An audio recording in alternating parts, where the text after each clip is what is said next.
Subdoubt in velvet robes, throw dead men's quotes like holy stones. Name drop Plato and wave your hands like a mystery will make us understand. You sell transcendence cheap online with cherry-picked and twisted lines. A sermon built from smoke and mirrors, preaching louder cause the truth gets nearer. You claim spirituality, philosophy, and historicity, but all you got is sophistry. We don't believe your silly fairy tales, but we're ready to talk about it if you want to. We'll even fight about it if you need to. So light the match, strike up the choir, turn your doubt into wildfire. We're dancing on the altar rails tonight. You call it faith, we call it theater, cheap illusions dressed up deeper, but everybody loves a beautiful lie. Whoa, whoa, you want salvation with the spotlight glow. Whoa, but the house always wins the holy show. You wear gullibility like couture, but every answer sounds rehearsed. You quote the saints, ignore the science, then call your contradictions guidance. A martyr complex in high heels, selling wounds that never healed. You need an enemy to justify the glitter in your bloodshot eyes. You claim spirituality, philosophy, and historicity, but all you got is sophistry. We don't believe your silly fairy tales, but we're ready to talk about it if you want to. We'll even fight about it if you need to. So light the match, strike up the choir, turn your doubt into wildfire. We're dancing on the altar rails tonight. You call it faith, we call it theater, cheap illusions dressed up deeper, but everybody loves a beautiful lie.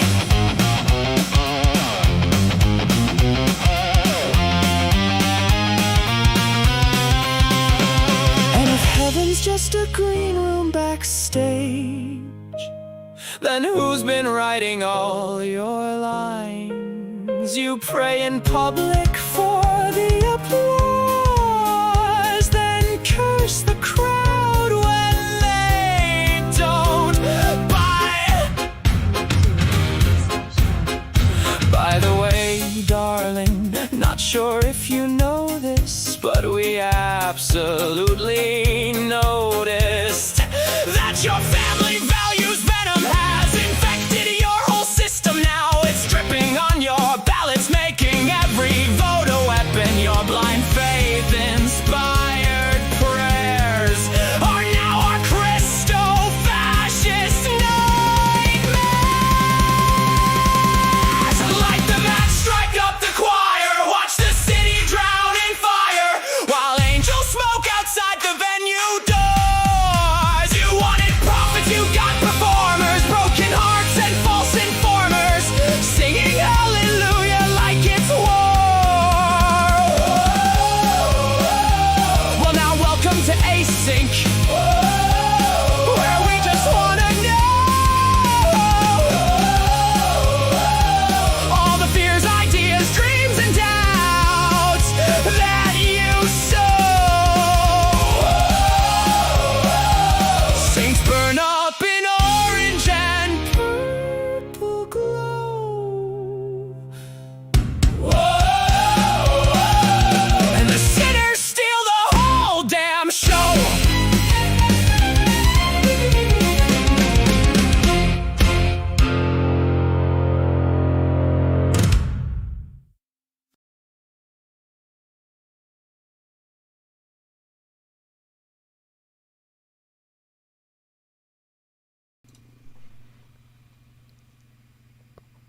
Good morning, everybody.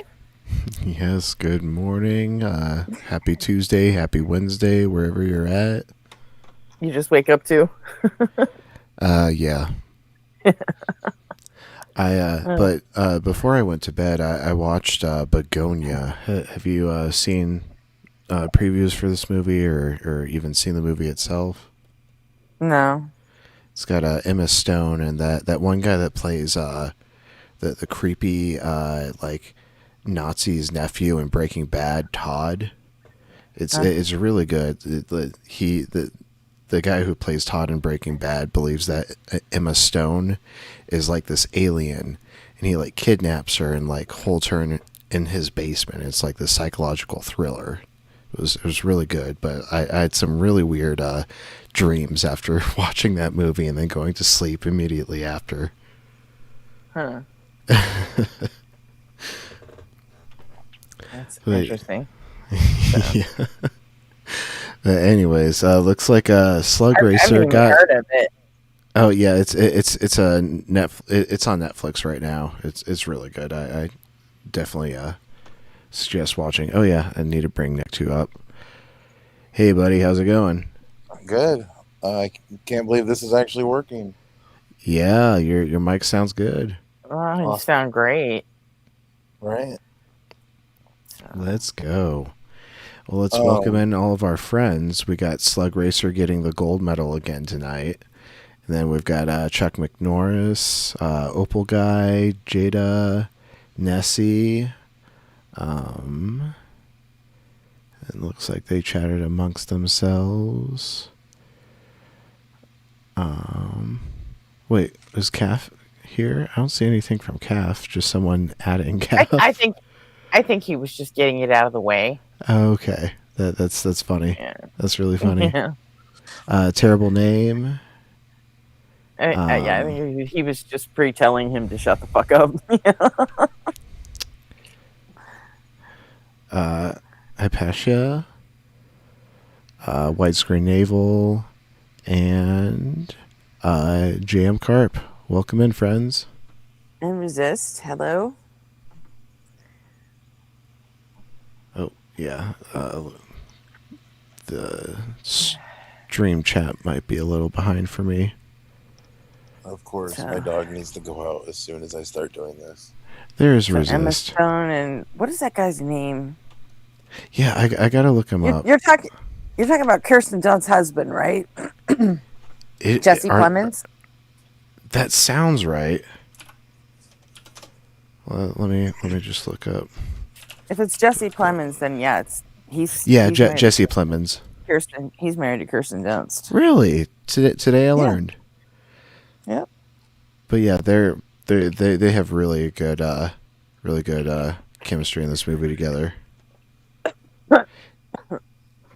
And Stavros has kind of a throwaway role. You know, the comedian Stavros Halkias. Mm-hmm. Cool.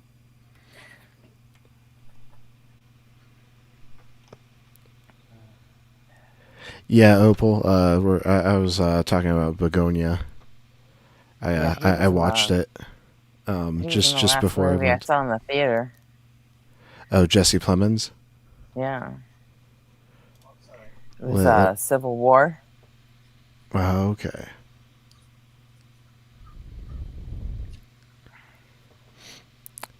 Yeah, he's a really good actor. Like I'm glad that like he started getting a lot more roles after Breaking Bad. Yeah, he plays creepy characters really well. Yeah, he does. Like Yeah. I down to the Black Mirror that he did. yeah, Oh, yeah. God, When he that's was like fucking nuts. the nerd That's that made that AI game. Yeah, Mhm. oh, I love Black Mirror. Yeah. But yeah, you wonder if like, you know, that kind of actor getting typecasted like really like, you know, has an impact on their self-esteem in like roles in Hollywood, or if they're just like stoked to continue to get roles. Yeah, See, I imagine he's it would always get, playing it would that get creepy stale kind of guy. being typecast like that, but I mean, he's also got a niche, you know, that he probably doesn't even have to audition anymore for stuff like that, you know? Yeah, the director has like, you know, an idea in mind. They're like, "Get me Jesse." Yeah. He's like, "You'll pay me how much?" Sold.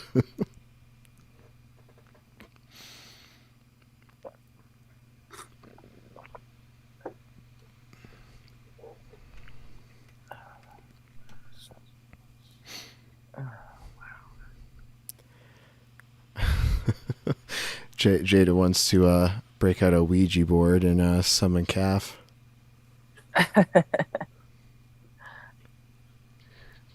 I think if you just look in the mirror and say mushrooms 3 times, I think it's heroic dose. I think that'll get him coming.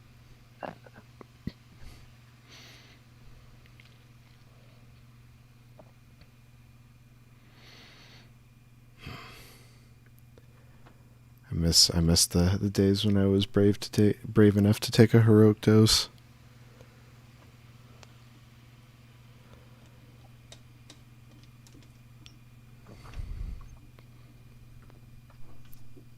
What's up, kiddo? Going for a walk?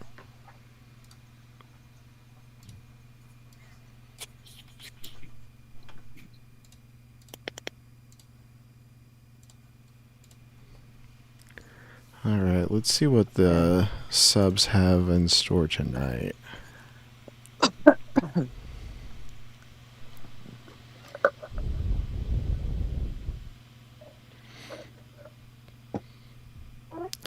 Oh, I came across this debater earlier, like a newer face that I wasn't familiar with. I wanted to see if anyone else was familiar with her. What's her name? Arwen. That's Cam. That's Dalton's girlfriend. Oh, it is? Yeah. Okay. I didn't realize they were dating.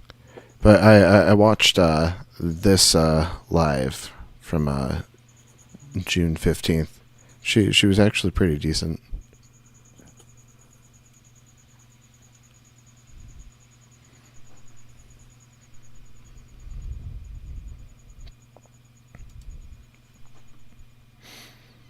So yeah, she's started popping into my my algorithm. Yeah, Gretchen, don't you mean dolphin? Yeah, I don't know what they're calling him these days. So. It was Duncan.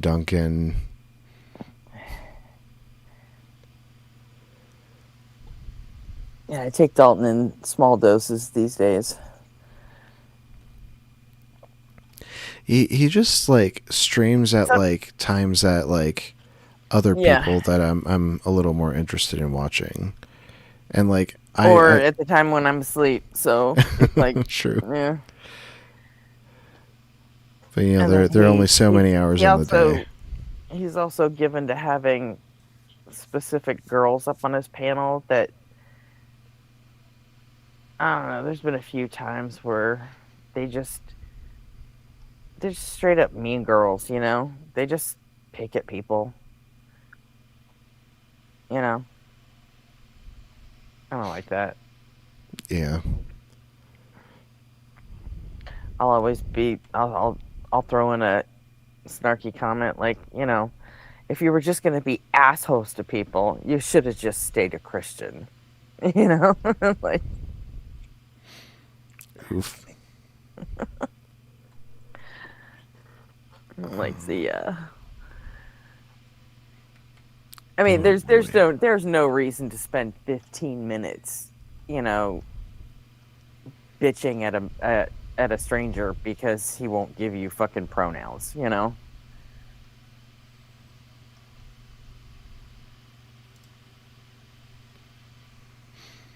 Yeah, some shows run that way. Yeah. I don't think we it's need just to not, get a stranger's style. pronouns up here, but like they will respect like people on the panel's pronouns. Yeah, I mean, that's a different thing though. Yeah. I mean, Dalton makes it one of his first questions, and if they don't answer it, which they never fucking do, you know, they just make it open season on the caller, you know, before they know anything about him. They're They legit sound like Mean Girls, including Dalton. Yeah, but I can also see how it can be used as like a litmus test to like see how good faith the caller is going to be. Because I like get that. if A they lot of people instantly have go done on like, that. oh, I don't believe in pronouns, blah blah blah Yeah, blah Carmen blah. used to do that too. But I mean, to take 10 minutes and just insult them over it, that's, I mean, I don't know. Oh my God, Like I Nessie, said, same page if you were club. if you were just gonna be a bitch about it, you should have just stayed a Christian because you're starting to act like them. That's all I'm saying. Nessie and terrible name, same page club. we all said the magic word litmus test.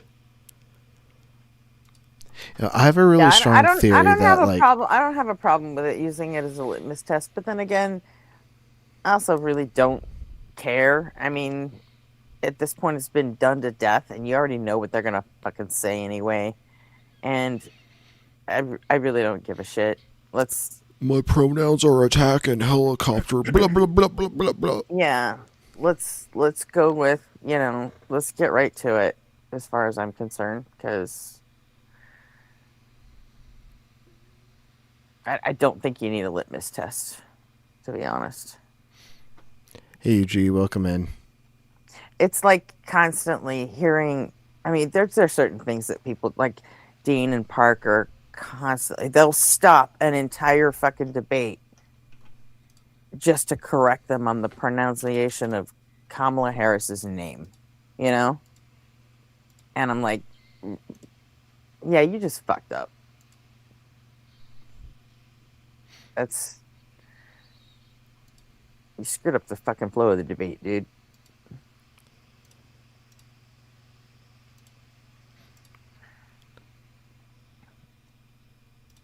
I don't really think that's something that is important. Is how you pronounce her fucking name. I mean, It kind of depends on the caller. Like if they're like really like trying to be racist with it, like Kamala, like she's a camel. fucking Obama used to call her Kamala. And you know how many times she corrected him? 0. And there's a lot of people in California that still call her Cam Harris. Hey Jam, good to see you, and Evan P. That's what people called her when she was our attorney general. People just called her Cam Harris. Obama. So, I mean, I just don't think it's anything that important worth, throwing a wrench into a debate for. And I kind of feel the same way about pronouns.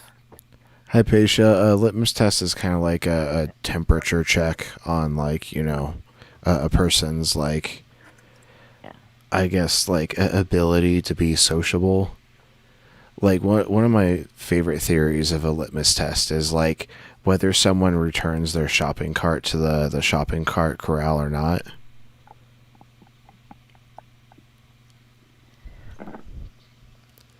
Like it's such a simple task, and it really like says a lot about like a person, like whether they can be self-governed or not.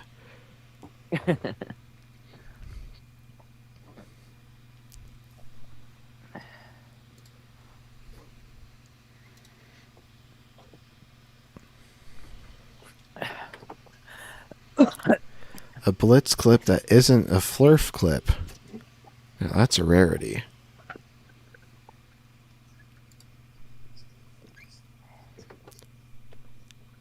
Should we hang out until Nectu gets back? He said he was going to be about 10 minutes, and that was 6 minutes ago. Sure, we can. I mean, he wouldn't want to miss Blitz. Right, that's what I'm thinking.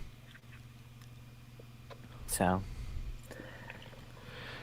Hypatia, not necessarily to see if they're bigot. Like, it depends on, like, the litmus test that you're administering. So, like, requesting pronouns at the beginning of, like, a call might be, like, a litmus test to see if they're going to be a bigot right off the bat. But like, you know, And they're like, not like, necessarily bigots just because they say I don't care, you know? right. Like if they say I don't care, that you know might not be directly indicative. But if they like go off like, oh, I don't do that pronoun shit, like they're for sure a bigot. Yeah. But Like then you it just, gauge their it all, amount of reaction. yeah, but then it like invariably becomes performative at that point. You know, it's like, oh, wait, you don't use pronoun. You just use the word. You said I. That's a pronoun, and I'm just like, this is fucking stupid, guys. Like, just get on with it. You know, like you asked the question, you got your answer. Now move the fuck on. Hey, back. Ray, good to see you. All right, let's go. We waited for you because we're going to start with a blitz clip. Oh, nice. Appreciate that. Hell You didn't yeah. have to, but I do appreciate it. Oh no, we only waited like probably about 30 seconds actually. What? What'd you say? We only waited about 30 seconds actually, Oh. so it's no biggie. So yeah, without further Well, I was ado, raised to be punctual. I always like make myself like I have to like say I'm gonna leave 30 minutes before I'm gonna leave to make sure that I Turbidity get there test. on I time. love that. I love that slug. My mom's dad, my grandpa on my mom's side would always say that your word is bond. And if you're not good for your word, then what good are you? It's not a very empathetic way to live, but that's why I'm always, I don't know, like every job I've ever had, I have to be 10 minutes early too. I don't like being late, but I also don't like staying late if I don't have to. But I will, if needs be. I only do that shit if I'm like, you know, hourly. Bro, yeah. I never liked staying when I was salaried. I'm hourly now, though. Nice. And that was by choice.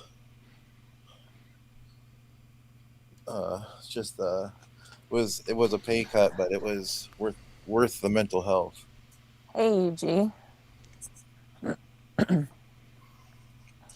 But I'm ready now. Got my All coffee. right. Got Oh, my and next soup. too, I just heard the Gaworth song. That's fucking hilarious, dude. Awesome. You liked it. That was fun. Do you guys want to play them later? Yeah. When we inevitably start arguing about moral realism. Did you listen to it? Yeah. Right. I was gonna ask you, how did that Oh, What? I think you cut out. You went crackly, and then you hear me now? Yep. yes. How did that conversation end? Did that Mark guy ever come around? No, we had to agree to just disagree. Hey JM, how you doing Okay. tonight? Hey, how y'all? I'm doing pretty good. Just can't Hey, complain Jam. too much. Hey, What conversation? What are we talking about? With Mark Reed. Oh, yeah. The one you stayed silent for? Hey, I thought I did pretty good. You did. You did good. So Excuse me. All right, should we get into this blitz clip? yeah, nobody in wait. RP seemed to be enjoying that. So I was like, yeah, I'm not gonna fuck this up for them. Let the boys have their I don't think there fun. was ever. We did have our fun, that's for sure. You For did. nothing. I think that the only thing that's ever existed was the universe. I mean, have you like thought this through? Like, how does that make any sense? Yeah, I've thought it through plenty. The gall of asking Blitz if Has he's he thought thought it something through. I don't like that when he does the coming up thing. oh, I the think it- preview. Yeah, I guess. I think it's forget mostly that for the it's a preview. algorithm. Yeah, I imagine it helps him, but I just don't like it. I get into the previews and then it cuts off and I'm like, oh crap. Yeah, Yeah. it's almost like a spoiler, you know. Yeah. You don't like it coming up? Drippy Toes, how's it going? No, I don't. What's up, Not what's on up? TV shows. Not a whole Not lot. debates. No, I don't like. I just don't like them. It's like it's a spoiler, you know. Blitz this told me why. episode I of can't Law remember and what he said, Order. though. The butler did it. When I was gonna edit for him, he was explaining to me why that was important, but I don't remember what the reason is now. It might have something to do with. It's an engagement. attention getter, Yeah. you know. Drippy Toes, do you think that the world was created? Yeah, from my limited understanding, yes. Okay, why would you think so? I recognize this PFP. I reject paradoxes or impossibilities.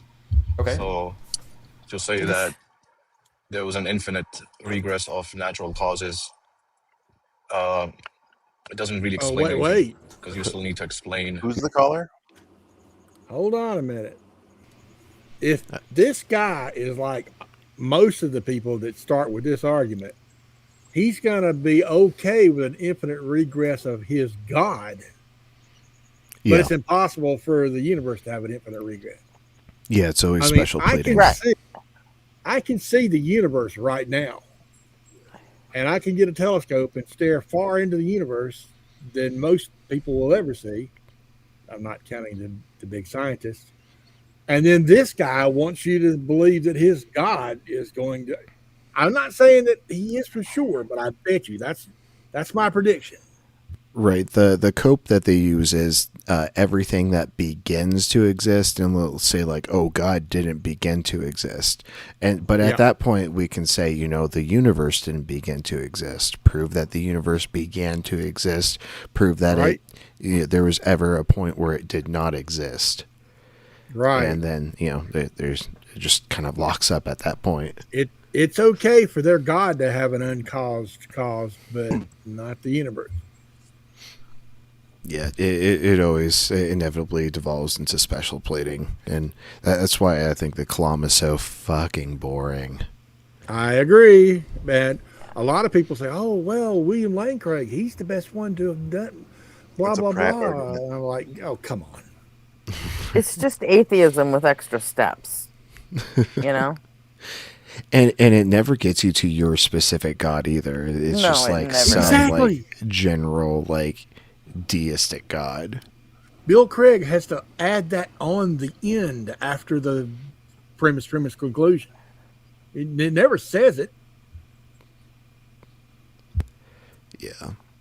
Well, let's see what I think the caller said their name was Tippy Toes or something like that. Let's see what Tippy Toes has to say. Why would we say that Why there's the infinite? Why does it follow that there must be an infinite regress of causes, if indeed it's the case that there is not a creator? Because that infinite set would still have to be explained. No, I'm asking why must there be an infinite set of causes at all?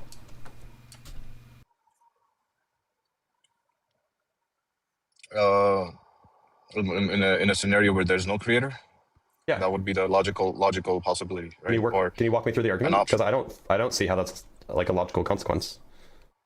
Yeah, if there's no uncaused creator, you have caused events that go Yeah. back infinitely. You could just have one event that's not caused. Can you pause it? That's And that's what we call God. Gretchen. What? How long do these microphones last for? If they're fully charged. About 4 or 5 hours each one. Oh, okay. When you Never switch use them, them, so I don't know what to expect. yeah, when you switch it out, just take the second one out first and put that in place, and then put the other one back in the case, Okay. and you won't lose any connectivity or anything. It'll just automatically do it. Okay, gotcha. So All right. and then Well, you can even play that. There's like 3 AI voice modes on there. I saw You can change that. it to you can change yourself to a girl voice if you want. So Yeah, I saw that. I hope I don't do that. Yeah, on accident. I've never fucked with that. You have to like, you have to do it on purpose. It's like super, Okay. yeah. I'd want Arnold Schwarzenegger AI voice. Battery low. Get to the charger. That's pretty good. God isn't an event. Thanks. It's dumb. Oh, I just An now got uncaused the event notification. Weird. is also I don't understand what that means. So yeah, I agree. Yeah, God is not an event. it'd be something that happened that doesn't have an explanation or doesn't have a cause for its Yeah, I for its agree. happening. Right. So you and I agree that there's at least one thing that's uncaused. Well, I think that we probably have different ontologies or different metaphysics for what causation even is. So I don't think that there is. I think that it's at least plausible that there is a first moment of time, but that first moment of time wasn't caused in some sort of temporal sense. I take causes to be explanations that are temporal in nature. So you have a thing that happens simultaneous to or before another thing that explains why the second thing happened, and so we would say that that's a cause. I think that if there is a first moment of time, kind of by definition, it can't be caused because there's not really like a thing that could have caused it if there's no time prior. So you're saying that if nothing caused, if there was no causation before this universe, you're saying that. I'm saying that if the universe is, yes, that's roughly what I'm saying, but there's no causation outside of time. Now, what we can't say is that there can be dependency relations. So like, Yeah. for example, I don't know, what would be a good example that would be easy to grasp? Yeah, the existence of prime numbers, so, you know, like 2, 3, 5, 7, 11, 13, 17, the existence of prime numbers depends on the existence of numbers at all. So that's like a dependency relation, but I wouldn't say that numbers cause prime numbers to exist. That makes sense? Yeah, I agree. So, Yeah, so in the same way, I would say that argument the universe could have an ontological dependence, or like the first moment of time could have an ontological dependency on something without it being caused. Yeah, I agree. And so, but I don't think that has to be a god. It doesn't really make sense to me. Yeah, I mean that's how the proof would follow, is that we would define what God is and then eventually conclude Sure. that this matches the reality that we live in, and it's more likely than not. If you're taking the pragmatic theory of truth, the correspondence theory of truth, or the coherence theory of truth, and if you accept things like epistemic probability, which means basically that something is true because it's more likely to be true, then it would follow that God is the most rational explanation for reality. Okay, so let's go through the argument. So what's the definition of God that you're offering? So I would say a list of attributes would be God is one, independent, necessary. I can assume that God is necessary, right, in my definition, or is that what we are concluding? Well, Well, no, I mean, yeah, God you- would be necessary for me. Yeah. So if God exists, then God would be necessary, is what you're trying to say, right? No, that I'm defining God to be necessary. Well, Because then, without God, can I just that was just define? begging intelligibility the would be question. impossible. Can I just define? Oh, we're running tag. Okay, so can I just define Glebel-Glorp to be necessary? And Glebel-Glorp is 2, and is independent, and also loves Turkey. You would run into some issues there with No, it wouldn't. It's what's his name? necessary. Glebel-Glorp. Glebo. Did this call happen like this past week? I think so. It seems really familiar. I remember this Glebel-Glorp bit that Blitz was doing. I remember thinking it had been a while since he brought that out. Yeah, I'm pretty sure this happened pretty recently. Glebo-Glarp. Glebel-Glorp, yeah. Okay, the Glebo-Glarp. You're adding 2 of those unnecessarily because you don't. You know, I mean, Well, no, if you accept it's for necessary. It has you to be don't- If one Glebo-Glarp can explain reality, why do you need 2? One Glebel-Glorp can't explain reality because Glebel-Glorps are necessarily 2. No, I think you'll run into problems there. Okay, what are the problems? Mr. Occam's razor, like I said, you don't need 2. Occam's of the razor same isn't thing. a logical problem. Occam's razor is just like an epistemological Whoa, tool that you hold use to on. evaluate competing hypotheses. if he's going to be on about Occam's razor, then we can just eliminate God entirely. I can see the universe. I don't need a God. I can't see his God. His Occam's razor just cuts God right out. Right, yeah, because God's always a multiplied entity. Every time. Yep. Things that are equally explanatory. But Occam's razor isn't a problem for Gleeble-Glorp. Gleeble-Glorp is necessary. You can't have a universe without two Gleeble-Glorps. Is it all powerful and all? No, or it's independent- has like an independent will. it's slightly less than all powerful, and it's the will of one is dependent on the other. That's why there's two. Then I ought to care about God more than Gleeble-Glorp. Oh, but we're not talking about what you should care about. We're talking about what's real, because Gleeble-Glorp is necessary. I mean- Therefore, God can't exist. Yeah. I mean, I accept pragmatic theory of truth. So by that, Oh, okay. it would follow that I would care about God more than Gleeble-Glorp. Okay, so, but I don't really care about what you care about. Are you frozen, or is it me? I think it might be you. Or am I frozen? Can you hear me? I can hear you. Yeah. I don't really why, care what you care about, right? No, but that's an important question, don't you think? Like, what is truth? Like, why does truth matter I to think you? my eyes were Well, glazing like, over. we too can much. have that conversation. The point is that you and I both agree. I think he's scared of God, but not Gleeble-Glorp. Like he just seems like the caller just seems like so monotone and like uninteresting. Like I don't know what it is about him.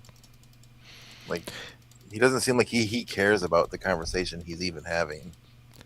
Yeah, it's like the attempt at like Discord like rhetoric where like you appear nonchalant, but like they just come across as like very very apathetic and like lethargic, and like it doesn't really like do their case justice. It does. I mean, I get that it gets in your head how to behave, but I think so many of them it's almost a bit, you know. A lot of them are performing. They're more concerned about what they're going to do, like with their own audience when they get back. I don't think this guy is, but like in general, that's a lot of the calls, like Yeah. showboaters. Yeah, it definitely feels very forced and performative. But there are some people that like pull it off where like they just feel very nonchalant. Well, you know, like us, like what TV through it sucks that the average kid right now probably isn't going to is going to be somewhat convinced, and you appearing, you know, or scoffing at it isn't convincing to them. You know what I'm saying? Mm-hmm. Yeah. But it feels wrong to sink to that level to get their attention. I don't know what the answer is, but I mean, I don't know. We can go ahead and play it Hey, again. Ben. Yeah. Hey Ben, and hey IVN. We got Okay. couple new faces tonight coming in. Not new to the channel, but like fresh tonight. Anyways, back to it. Agree that truth is important, right? That like believing true things is important. Your prompt assumes that truth is important. So Yeah, and I think that's probably like if you don't think truth is important, then like we just don't even have a conversation. Like you and I both agree that believing true things is important, and so the question then is how do we figure out what's true? And I've just told you that two Gleeble-Glorps are necessary. That's what a Gleeble-Glorp is. It's one of the two things that's necessary. You're not justifying why you need two of the same thing. Because it's necessary for there to be two. Why though? If there were one, if one can explain. Look. So Gleeble, the Caller isn't getting that like Blitz is running a parody argument because Caller tried to define God as necessary. Like it's just completely going over his head right now. I love the deadpan face. It's perfect. Yeah, Blitz is great. I think it's, you know, Years of practice, like being able to just pull that off. I mean, he absolutely Yeah. is convincing me that Gleebelgorf is the thing. All I don't mean hail to gush Gleeble over him. Glorps. But Yeah. like, he's my favorite streamer. Blitz He's just is your so good favorite? at what he does. I said I don't mean to gush over Blitz. Yes, you do. I mean, I do like Blitz that. Blitz is definitely my second favorite, but I got to give my flowers to Ian. I'm still a Justin diehard fan. I like both Blitz and Ian a lot for what they do, but I'm still. But it was my fan was. I mean, my hero was Dillahunty before Justin. Mm, When I mhm. found Justin, I still like Dillahunty a lot, but to me, Justin is just the GOAT. I was the same way. Like I first really got into the atheist debate community through the line, and like through the line, Justin was on one time. I think he was on the Hangout with Matt, and then I started watching Justin hosting AXP. And one Sunday afternoon, Justin brought allegedly Ian on, and that's how I discovered Ian. So once upon a time, I would have said, yeah, Matt is my favorite, and then after I discovered Justin through Matt, Justin was my favorite, and then it evolved to Ian being my favorite. So like, Well- yeah, they're all great. Like I Yeah. give them plenty of flowers. Ian is. I'm has a mad debates. Jezzo girl. Those guys are so good too. Mezzo today. Did you see the call where he was drumming and the girl Yeah. was so clueless? what Oh, he was yeah. Yeah. doing? I made a joke and Chrissy really liked it. I said, "Man, that candle looks really wet." I wonder if anyone told her after the call, like explained it to her. I want to be a fly on that wall so bad. I hope she continues going to therapy. For sure. She's definitely dealing with a lot of stuff. I really felt for her.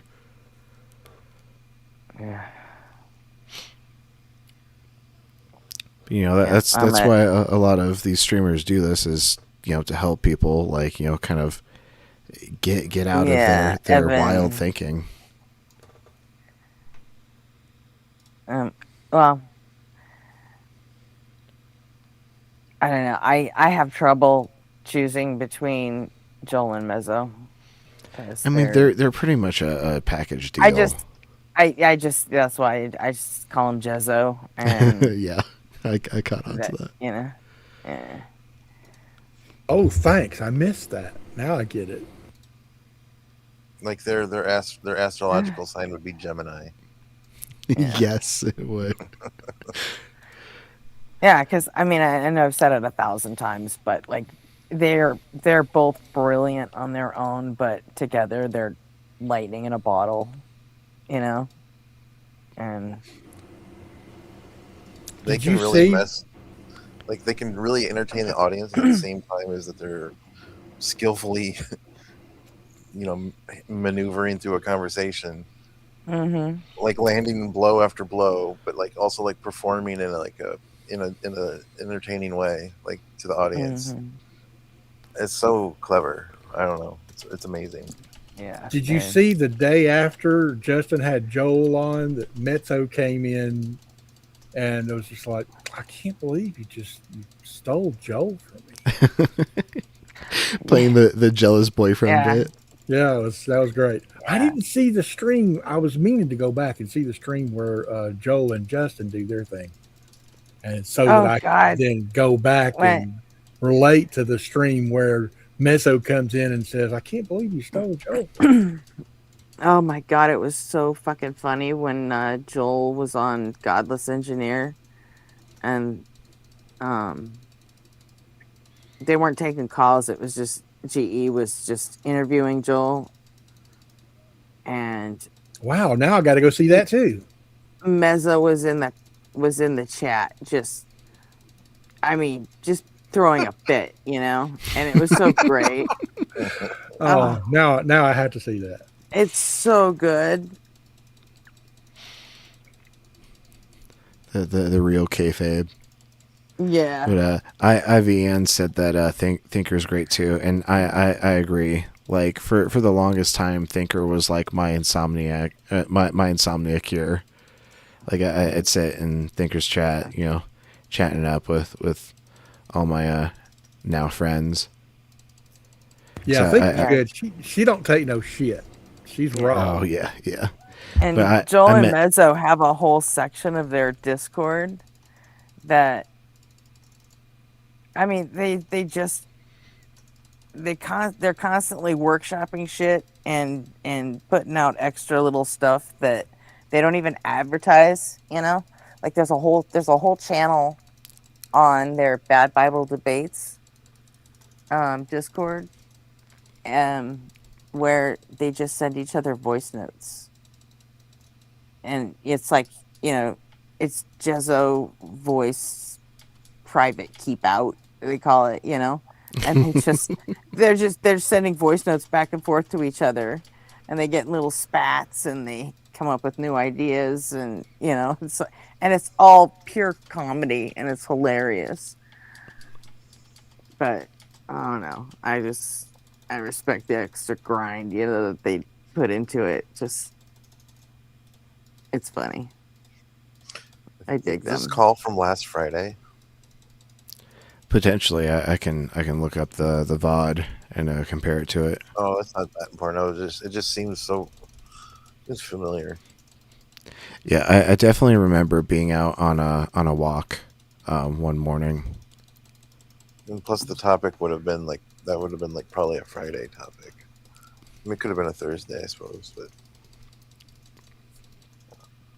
usually he does that on Fridays, doesn't he? I'm not sure. Like, isn't who Wednesday does and what Thursday Fridays? usually office hours? Creationism.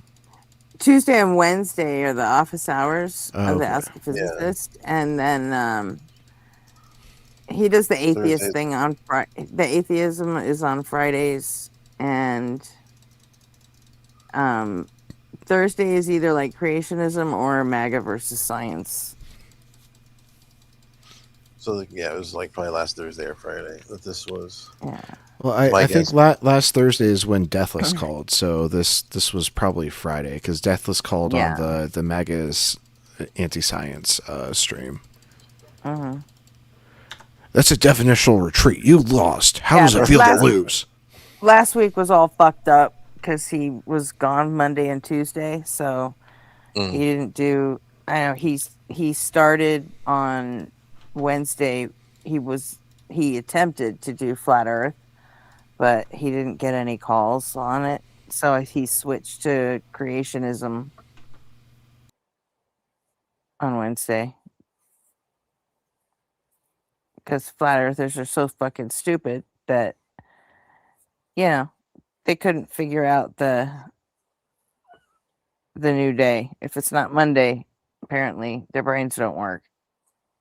Not that they work normally. But Oh Jesus! This is yeah. when Matthew fucking called. The dude that called today, right? Fucking yeah. That Fucking obnoxious. Matthew. Yep, Phil here, Rose. Is here it that it is. Matt? Is it that Matt Theorem Oh, guy? there it is. Because that Matt Theorem guy called Justin today, I think, didn't he? He called Justin Justin. and John. Joel. Yeah, I was just gonna say. I was like, I swear I was watching Joel, or not Joel, John Cohen. Yeah, Yeah, they did a joint stream today that was or pretty cool. yesterday. I guess it's today still.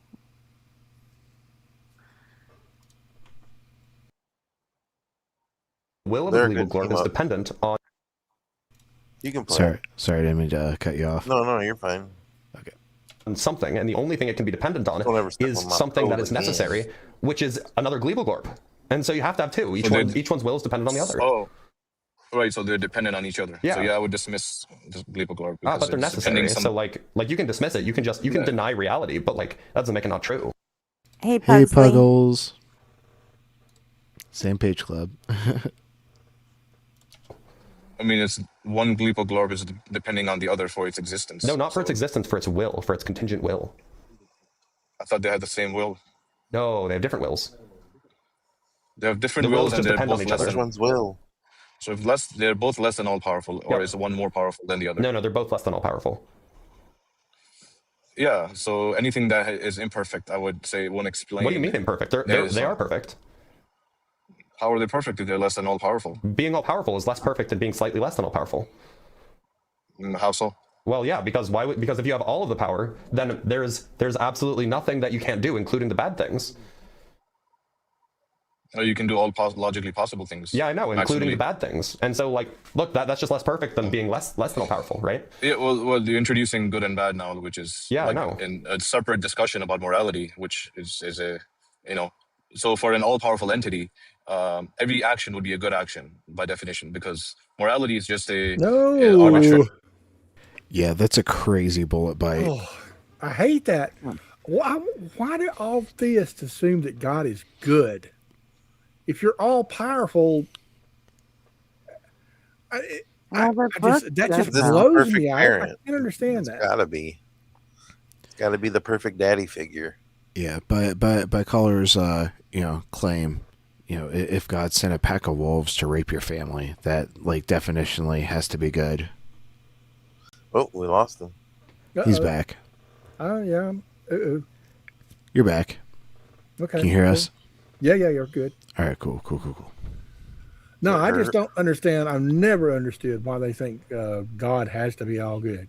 I mean, that would be ideal if you're going to have a God that he would be good, but I don't understand. Well, I mean, why, it's necessary, right? Because like Sure, the whole sure. thing was basically, constructed to exercise control through fear and guilt, and Right. if And you're gonna morals have, I'm sorry. you're gonna make God a lawgiver, then you need to backstop it by saying that Okay, this but God look. is fucking perfect. I mean, Yeah. what I don't understand is why the people who compiled all the books of the Bible left all gory genocidal rapage in the Bible. I mean, the only thing I can figure is, well, we just want you to know that God will fuck you up. Right. But if you actually go and read all that stuff, aren't you one step closer to being an atheist as far as the Christian God goes? I just don't understand how that I mean, you'd hope points to so. them that God is all good because they're all powerful. But just kaboom, it's a non sequitur. Yeah, so I think the argument is morals can't emanate from a non-omnibenevolent deity, but omnibenevolence becomes contradictory with omnipotence or omnipotence. You can't do all things if you are constrained to doing only good. I mean, yeah, I don't think you can have any two omnis really. Yeah, that's probably true, because I love to run the argument of omnipotence versus omnipresence. Yeah. If you're How can omnipresent, you be separated from? See, how many theists say hell is really just separation from God, but they'll also say that God is omnipresent. well, And how I can you like be to get a little separated more from silly God? with it. If you're omnipresent, you can't fit yourself in a shoebox, and Right. if you're omnipotent, you should be able to fit yourself in a shoebox. I mean, that would be the same thing, I suppose. Yeah, it's just Because a if little, I'm little outside sillier. the shoebox, then I'm separated from God. So does that mean I'm in hell? And there's actually a contradiction in the Bible of whether God is in hell or isn't in hell, because in one verse it says you're away from his presence, and in another verse it says that he will be there, you'll be tortured in his presence. I'll have to dig up those verses again, but it's just another one in a long list of biblical contradictions. Yeah, and Jesus is supposed to be so much nicer than Yahweh, but then Jesus says, well, if they don't believe me, come and have them killed in my presence. Well, yeah, Jesus wanted children to be stoned. He said, I did not come to bring peace but a sword. I will tear, You hate your mother, you hate your family. yeah, you son can't follow me. against father, etc. Yeah. Like, yeah, Jesus was not this peaceful hippy dippy guy that, like, you know, No. Christians try to make him out to be. Like, Jesus just has really good PR. I don't even know if he does. I think he just, unless you're counting the preachers being the PR. Well, like PR, as far as like people don't read the fucking Bible and they hear these things about Jesus being like this super cool guy. Yeah. They apparently don't know about the fig tree or the turning over the tables. The fig tree shows how much of a petulant child he was. Oh, yeah. He's That's like, I another want God will fuck fruit you up. and it's not in season. I mean, if you created fig trees, don't you know when they're in season? Right? Or couldn't he just snap his fingers and make the fig tree produce figs? He could have, but instead he decided to fucking kill it because it was behaving normally. Just so we can have another parable that shows that God will fuck you up. Such a loving God. God is all good. Huge asterisks. Mm. True. That's just not what all powerful means, and it's not what good means. So it's not true by definition. Why is something good? Let's define good. I mean, that depends on your metaphysics and morality. Like, Are we going to get into Euthyphro's dilemma? Like, why is something good? Is or like the things that come from God good because they come from God, or does God like choose things that are good because they're good? I'll be interested to see if they bring up the Euthyphro dilemma. my view is that like things are good because they align with your values, or things are not good because they don't align with your values. But like So it's just not the case. Yeah, that's my view. It's just not the case that like by definition of good or by definition of omnipotent that it follows that anything an omnipotent being does is good. That's just not true by definition. Like that's an argument you can make, but it's not true by definition. I mean, I would say that anything that God does would be what he does. Like it's no one can question what God does. I mean, that's why I'm saying cool. good and bad only Yeah, applies it's there. to human beings. That's cool. That's like a cool assertion, but like seems kind of unrelated to the point that I was just making, which is namely, it's just not the case that it's true by definition, right? So where were we again? So my point is that you were trying to define God into what was that? existence by saying God is necessary, and you can't define things into existence. That's an unfortunate reality. You can't really define things into existence. Okay, that's why I asked the. So like if you want That's to why I say asked the if God question, so exists, that's then irrelevant. God is necessary, that's totally reasonable. You can say that, absolutely. Yeah, but in order to prove that God exists, I have to give you some properties about the thing that I'm proving that Yeah, exists. so like right? yeah. So for example, would you say that Voldemort is evil? Who? Voldemort, Who's he? the main bad guy in Harry Potter. Oh, I don't know too much about Harry Potter, but This caller has about as much pop culture knowledge as Justin. I knew you'd enjoy Yeah. that as a Justin fan. Oh yeah. Justin is so sharp, but don't mention pop culture. Yep, he knows fuck all about it. One of my favorite traits about Justin. I kind of love him for that because I'm not really all that interested in popular things. Like most of the music I listen to is really complicated jazz, and nobody knows who these people are. So I kind of do love Justin for that, not knowing much about pop culture. Although I love seeing seeing Blitz dunk on him for it. Yeah, yeah. That's my favorite. It's like, everybody knows that except Justin because he hates fun. Well, the Unapologetic Stream is a fantastic trio. It's great. Ah, Yeah. yes, the unholy trinity.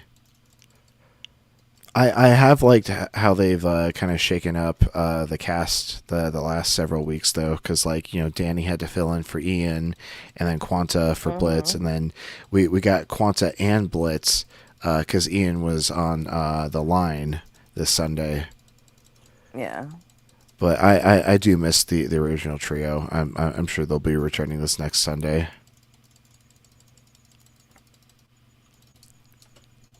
Within that He kills babies. book or framework, He kills babies. Is he evil? like innocent babies. Yeah. No, guilty babies. Yeah, that's a crazy What the fucking fuck? qualification. What is a guilty baby? I don't. Right? Right? Like, how's I a mean, baby all you guilty know how of to do anything is- ever? All you gotta do is poop and cry and munch. How Like can you my- be guilty? The only thing my baby is guilty of is being cute as fuck and stealing my heart. Uh huh. I but they guess might grow up to be he evil. has sinned because stealing's a sin. Uh-oh. I might grow up to be RPG evil. News go now. But these are the same people that want to say that babies are humans at birth or at conception. Oh, they don't give a shit after they're born, though. Yeah. Because they're done being useful for their political gain. Mm-hmm. Yeah. Crazy. But then we shouldn't allow the state to take care of them because then that's welfare. His socialism. Yeah. Ooh. Oh, hey, Get Stanfield. Good to see you in chat. Hey, get.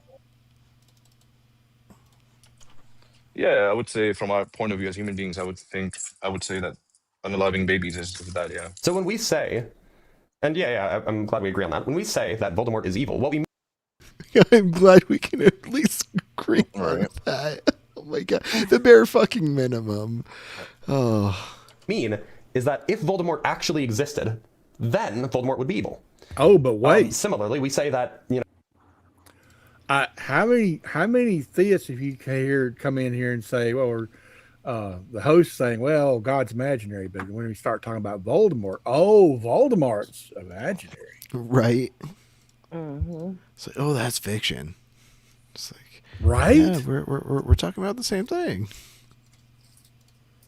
No, you can't put God in the same category with a fictional character. Watch me. Yeah. when we talk about heroism, right? We can talk about like heroes in a story. If the hero actually existed, then they would be heroic. So when we talk about properties of things, like a thing being necessary, or a thing being independent, or a thing being good, or a thing being powerful, what we mean to say is that if the thing exists, then it has that property, right? Unless you're saying that things that don't exist can have properties as well. So I guess I cannot define God then. Like I cannot define God. You at can all. define look. You can define God by saying that if God existed, it would be a thing with these characteristics. That's Yeah. a totally reasonable thing to say. So then what we're saying is that, and I'm just going to pull this up so then we can both look at it together. So what we're saying, this is the definition of God. So we're saying these are parts of the definition, and so what this means is that if God exists, then God is one, independent, and necessary. And I'm happy to accept this. This is totally fine. Okay. Sorry, I'm like in the middle of my lunch break, but okay. So that's the definition of God. Are there any other characteristics you want to add? Yeah. So there's more. So Okay. I'm not a deist. I'm a theist, right? So Mhm. I only ought to care about a definition of God that has a real world consequence. So yeah, Wait, God is a part of personal it, like- God. God. Like that's one thing that always trips me up is like That didn't the follow. monotheism, like knowing one God. Like when they say, "I know a God exists," but like it always makes me wonder, like if you can detect a God, and I get that you think that you are, but if you really are, if that's what was really happening, how would you not know if there were more? Why? How could you ever know that there weren't two gods? Yeah, that's actually a really good point. Well, Like because God is if you supposed to be detect all-powerful. one, well, if you detect one, like the likelihood of there being more, like greatly increases. Exactly. Like I feel like that's like one of the best ways to escape like the hard problem of solipsism is like you detect your own consciousness, and so you can assume that like there can be consciousness elsewhere, and so it would be like less likely to assume that you are the only consciousness that exists. I agree. with So that. so if you can detect a God, then it would mean that like there's a potential for like more gods out there, and so it'd be more likely for more gods to exist. And so that makes shit like, you know, the Greek pantheon, the Roman, the Roman religion, Norse mythology, like all the Hindu polygod. yeah. It'd make those more likely than like any sort of monotheistic belief. Exactly. Yeah. I always tell theists that too. Like if I was gonna be a theist again, like Hindus got way more to offer me than what you guys got. Right? I want way more than just one god. It just makes more sense. Right?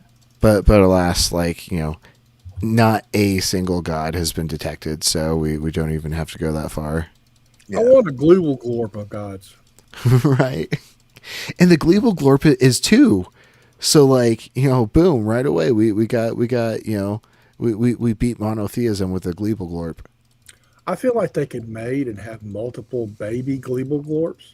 they just like Trisexual. exponentially multiply like freaking rabbits.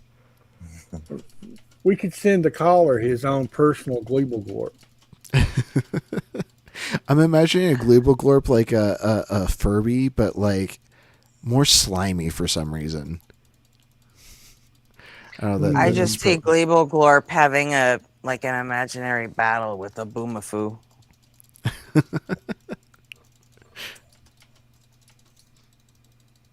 And for anyone who doesn't, that's a Boomafoo is the fake god name that Justin uses. So Of the week, or I don't know. let's see.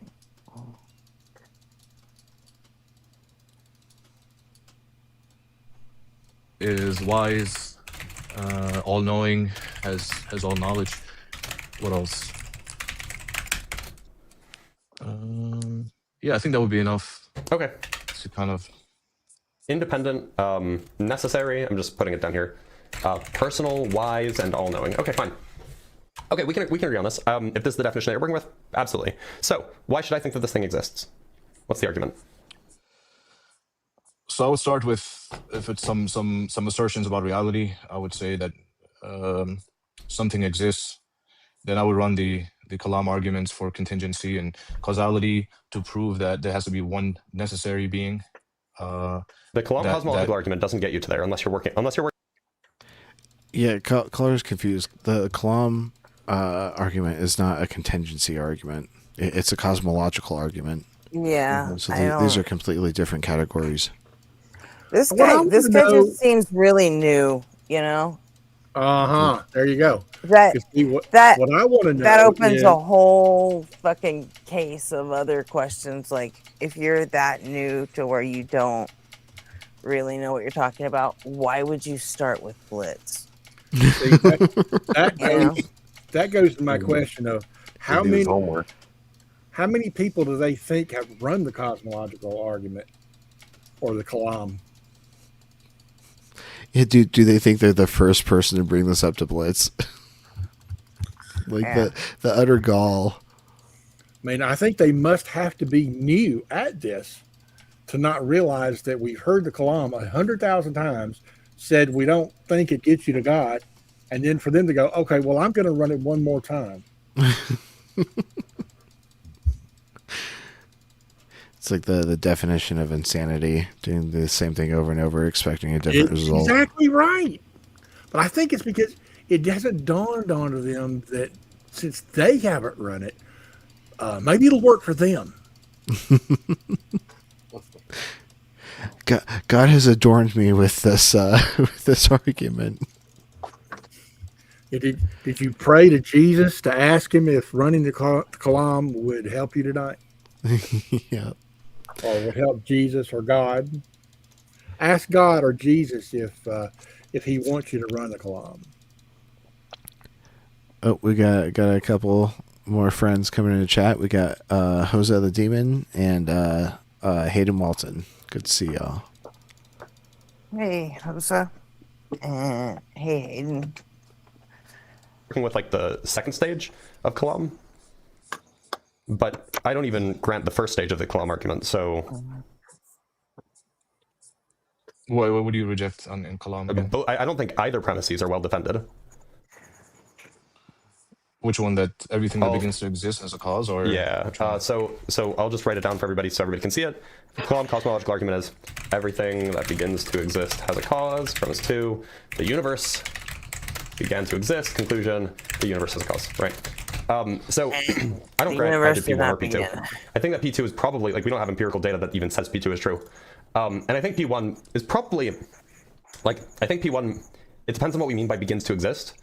If you take begins to exist as like, would you say that like a chair begins to exist when it's assembled by a carpenter?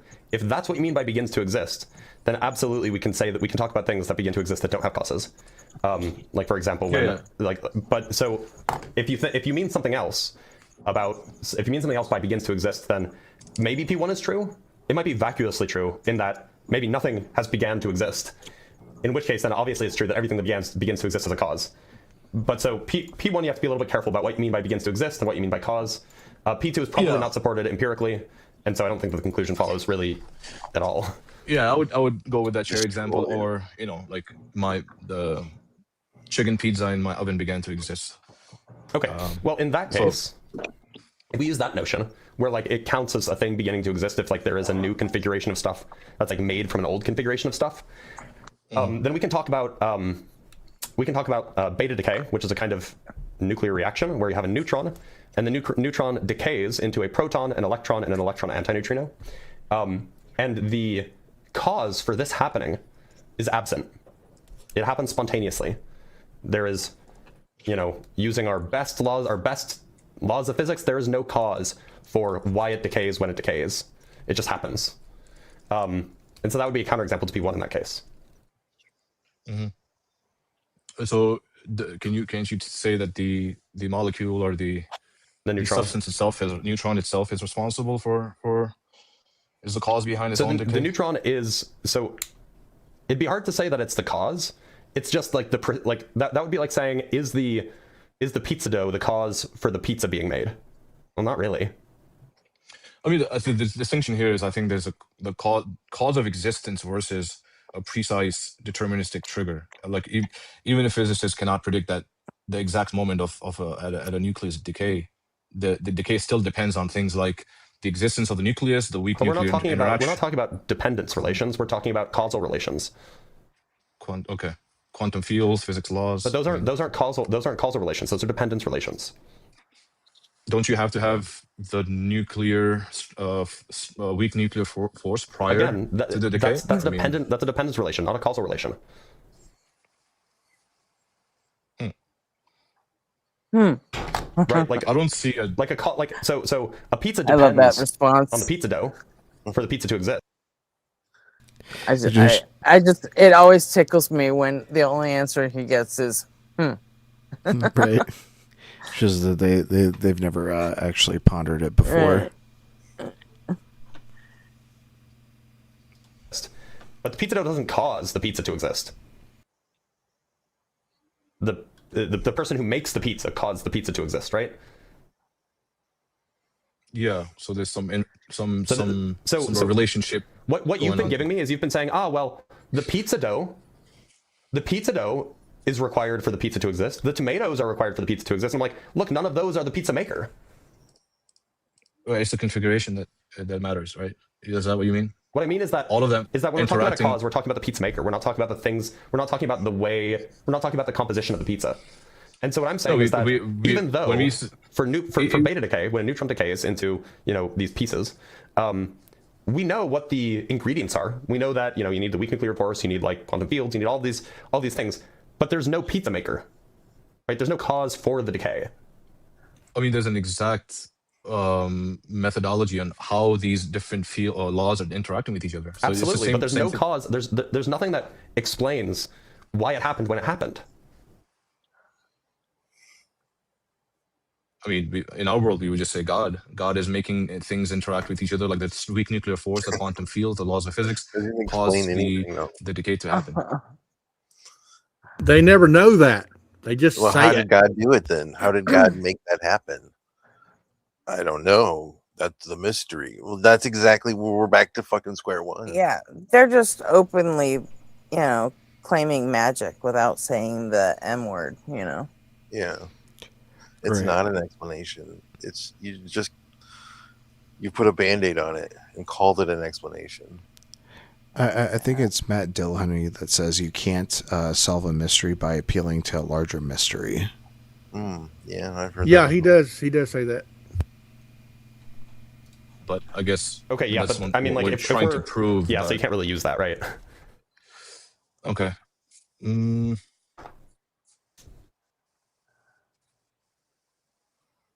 Yeah, but like I don't think it's a good analogy because It's not an analogy; it's a counterexample.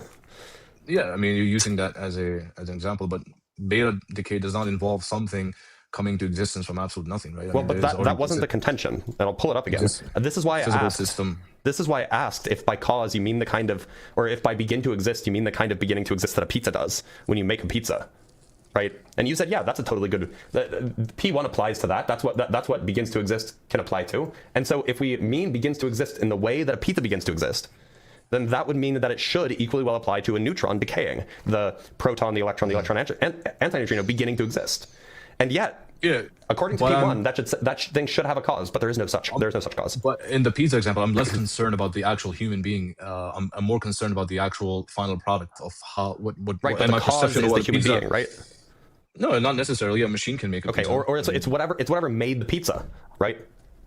It's like the Yeah, machine it or the person or changed. whatever. It's something that caused the pizza to go from not being assembled to being assembled.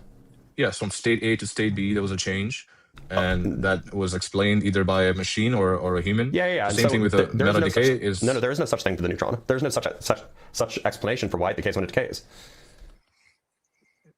I disagree with that, honestly. Well, I think mean, you there's all might these disagree with it because forces. you might disagree with it because you think that God is the cause, that God is the God explains why it decays when it decays. But that's just kind of putting the cart before the horse, right? What I'm saying is there's still a causal framework that the decays are working. No, within. there's not. paradigm. There's not a cause for why it is. decays when Whoa. it decays. Right? Is this guy now going to claim that he's a physicist? He's claiming he knows better. They I all mean, kind God. of claim to be physicists at some Ugh. point, don't they? That's crazy. I mean, So when you talk show me your physics degree. Yeah, they don't understand the implications of what they're getting at most of the time. Hi, Equinox. How you doing tonight? And then they don't. It's almost like they don't realize that they're talking to an expert who has the answer. They listen. Oh, They really? don't. They find that it doesn't jive with their their worldview and their theology, so their brain wants to reject it. So they just try to find another way forward. I think, but it's just the cognitive dissonance of the situation, not letting them. I think Realize every that. call that comes up here, except for the exception of very rare, they all think that they're just coming up here to cook the host because they're pretty sure they can do it. Oh yeah, there are some genuine people that you can tell. Like they're just the whole conversation flows different. The tonality is different. The whole vibe of the call is different when someone is genuinely asking questions and trying to figure something out, or you would say they're deconstructing. That has a chance of getting out. But the jackasses that come up just to play games or to troll or to try to get gotchas or whatever, they're lost in the sauce. Yeah, they're not actually having a conversation. The serious people who are asking questions or know something actually have a back and forth. It's unproductive. It's just pointless. I mean, but they entertain some of it because of the it's an attention economy. It's part of the dance, but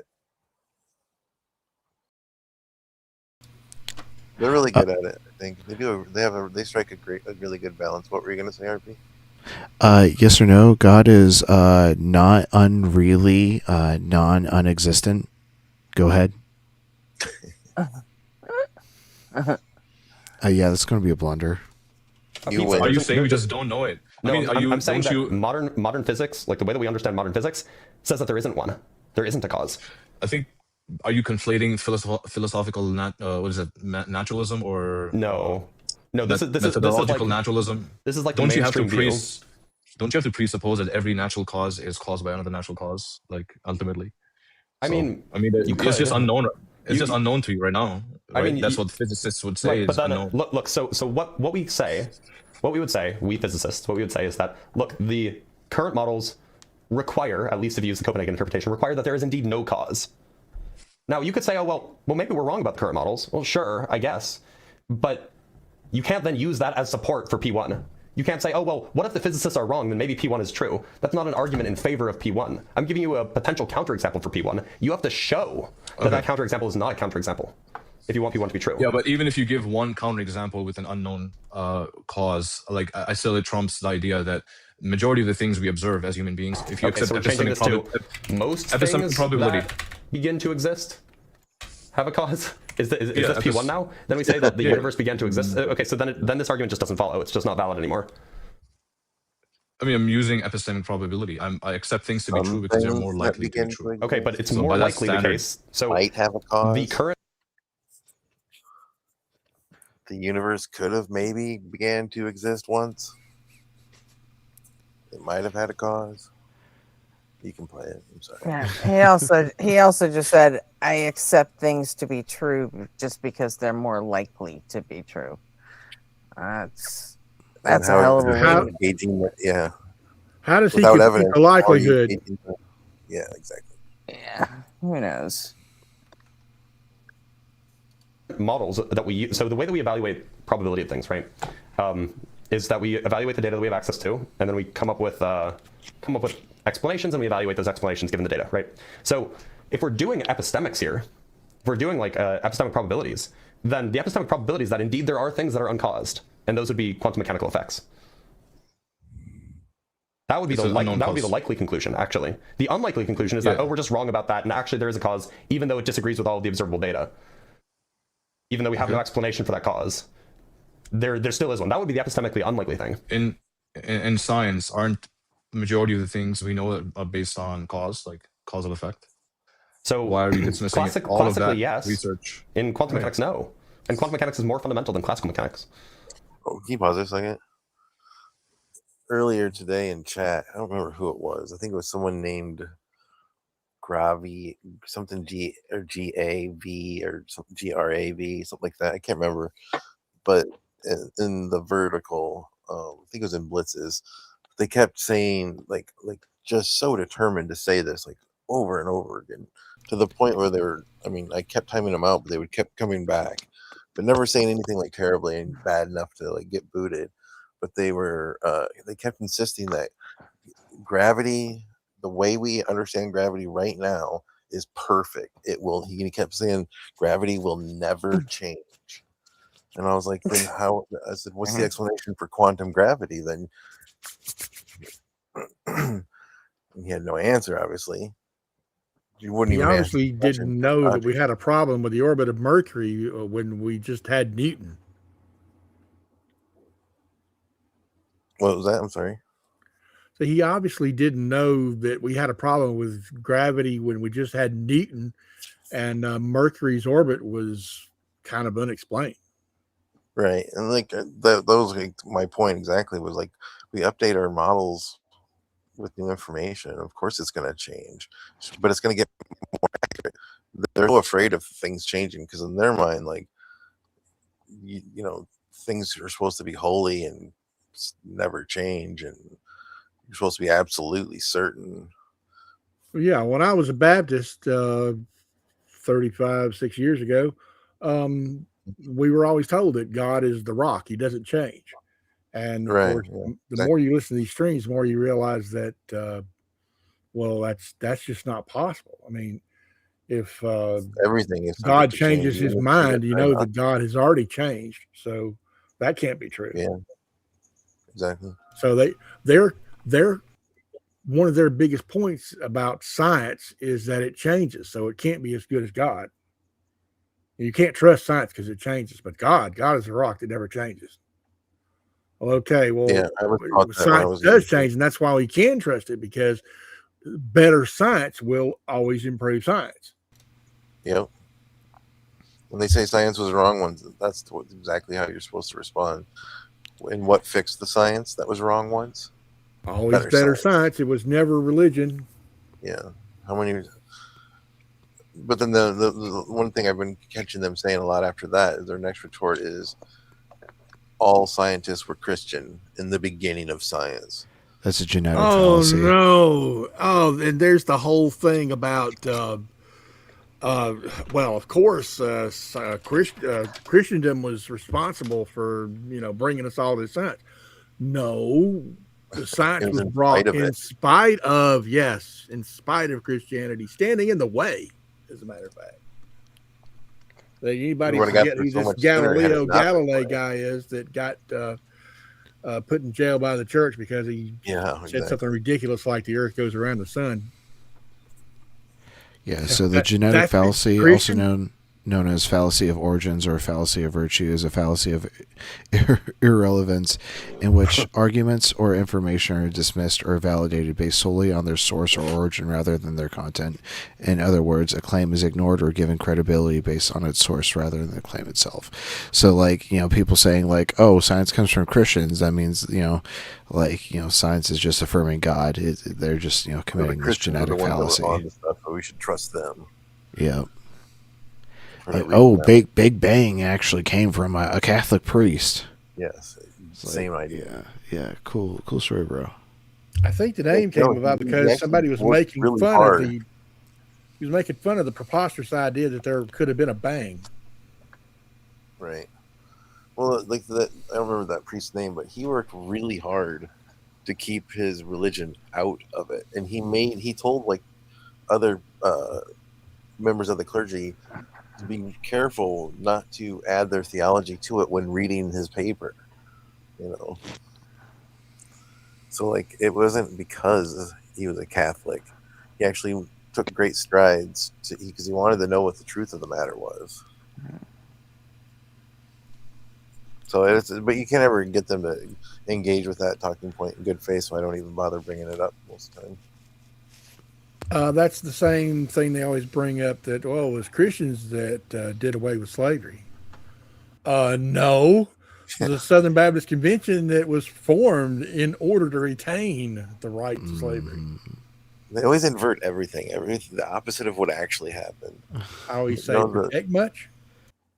They have a slave Bible where they took out all the references to freedom and then the members of the Confederacy used the Bible to argue why they should be allowed to keep slavery. Absolutely, they did. All inconvenient facts that they don't like to very inconvenient. Right. Didn't the Articles of Secession say something like, it is our God-given right that the white man is superior or some shit? Yep. Yeah, and that God commanded us slavery, and of course we should therefore have slavery. Yeah, sickening. Very much so. Jesus. Okay. So you're saying that because of this one example, you are positing it's that the entirety of quantum mechanics, for what it's worth. Not just one example. I just gave you a simple one. So you're positing that the universe does not have a cause. No, what I'm positing is that the claim. What I'm positing that the claim is so the original claim was everything that begins to exist has a cause. I'm positing that claim is not well supported by the data. Is it more likely that it has a cause, or is it less likely? No, it seems like it. So what I'm. Wait a minute, hold on. What's the question? Are you asking for a given thing? Is it Sir Equinox said Georges Lemaitre. Is that the Catholic that came up with the with Big Bang? Yep, that's the guy. Okay, cool. More or less likely to have a cause? Is that your question? No, for the universe. Well, for the universe, I have no idea. I suspect that the universe doesn't have a cause, but that's just a suspicion. So you're working with the premise that universe most likely does not have a cause. Yeah. It just popped into existence from. No, I also don't think that that's true. I don't think that there was ever nothing. What's the third then? Okay, so so there's something behind the universe. I don't think there was ever nothing. I think that's the only popped into existence. He would not appreciate it if Blitz was being flippant like that with his language. I've been convinced One of more them. than ever by these guys that the universe has always been here. Hey, Jessica, good to see you. Hope you're having a good afternoon. Hey, Jess.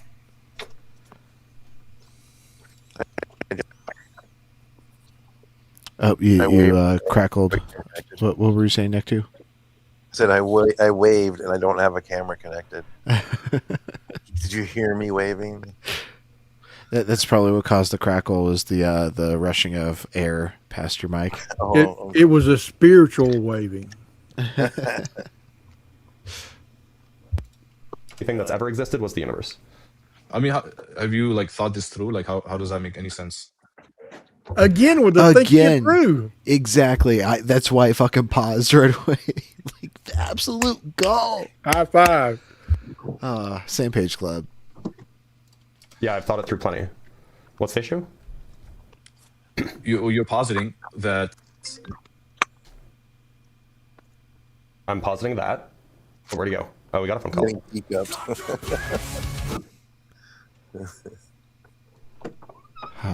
Good stuff. Can you play one of those songs?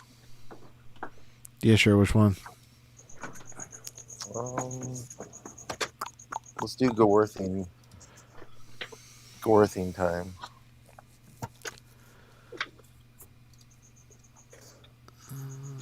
I was messing around with. I've never really played with the AI audio before, so today I was just messing around. I wrote some words and picked some elements of music and put it together and picked the ones I thought were the best and tailored them up a little bit further. And this is what we're about to listen to. The first one is about the first one I was just thinking of when I was on last time when Nobody on Fire was on. Yeah. And You know, you can write a prompt for the lyrics too. I just write all the words and put it in the lyrics. That's what I do, but I mean, you can also like I mean, I don't know how you really are supposed to word them, but like you can write a couple lines, like and just say, like chorus. write me a song about objective morality with Nobody on Fire, Arpy and Gretchen arguing, and then it'll spit out lyrics from you or for you. I mean, they don't often make sense when you do that. Yeah. Doesn't make sense when I do it either, but yeah. So. All right. When I pull this up, we'll all have to be on mute. Otherwise, we'll get an echo. So I'll just go ahead and put everyone on mute, and I'll take you all off mute once it's done. So just bear with me. You know, what you should do. Oh, sorry, Gretchen. I muted you. Go on. Yeah. There's another song that Nectu kind of sent me, and I think we should sneak it in somewhere, just without comment. that's fine. You know, not credit anybody for it. Just Right now, or like, because I really later down the line?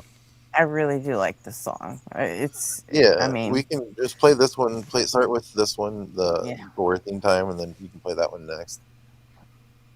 Next, like immediately Yeah. sequentially, or like later down the line. Either, it doesn't matter to me. Okay, because yeah. if it's immediately sequentially, I'll have to get it. Have you sent ripped it right to now. him? Is it the GZVDF? Hold on, let me look at the Discord. No, that's the DeFreak song. Oh yeah, Gretchen. You- Oh, here I'll send it to you right now. I haven't Yeah, sent it to him. I'll send it to him right now. Yeah, you There's sent it there's a in the specific one I want to send in. so. 'Cause ironically, that's my favorite one. It's the one that Gets, yes. Monkey Boy is fucking goated. I've been watching so much Monkey Boy lately.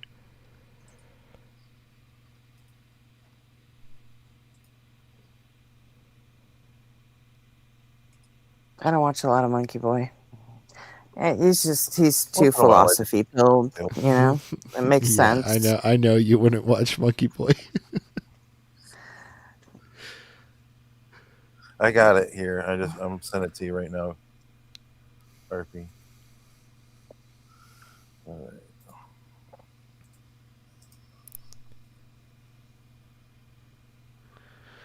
Yep, that's the one.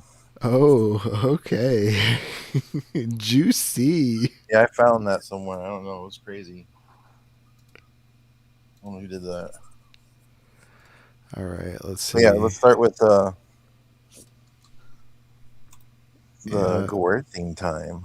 Yeah, no, hold on. I gotta get cued in too. Now that I've got it ripped in the pants. Okay. All right. I will manually mute everyone, and I'll take you all off mute once the video player's done. Sounds good.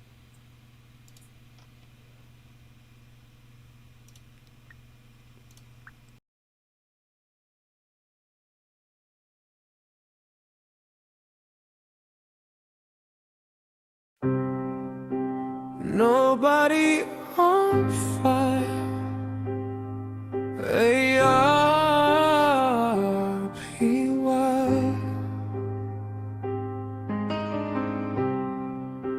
Nobody on fire. A-R-P-Y.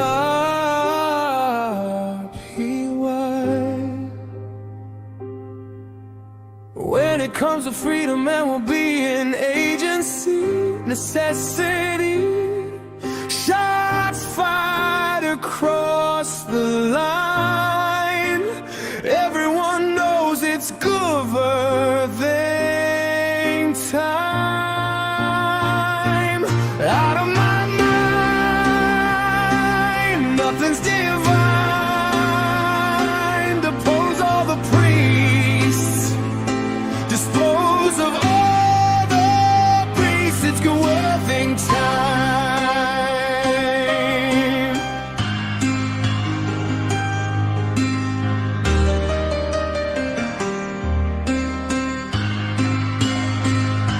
Out of my mind, nothing's divine. Depose all the priests. Dispose of all the beasts. It's Gouverneur time.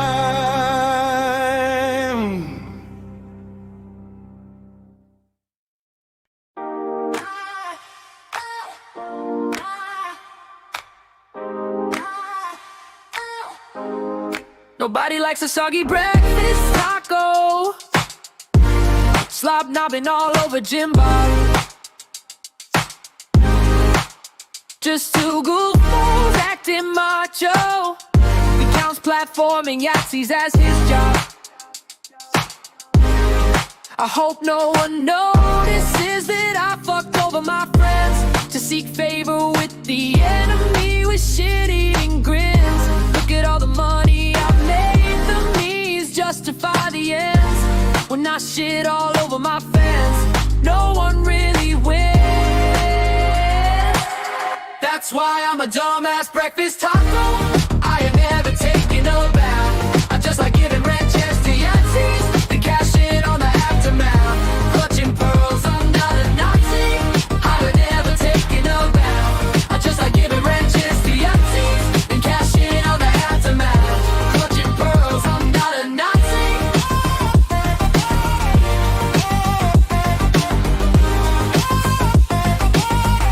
Clutching pearls, I'm not a Nazi.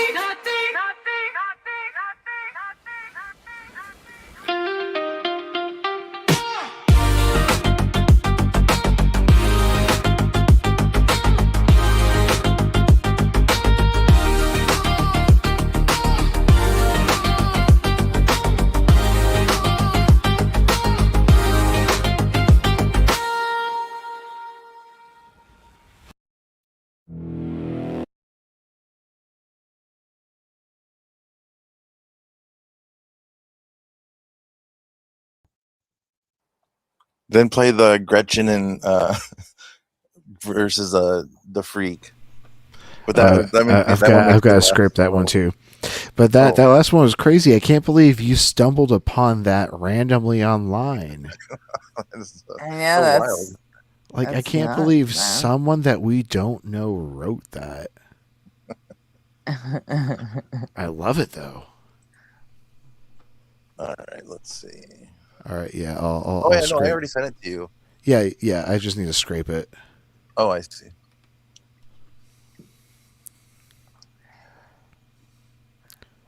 Scrape these nuts.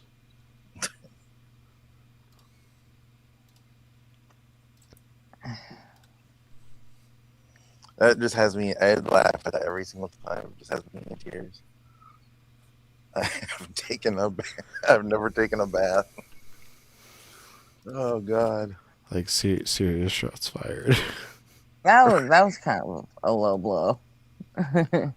Yeah, like I don't know. It was just goofing around. Yeah.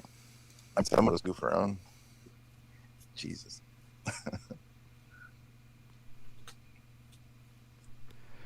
Okay, I think I found it. Okay.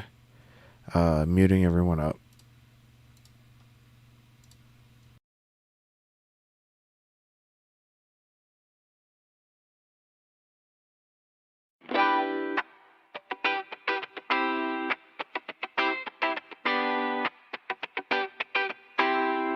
Gretchen said, see, she brings them to the knees. Has these begging, please, just don't ban me. Well, I don't care if you do. Everyone knows I'm the real celebrity dude. Wait, Gretchen, I'm sorry, I'll get on my knees. Just please don't ban me. Just please don't ban me. She lays down her rules, just ain't fair. Crying drunk drama, I'm muted, oh despair. Get in the trenches, bitches, this is war. Believers call us witches and witches, settle the score. Now she's back from a smoke break, and what the fuck? Did someone just say die freak? Where the fucking puts? Just please don't ban me. Just please don't ban me. Gretchen Z, I just didn't think. Well, then just means you're banned from the sink. Whoa,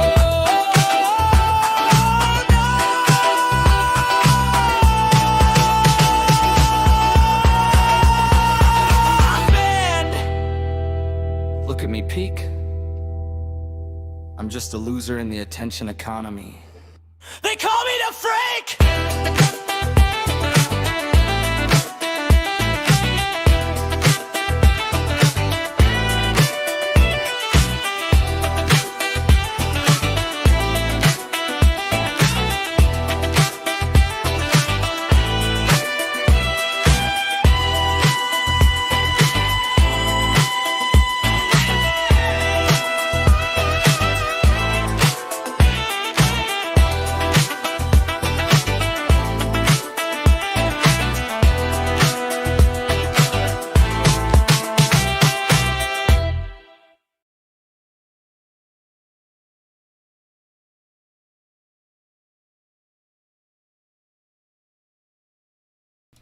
All right, really quick, everyone stay on mute.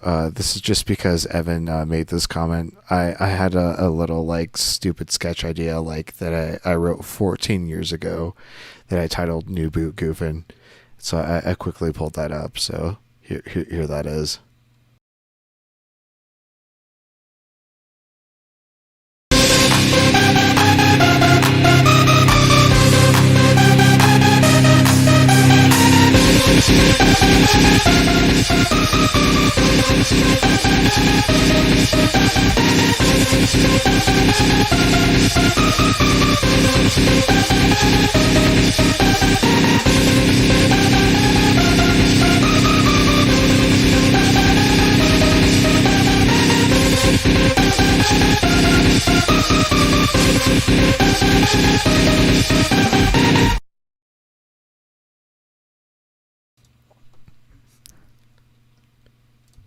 Very, very MySpace metalcore.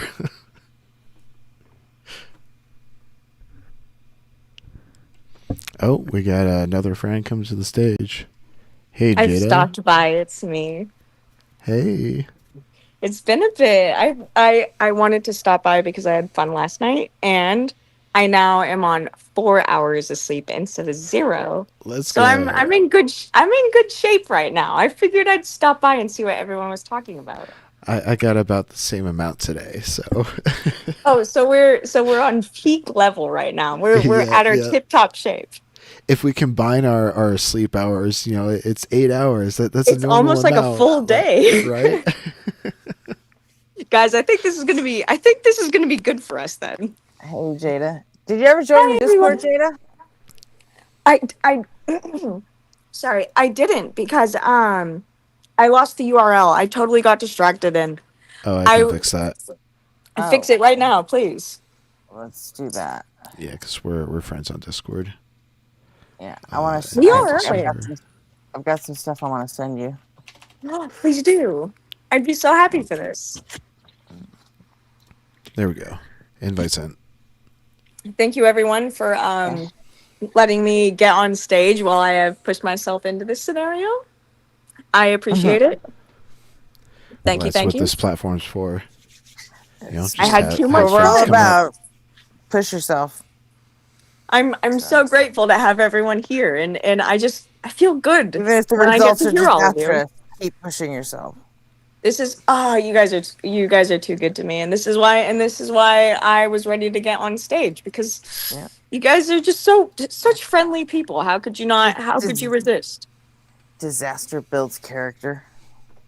Oh, us together, we all just make up a pantheon of amazing traits that we can feed off of each other. I thought you were going to say a pantheon of disasters. I was going to be like, well, real.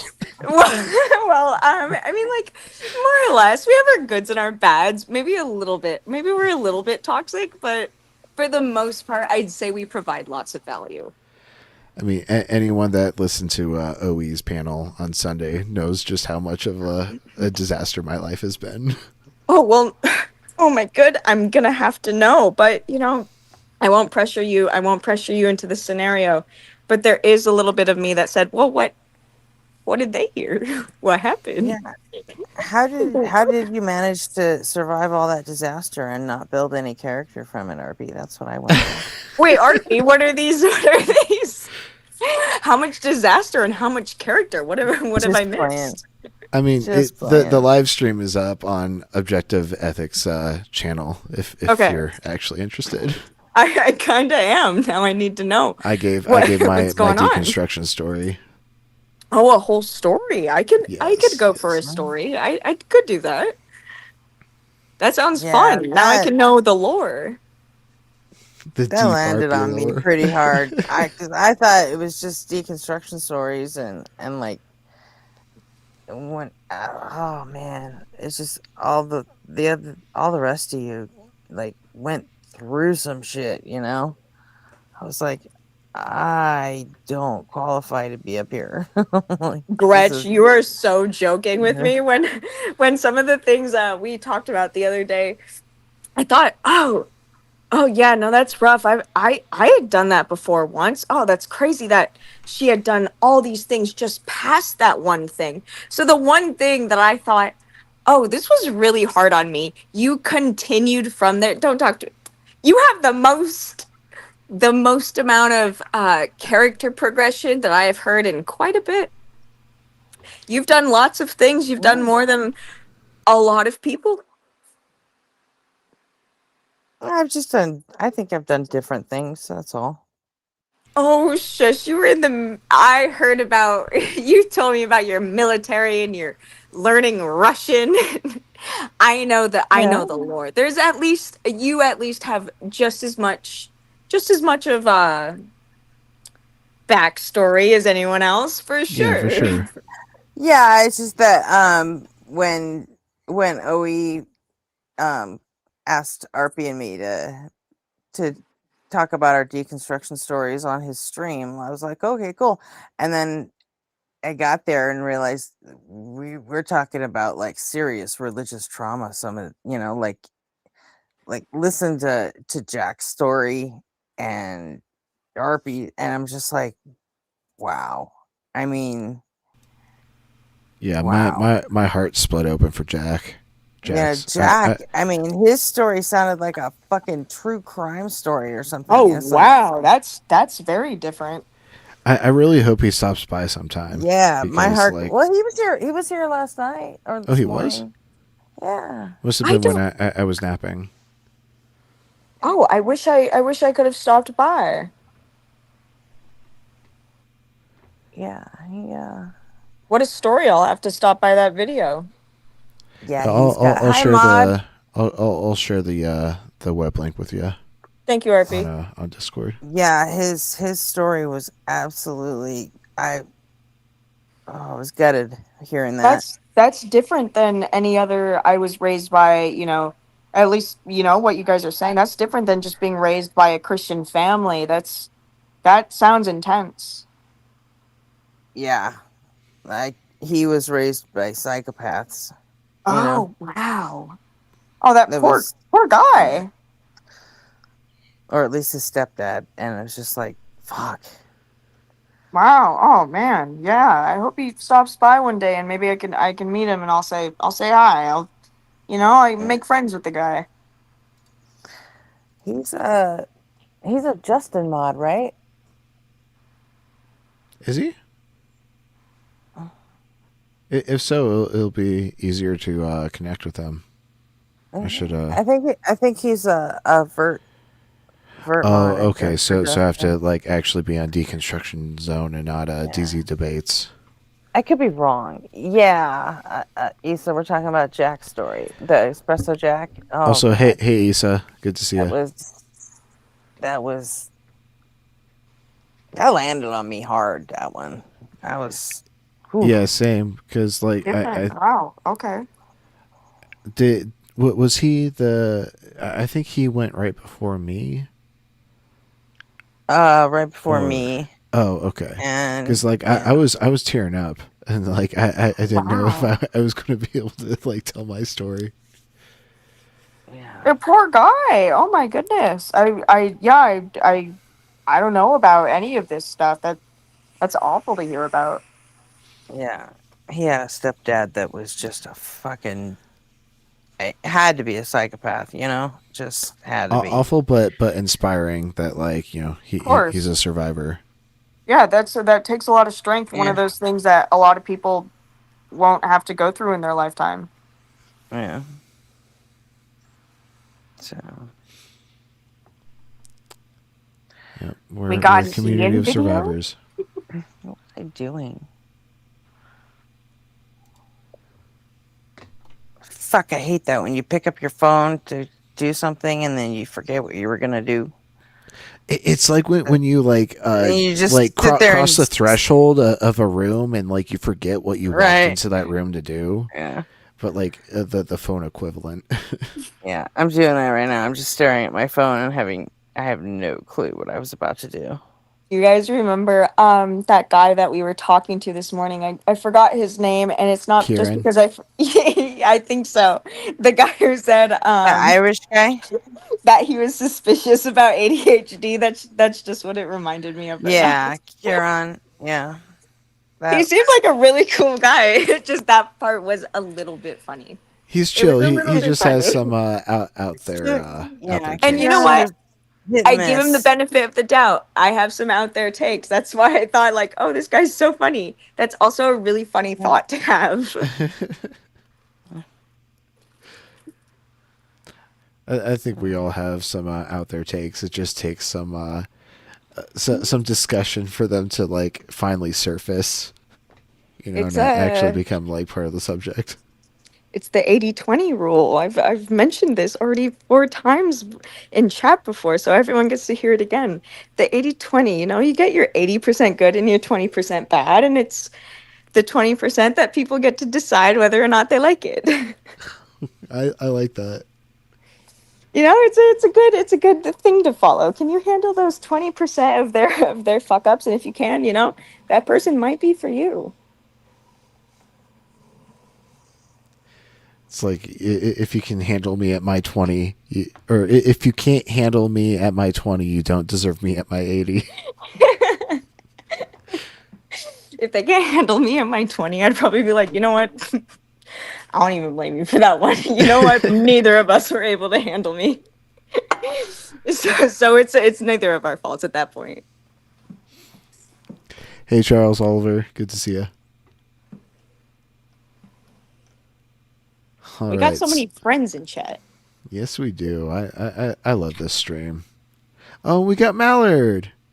Hey, Mallard. It's been a minute. I feel like we haven't seen you over the past week. Always super happy to see you. But yeah, we've got this Ian clip queued up. I believe this is Catholic Thinker that calls in. And Catholic Thinker is like usually really good faith, and like actually tries to engage in like actual like logical argumentation. Oh, we got Robin coming to the stage. Hey, Robin, how's it going? Hey, how are you? Hi, Robin. We're doing great this evening. Hey, Jada, what's your name on Discord? I think it's just Exangelical. I can probably share the profile with you. Thank you, everybody. It's great getting in touch with everybody. Here, I'll copy the user ID and send it to you, Gretchen. All right, thank you. I feel involved. Well, that's what community is all about. Wow, I don't know if I've been a part of too many of these, so I'm gonna have to get used to the vibes. I've had only so many in my lifetime. This has been very welcoming in my 20s when I don't have just automatic friend groups built for me in high school. Well, I say you're fitting in like just fine. Thank you. Well, it's not coming up for me. Okay. We don't have any servers in common, so. RP, you text me, I'll text her, she'll text me, and I'll text you. Until you join the async Discord, I can't add you. Yeah, Jada, just join that async network. Okay, And, if anything, I'll have you send it to me if I can't find something. I sent it to you in our perfect. DMs. So yeah. Okay, thank you. Yep. Yay, we got Mallard coming up. Hey, Mallard. It's a full panel tonight. Let's fucking go. Hell yeah. Ooh, it's so fun. How you been, Mallard? I'm alive, so not too bad. Hey, know? it's better than like everyone else from most of human history. 99.9999999% of humans. Right? the alternative.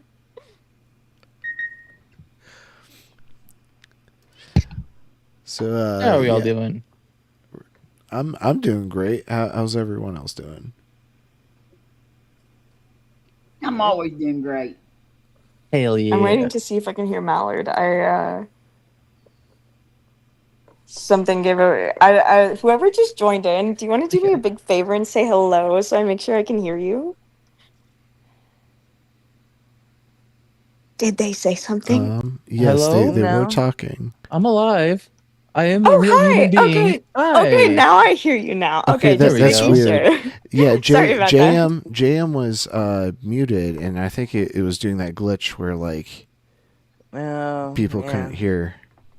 Fuck Oh, I yeah, yeah, wanted to screw be you, sure I JM. wasn't Don't be crazy. muted. Was I muted? Apparently. Yeah, you're muted, and like Streamlabs has this like weird audio glitch where if like one person's muted, like it potentially will mute other people. I've heard It's you talking about that.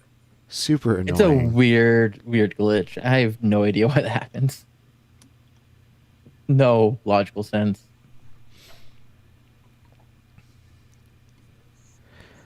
That means I actually have to look and see if my PFP is doing the circle thing. Yeah. Yeah. Do a little due diligence. But I think it looks like everyone's unmuted, so we should be good. So, yeah, unless anyone has anything else they want to bring up, let's go ahead and jump into this next clip. Sound good? Yeah, let's Mm. go. No, Go it sounds for it. horrible. Yeah, I'm down. I don't know. Maybe this results in Divine Simplicity being queer, but Well, I think it already is, right? But yeah. hey, Ian, Hey, long time no chat. How you doing? I'm doing good. You? Doing really well. Yeah. What do you got this time? Well, I think I'm a better argument. I think I moved away from the MOA last time we talked. But Sure. yeah, so P1 I think is going to be if some contingent facts exist, then necessary fact exists. P2 contingent facts exist. Therefore, the conclusion is that necessary facts exist, and we're gonna say that whatever this necessary fact is just going to be what God is, like analytically. So God is I feel like that couldn't possibly be the case. Okay, right off the bat, this is like weird. Saying like God is a fact, that means like God is a proposition. So like you're saying that like God is true instead of saying that like God exists or like God is true. Like that's simply just saying like the fact God is true, like that in quotations is true. And so I think that's going to lead to like some really weird fucky follow-ups. I had Why would I he just start want to this say something real GoPro? quick. Jessica in chat. I just wanted to say I'm going to take that song down. It was just a joke. It wasn't meant to hurt anyone's feelings. So that's all. You guys can continue on. The song that we randomly came across that no one knows the origin of. Well, I'm just going to get rid of it.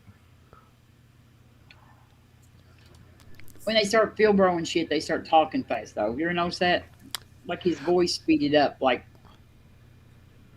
Well, this isn't necessarily going to be Philbro shit. This is going to be actual like philosophy speak.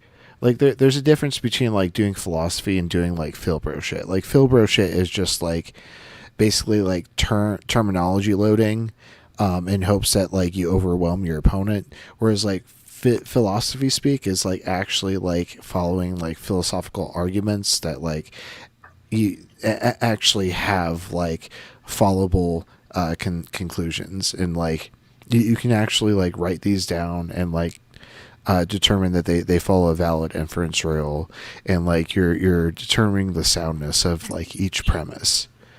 yeah, but didn't he say that God existing was a fact? Yeah, like philosophically speaking, and I'm sure they'll get into the argument of that, but Catholic thinker is usually pretty good faith, and okay. they don't try to do the dog shit Discord like Philbro tactic. Nah, it's a bad faith. It's Catholic. They still speed up their voice. Like they say shit really fast. Well, here Hey, nobody. I am playing it on 1.2. I can bring it down. I mean, but he wasn't talking that fast until he started spitting out that part, and then he speeded up a lot. I thought. Yeah. This is Yeah. a side note. Where's his iPad? I'm so used to his iPad stand. Where is his iPad stand? Oh, right. Yeah, I think this was a while ago because Catholic Thinker hasn't been up in a minute. Okay, I was like, my brain, my monkey brain, my ape lizard brain, it's like his iPad is him, is one unit. So weird not seeing with it. Also, I'd like to point out that the Rode Boom is not in front of the beautiful amplifier, which annoyed me when he started covering the amplifier up with the Rode Boom. I can tell you're an audiophile. Don't cuss. I'm not an audiophile. I just appreciate good audio. Connoisseur. I call myself an audiophile. I can legitimately tell the difference between 320 kilobit per second MP3 and a full lossless WAV file. Sometimes That's some nerd shit right there. Yes, it is. I let the That's nerds the best tell me kind what's of nerd better shit. audio. we could start a whole conversation about what that means. Lossless compression all the way. I prefer FLAC just because like it has tagging capabilities. I like FLAC. I like FLAC, but I don't hate Wave. But Well, I Wave, kinda Wave has a big appreciate- drawback that like it doesn't have as many tagging capabilities, and so like when you're Sure. trying to like And build your isn't it- library, Isn't it's- Microsoft responsible for Wave? yeah, Wave was like one of the first uncompressed standards, like for like Windows like 3.2. Yeah. So it's been around for a minute. And it's been all downhill since then. It really has. But I don't like to call myself an audiophile because I've listened to enough audiophiles on YouTube that they start talking about the sound stage and the instrument separation. This is what I and call gold competitive cables. audiophiles versus casual audiophiles. Like, there's a difference. I have a theater amplifier from Walmart that was $100 in 2000, in the year 2000, and I think it sounds pretty darn good.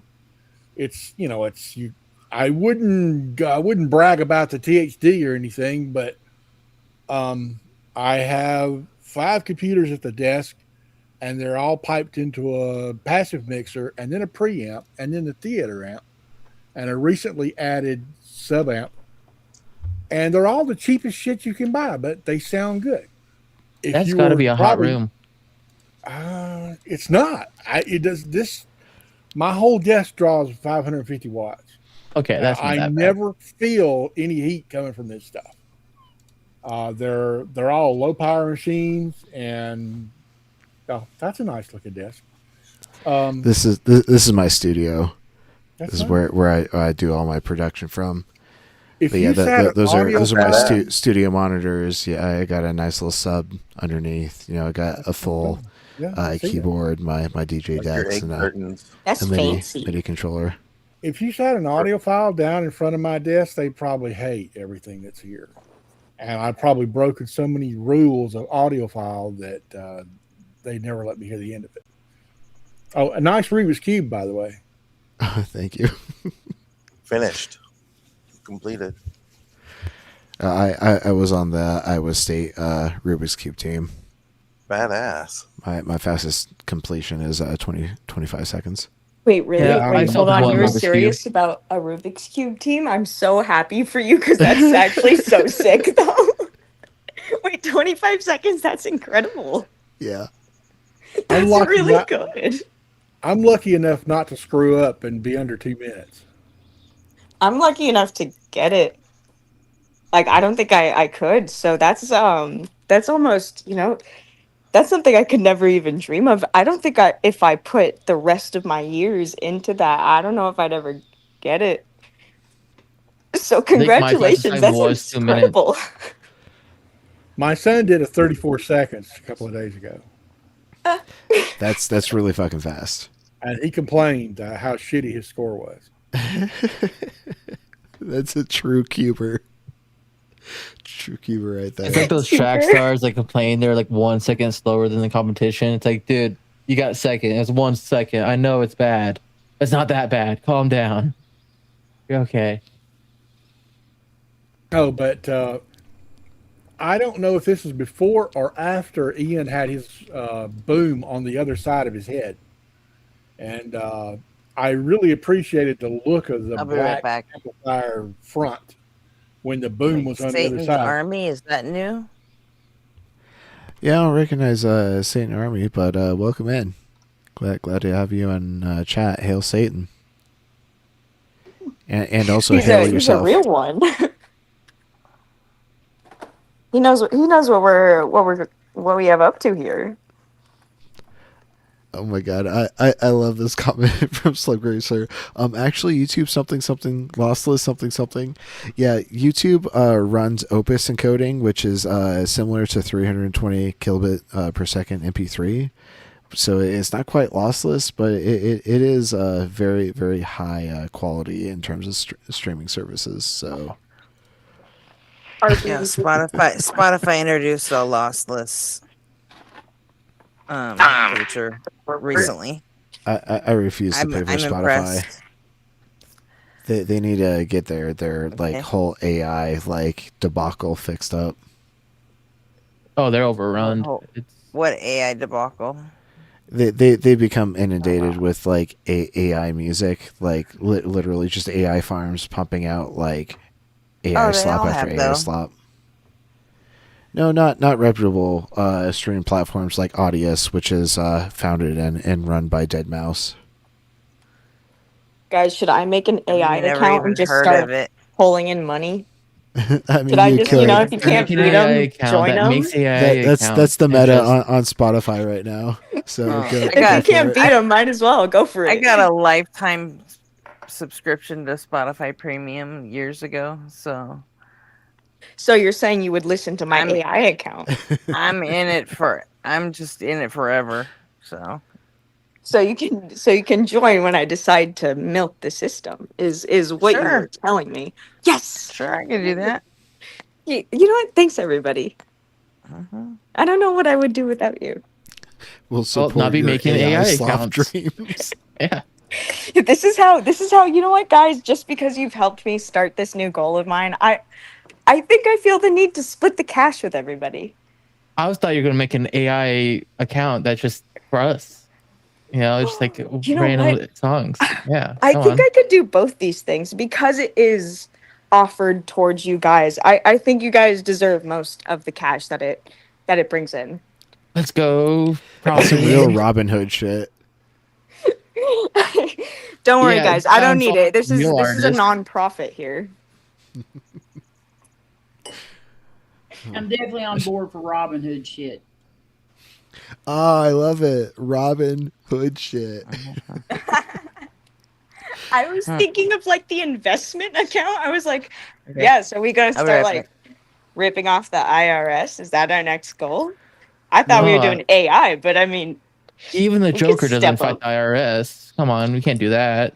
Now I'm imagining Robin like flashing like a stack of bennies and like she's got an Uzi in her other hand and like sporting a grill. That's some real Robin Hood shit. Got a fade. And- Let's go. And One she of ours, shows yours up. is funnier, but yours is almost just as bad as what I said. She shows up in a Peterbilt. Yeah, there you go. Yes. There you go.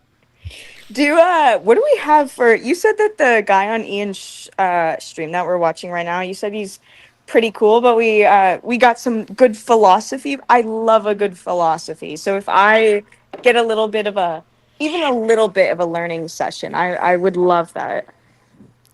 Okay, great. Yeah, this is I believe Catholic thinker, and they are pretty good faith most of the time. Like they actually try to engage, and like Ian doesn't like do any of the like rhetorical tactics because like Ian understands that like Catholic thinker is coming at this like legitimately, and so like as far as I can tell, we're going to get a good interaction. It is going to be like kind of heady, but like This is good. Yeah, let's dive back into it. Let's go. Because, well, oh wait, you're Catholic. I guess that would follow, but I mean that would follow for your view, obviously not mine. The problem is that I probably accept certain necessary facts. In fact, if I'm being honest with you, I'm probably a necessitarian. I think likely every fact is necessary. Oh, well, if I'm not, that's like the most contentious thing I've ever. Well, I mean, like, I think necessitarian. I mean, most people that refer to necessitarians, they mostly refer to it as like an absurd position. For example, when it comes to like modal collapse, like Van Weyen's, holy Lord, I can't pronounce his name, like critique of PSR, for example. Like, if you accept that the BCCF is like necessary, then Yeah. that would say that's like a modal collapse, and that's a problem. Yeah. So I mean, like, I just never heard like necessitarianism be held like seriously.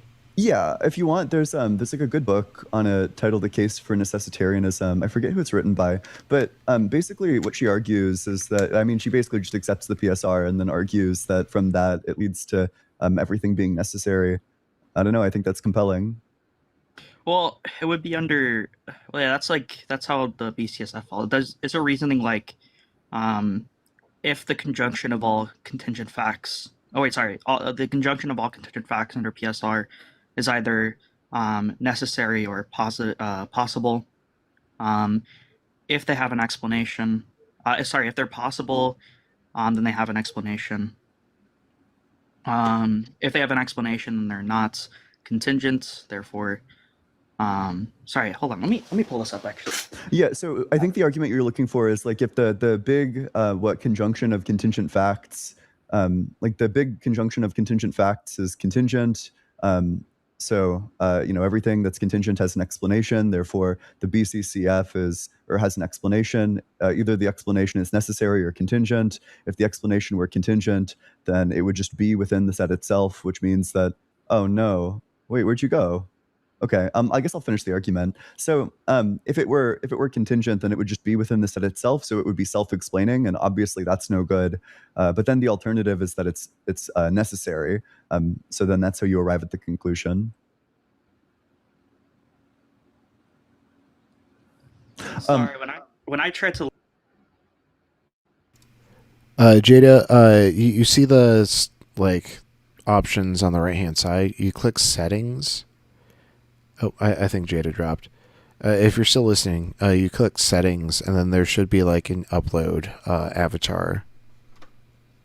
And then when you come back, it just automatically does it for you. Hey, did you hear my explanation how to change your PFP? No, I had to step back because for some reason everything kind of froze on me. Okay, yeah. There should be like some options on the right hand side. If you click settings, there should be an option to upload a PFP.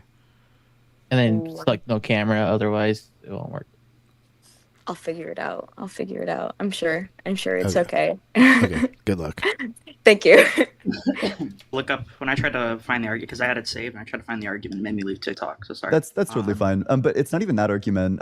It's just like the more it just goes through like all of the different possible chains of explanation that could exist. So let's say like maybe you have like the infinite chain of contingencies, but then that's contingent. So, that would require an explanation. The author also argues that if you have something necessary and then this necessary thing explains the contingent thing, then either the connection, the fact that it explains it is itself necessary or contingent.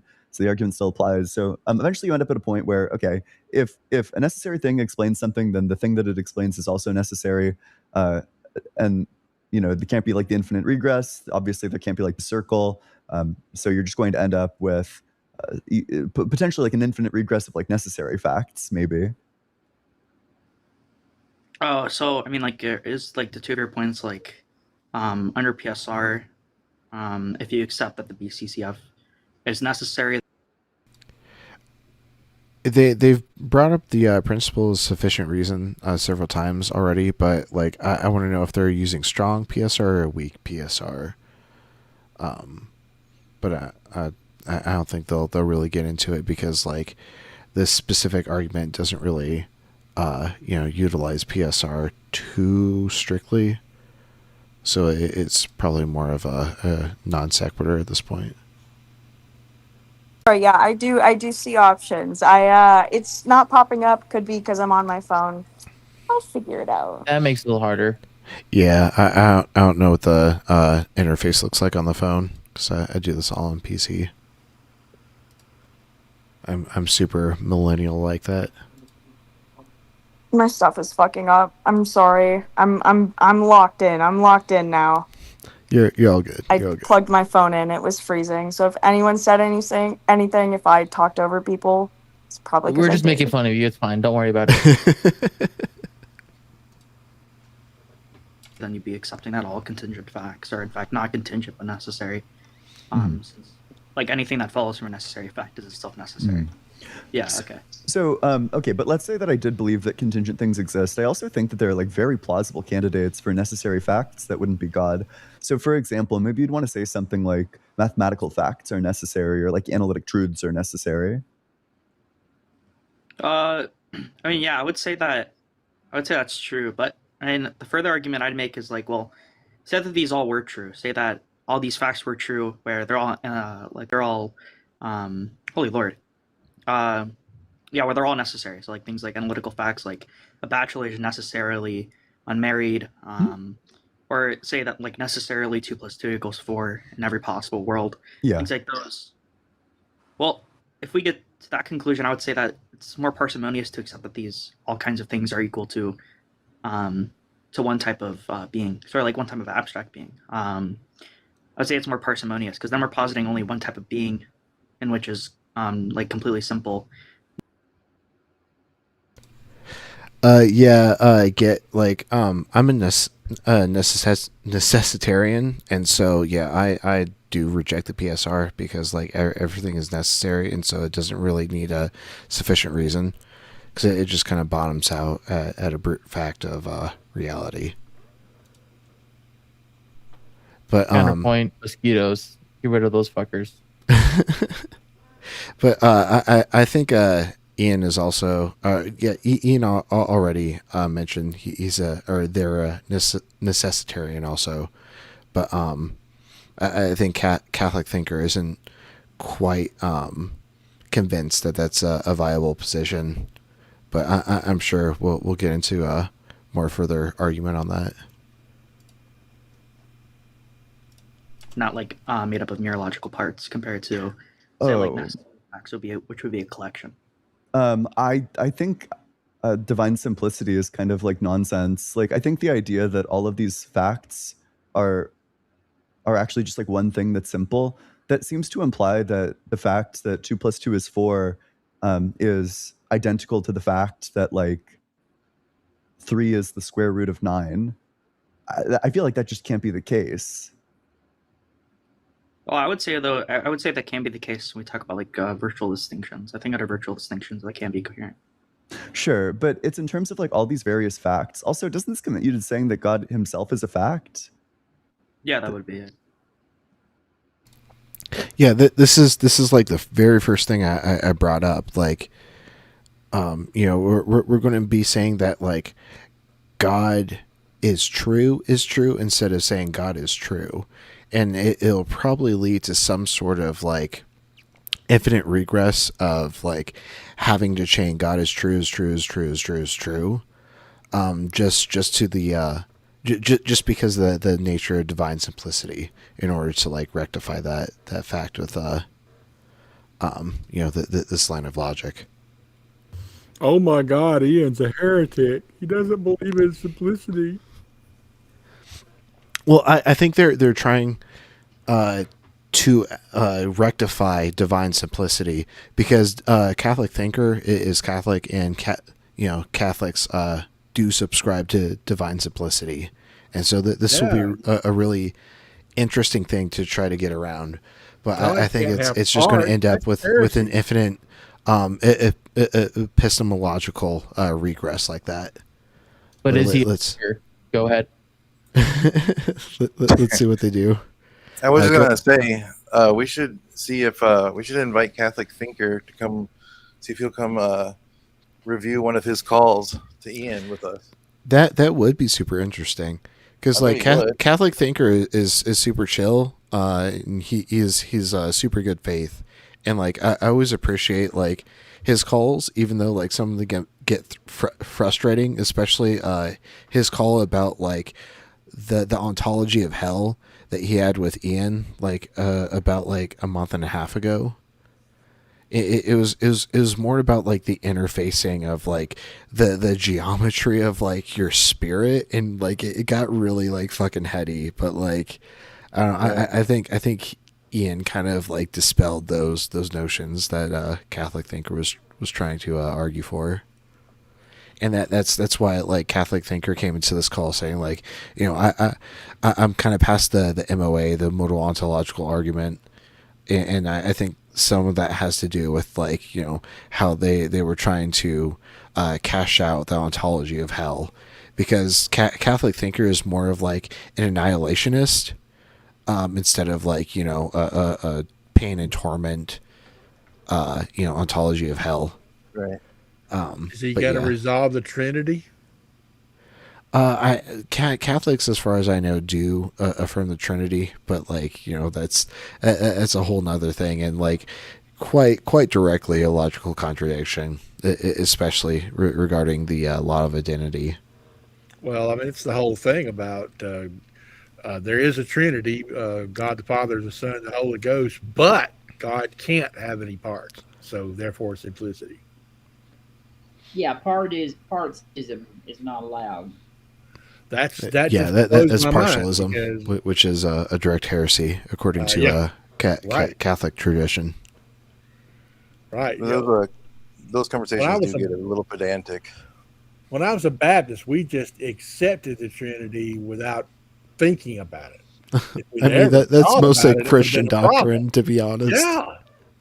Well, look, we didn't read the Bible. We waited for our Sunday school teachers and pastors to tell us what we believe.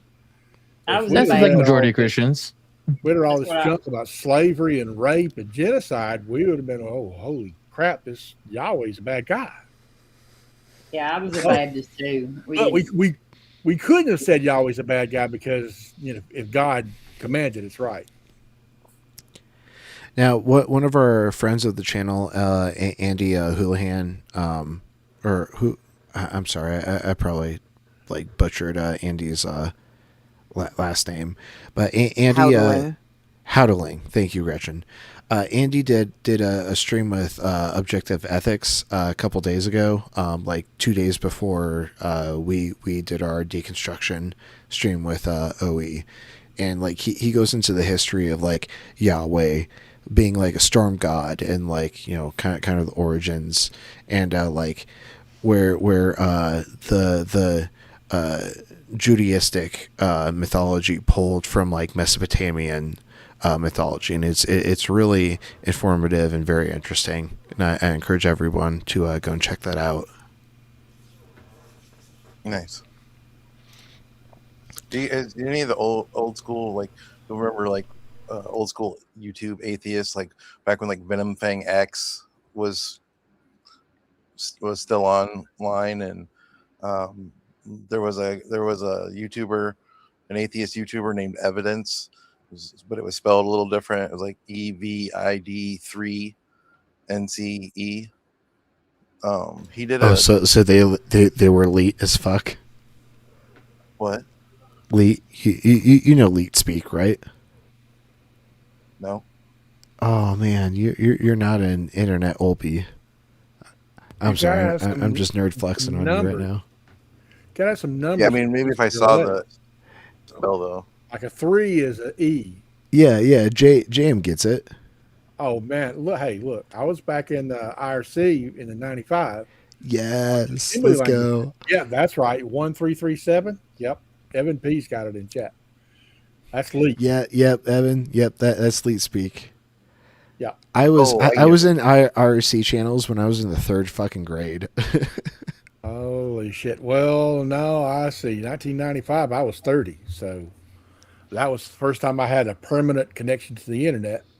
And the reason I got on the internet was because I knew that I wanted to get on the IRC and do all of this text chat, because I was used to BBSs where you basically had a bunch of emails, and you got your emails from the BBS and you answered all your emails and you sent up all your replies, and you would only log in for a couple of minutes. And we got on IRC, you could chat and text live with a bunch of people. So I knew I wanted to do that. And then that's when we learned about everything on the internet has trolls, and you need to replace half your letters with numbers and all that junk. We were programming in assembly language, and we had competitions to see who could make the smallest program in 256 bytes and stuff like that. And IRC, long time, good time. It sure I just was. sent it to you, RP. This isn't his channel. Someone took this from his channel and condensed it into one video, because he did it at a time when YouTube still just did 10-minute, like the 10-minute videos, and that's the way he made it. It was all like in 10-minute chunks. So someone condensed it, or not condensed it, but put it into one video and spliced it, is what I mean. So it's like 3 hours long. But his deconstruction talk, like, I'd already become an atheist by this point, but the first time I heard this guy talk and tell this story, it was, and a lot of people have said this too about him, he tells it so well and so compelling and so convincingly, but like it just hits you like in this deep place, like this it's extremely emotional. And if you guys ever wanted to watch this, like, we don't have to watch the whole 4-hour thing at once, but if you wanted to, like, either, I mean, I'm just saying we have that, we can do it that way, or we also have it like the way he originally did it, like in 10-minute chunks. But this dude is amazing. I don't So we know if beat anybody else has ever heard of Christianity him. with emotions. We turn the tables, is what I'm hearing. I'm sorry, what? It's you said it's very emotional. I'm saying, the deconstruction. So we turn the tables. Instead of like trying to bring evidence, we bring emotions into them, like what they do. Yeah, I mean, like, he wanted to really, drive home the point that he, this was his life. He really, because he knew that they were going to be challengers, that people would have, like, the Christian, because he wanted to get through to people, that were maybe feeling like he was like trapped in religion. But this was like back in, like, I don't remember when the video originally came out, like 2007, 2008. He was like one of the first people to like be on the internet talking like this. It was when the atheist community on YouTube was really young, and like this. I mean, he didn't help me personally deconstruct, but like I told him like how much his story affected me. Like, it's something I still think about to this day. I'm still talking about it. I'm still telling other people about it. It's just one of those and like, but he also goes through like the history of religion. Like, I mean, it's an experience, and I think everyone here would enjoy it, and I think you would also, would serve others well. So, but I just want to throw that out there. And then what made me think of it was when RP was talking about going on OE's, deconstruction, because that's basically what this is. It's him telling his story of deconstructing, and it's a good one. Arpy has a good one too. Does anybody know the channel Non-Stamp Collector? Yeah. Yeah, Non-Stamp Collector was probably like the first atheist like YouTube channel I was ever introduced to. Yeah, like him, Thunderfoot. There's a few of them like that go all the way back to 2006. Not all of them are still around, but Oh no, didn't Thunderfoot become kind of nutso lately? when Thunderfoot got himself in hot water for talking shit about feminism when he didn't know shit about feminism, and he's since shut his mouth and hasn't talked about it since. That was like back in like 2014. Lately, I mean, he stays in his lane now, more or less. I He's kinda like like him when he was educating us about telescopes and photography and yeah, he still does that. science He's a good experiments. scientist. He started. He's got some edgy takes. He's got some bad takes, but He started debunking things that weren't really well formed, and I just like, he's kind of lost it. I think he does really good with like debunking like the CIA, like UFO tapes, the UAP tapes. Like, To be fair, you only need 2 eyes to debunk those. They're so bad. I know, it's true. It really is, but Solar freaking roadways. yeah, that one too. He That did was a good job funny. debunking that. The fake air conditioners that you Yeah. put in the middle of your room and they don't have an exhaust. That was another one. Crap. The water makers that you put in the desert, and you just only need 1 billion watts to make a couple of liters of water. It's okay. Yeah, those, I really thought that was real. Like, long. This is like 2000. Like, I don't know, wow, it's been a while. that's amazing. And then you find out Right. that you could He make plays a little bit of thought to it. And you're like, oh yeah, that makes no sense. How could that happen? Yeah. We would have done If it you- thousands of years ago. We would have been just now discovering it. But yeah. Anyways, will you RP, you don't have to watch any of the content or anything. Will you just bring up the Evidence's channel, just his face, so see if anyone recognizes him? Yeah, sure. Let me get your DM. And I just found out the other day that Gretchen and I both we're big fans of News Dude, Tommy, a political streamer. He used to debate a lot. And if you guys have never heard of Tommy, he doesn't do it anymore. And I hope he comes back if he can at some point. But Tommy from News Dude was an excellent debater, political debater. Yeah, he's never coming back. Yeah, probably not. Anyways, this is evidence. He's much older now. He's a doctor. He's got his PhD. I don't know what in. He posted a video like a few years ago saying he was going to make a comeback, but it never materialized. I think he's just too busy. But he's one of the old school. But yeah, he talks about like the history of God, like Karen. He goes to that book by Karen Armstrong. Like does a really good overview of it. And he Holy shit, that's quite the spread. So like going from 10 years ago to 2 years ago. Yeah. Like bro lived an entire lifetime. I was so excited when he made that video, that top one on the left. I was like, oh hell yeah. But you should play that evolution one real quick. That one's it's only like a couple minutes, like 2 minutes long, but you get a flavor for like how he talks and like how he like his style. It's that one down there on the right. Go up a little more. That one right there. Evolution. This one? Down one. What? The one that says evolution. Yeah, let's save that for after we get through the that's clip. fine. That's fine. I don't mean to derail anything, but Like we rabbit holed like we are to like a fractal amount of like rabbit holing at this point.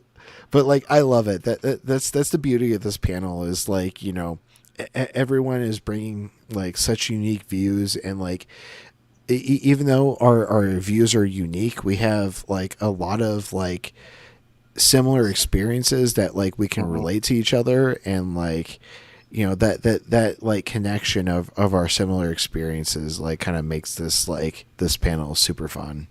At least I'm having a grand old time. I hope chat Definitely. And everyone else on the panel is having a great time too. And I would always be down to watch Non-Stamp Collector. In fact, my favorite Non-Stamp Collector video is the thing for which there is no known maker. Oh my god, yes. I'll keep that in mind for later. But yeah, let's go ahead and dive back into Ian for the time being. What, you don't want to crash the stack? Oh my god, we're only like 20% in.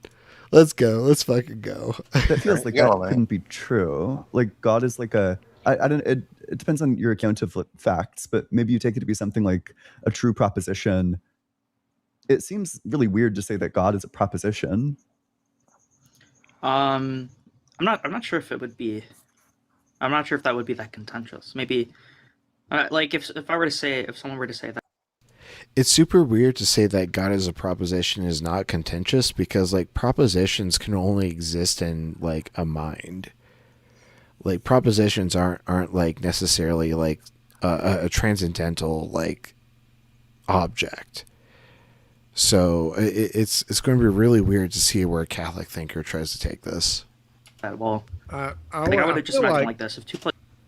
I feel like every time you start doing philosophy on God, it turns into just a debacle. I mean, yeah, because like the entire concept of a god is a debacle. So like to try to rationalize it with philosophy is like, you know, a monumental task. I mean, I'm not good at philosophy. You know? I don't know the rules or anything like that. But there's things that do make sense, like the three omnis. You can't put them together. And you don't have to be. You can't have three omni properties. You know, we talked about that earlier. You can't be all powerful and omnipresent and omni good, because they contradict. One negates the other. Yeah, that makes sense. That's the kind of thing you can understand even if you're not a philosopher. But I forgot where I was going with that. Maybe I'll come up with it later. I apologize. I'm good at derailing. I think we cool. We're crashing the stack. All right. Dark Matter 25 is also good. As long as we don't B-sod, I think we'll be fine. +2 = 4, and that's considered a fact. Well, I'm not sure why it would be the case. that it would seem unusual to say that God is otherwise a fact, especially when we talk about like under divine, like you mentioned, like under divine simplicity. I just want to point out that a Catholic thinker has gone from equivocating God being a proposition to God being a fact. Like any sort of facts we can imagine that are necessary, such as mathematical facts, would be equal to God. Yeah. Okay. So even that gets like, I don't even know what if like, surely saying God exists, like God exists as a proposition, but just God as the entity, that doesn't seem like God the entity could be identical to a fact. His existence is a fact, but he himself cannot be a fact, because I don't know, it's typically you want to say like a proposition has like a subject and like a predicate, but just the word God does not form a subject and a predicate. I think it has an implicative. I think it has implicative language. Like if you were to say like, God is if you were to say like God is proposition, then like that would be implicative to saying for statements like God is real or something like that.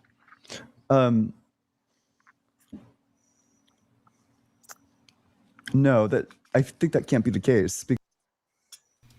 Yeah, I follow Ian's line of thinking on this. Like, God is simply a subject and not a predicate, and so like, God is an incomplete premise.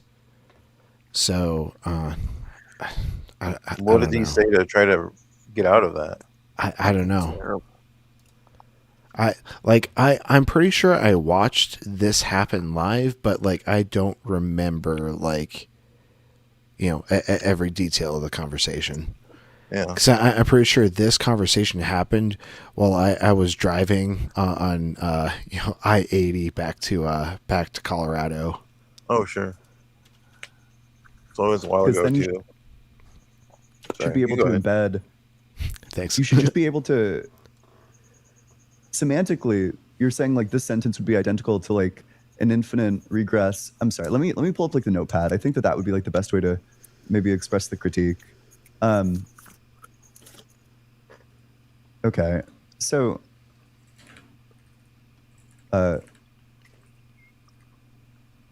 God equals God is real, like the proposition, I guess. Oh, we've got a new name that I don't recognize in chat. Zorkraz. Good to see you in chat. They say, theism appears to recognize no limit to ad hoc rationalization, or rationalizing. Any other hypothesis would be so dead you couldn't find the grave.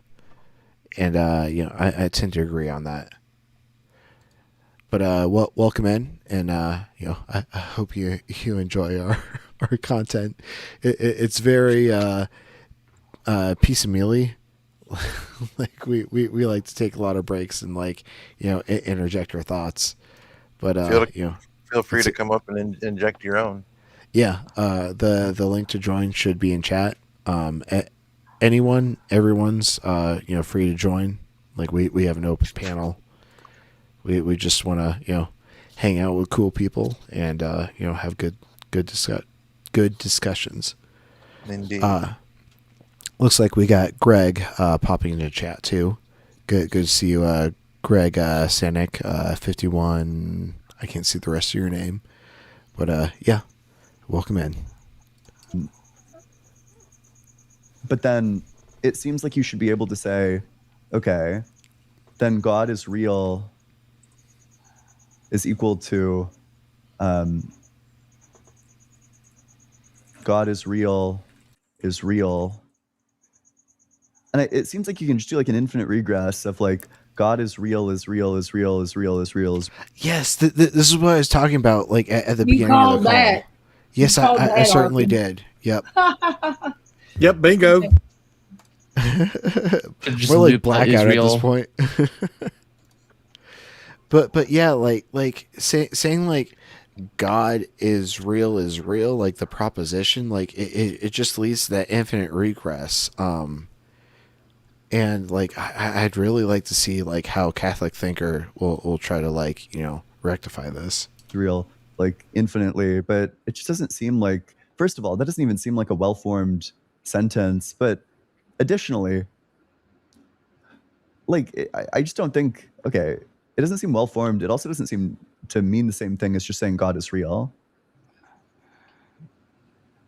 Well, I'm actually not sure if that. I mean, like, would it lead into like an infinite regress, like under the proposition? But I'm not sure if it's that crazy for this type of infinite regress to be real. Like, if we just went on to a complete chain, I'm not sure if it's coherent to say, well, the proposition which we speak of is real. So, like, something like, well, an apple is real, right? So, like, that kind of statement would be like a real fact about the world. And I'm not sure if it's that absurd to lead to like, an infinite regress.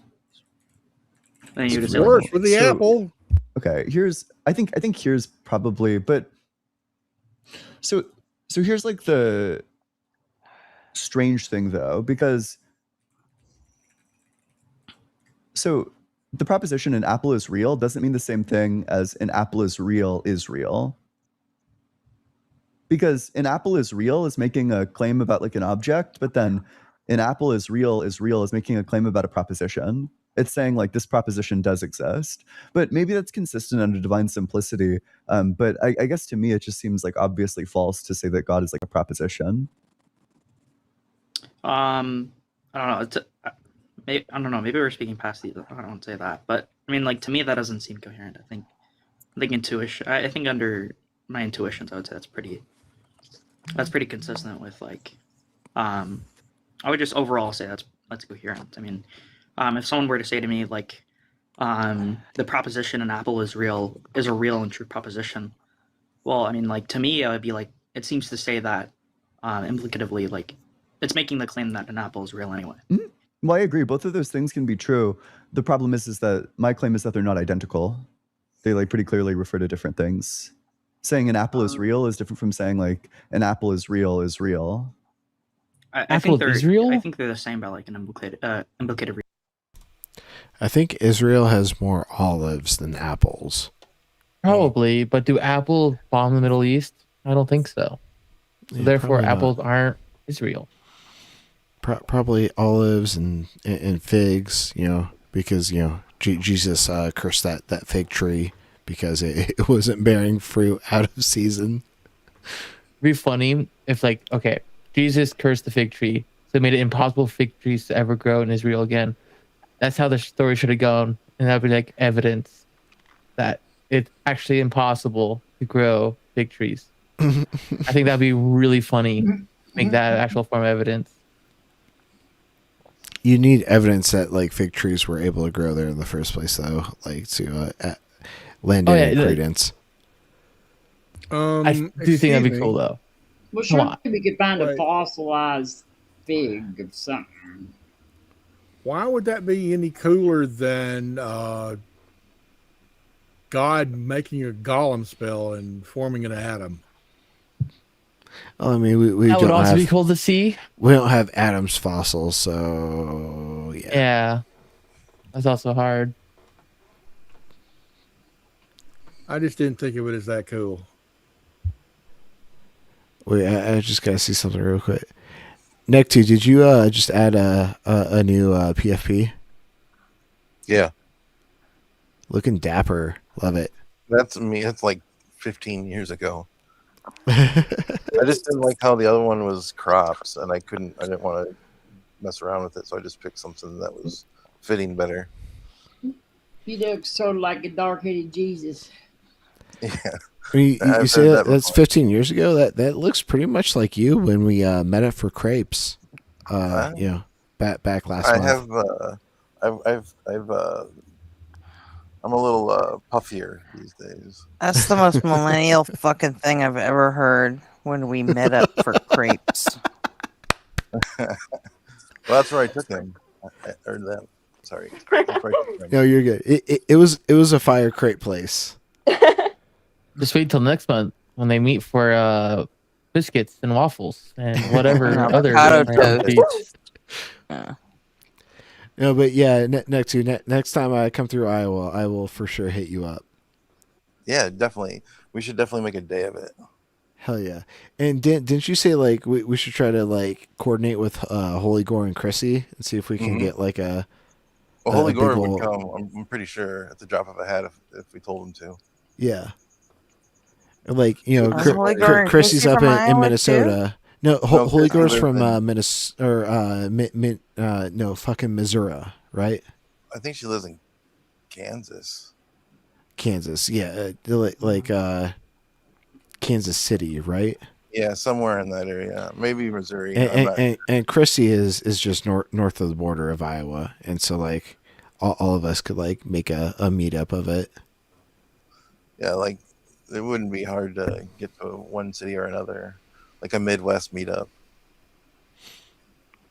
We'll make it happen someday. But Des like Moines yeah, or Kansas City. I'd go to Kansas City. Kansas City's only 6 hours from me. yeah, Chicago's- but it'd be quite a trek for Chrissy. So I think like somewhere central in Iowa would be like best for everyone. Chrissy, I thought lives in Kansas City though. No, I'm pretty sure she's in Minnesota. I don't know. I might be There's a big tripping. difference there. Yeah, I think she lived in Minnesota. I don't think she lives there now. Because Okay. I think she lives in Holy. Because Holy Gore has told me that she's local to him. Oh shit. Okay. Well then, yeah, we could probably just like meet up in Kansas City. Yeah. No, Greg, we're not having a fucking orgy. Hey, y'all could be there maybe when Jesus comes back. Isn't that where he's coming back to? He's like right above Kansas City. Or if Unapologetic sets up a Midwest date, if this first one goes well, I think they're gonna do one in Ohio. But if that one goes well, they'll just keep adding them if they keep going well. So I'll see if I can find out from Travis where they might else go. that'd be so cool if they came to like Chicago. Or Kansas City, anywhere in the Midwest. You know, that's closer than Ohio. That's Oh, are we talking the Unapologetic tour? yes. Yeah. Robin, did you say Denver is like a possibility? I would say I'd go it's to probably that. good. I'm gonna ask Travis. I'll ask Travis tomorrow. He was having audio issues tonight, so he wasn't in there in the live very long. But I'll see if I can find out. I told him about Gretchen though. Yeah. So like I know Ian like grew up in Colorado, so that like Right. could be like, you know, So kind of a who about motivation. me? Travis Pangburn wanted to do For that. what? I told him that you might come to the event out there. Oh I was yeah. trying to figure out how to get you there and all that shit. But I know we have two Pangburn like regulars, like Thomas, the guy that does like all of the on the school thing. He's like going to be the director of education and stuff. And he lives in Colorado. We've got two Pangburn members that are way up there that are in Colorado. So I can see them picking a Colorado date for sure. That'd be awesome. But I'll I would ask go him. with I'll ask him tomorrow if he knows any kind of like has any idea where he's planning on going to. Oh my god, Jada, stop. What? Jada, are you gonna join Discord or not? Oh, should I do that now? I can do that now. Yeah, I sent you the fucking DM. Waiting to send you something. I'm so sorry. I'm gonna Gretchen, go get on that now. I sent you her username, so you should be able to send a friend request. I did, Oh, but wow. she's not answering wow. those either. Apparently. Okay, I have my notifications off because I get overwhelmed. Same. I'm so sorry. I'm so It's a- sorry. It's a trait of mine. That I have to look ADHD, forward to right? it. I can't have too many notifications or none of them are getting answered. Greg, oh, But 90% of my behave. notifications are turned off. You know, I Yeah. got to get those ones that I literally need to answer for because those other ones, those are optional. I like My being able to employers set up- need to hear. What? My employers need to hear from me. So, you know, the rest are they're on Nah, silence. they don't need to hear from you. They don't need to. That's not important. I mean, no one's gonna stop me if I were to, you know, just if I went a day without. Work is boring. Boring but necessary. So fucking necessary. All right. How about this Ian clip? we ready to dive back in? Yeah. All right, let's do it. Reason I think like we talk about the relationships between the sentences. I think it is different from just saying like an apple is real, rather than saying like the statement the apple is real is real. But I think it makes the same like conclusions about the kinds of facts we have. That would seem to imply that an apple is a proposition, like just the apple itself is a proposition.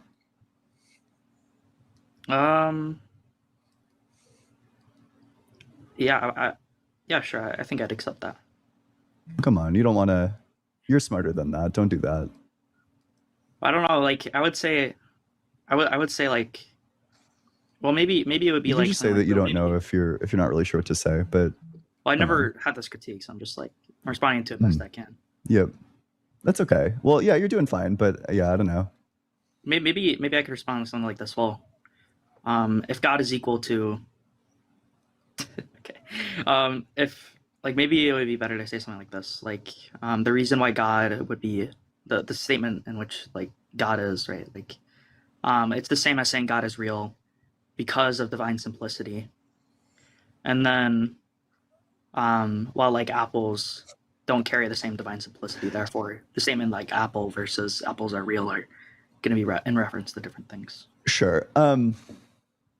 Okay. So there's like a couple of routes that I think I can go. I think that might be like a coherent solution to it. Maybe, but if you commit yourself to the proposition that, you commit yourself to the proposition that God is a proposition, then you're going to be saying that God is truth apt, but then also God is identical to truth. So God is like God apt. He's like a God bearer, like God bears himself. It just seems like there's like a bunch of weirdness, like a bunch of like obvious, like, I know divine simplicity, you have like a totally different set of like intuitions with respect to God talk, but saying like God is a God bearer, I don't know, that just sounds like gibberish to me. I think under like first order logic or predicate logic, that's true. I think that like I would say that is a pretty queer thing to say. I don't know, maybe this results in divine simplicity being queer, but well, I think it already is, right? But yeah. Happy Pride, y'all. I think like when we Happy say like Pride.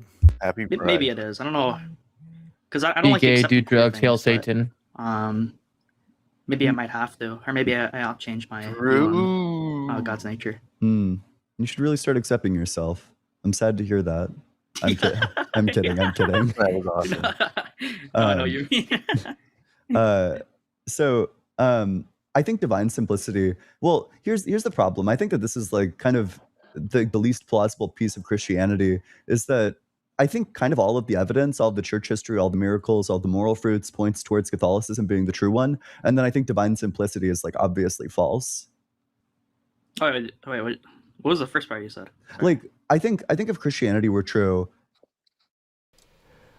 All right, so like I think where Ian's going to go with this is like, you know, Catholicism is like the classic progression of the church, in that like the people that were people of letters, aka people that were literate, or the people that were teaching the word of Christ to the masses, whereas like to assume like Protestantism is true is to think that like Jesus intended like the illiterate masses to somehow pick up his word, you know, in a period where a majority of the people were illiterate. It just seems like nonsensical.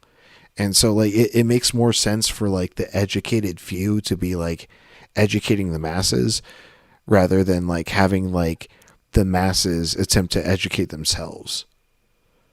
But they were playing telephone games, so they didn't have to read it. They just had to tell it to each other. Well, and what the funny thing is though, like Protestants, you know, like look how long the Catholic Church was the only church. And Right. now though, like I've heard Baptists, like because my family's Baptist, who actually think that Baptists were around at the time of Jesus because of John the Baptist. I was like that, but no Protestant. There was no Protestants Right. And then once the church started, there were nobody was any of these things except for Catholic. Like, it's so crazy. Like I'm gonna do a quick fact check on the literacy rate of like people around the time of Jesus' death. That was like, He's like what, 2%. 33 BCE. I think it was like It was low. 2% or something like that, or 10%, 8%. Okay. God, I can't believe it's that high. What was the literacy? I bet it was effectively Rate. zero. I think less than 10% sounds about right. If you were rich, you could afford to Ooh, learn how to Jada, write. that was a clutch a clutch quote. Look at this. Yeah. In 33 BCE, is this showing? Yeah, okay. In 33 BCE, the global literacy rate is estimated to have been well under 10%. Yeah, I think I Reading- heard 7 at one point. Yeah, reading and writing were specialized skills mostly reserved for wealthy elites, government officials, and priests and scribes. Vast majority of ancient world's population, roughly 85 to 90%, was illiterate. So yeah, like assuming any sort of like flavor of Protestantism, that's a hard word to say. Non-Catholicism was true is just kind of like nutty at this point. And so you really needed these educated individuals like telling the masses like exactly what the texts were saying. Well, I mean, and you got to think that God allowed this wrong church to like be the source that the world is going to get the religion from. Like, if you think God's real, you know what I mean? Like, he let it go that long without like, he just allowed the wrong doctrine and stuff to be taught to everybody for so long. It makes the question to raise: why didn't God just make all of them perfectly literate? You wouldn't have to worry about the problem.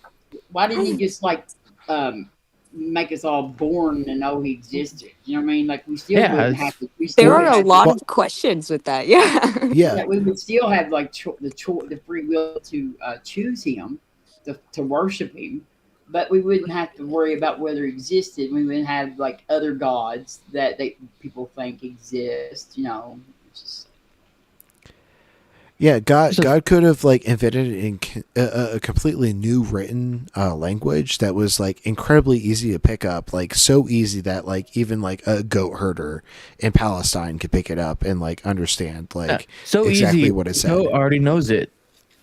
Not a goat herder, a goat. yeah, for That's sure. That's a great idea. That's Yeah. a good point. I mean, we should just Even all a be goat would born- be like, "Bah, Jesus is the Lord." Bah. Yeah, exactly. we could all just been born with that knowledge. We still would be able to have the free will to follow him or not, to worship him. But Robin, then how would you have priests? I mean, like, you know, like he wouldn't even have to tell us what his doctrine was. We would just know they existed. You know what I mean? Like, he could. But you got to have priests to control the crowds. Who's gonna make the profit? I mean, if God's real, he's a fucking terrible planner. Oh, if God's real, he's a dick. You believe? Or incompetent. He could be just incompetent and not a dick. Just totally incompetent. But who would take 10% of our paycheck? If you know, there Right, weren't priests right. around. Why does God even need money? Like, what's that about? Oh, He wants Exactly. gold on his Always be altar. provided for, no matter what. Like, come on. Like Carlin says, he's really bad with money. Oh man, Jesus is a gambler. I wish we could play Carlin clips without getting copyright striked. That'd be can't we? so great. because like I'm sure his estate like follows like the copyright algorithms on YouTube. I don't know. I mean, I know that there's our channels that do playing now. Only one way to find out, and if we're gonna do that, might as well do it while we're not monetized. Ruh-roh. Okay, Learn the like rules now. maybe. Let's go through this Ian clip before we start getting ballsy. Then it would need to be Catholicism that's the true denomination. I think Protestantism is like gibberish. Like Jesus would just be like some idiot that like Jesus. If Protestantism is true, then the principal task of God, or like the principal task of people, is to evaluate the true church based on our own readings of the Bible. And this is the task that Jesus set out, thousands of years before people would be literate. He gave the task that could only be accomplished by reading the book to a group of like illiterate people. That's like nonsense. Let's go. Fucking call that shit. I think that there's like a lot that goes into Catholicism being like probably the true denomination of Christianity is true. But then Catholicism has like the worst metaphysics of all time. Like the Catholic metaphysics is crazy. Not too much. Well, I mean, like Orthodox. I would say Orthodox, like view on God's nature is worse. That could be true. They also hold to simplicity, but then I don't even know how you make sense of simplicity and the energy essence distinction. Yeah, I mean, I'm not gonna flame Orthodox. I think, someone said that that's not like the Protestant position. I haven't read that much on Protestantism, so I'm not like 100%. If you're right on that, but I mean, I think you can make a good argument for Orthodoxy. As far as its metaphysics, I don't know. Like energy, I haven't heard many people argue for any energy essence distinction besides like, what's that guy's name? Jay Dyer. Yeah, the goat, philosophical titan, rhetorical juggernaut. Yeah. the genius of our age. Yes, truly. Yeah, I should take the L though. You no, it's okay. It's okay. Listen, this is why I love talking with you. Is because you get better. You like reevaluate your arguments. But I think yeah, that's why I keep saying Catholic thinker is like good faith. Like you notice how he said like I'm willing to take the L. Like that means that like they're recognizing that like their position is super weak up to this point. And so like they definitely need to go back and reevaluate the argument and like try to find like better ways or better paths forward. Yeah, instead of still spitting out the same fucking tired-ass argument for 600 years that nobody's buying. You know what I mean? Like the what is it? Fine tuning and all that bullshit. Oh God. For me, fine tuning is actually evidence against a God, because if a God truly existed and like created us, it wouldn't need to be fine tuned, right? That like we would be living in like impossible circumstances, like circumstances that like make no sense. Like we would be able to live on like the surface of the sun. Not even the surface, the actual core of the sun. Yeah. And like the fact that like we're able to sustain ourselves like in the middle of the fucking sun would be like fucking like crazy, and like that would definitely be evidence for a God sustaining us. But the fact that like we're living in circumstances that are like actually like conducive to our conditions is completely like it goes against the idea of like a God sustaining us. Like we're simply Douglas Adams puddle in the pothole. Like we were simply shaped by the shape of the pothole. The pothole was not shaped by our topology. Yeah, that's what I would say all the time. I said we are fine tuned for the universe, not the other way around. Not just like, and like, they just like it doesn't make any sense. Like you said, we could live anywhere, and the fact that life evolved on a planet where life can evolve, like it's just like it's just crazy. Did you ever watch Thinker was on the other day, and she was making an argument about the sun? Like it was pretty good. She was like, did God make the sun, the way it is? Yes. And he put us here and it gives us cancer. Yeah, that's such a good point. Yeah. So she was like, so she was guiding that guy, and, and she was saying, so he fixed it to where we would get cancer. Like he and she said that would be equivalent to your father cooking your meal every night and putting poison in your food. You Yes. know, and just continuously poisoning you. And that for a long time, that guy just fought. It was such a good argument. The universe is think it was fine great. tuned for black holes. Yeah, It we is are very fine-tuned. fine tuned for black holes. That's like the most common thing to be produced. Yeah. I mean, I just say Red we are dwarf. we are fine tuned for the universe. I mean, like we evolved because the way we did because of the universe, not the other way around. Probably the most common critique that you'll run into with this argument is that I think the critique you're going to run into with this argument is that there are lots of other candidates for necessary propositions or necessary facts. Also, it really doesn't seem like God is a fact. Maybe like the existence of God is the thing that you're saying is necessary, but yeah.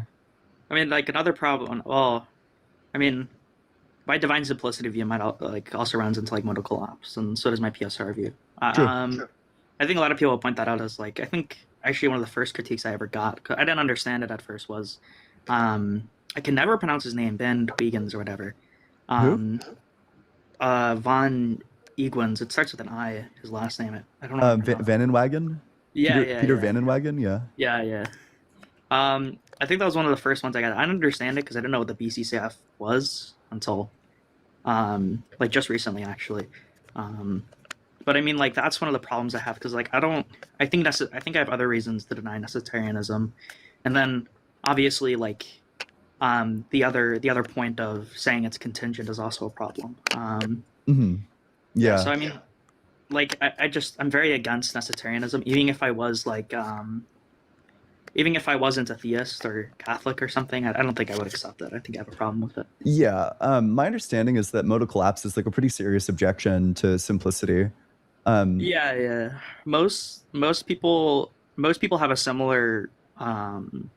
Most people who defend against modal collapse use a similar answer that some people that defend PSR do against the BCSF reductio. Do you know what the answer is? I'm super curious. I've ran modal collapse a couple of times, but I haven't heard like a good answer to it. Wait, I should probably inform the audience like what's going on to get them all up to speed. Okay, so okay, so divine simplicity is this.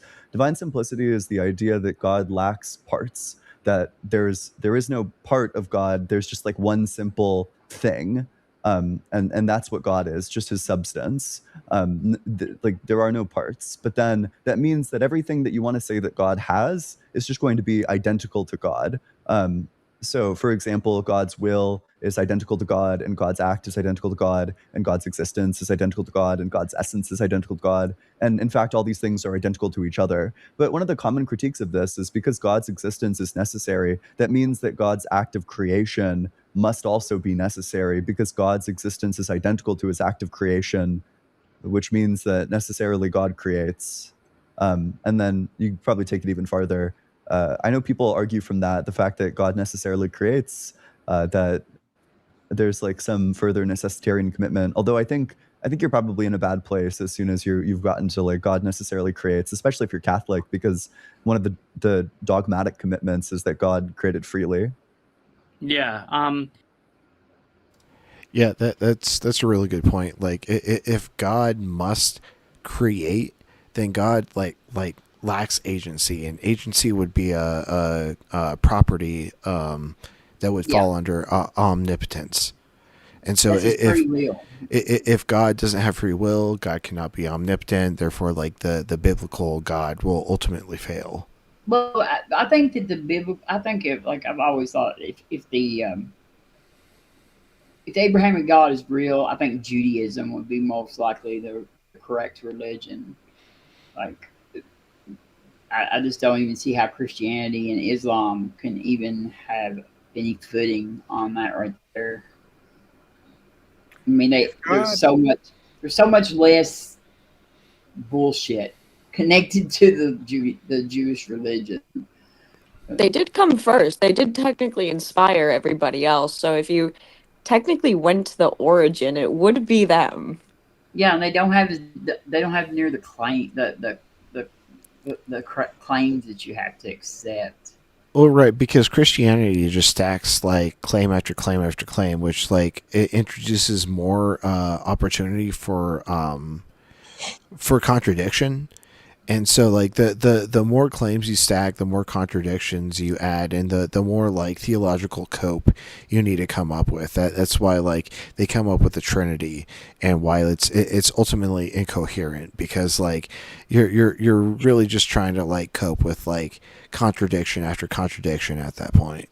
Yeah, and like the in Judaism, God isn't all loving and all knowing and those omni. He doesn't have those omni.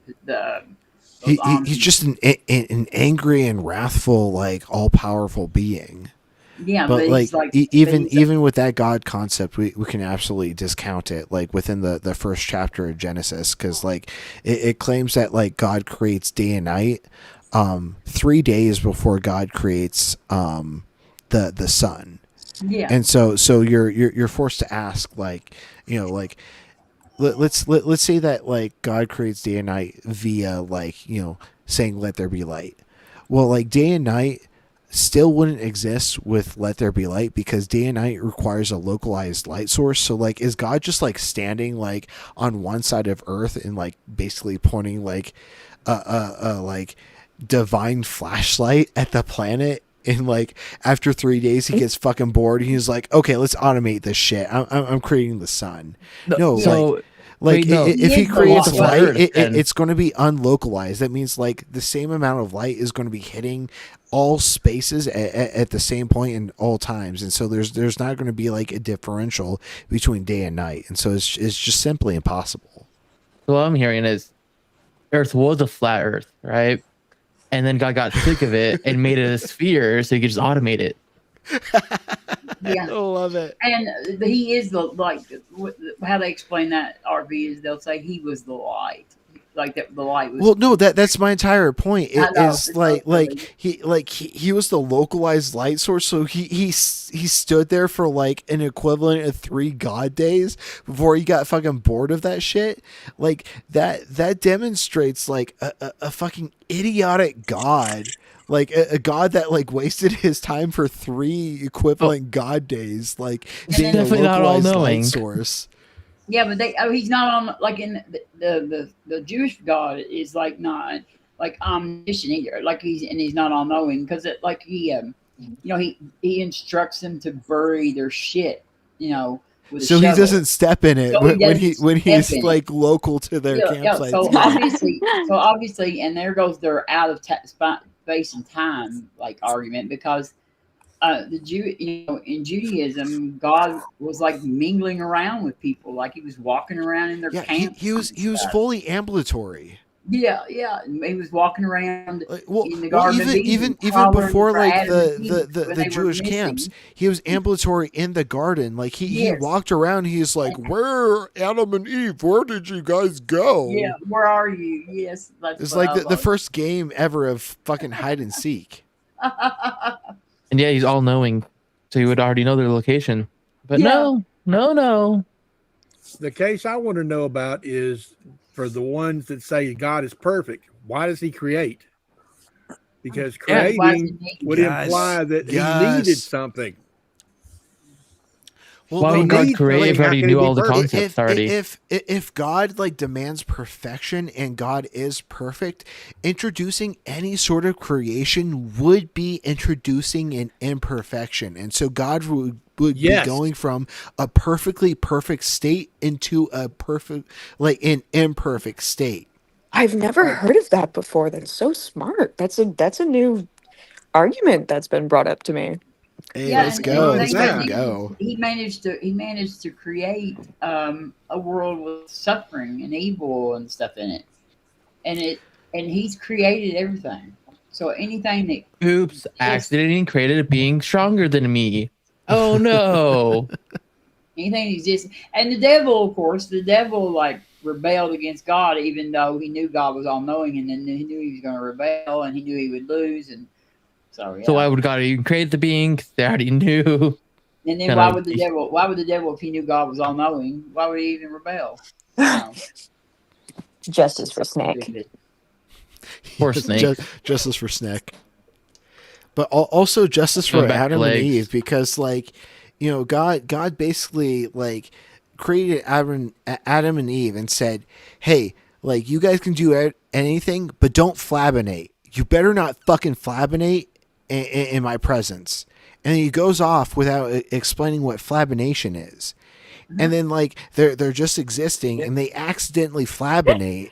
And the God comes back all pissed off, like, you fucking flabinated. Like, I'm going to curse you and your children and your children's children for the, like, extent of time.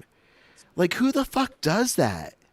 They literally didn't know what 2 + 2 was yet. They were born. literally born yesterday. Those poor toddlers. Right. Those poor babies. But have belly buttons. Now, that's a big question that I have. Did Adam have a belly button? I don't know the pictures they draw of him, dude. I've always thought that was funny. That makes no fucking sense, because a belly button it only, you know, comes about from being like, you know, a fetus at one point, being connected to your mother's fetal tissue. Well, if you conform to last Thursdayism, then you can have belly buttons. And you know, if the light has been traveling to us for 13.8 billion years and it's redshifted because of that, then you know, and it all got created last Thursday plus belly buttons. Well, the light was designed to appear old. And that just makes God a liar, like a deceiver. Mm-hmm. But also, beyond the fact that if he creates, he becomes imperfect. He changes when he creates, from the God that hadn't created to the God that creates. And Ian talked about this before. And they keep saying with God, all the callers are asked, do you think God changes? And they say no. And then he points out that he's changing from the God that hadn't created to the God that created. And then they will say, oh, but his essence hasn't changed. And it just keeps but it absolutely has, because the essence is of a non-creator to a creator. Exactly. And if a divine or a divinely simple being has the property of not having created and switches to having created, that means that being completely changes into something else. It's like the difference of like X having the simple property of being X, and that simple property of X changes into Y. It is no longer X, it is now Y. And so like God completely changes into not being God anymore. Yeah, well, like he sit around for eternal time, you know, just by himself. And then just all of a sudden one day, 6,000 years ago, decided, hey, I need some company. Really weird. Yeah, and the simple property of requiring company is like a lack, a lack in property. Like loneliness is like lacking the fulfilledness of like having the appropriate amount of company. And so that would mean that God lacked something at some point, and God lacking something at some point makes it imperfect. I'm better than God. I talk to myself all the time.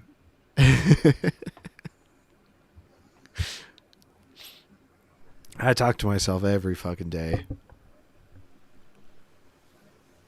That's fine. Everybody does. It's when you start fighting with yourself that, you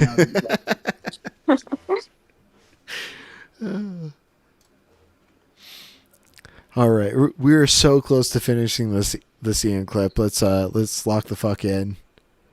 I just gotta say I appreciate everyone on this panel right now. We're having such good back and forths. Love y'all.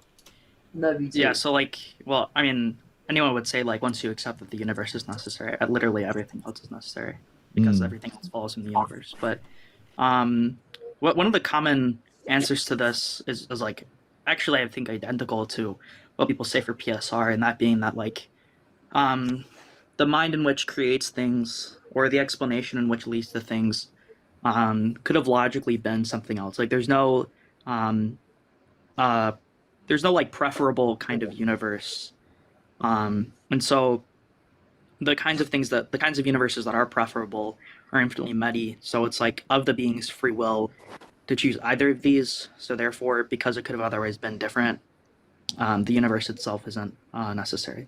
Which I mean, a lot of people point out is like, well, under normal modal semantics, like anything following from a necessary thing is going to be necessary as well. So that's a counter argument to these kinds of views.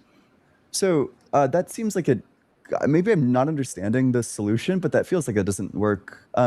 So it seems like if that's what they want to say is that it like could have been otherwise, it's logically possible that like God's mind could have been otherwise, or maybe like God's choice to create this exact timeline could have been otherwise. Well, I mean, God's existence is identical to his choice to create this exact timeline. So that seems to collapse. Yeah, that's necessitated under divine simplicity. So like the Catholics requirement to subscribe to divine simplicity like makes them they're required to like believe that like this state of affairs that God instantiated is necessary, because if it was any sort of other way, God would simply have completely different properties, which would completely change its identity to not God, due to the law of identity. Hi, Face Jets. How you doing? Hey, Face Jets. Good to see you in chat. And Evan P is back. Good to see you back. Also to necessitarianism because God's existence is necessary. His existence is identical to his choice to create this exact timeline. Therefore, his choice to create this exact timeline is necessary. Well, I haven't read up much on this because I literally only just learned about the PCSF. But I mean, I think.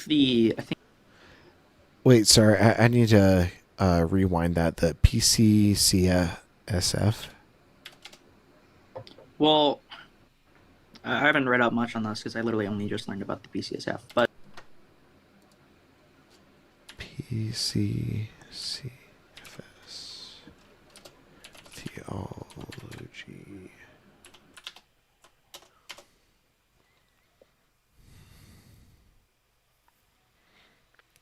Okay, I'm just saving some extra research for myself for some theological knowledge.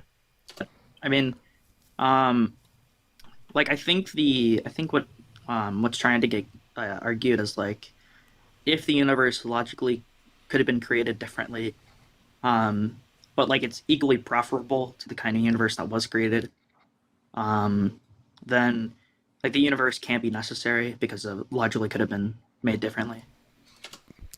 That would require like an entire other universe to compare against. Like as far as we know, our universe is the only universe that could have arisen from the state of affairs because we have no other universe to compare it against. And so like basically the probability of this universe existing is 1, aka 100%, because we have no other counter universe to compare it against. But doesn't God choose to create this exact universe? Exactly. Yeah, but like it's argued that it's not especially preferable. So like, if God's perfect, then he chooses the most preferable kind of creation, and if that's the case, then if there are other universes which are equally preferable, then his choice to create something else is of like his nature of free will. But because it was otherwise could have been different, it's still technically contingent. In what circumstances could it have been different?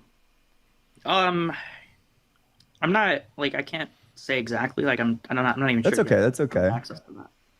But Yeah, Catholic thinker can't say because we don't have another universe to compare this to. And so we don't know what properties could have been any different. And if we don't know what properties could have been different, we can't claim any sort of contingency. And so like if like we can only know what properties necessarily will lead to this universe, we must believe that this universe is necessary. I mean, Yeah, I mean, like I enjoy talking to you. I don't want to be like rude to you or whatever, but I don't think that resolves the problem for me. yeah, I mean, I struggle with it too. Like I don't even think that's a good answer because I mean, just the very fact that necessary things like under typical modal logic, and I'm a very like classical guy when it comes to modal logic. It's very difficult for me to say that to agree with that. Yeah, definitely. Well, hey, is there anything else you wanted to talk about?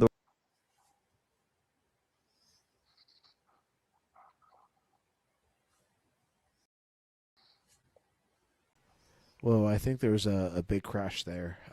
Let's get back up to speed. Can everyone hear me? Am I only coming through one earpiece? Yep. Left Okay. only. How about now? Am I better? Yeah. Okay, great. So yeah, Catholic thinker basically conceded that, like, they only subscribe to a classical sense of modal possibility, whereas we need to like look at this in a more advanced frame of modal logic. And so yeah, basically at this point, Catholic thinkers' assertions don't really have any sort of standing ground. And so as far as I'm aware, Catholic thinker hasn't come back with any sort of like advanced form of modal logic. So we'll be waiting for like the next chapter of Catholic thinkers' arguments.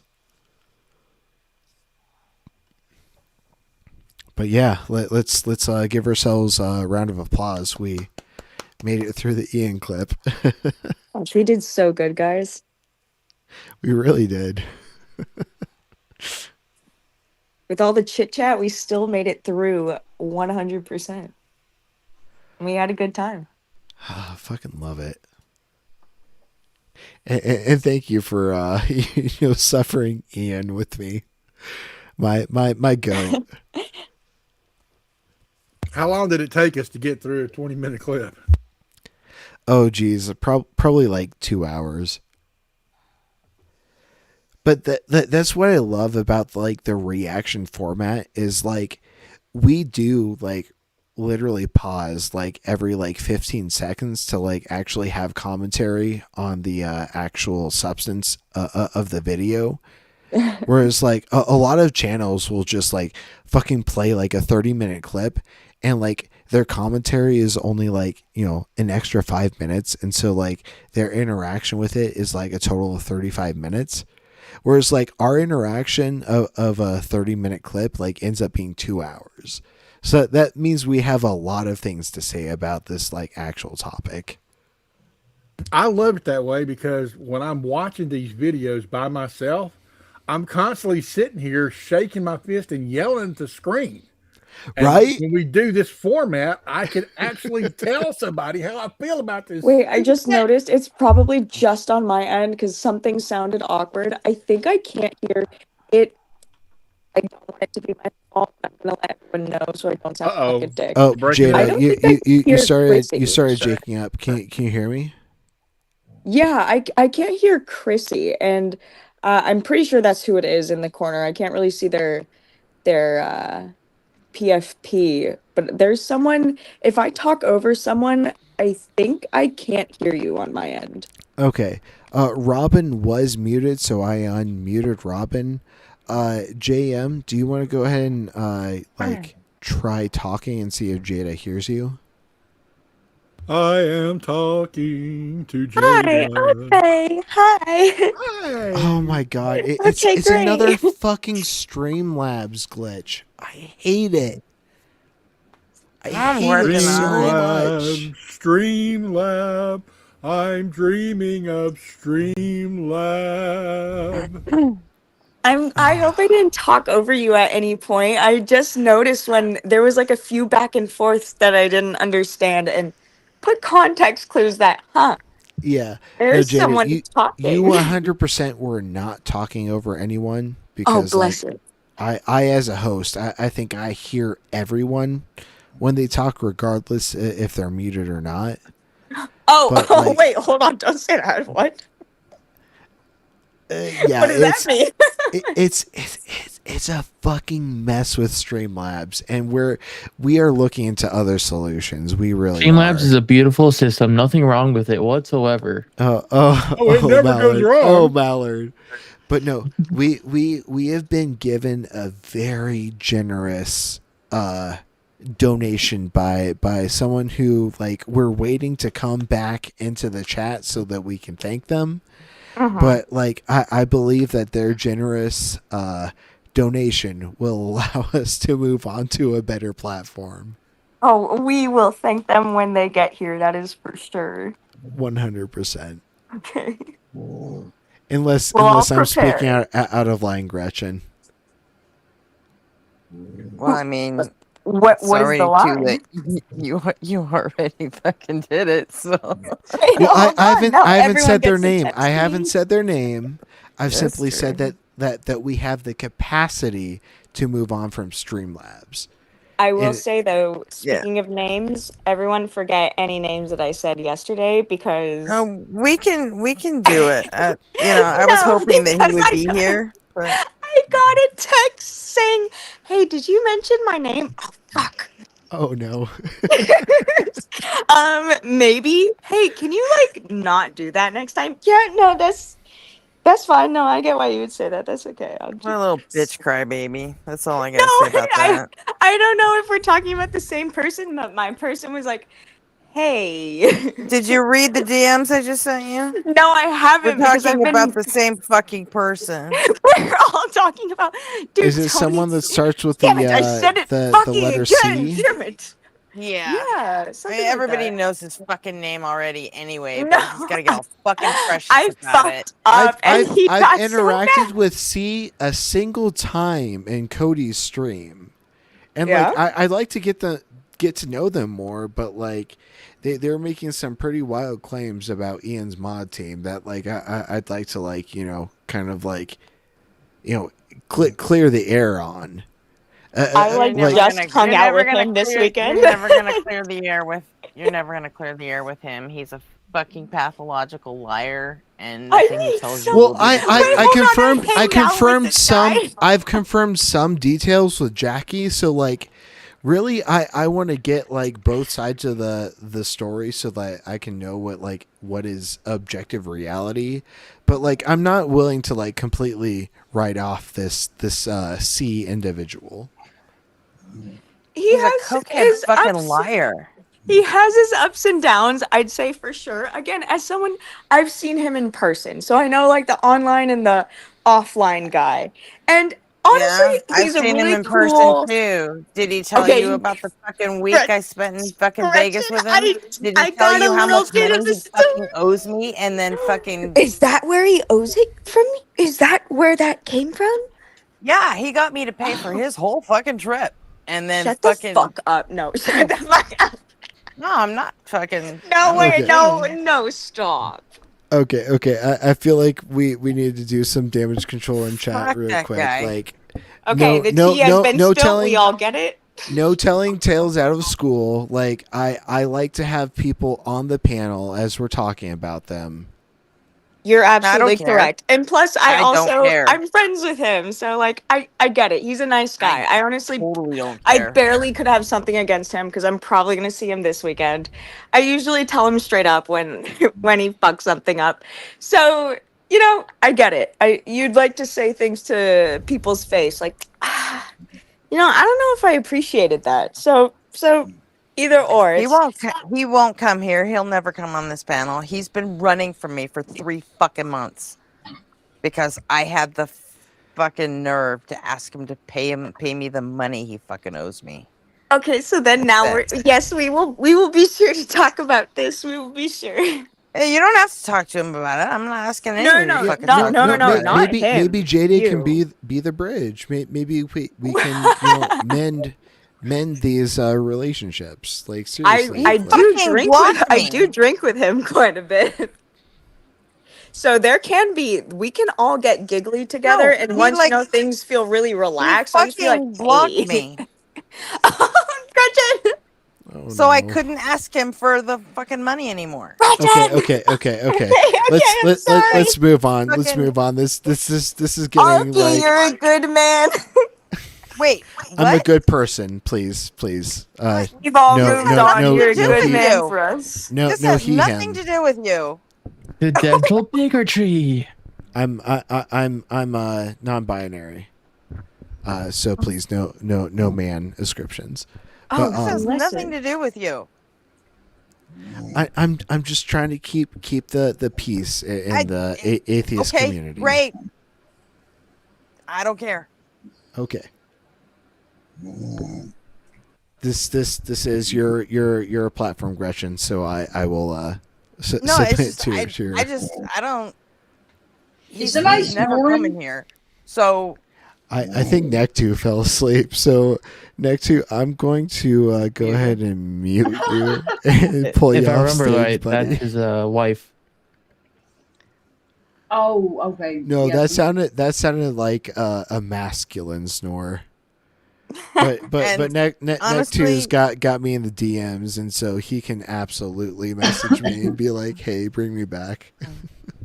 And you know what? Legit, I found out a whole lot of shit about him that talking about collapse. That I haven't fucking said any. All I'm saying is that let's the not say fucker names. scammed me out of like $1,000. So you know what? Fuck him. And instead of even trying to pay me back, he fucking strung me along for like 2-3 weeks and then fucking blocked me. So you know what? Well, I don't really care let's about count his this feelings or platform anything as a else. blessing, and like you'll be able to recoup your costs. Like even like incorporate that into the production cost. Absolutely not. I'm No. not. No Well, chance. Gretchen, you still need to look at the Google Sheets document that I've created to calculate production costs and everything in this. And like if you feel like that's something that you could incorporate, go right the fuck ahead. No, there's no way that I would use anyone else's fucking donations and fucking count that toward his fucking debt ever. I'm sorry, he's a fucking dirtbag. He can afford fucking thousands of dollars in fucking cocaine, but he can't fucking pay me back. That's fucked Yeah, up. that's I fine. mean, Both of you have a that great is point. absolutely Yeah. fucked up. And and it's not like I'm out here telling everybody about all the other shit I learned about him, which is fucking insane, by the way. But I'm not doing that. I'm just straight up sticking to the I the know fact. stuff about him, and I'm still curious. Like, we all can text each other afterwards just to see if we're all on the same page. Because I feel like I know the guy, and when you say 'cause some stuff, because I'm not gonna fucking talk shit like that. but also I just want to know the make problem sure I that have like with him. The fact I that hang he out with him fucking quite a scammed bit. me, and he claims he has all this money, but then he has to scam me to get a 'Cause if fucking trip to there's- Vegas. if there's all right, crazier so- than that, So yeah. this John That's Cohen clip absolutely from bullshit. Evolution to London is being replaced. Yeah, I seems get you're pretty- trying to shut me up, pretty- RP, but don't, okay, please. Okay, I'm sorry. I'm just trying to move things along. Hey, I'm gonna go to bed, y'all. Love you. That was a Nah. good one. I'll talk to y'all tomorrow. Huggies. Good night. Big Night. hugs. Like most apologies, Gretchen, but like I'm just trying to He's keep just the playing content Sweden. flowing. Sorry, they're playing Sweden. My apologies. Thank you, Mallard. I get it. Lizard but brain goes off. I'm just letting you know that I'm gonna insist on some things, and this is one of them. And that's valid. That is totally valid. Passionate. We'll chit chat I- afterwards, and we'll get back to it. I'll text you later on. Also, I'm willing. Neptune, I'm willing to take your constructive criticisms on stuff, but sometimes I'm just not gonna agree. That's all. I just wanted you to know that I wanted some popcorn, but I only had a sushi roll, and it was really good. Some strange looking popcorn. Yeah, I haven't yet gone full character association or assassination on Collapse, and I don't plan on it. But the money thing, absolutely, that's fucked up, and that's straight up fact. No opinion involved. He did that shit, and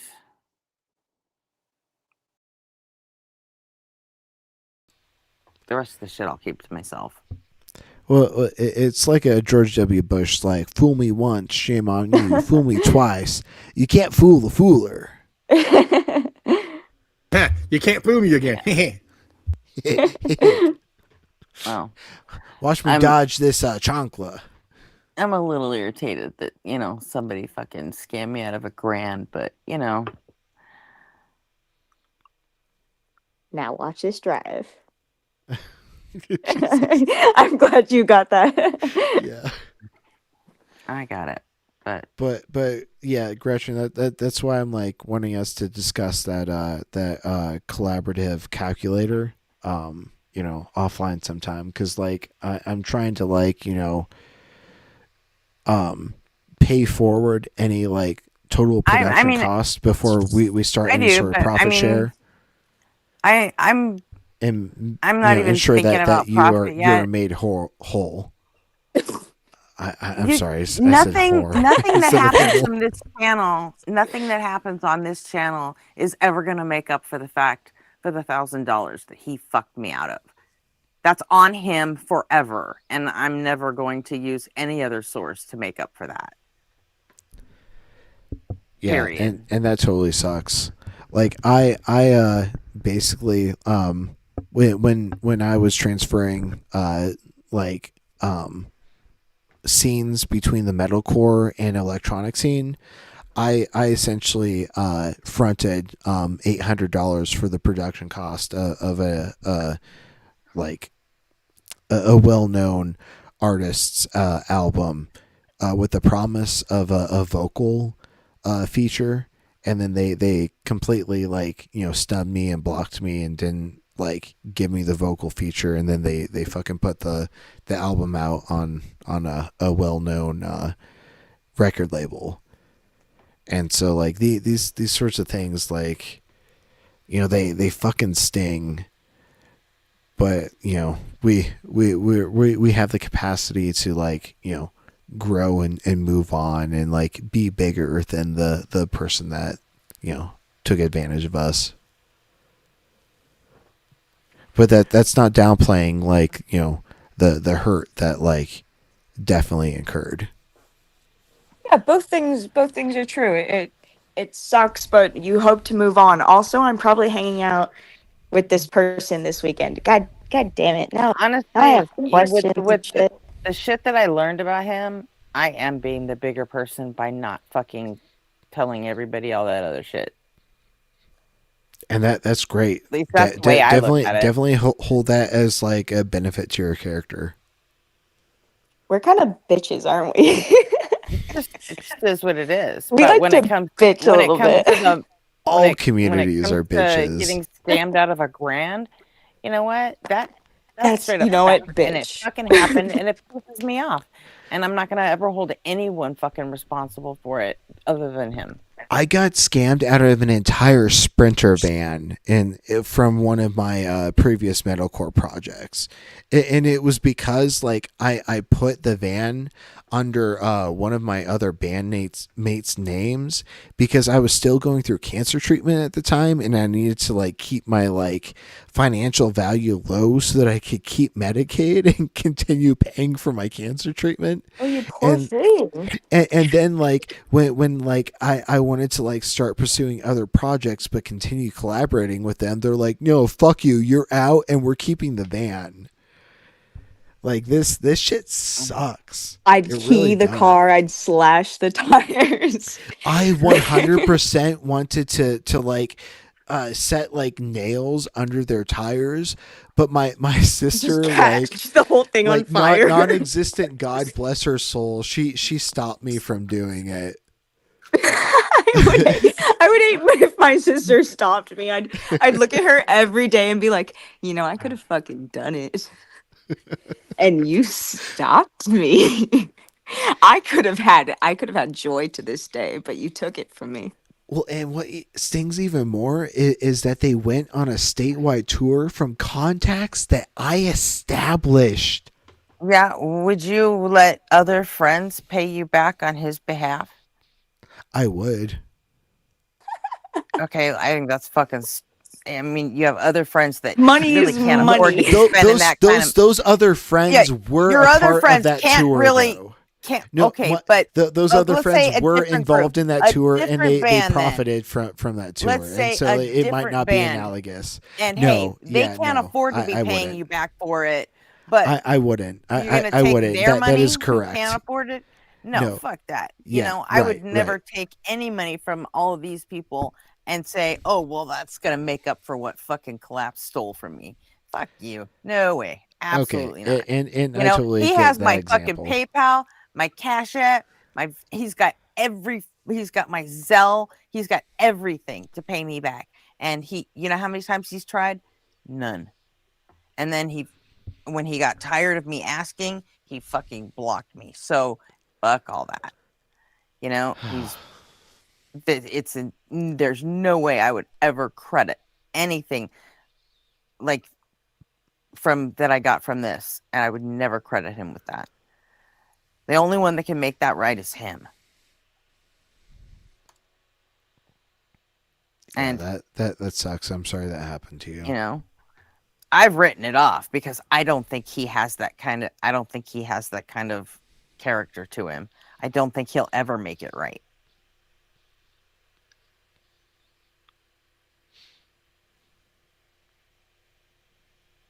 So that's just gonna have to hang around his neck forever. I don't know if he has the shame to give a shit, but I thought you were he gonna say probably like doesn't. he doesn't have the money because if you said he doesn't have the money, yeah, I just pay.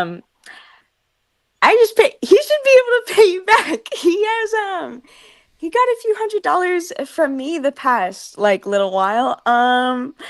He should have been able to pay you back just through me. My guy's doing just fine. I'm sure of it. Yeah, because he's scamming all of his fucking friends out of money. Apparently, I don't know if I technically willingly gifted up, but he can has afford my all of money. his fucking drugs, can he? That's You know, fuck that. It's fucking ridiculous. He has enough money. He's fine. He's a piece of shit. He's You know, totally if he has- fine. Yeah, if he has that much money, why the hell can't he just pay me the fucking money he owes me? It could have been done. It could have been done through me. He's Yeah, there's a even- little bit. There's doesn't not that make an it excuse. worse? It Doesn't does that make make it it worse worse? because I know that I could have paid you back. Knowing that how much like he And has I of my wouldn't. I money. don't want your money. But I know that my money I could have wouldn't been your accept money it because from that's you. what I've given him. What he owes I you. wouldn't accept it from you anyway. He needs to fucking do it. It's his If fucking he, shit. I gave it to him willingly, so I do know that if he just took my money, saved it up, and gave it to you, you probably would have. So that is a little bit unfortunate, I would say, because I do know it could be pretty easy for him to pay you back if he even just set aside just my little quick cash. Yeah, So and it we're does. talking. I am It's a been lot more 3 neutral months. than positive of him It's right now. 3 months I've been dealing with this shit. So you know what? Fuck him. I'm so And sorry, even RP. I'm so sorry. even if he were to fucking pay me back, I wouldn't talk about it anymore.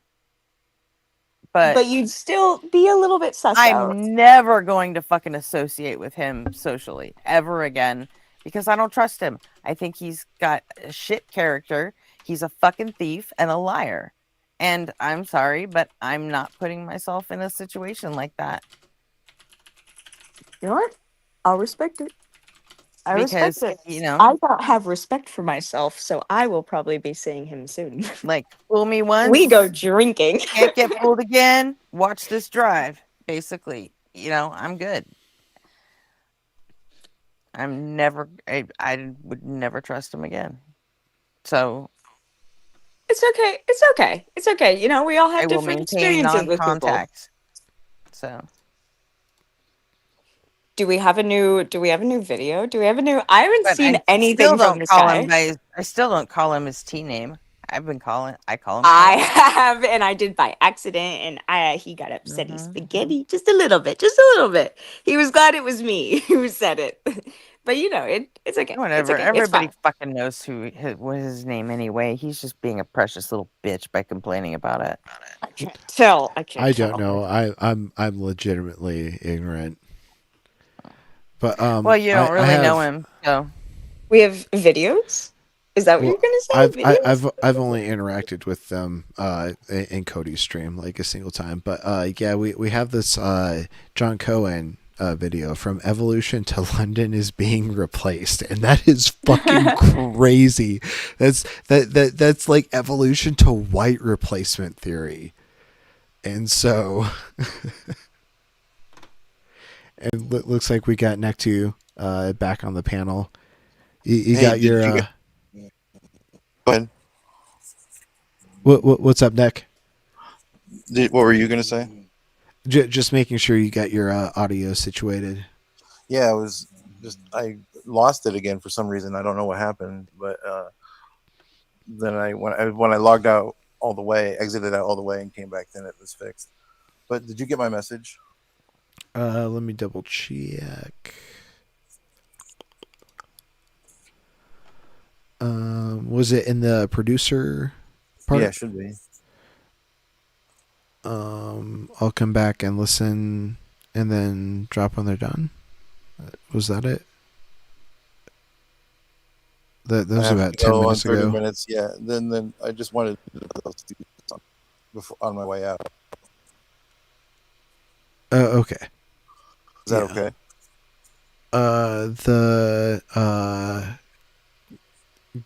The GZVDF and GT songs. Yes. Yeah. Not the other one. When do you want those? Just now. Now. Okay. And then I'm gonna go to bed. I gotta take my wife to work here in a couple hours. That's fair.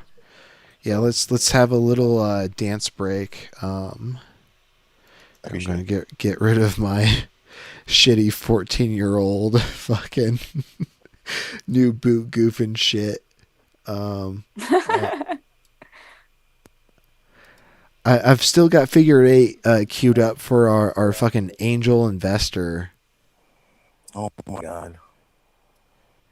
Angel yeah, where is he? What a trip. Right? Like I'm gonna be on the lookout tomorrow It's for weird for him to not be here. right? Like the day after we've realized like the the absolute gift we've been given. What happened? We were funded a certain amount by someone. Evan, do not make me play new boot goofing again. Do not trigger me like that. Well, now I want to know. Now I need Oh. I need a place. Ooh, we might. I'll play an RP original after Neck 2's two requests. I'll play a newer RP original just so that the production quality is higher. Let's go with Revival. Yeah, that sounds good. RP original. I thought we were playing the next stuff. We are. We're playing two Neck 2 stuffs, an RP original, and then we'll get into this John Cohen clip. Does that sound good, Gretchen? Yeah, sure. Cool. You gonna mute us all? Yeah, we're probably like Yeah. fucking echoing right now. My bad. Okay, I'll manually mute everyone.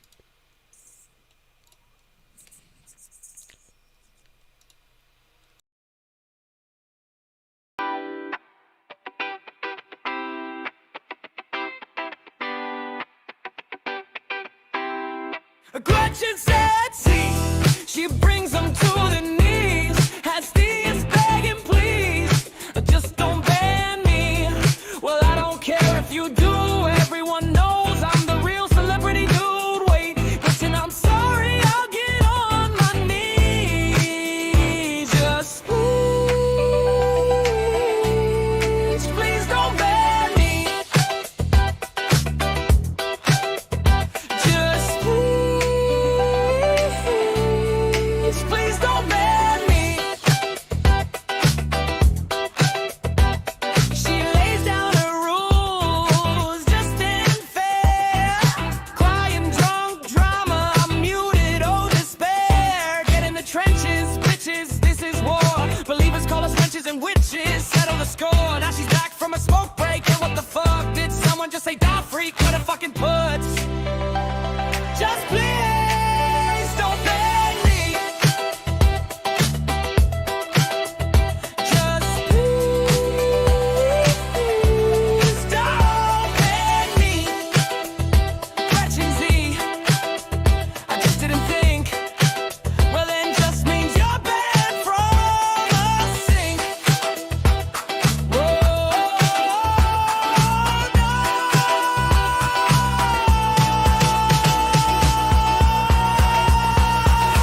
banned.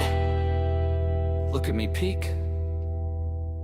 I'm just a loser in the attention economy. They call me the freak.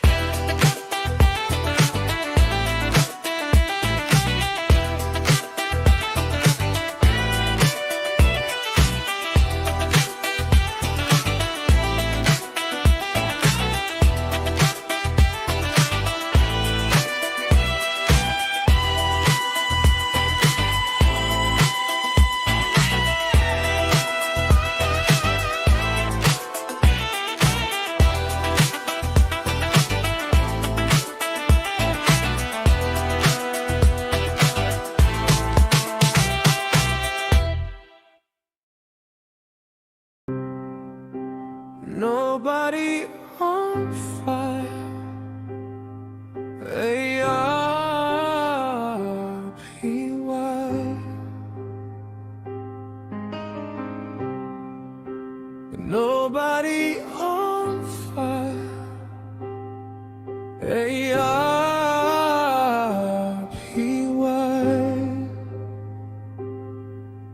When it comes to freedom, man, we'll be an agency. Necessity. Shots fired across the line. Everyone knows it's governing time. Out of my mind, nothing's divine. Depose all the priests. Dispose of all the beasts. It's worthing time.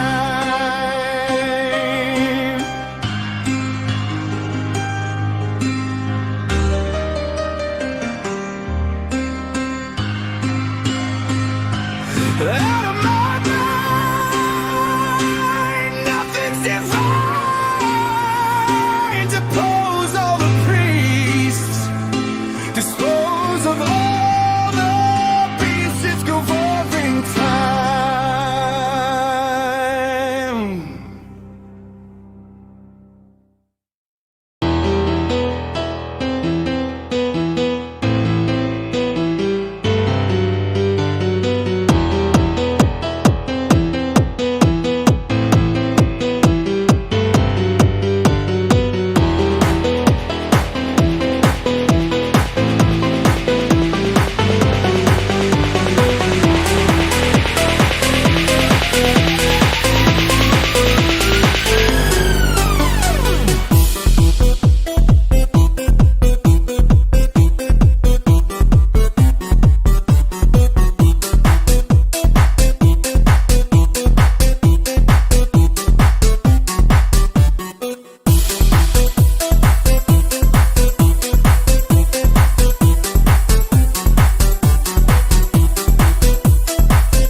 All right, I am unmuting everyone on the panel now.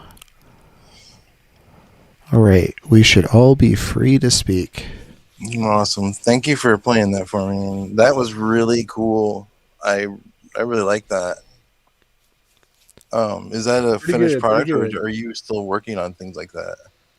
Oh yeah, no, that's what's called an ID, aka an in development. Basically, like it's something that I've only ever played live at my shows. Oh, I see. But like, you know, I don't typically release under RP, just because like anything that I do end up writing, I try to sell as a ghost production credit. Okay. Wait, was that your thing? Like, did you do Yeah, that? that's The last EDM thing was mine. Yeah. yeah, That was that so wasn't AI. great. Oh my god, Yeah, thank blew you. my shit out I'm of the so water. proud of you. Stop. That No, was amazing. I've got about 30 IDs that like I'll tease like, you know, every so often. I'm so happy for you that you have a lot of talent. Thank you. Yeah, that's why they call me DJ RP. Stop. This is new lore. Oh hey Kif, did have you been in chat? I feel like I haven't said hey to Kif yet. Hey Kif Web. Okay. Like good to see ya. I used to write music too, but I would never be able to. I don't know. It was all like 25 years ago, but I don't think I would ever be comfortable playing it in public. Evan P is still edging me on that new boot goofing. I'm not gonna dangle Lieutenant Dangle yet anymore. Like I played my 14-year-old fucking track when I was like not even like working in FL Studio yet. Fucking MySpace metalcore bullshit. I'll only play that once. I only messed with tracks for a while. I loaded up Fruity Loops and I put a 4/4 drum beat in there with no swing, and I hated it so bad I just quit. I've been working in Fruity Loops since 2010, so literally 16 years now. It took me longer to download it than it did to play in it. The time that I used it. I barely learned how to play the bass, and it tires my left hand out so bad. My pinky collapses when I'm trying to do a stretch chord, and or not really a chord, but just a ding ding ding ding ding ding ding. And but I never really got good at it, and I didn't learn the mutes, and I was too lazy to forget all the stupid shit I learned when I was. And I only played to CDs. I only occasionally went to a couple of people's houses and played with them. And I went and played with this one band, and it was a lady bassist. And they had their shit turned up so fucking loud, I couldn't even hear my little 60-watt practice amp. And I didn't even finish the set. I just packed my shit up, and I'll see you guys later. Bye. That's unfortunate. Yeah, like playing with a band takes like some like serious like EQ and like guitarists like EQing out like carving out that low end like specifically for a bassist like takes them like reserving a lot of like ego, and like so many guitarists like have such a huge fucking ego. They're like, oh, I'm like the main like draw of the band. And it's like, no, motherfucker, like you're giving the melody, but like you're getting accompaniment that like fills out the like the entire sonic like stage oh geez the sonic gain stage of the track. Well, these people only cared about Nine Inch Nails and Guns N' Roses, and I really only cared about improvisational jazz, and so we just didn't fit together. Do you know of a jazz musician named Saul Lubroff? I'm not familiar with that person. Do you know Jean-Luc Ponty? Saulubararoff, I think. Saul Lubaroff. Not one I know. Anyways. Yeah, he's famous. He's around here. A lot of people There know were- him, but There were no jazz music players around me that I could find. And if I could have found a pianist and a drummer that were so-so, and we could have got together and didn't hate each other, because, I mean, if you're an amateur on every level, you can't stand in with some people who know all the theory and can do anything. So you got to have some people who are kind of on your level, and I didn't. And I didn't want to play Guns N' Roses, so I kind of gave it up. And the few little pieces I tried to put together on Mod Trackers, I just realized that I just didn't have the creativity to come up with anything. You know, I could repeat stuff, but I just kind of had a like Bo Burnham, repeat stuff. I don't even know that. I don't even know that. How about repeat stuff like the Kalam cosmological argument? Repeat. I gotta drop everybody. So I had a great time tonight, and hope everybody does the same. Have a good one, Black Hair Jesus. Loved having you on the panel, Nick. For sure. We'll catch you later. Bye. And Catch up with congrats everybody later. congrats on the new working mic. Like Thank you for tonight helping me was with fucking everything. I awesome. appreciate it. Like rock on Hell buddy. yeah. Happy streams. Good night. Good night. That too. But yeah, JM, you should check out this this group, Sungazer. They're super jazzy, super mathy. Like I'm sure like you'd find some sort of you'd find an appreciation for their music. Someone's gonna have to describe me like the math music genre. I'm not saying now, but at one point, someone's gonna have to sit me down and tell me the music genre of math. So Please. basically, That doesn't mean you anything. got like 1, 2, 3, 4. That's like standard 4/4 notation. Whereas like math, like notation goes into like anything beyond that. So like 5/4, 6/4, like 5/5. It just gets weird outside of like. If you don't know music, that's all I know. So I think I may be out, guys. But yeah, this guy Adam Neely, he if you just like search up Adam Neely, JM, Found it. like I found Sungazer right away. Oh He's yeah, standing yeah. there with a purple Well, string bass. even like his like primary project, his YouTube channel, Adam Neely, he goes into like a lot of like music theory stuff that I'm sure like you'd appreciate, being a jazz like appreciator. I really like bass, piano, and drum trios. Just the standard stuff that gets improvised over. And whenever I find a new band that's really tight on that kind of stuff, I really have to binge that stuff. Yeah, for sure. I was a second chair jazz trumpet musician. Oh, congrats. And like I was only second chair because second chair. No, listen, I was only second chair because first chair was the band director's son, and he fucking sucked. He fucking sucked. Wow. I'm sorry. That's I had to get that out. But I had an alto sax, and I was never a Dan chair. L, like he couldn't even like I could play literally an octave higher than him, but because he was the band director's son, I could never surpass him because I had to audition with his father. And his father would always be like, "Oh, you're not as good as Dan, second chair."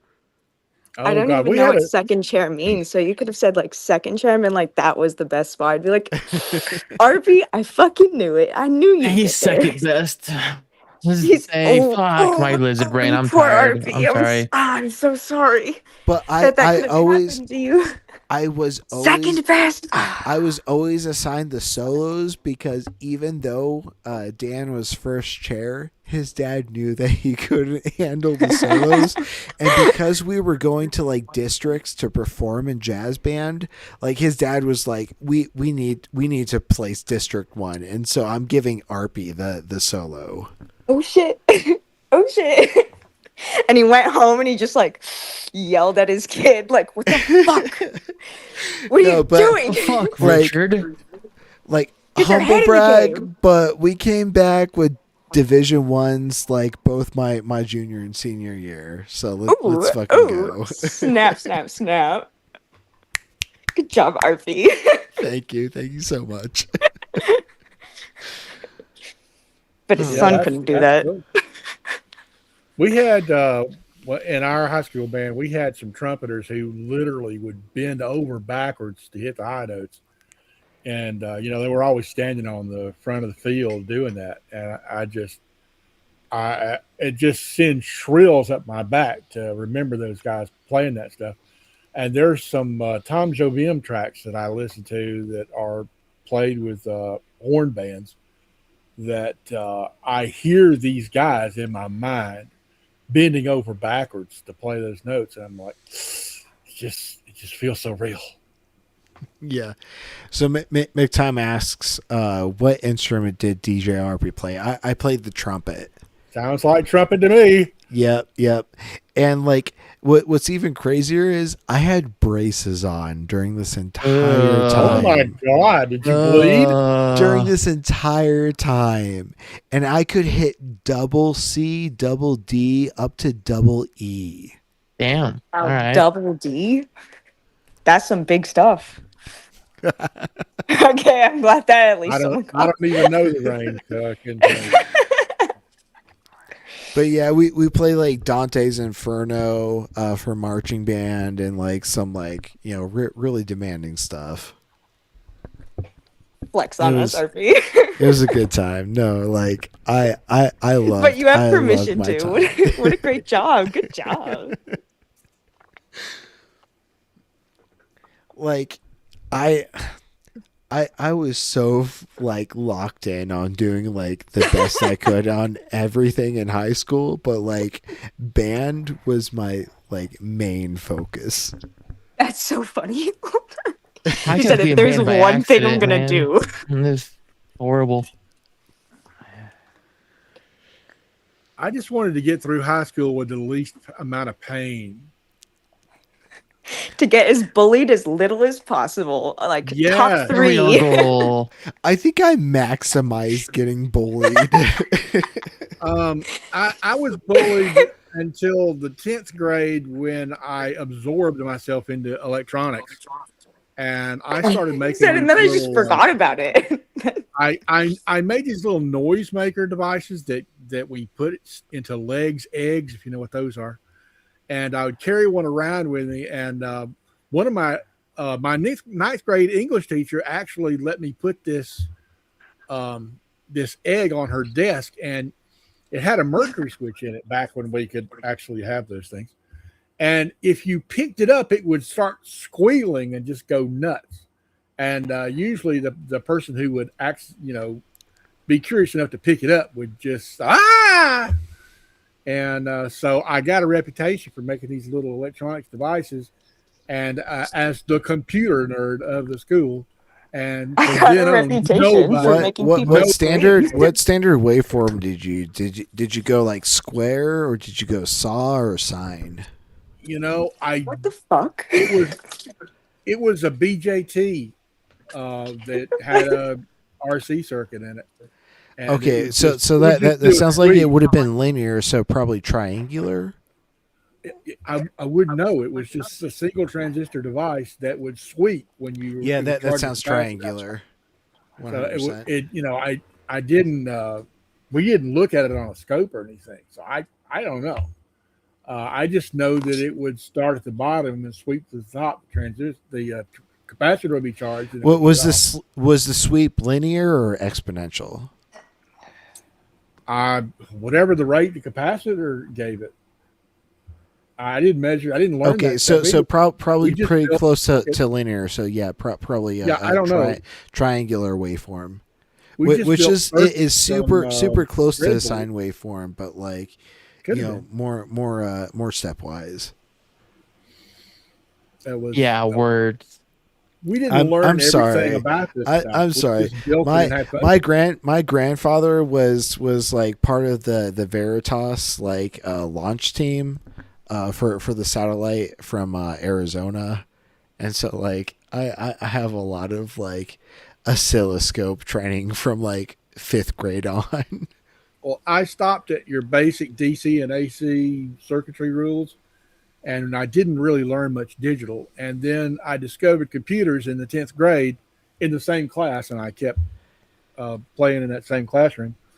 And the actual electronic theory just became dead to me at that point because computers were the greatest fucking toy in the world. And after that, I stayed in the electronics lab. Well, in my senior year, I stayed in the electronics lab for 6 classes out of the day. And my electronics teacher would even let me stay. We were all required, the entire school, to go to the Friday afternoon pep rally. If you didn't show up at the pep rally, you're in deep trouble. But my electronics teacher would allow me to stay in the lab tool room with the computer, and he would lock the door. He said, "You know, you're not going to be able to leave, right?" Oh, yep, fine with that. And he would be required to go to the pep rally, but he didn't say anything about me being there. So I had a lot of fun during senior year. Oh, I bet. Yeah, no, my main focus and my degree was DSP, digital signal production. That's cool. So yeah, like I'm sure we have a lot of overlapping experiences. Well, I didn't turn it into a career. I just became a screw around. And I did x86 assembly language. What did I say? I did x86 assembly language for 20 years, just screwing around. And then I said, well, you know, the industry's, you know, all these libraries are in C++ or C. So at some point I adopted C++. They simplify back down to x86 because like that's the quickest that like you can process an audio signal, and like you don't really need much resolution beyond like the steps that are allowed within the bandwidth of x86. And so like even though like a lot of it is programmed in C++, it's more of an abstraction, and like the capability still like kind of bottoms out at x86. Well, if you mix at 24-bit and go final down to 16-bit, I can't find a problem with that. Yeah, hell yeah. So I know the professional studios are mixing down at 24 bits, and to me this goes back to the audiophile crap we talked about earlier. Yes, as far as I'm does. concerned, 16-bit sounds fine as a consumer audio, and that's the minimum that's the minimum for the industry standard. But like 24-bit, like you want to give that for the audiophiles. Sure, if you're going to do for sure. But I always heard, for years and years, I heard about, well, you know, digital can't represent the true audio waveform. Well, it 100% that's fucking true. Can. It's not fucking true. Vinyl rips only hit like 256 kilobits per second MP3 like quality. Just due to the limit of like the mastering process when like when you're like you know, pressing something to vinyl, like there's just a physical limit at that point. Sure. Plus, you know, they're destructible. So once you played it a few times, you might notice some noise you don't like. But I loved vinyl when that's what we had. I loved cassettes when we had that, but as soon as CDs came out, I was blown away by CD audio. And people complain, oh, it's too harsh, and it's just, digital can't do blah blah blah. And I'm like, well, once I read about Nyquist, Can't do it now. well, However, but still, though, if you follow the Nyquist rules, it does perfectly generate the correct waveform. But yeah, now they've got loudness wars and all that shit, and some of the engineers are just crap. Sure, I grant you some of it's crap. Well, it's all about pushing LUFS right now, LUFS, and like I get it, like from an audio engineering standpoint, but like I also don't get it from like a production standpoint, because like you completely miss out on that dynamic range. Like your like lowest levels versus your highest levels, like that intermediate range like really suffers, and so like really you're just like getting blasted by fucking like noise at all times. Well, listen, when we got to the point that the loudness wars were causing vinyl tracks to have bass areas that took the stylus out of the groove, I'm like, you guys are fucking up. Mm-hmm. I agree. It doesn't have to be and that's from like basically a digital native. Yeah, I don't get into gold chords. I don't get into tube preamps. I don't I just all of the $10,000 turntables and shit. I had a $99 linear turntable from Radio Shack that sounded fucking awesome. Oh my god, I miss Radio Shack so bad. So do I. Listen, we could go to Radio Shack and buy all the resistors, capacitors, transistors, 555 chips, and 741 op amps you ever fucking wanted all day long, and they were cheap. And then Radio Shack, well, we're not going to have that stuff anymore, and we're not going to make computers. We're going to have those outsourced. And then the Radio Shack you could shop to got further and further away to where you had to drive for an hour to get to a fucking Radio Shack. And they did my small ass farm town of like about 10,000 people had Radio Shack like up until about 2004. I grew up with Radio Shack, and then they killed it. And let's see, when did I get married the first time? It was 1987. And they killed our Radio Shack around 90, 91, around in there. Oof. That's around the time I was born.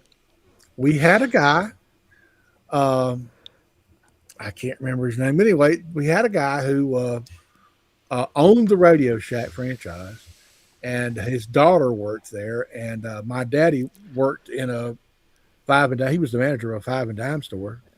And he was a member of the Downtown Merchants Association. And I used to hang around with Daddy, and they would go to this breakfast shop in the morning and drink their coffee and scrambled eggs and crap. And so all of these businessmen of the town were up there in this breakfast shop. And I used to walk down the street to the Radio Shack, and he would let me sit at, when the first TRS-80 Model 1s came in. They were black and white. And I used to sit there and play chess and mess around with the basic thing. And I could sit there for hours and play with that thing. And there were people who complained. He said, no, listen, stop complaining about this kid, because what he's doing is showing you that this machine can be used by average people. So I want him to sit here and play with this machine. And, but at the time, he was the owner, so they couldn't tell him what he could do. Later, that poor guy died, and I miss him. But they moved the shop across the square to another building that they had built. And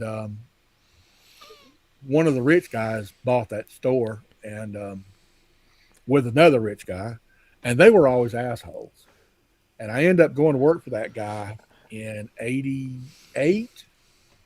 And he told us a story that he worked, I I can't tell you where he worked because that would dox me.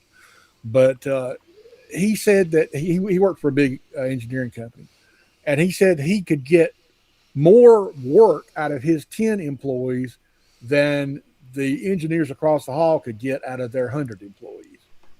And I believed it too, because he was a fucking slave driving asshole. Oh, And jeez. I remember working at that Radio Shack, and I had customers that come in and ask for me because they knew that I would be able to tell them what components they wanted and hand them the shit they wanted off the shelf. Unfortunately, I didn't make enough sale volume to satisfy this slaveaholic. So when I left, I heard that there were people who were like, well, what'd you do with so-and-so? He's gone. He was the guy that could tell us what components we actually could buy. Oh, well, he didn't sell enough shit. So, goodbye. Anyway, I didn't like working with that guy anyhow. That's frustrating. Yeah. Whenever you change storefronts, like there's always like the scope of sales that like takes a huge shift. It always seems to be like it shifts upwards to like, maximizing sales rather than like maximizing customer satisfaction. Listen, he killed that store because the old guy, if you walked in there, you could barely move because there was so much merchandise in there, and it wasn't messy, but it was packed full of good stuff. And when they moved it to the other building, it was open and had almost no merchandise compared to what it used to have. And you could easily walk around, but the stuff you could get there, it didn't exist anymore. And then the whole franchise and corporate it got shittier and shittier and shittier. And yeah, they focused on fucking entry level shit. Cause like they just assumed that everyone was like a fucking dipshit that was like just starting out.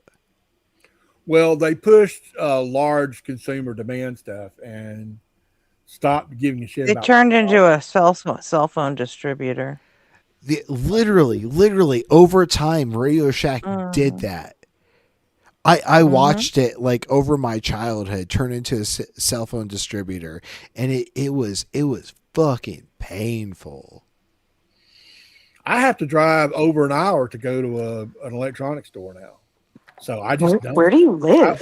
What? I went from like Manning Radio Shack to Manning Guitar Center for pro audio. Let's just say I'm close to Atlanta. Okay, that's a good description. Okay, I was curious what state, not an exact area. I have to drive into Atlanta to find electronic stores, and the ones You know you what? can find are getting shittier and shittier. That's So fine. I I just lived in don't. Alaska, and you have to drive like an hour to get anything. So You lived in Alaska? Well, I you have to drive an did. hour just to visit your neighbor. Oh So my You have to drive an God. hour to get I didn't get Chick-fil-A for like in a year. So yeah, no, I get that part where it's like, oh yeah, no, we're kind of, it's in the state. We can get it. It's, it takes a bit, but it's around there. If I You want can find electronic it. parts now, I just buy them online. eBay and Amazon and Ship that shit to me. For yeah, real. I have for to real. because you can't buy it anywhere in town, and I'm not going to drive to Atlanta if I don't have to because I feel like I'm just going to get run over by a Tahoe, and I'm not as I'm 61. I'm not as sharp as I used to be, and I might not even see that Tahoe that's about to hit me. So I just stay out of there, and the VA hospital is on the other side of Atlanta, and I just Oh yeah. I finally one day I said, hey, look, y'all want me to go to so and so all the time, and it takes me an hour and a half to get there. Yes, surprise, electronics is great, but I'm worried that I'll survive whatever procedure I'll do to me at the VA hospital, but then I'll die on the way home in traffic. So hey, can't y'all find me a community place where I can go and get whatever? And they said, oh, actually, yeah, we can. And I was Oh, like, thanks for letting me know. So you know what? That's so good that you found this out for me. I'm Yeah, I'm yeah. glad I asked everybody. So here's the thing about the VA. you have to ask for everything you get. They're not paying attention to your needs. You got to just about be your second doctor, or you won't get the stuff. But if I want to go to a kidney doctor or a cardiologist or any of that, I can do that in my town, and the VA pays for it. I don't have to go to the downtown hospital to do their thing. But anyway, that all came from a rant about electronics. I can give you 100 more rants if you want to get me off on another tangent. I used to have a fries near me. I miss them. Can I play an RP OG for y'all that hasn't been played on stream yet? Oh hell yeah! Why not? All right, let's go. Let's go, boy. I gotta manually mute y'all. Just Of one course. moment.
Nice.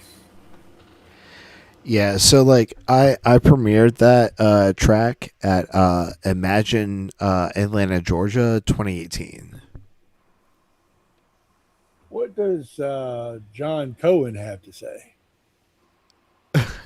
About this music? Not much. Not much. Well, what does Greg have to say? Greg, is Greg someone in chat? Greg is calling in. Oh yeah, Greg. See, He's trying to get you to play the video. I never had the discipline for that kind of corn, so trying to. He's trying to get you to play the fucking video. that Wait, you he's said trying you to wanted lock us move on in. to. Yeah. I Remember? will do that. Thank you for. I He's didn't our alarm say. clock. We hit snooze. I didn't say I didn't want to hear Arpy's music. I appreciate it. Like I've been doing this. No, but remember we had to shut Gretchen up from talking about collapsitalism so we could watch the fucking video. Yep. We're shutting And then we talked RP about up. Radio Shack for half an hour. We're shutting RP up from Radio Shack and electronic music. I got it. So we'll dive right into it. But thank you folks for listening to my art. I super duper appreciate it. Since Gretchen piped up, I have to tell you that I was watching Did I pipe Justin up? one day, and I must have seen Gretchen give a gazillion 311 super chats, and he pointed at the screen like he always does and said, "You guys go check out Gretchen's new stream at Async Network." And I'm like, Yep, I guess I'll do that. And that's why I came over here, because Gretchen. Oh, really? Justin sent you here? We sent everybody here. Cool. Yeah, Big W Justin, Deconstruction Zone, and Big W Evan P. Evan's going to bed tonight, and so our Evan. absolutely next action is playing this John Cohen video. So thank you. No breathing, no Thank anything you, else. everybody standing like on our business this entire stream. I appreciate every single individual that's currently tuning in. We are going to start right fucking now. Now. It seems to me that evolution selects for religion because evolution doesn't care about being right. It cares about how many babies you can throw in the system. Yeah. And About. yep. And so, like, you know, you see the Muslims, they're having tons of babies. Lots of Christians have lots of babies.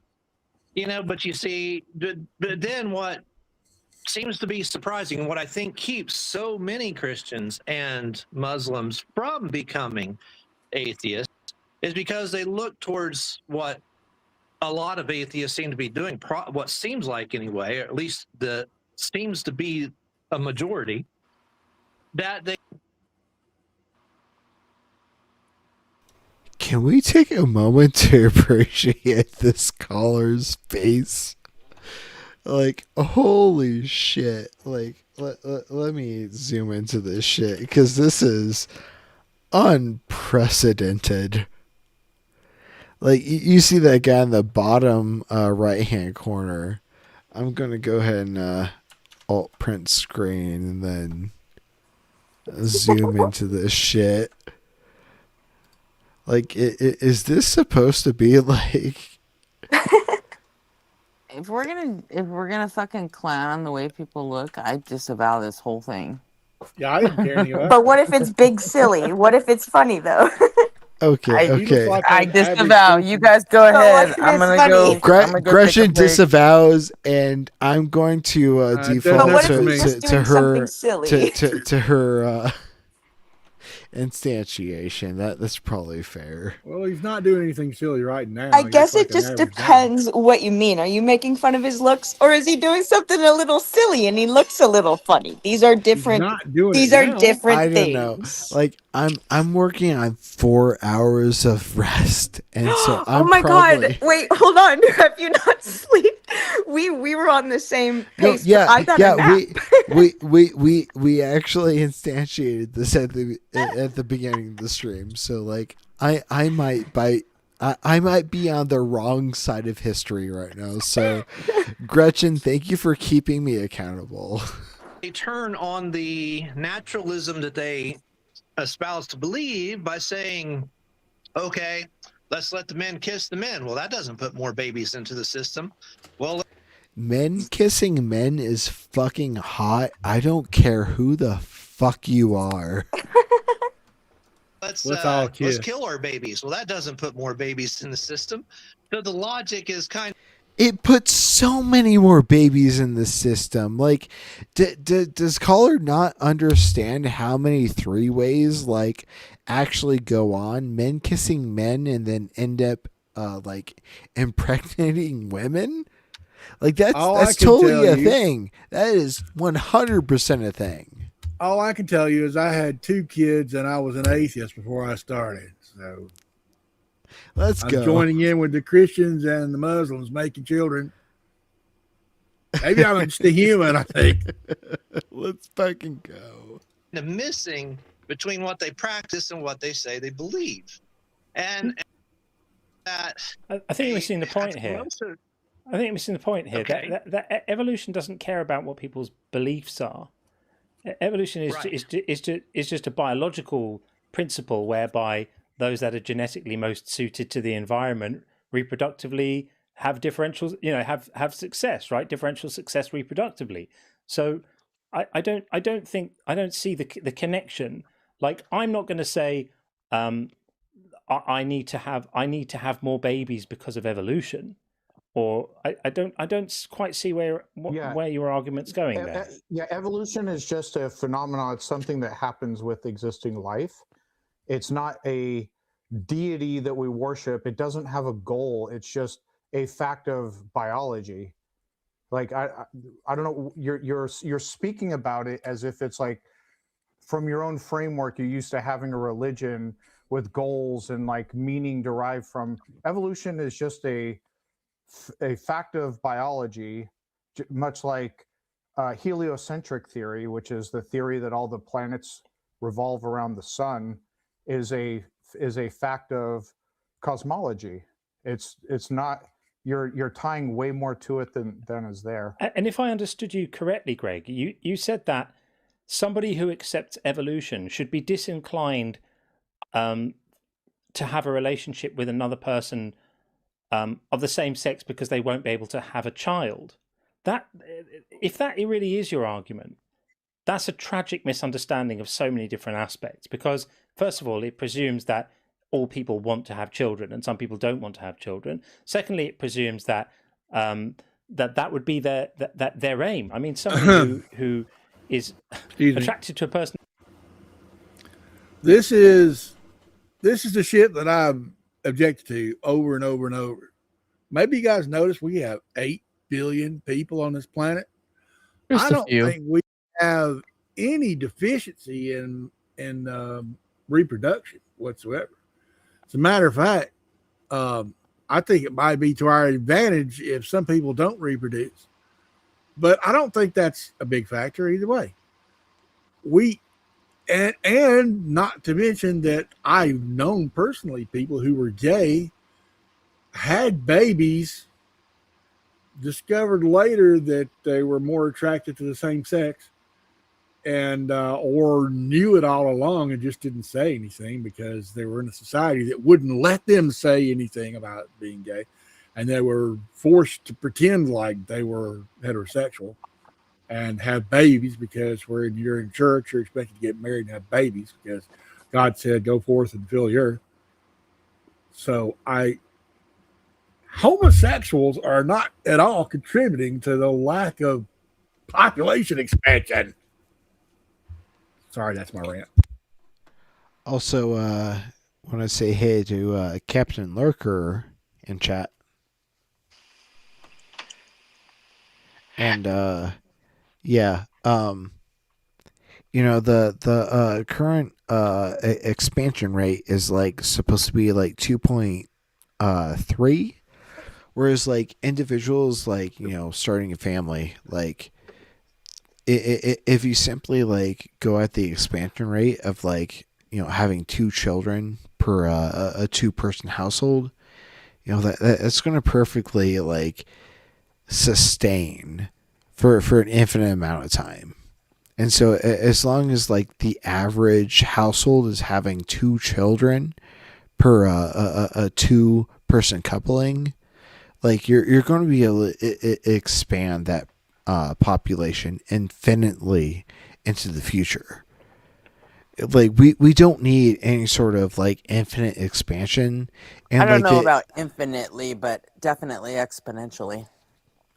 Well, like infinitely, like per No, infinitely. Even when the stars die, we shall continue. Per Earth's resources, like the purported rate is 2.23, and I think that is even like greedy. Like everyone should just be like reproducing at a rate that like replaces themselves and their partner. That's a good one. That's a great stance to. If you were to be neutral about it, that's a good place to hold.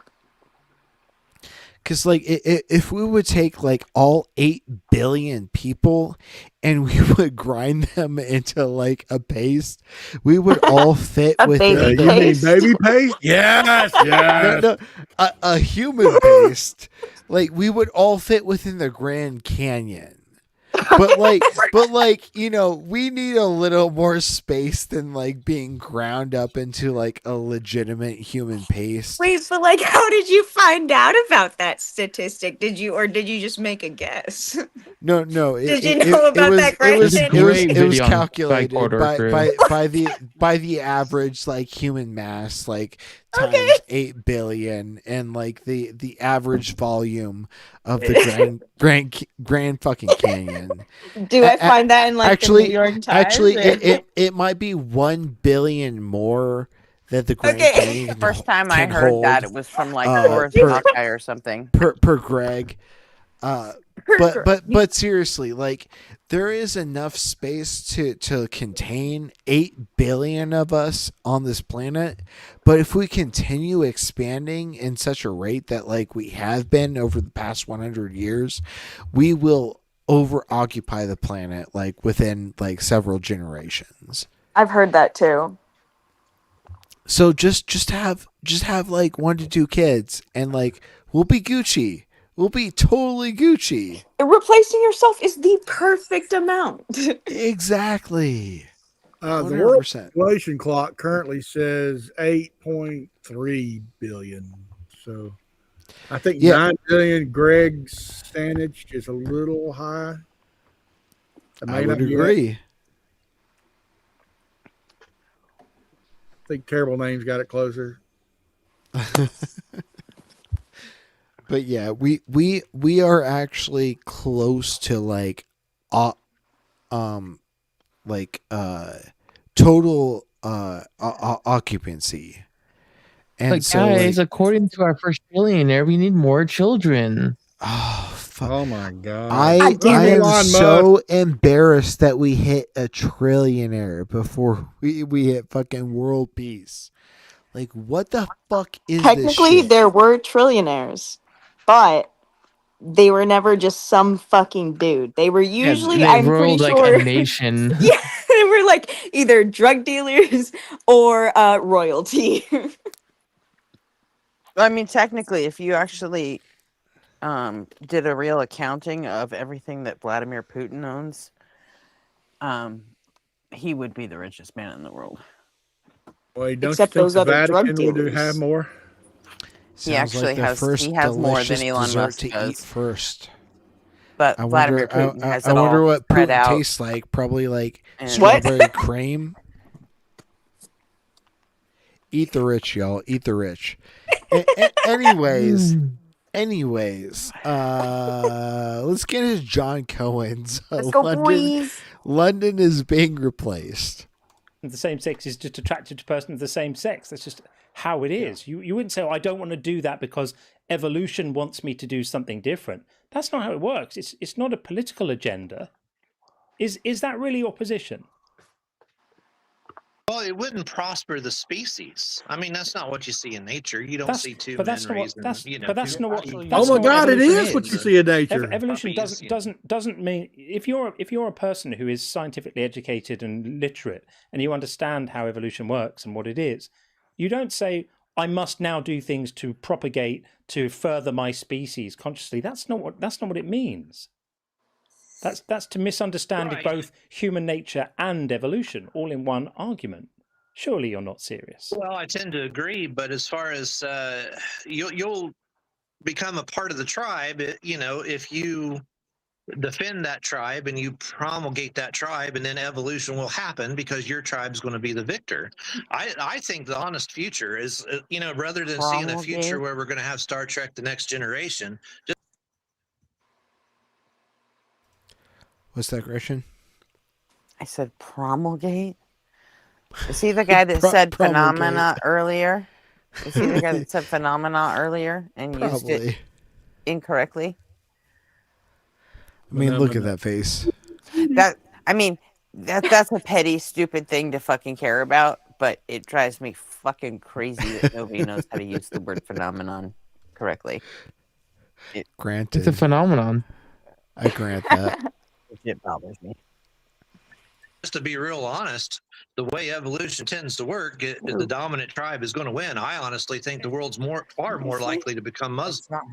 Evolution has got nothing to do with this. You're very confused, friend.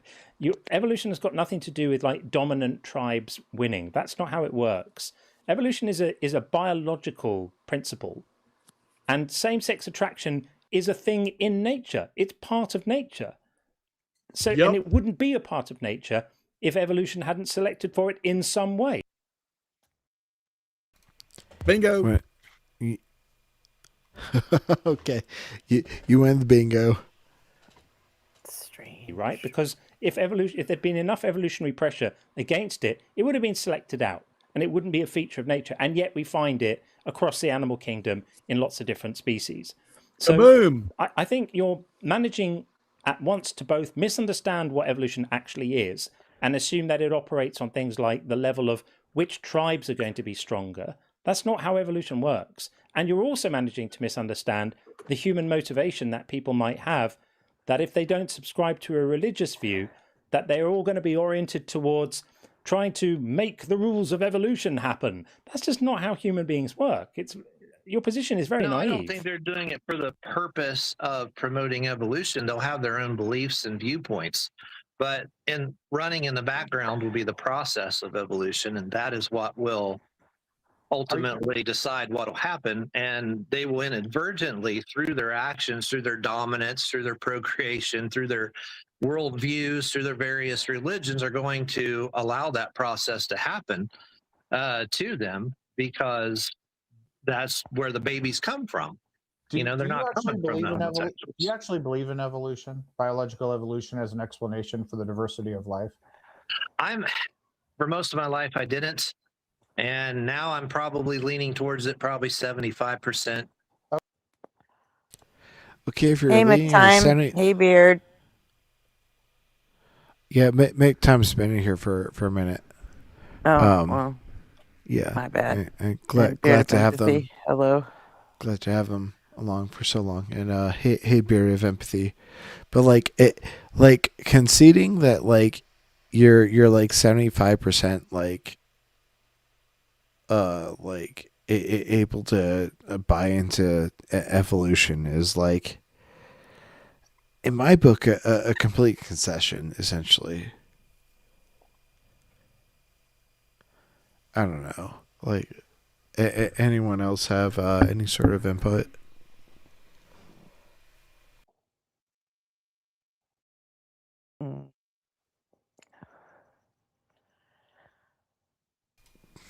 Yeah, it doesn't seem like it. The whole population thing drives me absolutely fucking batty, because a lot of them do that.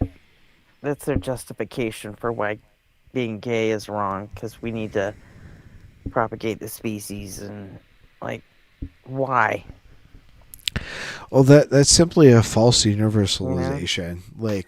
The universalization isn't. Depends what you mean by propagate the species. I guess it's just it's like me and RP were kind of talking about. You just want enough to kind of replace yourself, just keep things going. How people think of it is maybe way too out of control. I think people do think about it a little bit too much, though. People get a little bit too deep into it. I don't think we're under any obligation to keep our species going, to be honest. I think it's at least just I think I even mentioned it in chat another it's day. Biological imperative. It's just biologically, even something we want to do. Rationally, rationally, that's something else. Let it die, let it we're die, let it responsible for. shrivel up and die.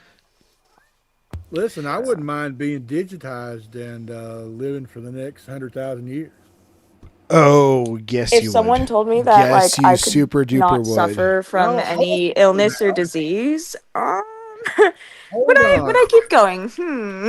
I want to live until I I've wouldn't. read all the books, mastered all the instruments, learned how to play all the music, sing. I want to be all the really voice smart. actors. I want to be just smarter than people that I always wanted to be, just even as smart as, or even close to. I'd want to I don't know. surpass them. I don't know. See, if I want to I'd die feeling ignorant. that.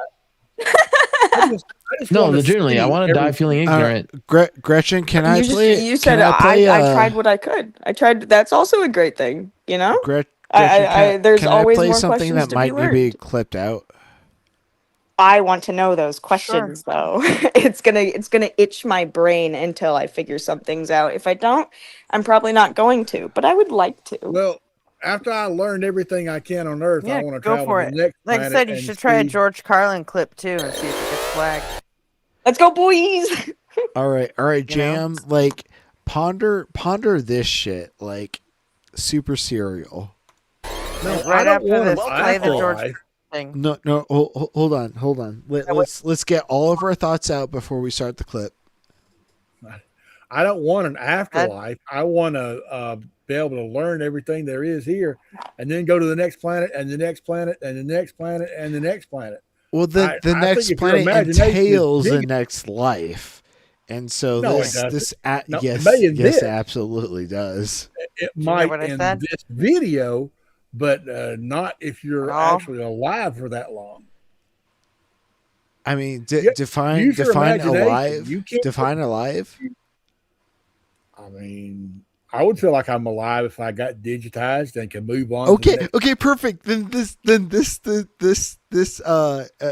How do you video know you clip would feel? No, alive? will perfectly no, fulfill hold it, that. hold it, will hold it, hold it. perfectly Nope, hold it. fulfill that No, feeling no. of being digitized. Not going to go against the philosophy master in the channel. Okay, I Which is might me, have guys. I might have a wrong assumption about how things are, but I do have a big enough imagination that I realize there are literally thousands of years of information that can be consumed on this planet alone. So if anybody thinks that they're going to be bored in 1,000 years, your imagination is puny. Go off.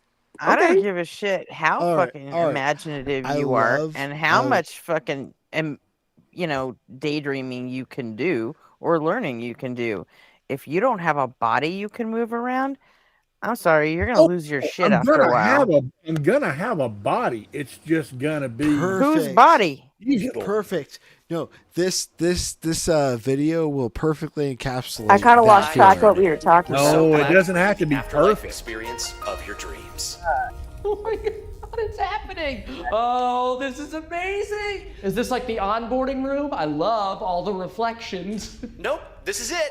Please enjoy Eternity, the afterlife experience of your dreams.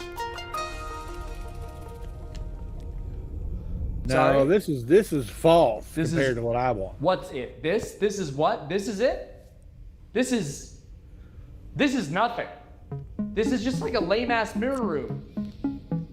Hello? Sir, I paid a lot of money to have my consciousness digitized so I could like spend forever in a computer heaven. What's this? Where's all the stuff from the commercial? The cloud castle, the volcano surfing, the like perpetual party island with Brooke Burke, and you never get a hangover.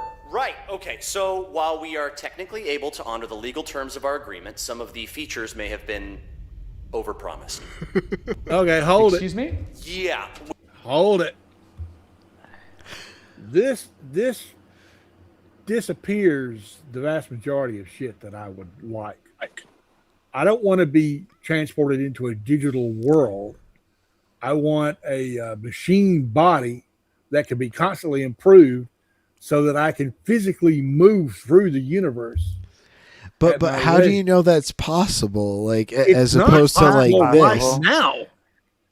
I don't know that it's ever possible, but if you're gonna dream, I'm Want the dreaming cyberpunk big. universe. Right. So the premise That's of what I this was hoping. video. That's what I was thinking of too. I thought of, well, if they could just put a chip in my brain. Listen, I'm not talking about like the chip, but if they made something that 100% I could be 10 times athletic, 10 times as smart, 10 times as whichever personality trait you desire, I would unfortunately I'd probably be in line. I don't know. Yeah, you'd fall for Sometimes it worth everything. because you have.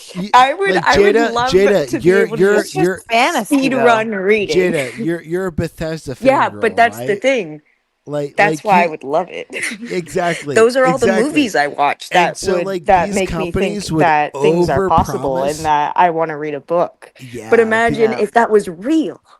No. It So can't be these real. companies But we can try. overpromise. These No, companies You know, like overpromise. video And games so have they- come a gonna long try, way but- in the past 20 years. Exactly. You know, who knows? Exactly. And so these companies Imagine, overpromise, video and games back then, they had like triangle boobs, and now we've come so far. Now Maybe these- one day I these get a game- chip and I live forever. And that's These the game goal. companies, That's what I they would like to see. overpromise and they upload your consciousness Other until things? they're No, I'm able not a to big fan of the deliver Matrix, like but if you some could like sort make of me a little bit percentage. biomechanic, I'm not stopping anyone from putting it in me. Right. So Jada, you can hear me, right? There's no glitch going I'm on. a little bit like mentally ill. So if they did it to me, I'm not stopping anyone. Oh, you guys want to try it on me? Fuck I it. don't know. Jada, can you hear me? I can hear Gretchen. I haven't heard anyone Jada else. can't if Jada they've can't been hear talking. Arpy. You can't hear me? Wait, now I can. Jada, can Hi. you hear Arpy? Sorry Can you about hear that. If I was Arpy? talking over say you. Arpy if you can hear Arpy. My bad, my love. I didn't mean it. Say Arpy No, if she you can't. can hear She can't Arpy. hear you, Arpy. No, God Arpy, I see your damn. little circle moving too. Ah! Okay, I'm gonna refresh so that this can be like I'm gonna salient. try and like go out of the app.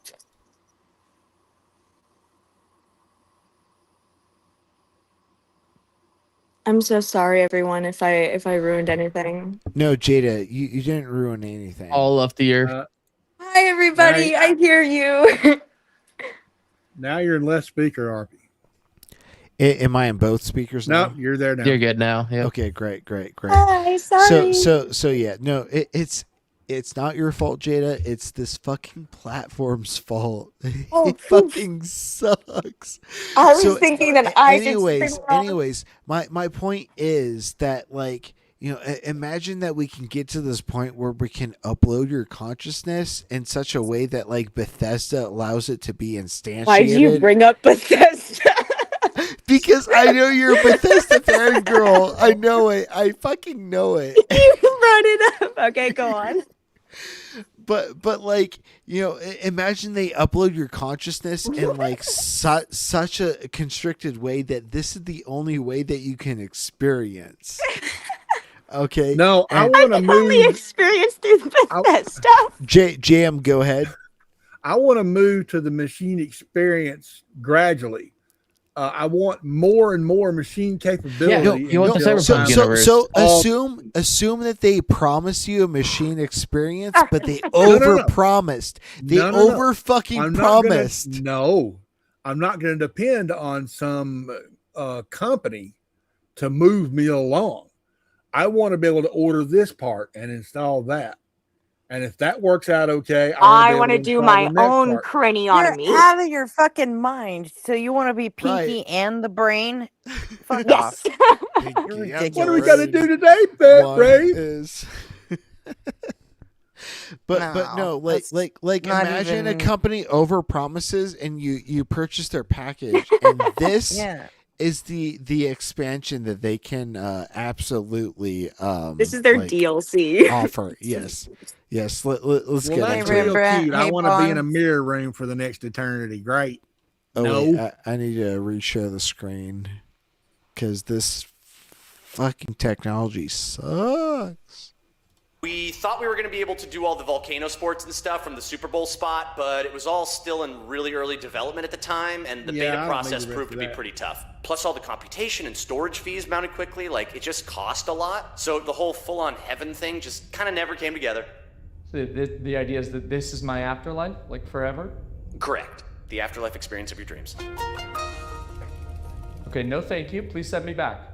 Well, we can't do that. You're dead. That's kind Yeah, of the you're whole thing. dead. Well, I died like 3 seconds ago. Defibrillate me and send me back. Oh, you've actually been dead for a couple hundred years. We're only now activating you after all of the lawsuits have been thrown out because all of the laws have been thrown out. Okay, well then deactivate me and reactivate me when you can do volcano surfing. Totally see where you're coming from. Don't think that's gonna happen. Not really a lot of momentum anymore. A couple of angel investors pulled out. so Okay, the I'm company happy fully this pivoted into chain part of your logistics. imagination has been manifested, but that's not what I'm talking about. No, under the capitalistic model, like this is super duper like probable. I just wanted to learn faster. You're assuming the capitalistic model is not near the end. If the capitalistic model runs out of funding, they will not be able to continue like investigating the proper technology in order to like enrich. I don't know that. You're only saying that because that's all we've ever had. No, I don't think either of us would know how can that. how can you further enrich your consciousness like further beyond a point where like the capitalistic model reaches like a dead end? Listen, we're printing money now. It's No, not we're necessarily not. a good No, thing. we are not. Yes, we are. We are catching You up with think money. Elon Musk has $1 trillion? No, I do not. Money doesn't exist, I think guys. he has a fake evaluation of $1 trillion. Listen, But we I think like he probably has like in real assets like $200 trillion. We have the resources now to feed everybody. We just don't do it because a certain percentage of us are too fucking greedy to distribute. Right, but those resources do not equal $1 trillion. It doesn't matter. The dollars are fake. Oh my god, me. I was talking about this earlier and NB got so mad at me. Because I said that money just doesn't exist because we're all in debt. I just said that it's like paper. I mean, base know- like Cody Shody of oh fuck, I forget what their channel even is. Some more news. Some more news. Thank you so much. Cody Shody, let's Got you. fucking go. Do you know that maybe 1% of the dollars that are supposedly out there are actually manifested in paper dollars? What does it mean for $1 to be actually manifested? It doesn't even matter. Nothing means That's the anything next- anymore. Exactly, next because point. money is completely made the fuck up. That's what I said RP, to begin thank with. you. I wish you were here earlier to help me. That's say what I that. said to Fucking begin with, though.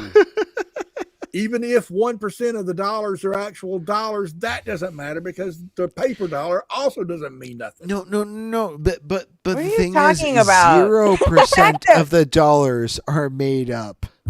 Well, that's Nothing like we exists, said in guys. a recent stream. What's the difference No, between a million and a billion? It's the about a billion. second we all agree to apply $1 worth of value to a dollar bill, it does have the fucking value.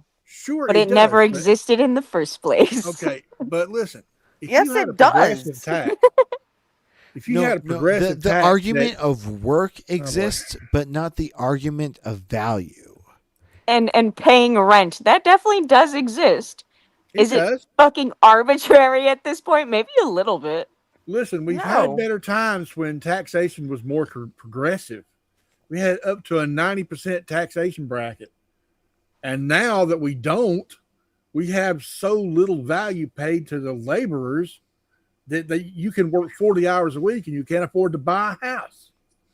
The value of a house is there and the value of a labor is there, but it's not properly paid.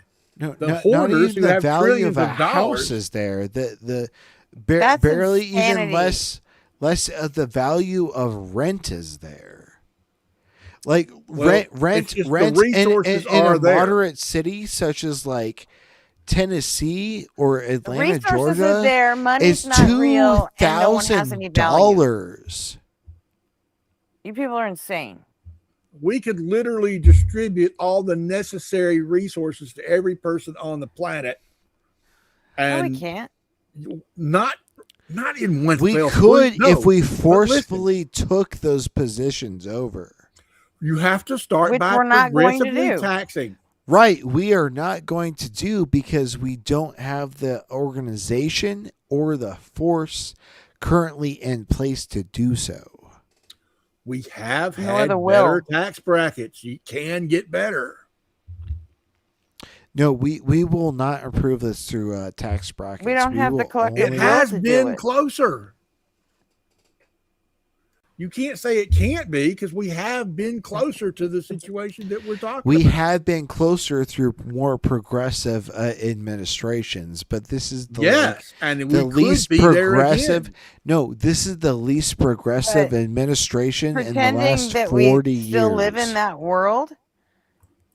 This is a You're out of your regressive mind. administration. Yes, we are regressing at unprecedented rates.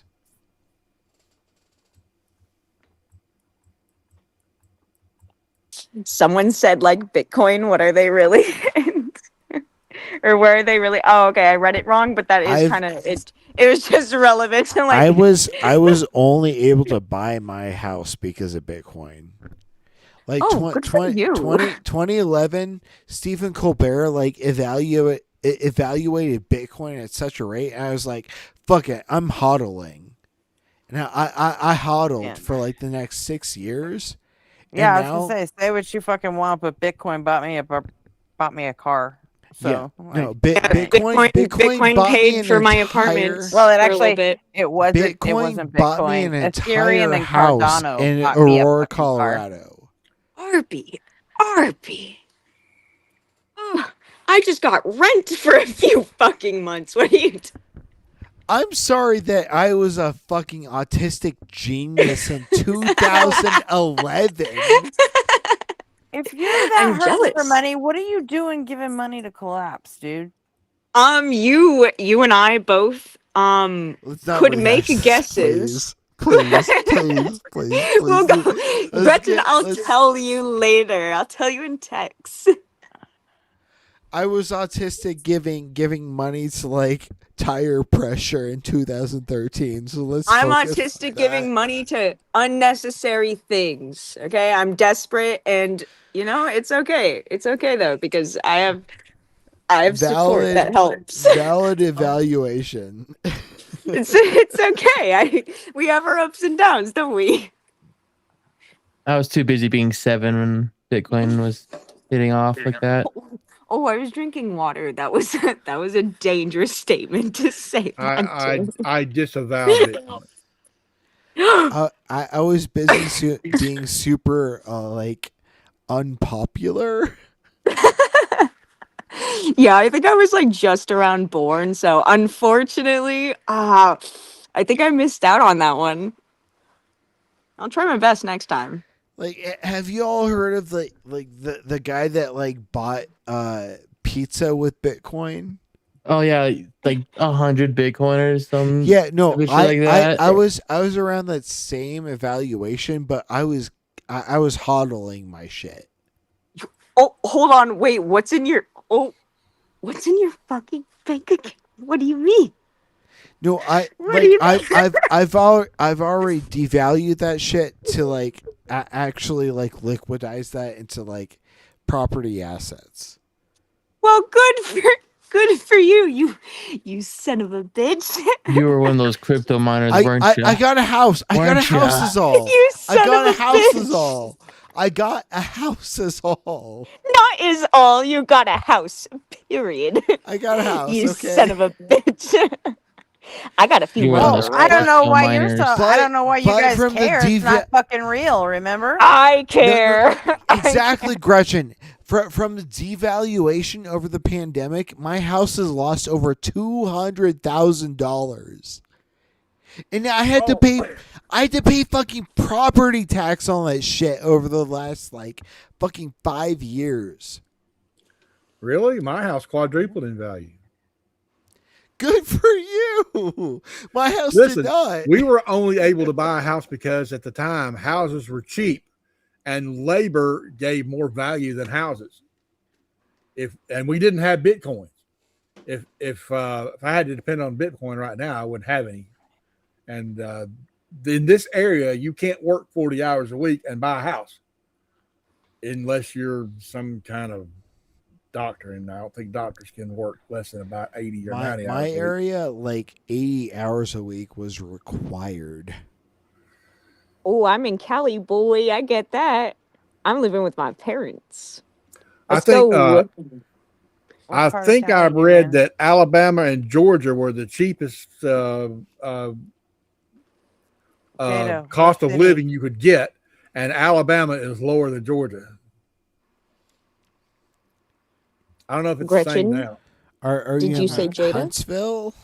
Yes, I did. Godless Engineers in Huntsville, but I'm not. Because I used to send like 3 sales representatives to like the Huntsville adjacent area, like per day, in order to like keep this like capture area up. I used to drive around in rural Alabama, and you could find houses buried on dirt roads that were just so deep in the neck of the woods that it would take them an hour to drive to the grocery store, and they would have these run-down single-wide trailers on dirt yards, but they owned 10 acres of land. And those motherfuckers And their needed cost of living walk-in was dirt-ass bathtubs cheap. and like fucking They had big screen TVs. trailer single elevators, and that's what I did. Like, because I'm disabled, I mainly offered like fucking I'm sorry, I'm completely fucking lost. I would remodel walk-in tubs and stair lifts in order for people to get into their single story residences. And I did so at such a rate that like took advantage of VA advantages and took advantage of Medicaid advantages. Like my previous model before moving to music was making sure that people's homes, like single story homes, were accessible for their disabilities. That's cool. But unfortunately, my company was taken over by the same motherfucker that ran Circuit City into the ground. Doug Hope. He took over and basically sold us for scraps. And so basically all the people that we were helping gain accessibility for their bathrooms and for their like basically entryway into their residence, dissolved that into some sort of like fucking equation that said like, okay, production will work in this area but will not work in this area. And before that, we had completely divided our department like by threefold. And so like my best friend that helped me move to Colorado had to move to a completely different company because like he was not able to be sustained at the same company under the same pay threshold. But because like I had zero experience but had the knowledge and know-how to sustain the company, I went up basically from like 30K salary to 40K and ended up grossing the company like over $2 million per quarter. And it was insanity. Like I worked like over 80 hours a fucking week in order to make this shit work because I really believed in making like people's homes accessible to themselves. Well, that's a good level of ambition. I didn't have that. I'm sorry if that was super rambly, but like No, it's fine. that was around the end of 2019, and then like into 2020, they decided to like fucking like redundancy check our entire apparatus, and they decided that like selling off every other asset in our company was more profitable than letting us continue to help people there in the fall of 2020. Well, I'd rather hear you ramble than watch Mr. Supply Chain blockchain guy with the Hawaiian shirt live in his mirror room. Although I was kind of having fun listening to John Cohen. Yeah, can we go back to that? Because this conversation has gone so fucking far away from linear that We do good things, don't we? Agreed, Gresham. I told you we got to break the stack. You crash that stack into that heap, baby. nope, not on my channel. Here we go. RP said we were Okay. having a I got the fractal shit. dissension into some kind of blah, blah, blah. I got this shit. I'm going to insist we But- remain but- in reality. But first things first, company evaluations. Like we were doing real shit because, like, you know, I'm a disabled individual. Like First things first. How many First things drinks have you first. had tonight, RP? Because you've said that like 4 times in the last 10 minutes. Have I? You're I? repeating yourself now. Yep. I'm sorry. They've been very had- entertaining. That's I've had all I two- can say, Gretchen. I've had 2 drinks and literally 4 hours of sleep. Me and Arpy are working off like the same few brain cells right now. We're just bouncing back and forth seriously. trading. I also had 4 hours of sleep. But first things first, remodeling. we're all on the same we team. were focused on utilizing veteran veteran benefits and also Medicaid benefits. But unfortunately, around that time was when Trump started to like devolve those programs, and so we Oh, haven't been no. able to- yeah, no. So You're killing me because I relate for the next hour's worth of rant that I'm about to have that I can't have because we're supposed to be watching John Cohen because the VA is being destroyed from under my fingertips. yes, exactly. And so we were unable to make like as potent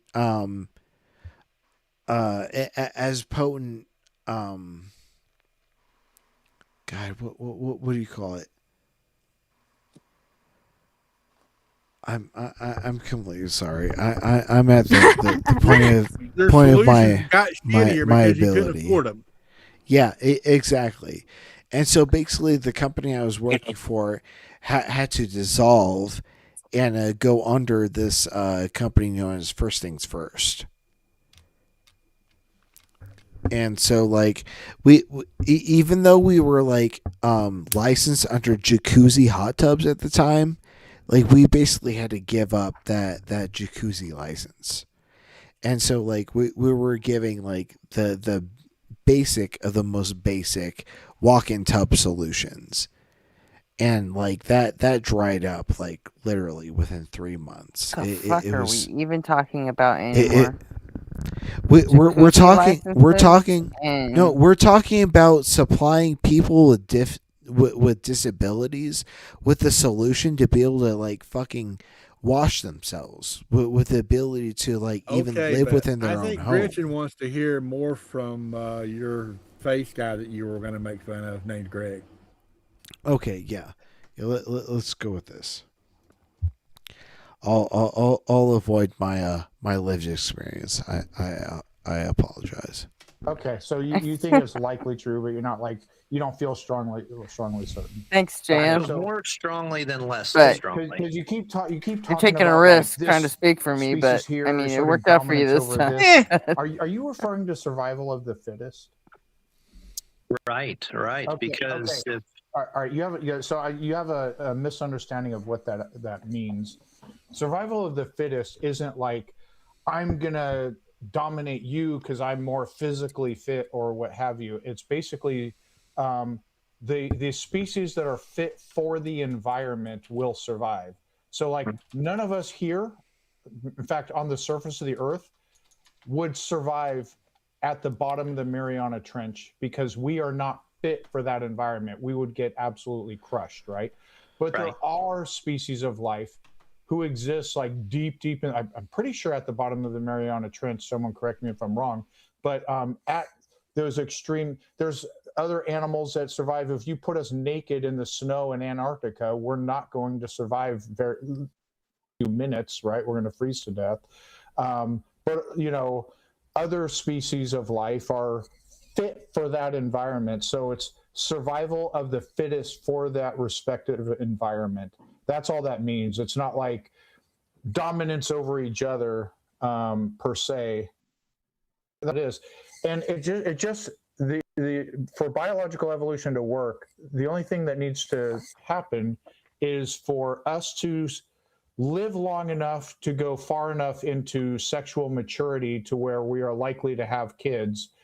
The rest is just a bonus. Once we have offspring, natural selection has taken its course at that point. And if you live a little longer, you might have more kids, but that's basically it. And if like 3% of the population aren't same-sex attracted, that doesn't do anything against evolution. It doesn't really affect the overall. No, 3% is below replacement rate. Like, but three. I believe it's like 52.3% is replacement rate. Like you need to be able to replace yourself and your partner. Well, because like you need to replace yourself as an individual and your partner as an individual. Well, now hold and on then a minute. also grow that beyond your point. Now hold on a minute. Not everybody has to have the same level of reproduction. If on average you still have 2.3, it's okay. If some people have 0, Right. and some people have 5. Right. I'm not saying that like everybody needs to have the same replacement rate, but like if everyone was averaged at the same replacement rate, you'll be replacing yourself and replacing your partner. But we wouldn't be because some of us are gay. And some of us are incredibly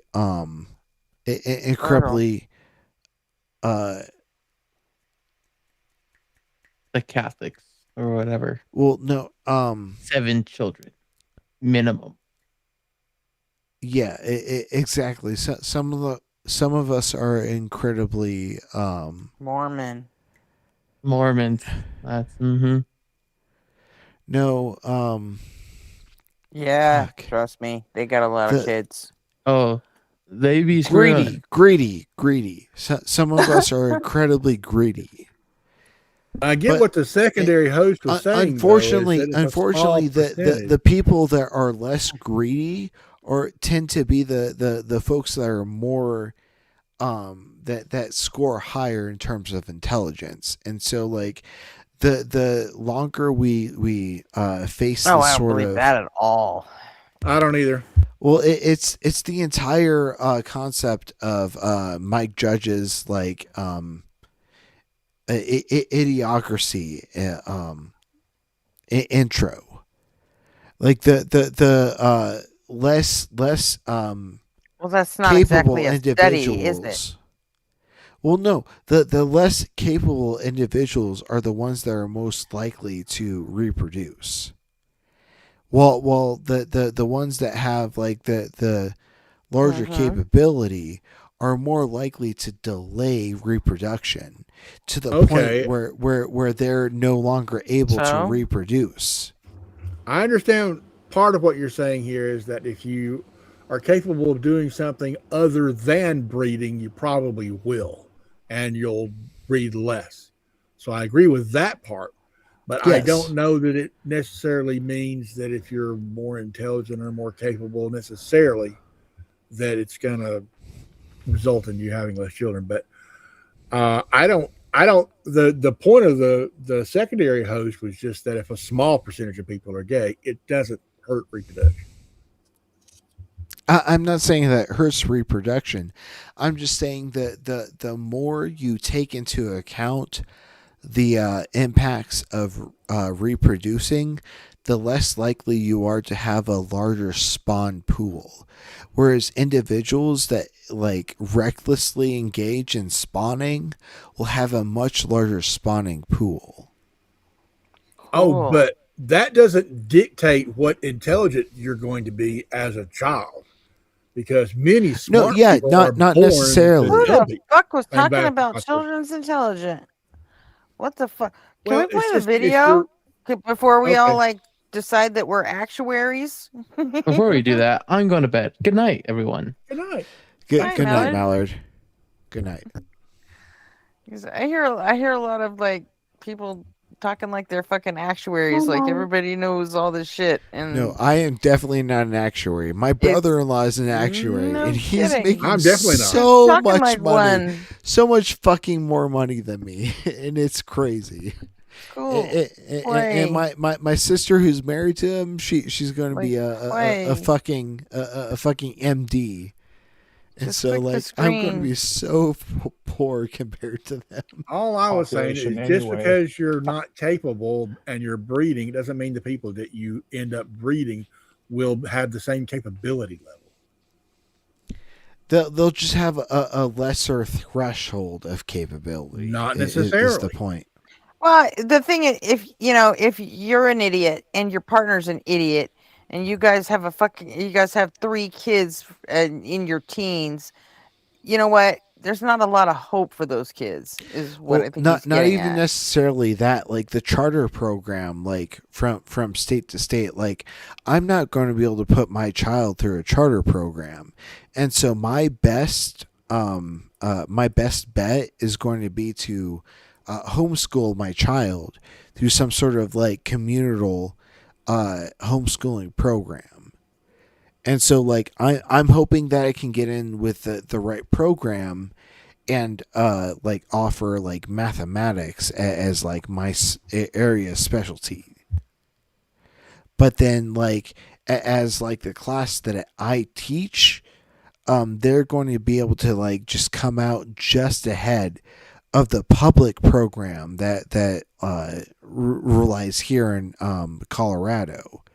But that's simply because the Bush administration No Child Left Behind cuts have left the public institutions destitute in such a way that this is the only viable option forward.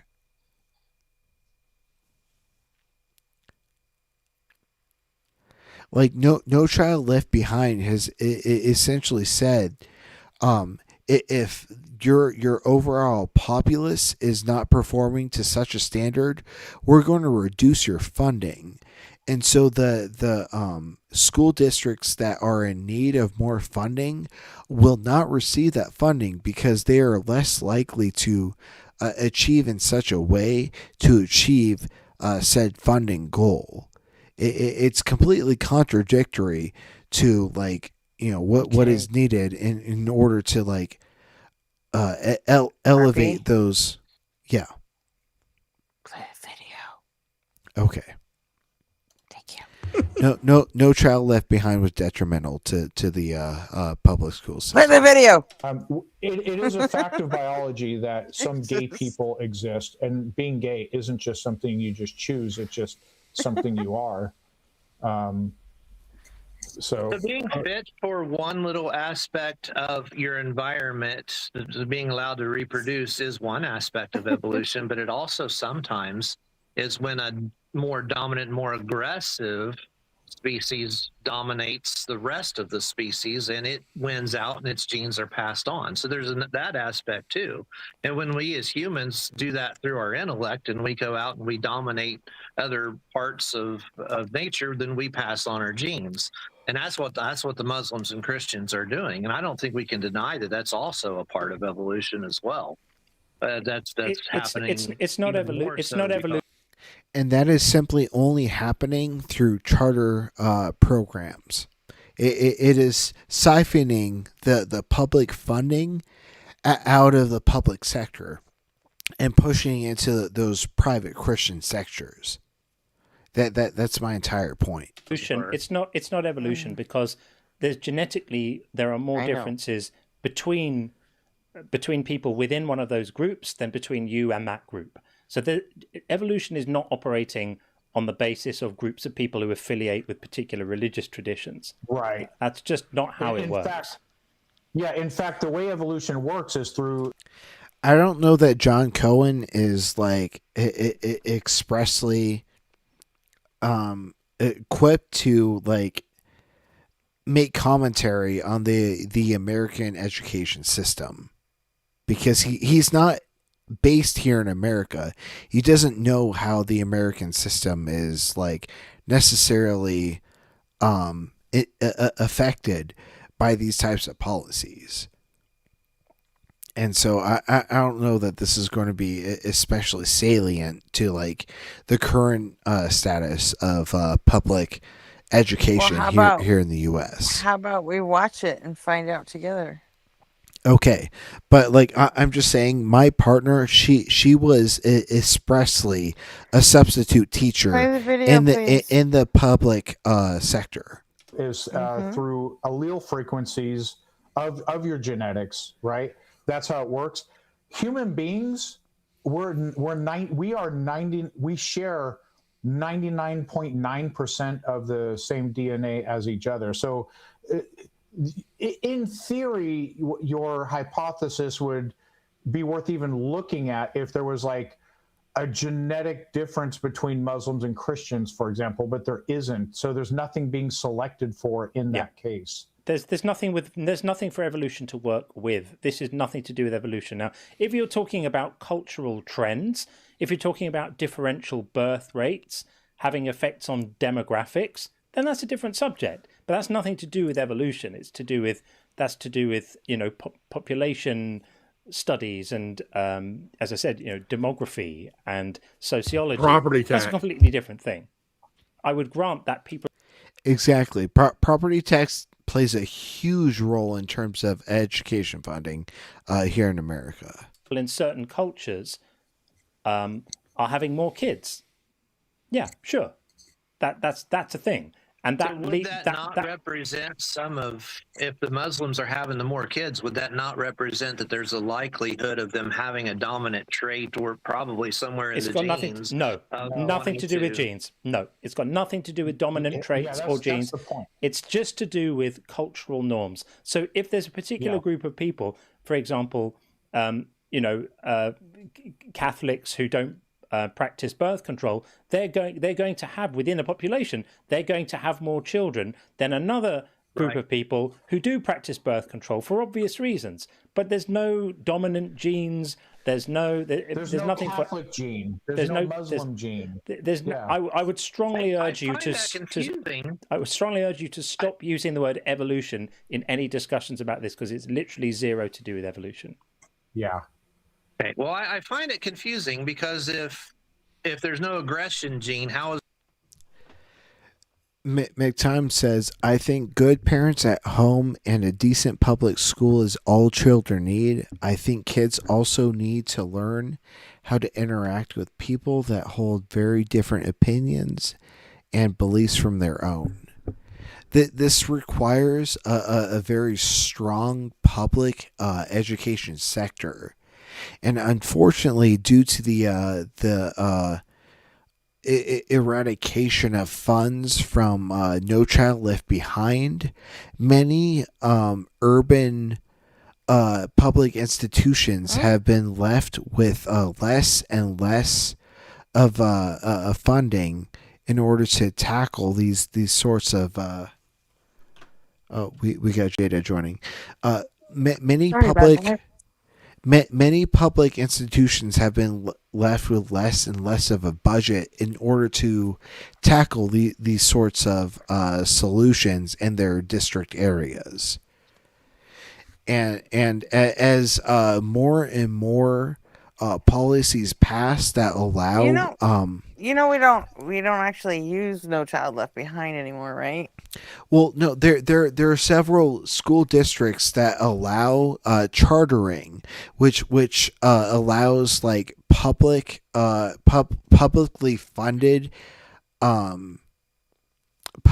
funded money to go to charter schools. Like which charter schools I are don't know more what like charter schools are like charter in schools. your area. Charter schools are but- like publicly, or they're like private, but like they basically siphon off public funds. So like they're like Christian schools that like siphon off public funds, and these are like huge issues with like the public funding for specific like K through 12 institutions. Yeah, And so I just specifically don't see it. in the Midwest, like Nebraska over to Illinois, they're allowing public know, but funding I to go was to these private specifically saying Christian. the No Child Left Behind. Those laws aren't in effect anymore. But effectively they are, because what No Child Left Behind did was like any sort of under I know exactly what it did. I was there. underperforming schools receive less funding, which just it exacerbates the issue. If your school district is underperforming, you're going to receive less funding, which means you have less opportunity to lift those individual students up and perform in such a way that will overperform the private charter districts. Yeah, I don't remember the cutting funding part. Because you live in a super progressive state. Like this sort of like fight for education. Well, that doesn't mean is that I wasn't paying ongoing. attention to everything going on in other states. But I this was is working an in fucking ongoing politics, fight that remember? is going on in Midwestern states, I'm- which extends over into Colorado, like Colorado, Nebraska, Iowa, Missouri, Minnesota.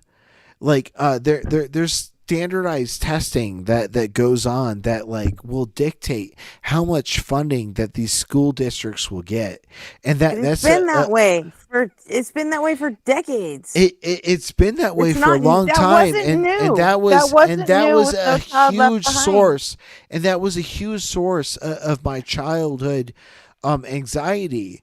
Like I Well, like you were a every child single and you year. didn't understand the way the system worked. What No No, Child no, Left I Behind did understood was take exactly how kids the that system couldn't worked. fucking read I- and graduated them anyway. No. I That's what it scored was. I scored 13 plus on the ITBS, the Iowa Test I of Basic don't Skills, care. every That's single you. year And it has because nothing to I do with the no, policy. I understood how important scoring high on these basic tests Because you were a was. smart kid, you understand adult concepts like fucking education policy. Come on. Right, and I was one of the rare kids that attempted to score high, but still, even my efforts went fucking like unrealized because so many of my peers scored so far below me that like we continue to lag behind in funding, and I so don't think like you're tracking what I'm saying.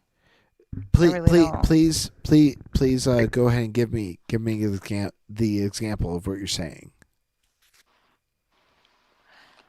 The example of what I'm saying is that you're drunk and you're not tracking. I've had 2 drinks. Oh, goddamn. Well, I'm- you've been repeating yourself for like. I have And 4 No, hours if of anyone's sleep. drunk, it's me. Arpy, you sound good. You're fine. No, sorry, Gretchen. I'm sorry. I'm more sleep deprived. I'm not than going drunk. to fucking explain shit to someone who's not gonna fucking hear me. That's all. I've I'll Google it. I'll tell everyone. I've had 4 hours of sleep due to my my parental I had 4 hours of sleep too. Okay, so I had please, 7. Read please, them and weep. please Am I repeating explain myself? to me. Please explain to me the I'm. Can we just educational watch the deafness. video? Because you're gonna leave in 20 minutes. Can we just watch the video? Okay. Is there a gay gene? I didn't say there's no aggression gene. Certainly, aggressiveness can have genetic components to it, but there's no Catholic gene. There's no Muslim gene. Right. It has. If it doesn't involve genetics, and I'm not even saying all things that involve genetics involve evolution, but if it doesn't involve genetics, it has all to do with evolution. Evolution I'm not is a 100% principle. sure I fully understood that. Well, just to be evolution is a principle in biology, and I think, respectfully to you, I think you're struggling to understand this because it sounds to me like you don't really understand what evolution is. Because if you're saying you're 75%. Branch Ricky, I'm sorry, I don't sound very salient. I've only had 4 hours of sleep. It's tough raising a child under only 4 hours of sleep. Convinced that it's true, that is suggestive of a, again, I don't mean this with any disrespect, it's suggestive of a not very high level of scientific literacy on your part with respect to this topic. And I would strongly suggest that you read some basic. Same with Terrible Name. Like I've literally only had two let shots. it get to you. Just I'm just trying to explain my situation. Like, you don't need to. Right now, you're sounding very defensive. No, I'm literally living in a situation that, like, I live under 4 hours of sleep. It's incredibly tough. Books on how evolution works, what it is. You need to understand what an allele means, for example. You need to understand the idea of genetic space and the idea of how genes propagate through populations, and how evolution actually operates at the level of the gene, not at the level of groups of people, or even particularly at the level of individual people. Evolution actually works at the level of individual genes which exist in an environment competing with other genes within. Gretchen, would you want me to take like a break tomorrow to like catch up on my sleep? So so that I'm more salient, like, say, Thursday night? No. I'll miss you, RP. I don't care. No, like You should get sleep though. I mean, dude.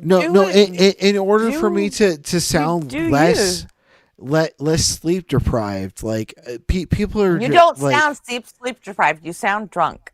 No, I'm sorry. No, but RP, you I'm do. gonna be the nice. I'm gonna be the nice one. I'm gonna be everyone's middle ground. RP, I think you You know sound what, fine. Jada? Shut the hell up for a second, please. I'm gonna be the nice. I think you sound. I sound drunk.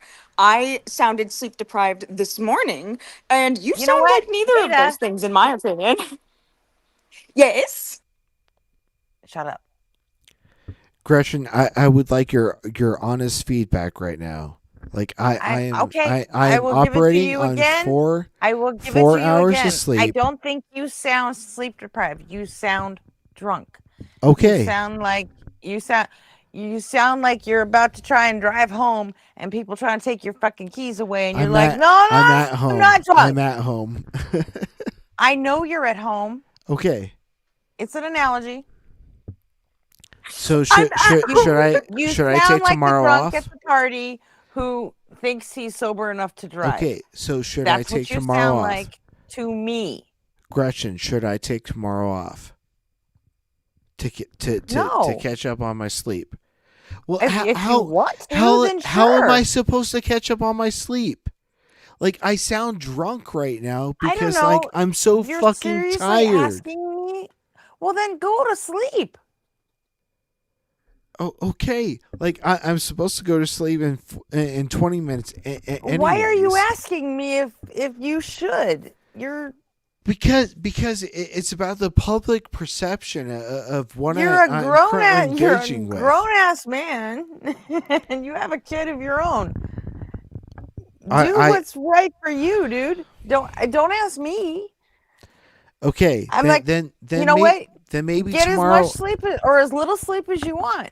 How about you show up without the alcohol tomorrow or Thursday or whenever?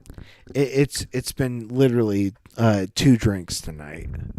But I can will hear it. I will. No matter how many drinks it's been, I know can hear because it. I'm fucking sleep deprived, Gretchen. No, because you're So- slurring. Because you've been drinking. I am slurring because I'm so fucking tired. I I'm get sorry. it. I've been there I'm sorry. I'm sorry. I'm 1,000 sorry. times. Okay. I totally get it. So And maybe I'm maybe not tomorrow actually maybe complaining.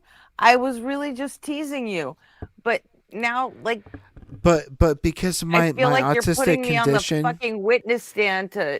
I'm sorry, like I'm autistic, know. and so maybe tomorrow I'll go ahead and get it. sleep a couple more hours, so that I'm a little more salient, and I'll join like maybe later in the night, okay?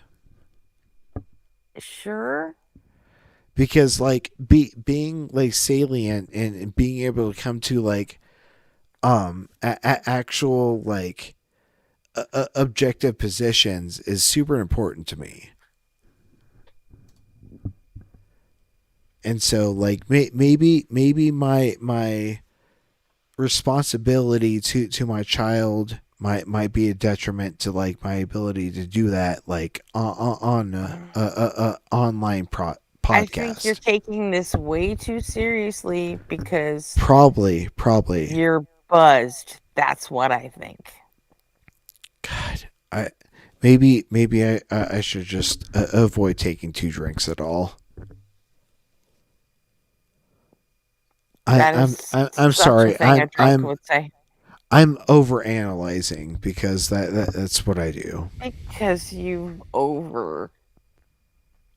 Never mind. And I overanalyze on the concept. You've over imbibed, is what you've done. No, I overanalyze on even objective ethics, and so like this is usually the point where we're. Yeah, but you know what? On objective ethics, you don't repeat yourself. You're repeating words and phrases inside your own sentences. Okay. And then Got it. you're going back to something that we were talking about 10 minutes ago. And I'm like, I'm sorry, but it's the alcohol and I hear it. And I don't think. Am I crazy, chat? No, you're not crazy. Am you're I not nuts? crazy. I just need to like. I mean, I've talked to you when you were never fucking imbibe. bone tired and didn't get any sleep. Yeah. And you didn't sound like this. I mean, it's probably a combination of the two. So you've only had 2 drinks. I think it's a combination of you not getting enough sleep, probably not eating enough, and then having 2 drinks on top of that. I'm realizing Well, I'm a lightweight at this point. I'm just saying My that- apologies. My apologies. That this is all John Cohen going on from here on out, and I'm realizing that I'm a lightweight at this point. My apologies. In organization, within organisms, don't have a problem with it. It sounds to me like you don't have a very sophisticated I appreciate that, but we're going to go into John Cohen at this point because I'm in the wrong. I'm sorry, chat. understanding of this, and that's why you're, again, respectfully, making such a terrible argument, which is to Hey, at least tie you're not a mean evolution drunk. into religion. You know? I'm literally almost like crying right now just because like, it would okay, get interesting if you were a mean drunk. I don't have a mean bone in my body. I really don't. That's my point. We're in agreement there. I'm trying my hardest. Religion. Don't cry, It doesn't dude. work. Just I'm not. Don't I'm just cry. getting really emotional. I love Okay, you don't- guys. Well, Don't it's get an really honest emotional. discussion. I'm not claiming to be fully knowledgeable. It'll and be to know better after you everything or sleep. to claim absolute authority or Yeah. anything here. I'm not impugning your honesty. I'm just saying that It really will be better when I sleep. I've only had like 2 meals today. that No, I know you're not. it's an area where if you want to talk about this stuff, you could probably. It would be good for you to just become a bit better acquainted with the science behind it, and then you yourself will realize why this is a non-argument, and you won't need other people to tell you. In my mind, it feels like, sounds like you're it feels like you're saying it's not the genes, but it is the genes, and kind of vice versa. I don't know. It's very confusing on how these No. things don't apply to I've been fairly clear. It's nothing to do with genes. the bigger picture that I get. Yeah, your claim about differential birth rates in particular groups of people like Muslims is nothing to do with genes. Genetics has literally zero to do with it. I've already explained. It's to do with cultural differences, differential birth rates, traditions wherein people have larger families. People in certain areas and in certain cultures are less likely to have larger families. So that means that you just get shifting demographics. But that's nothing to do with genes. It's nothing to do with evolution.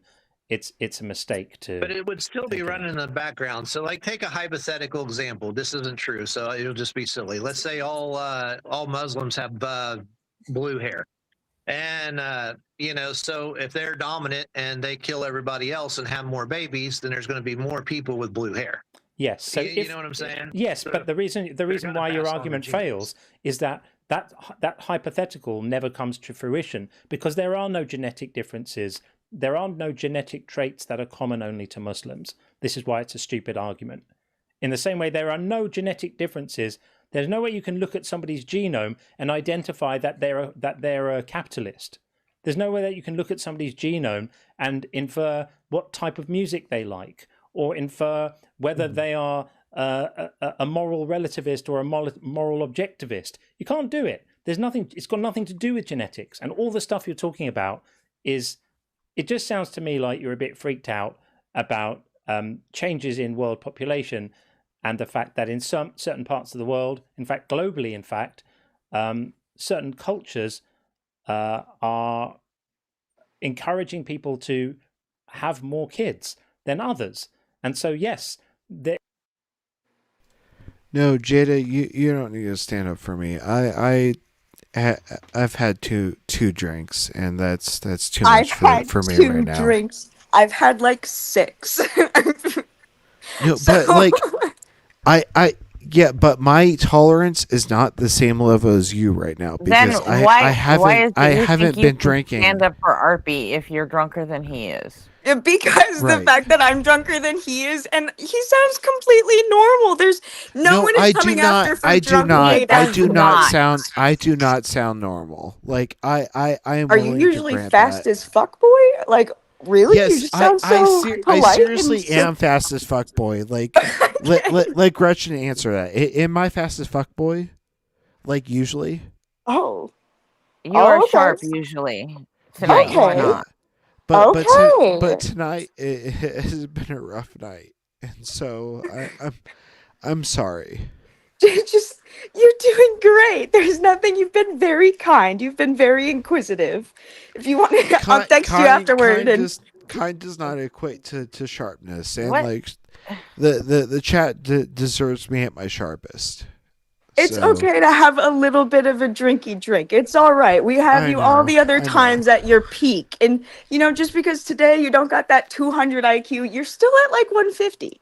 That's good enough for us. No, not. You know what? You can only speak for yourself. You don't get to speak for everybody. I'm talking about me. And you know what? One day is okay to be a little bit sleep deprived, get a little bit of a drinky drink. It happens. Next time, get some sleep, and then you'll be back to normal. No one's even going to think about it. Yeah, I Okay, promise. then the I rest of promise, us can chat. just sit here and listen to you be drunk and just rattle off. With the mouth, I and promise. I'm sure I everyone promise, will chat. enjoy that. I promise, chat. To today, I will do as much as I can to rest, and I'll be back tomorrow, Such a like in stupid my conversation. 100% sober state. Like, this has just been a tough day. You're doing nothing wrong. It's okay. We're friends here. We're all Well, friends here. No one's gonna like dislike you after this stream. Like, I know. that one but stream let me, that made me mad. let me kind of explain what's going on. About 4 weeks ago, I lost my grandfather. He was a really salient mind. He was a key contributor on the on a very important satellite program from Arizona State University, and it's just been tough living without him. So I'm sorry that I've let this affect the stream. And let's get into what John Cohen is saying. It's likely that at some point in the next few decades, I think it might be around 2050, but don't quote me on that, that Islam may become the majority religion in the world, because people in Islamic majority countries are having more kids and having larger families, and so the population is shifting. But that's nothing to do with evolution, and there are no specific genetic traits that you can identify as being Muslim traits that are then going to predominate the world, which is why I say if you want to have a discussion about sociology and demographics, then that's the domain for that, but it's not evolution. Well, I mean, that makes a little more sense than what you were saying before. So, I mean, I get that a little bit more now from He that. didn't change. Yeah, so because you said there's no such thing as like a Muslim gene or something like that, because Muslims can be across the entire spectrum. So that, I mean, there's some logic there. I get that. That makes more sense than what you were saying previously. Sure. Yeah. Well, Now it does concern me though, as far as the future. So you're not wrong. Like, okay, so the changing demographics do concern me, because I mean, in the future, I would love to see a Star Trek: The Next Generation sort of lifestyle, more than going back to the 6th century barbarism. And I think I don't know what it is about atheists, but they tend to just take that liberal view. And I tend to think if more atheists took a more conservative view, that a whole lot more people would be more apt to want to look into it, because they look at it and they go, man, there's What the hell was that? Who made that sound? That was me, because our guest wants to say that, oh, those atheists take the liberal view, and if they were more conservative, blah, blah, blah, would be better.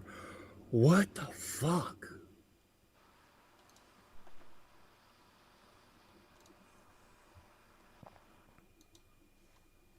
He didn't say that. The guest did. The caller. Oh. The caller I mean, said atheists just they have always say that that. liberal take, and if they were more conservative, it'd be better. I mean, Jesus, listen to that guy. Yeah, that's a Christian for you.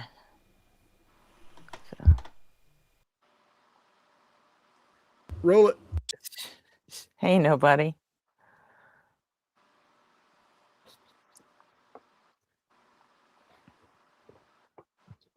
something crazy about that. How come they want to kill their babies? That's not putting more babies in the system. I don't know what you're talking about. I don't know who wants to kill their babies. I have absolutely I'm no talking about clue. like abortion. I'm using Abortion isn't language people. that Abortion we isn't speak. people killing their babies. Abortion is healthcare for pregnant women.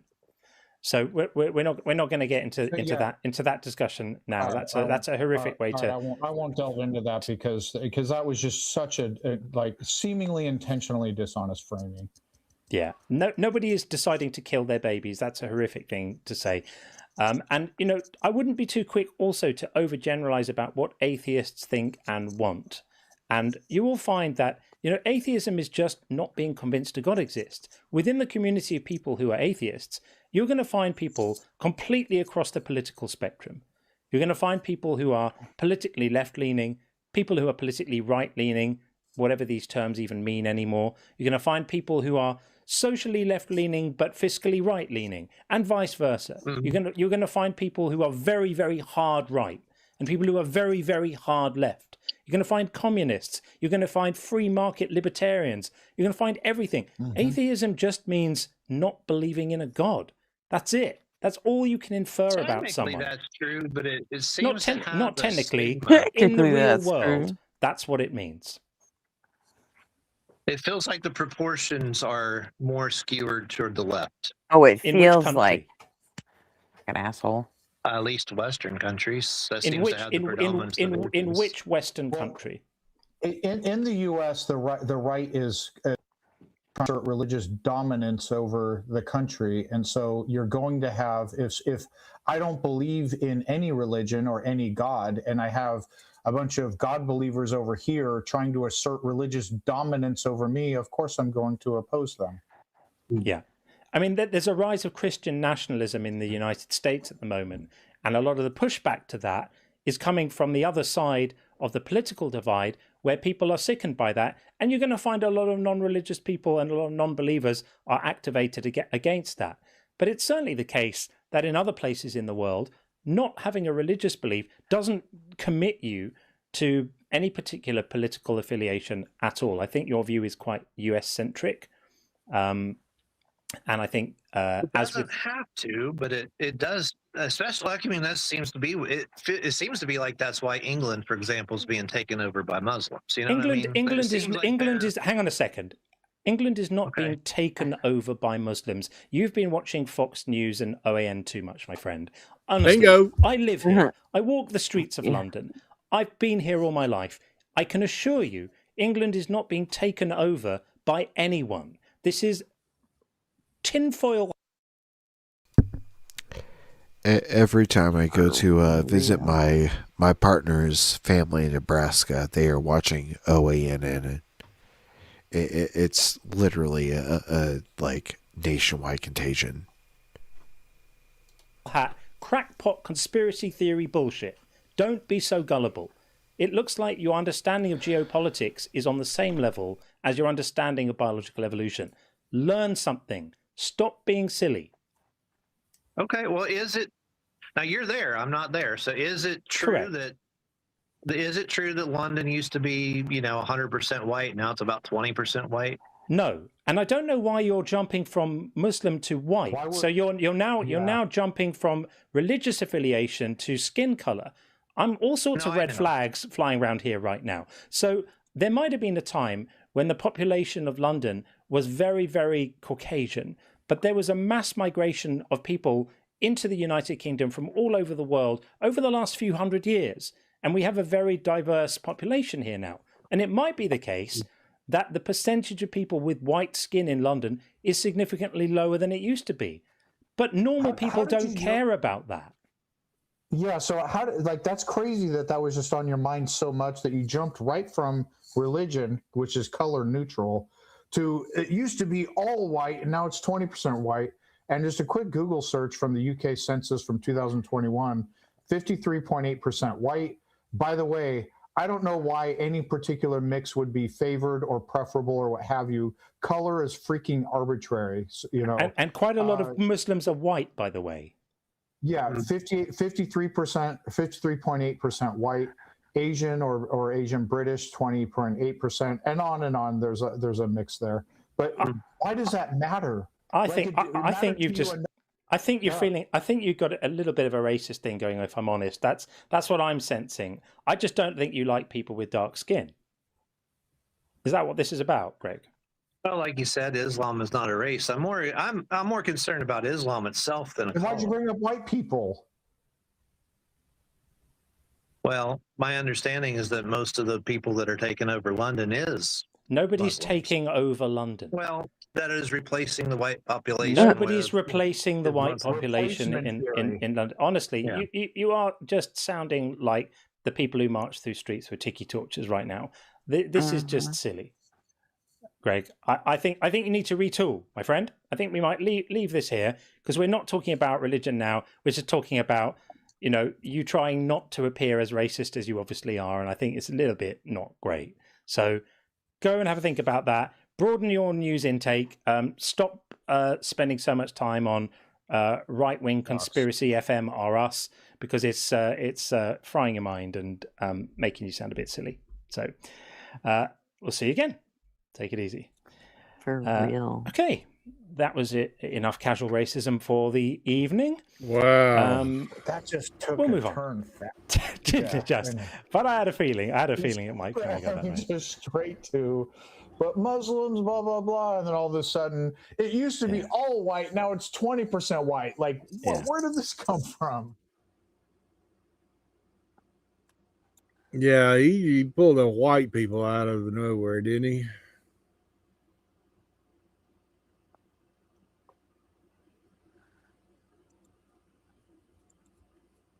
Okay.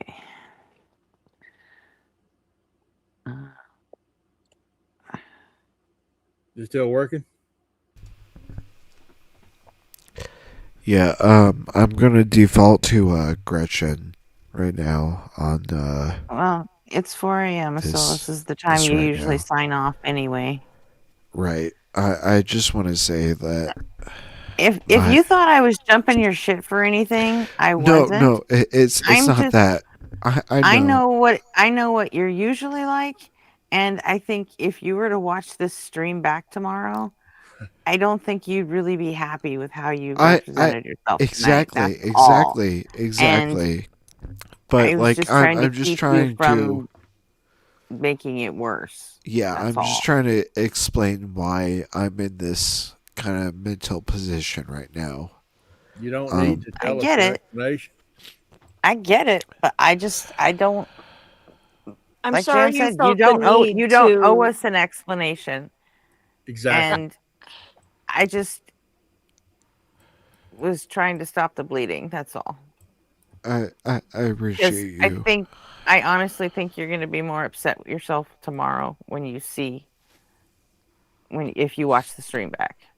Arpy, I'm sorry you felt the need to kind of numb the pain with what you're going through right now. That's really tough, and no one needs that weight on their shoulders. So that's we love you.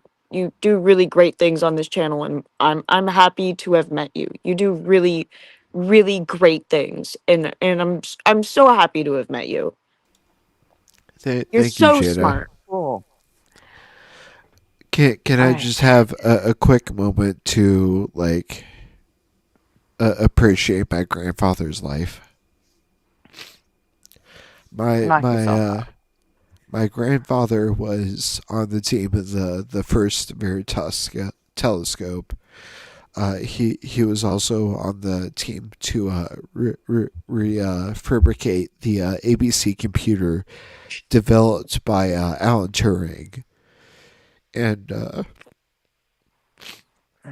I had to be there as he lost his life 4 weeks ago.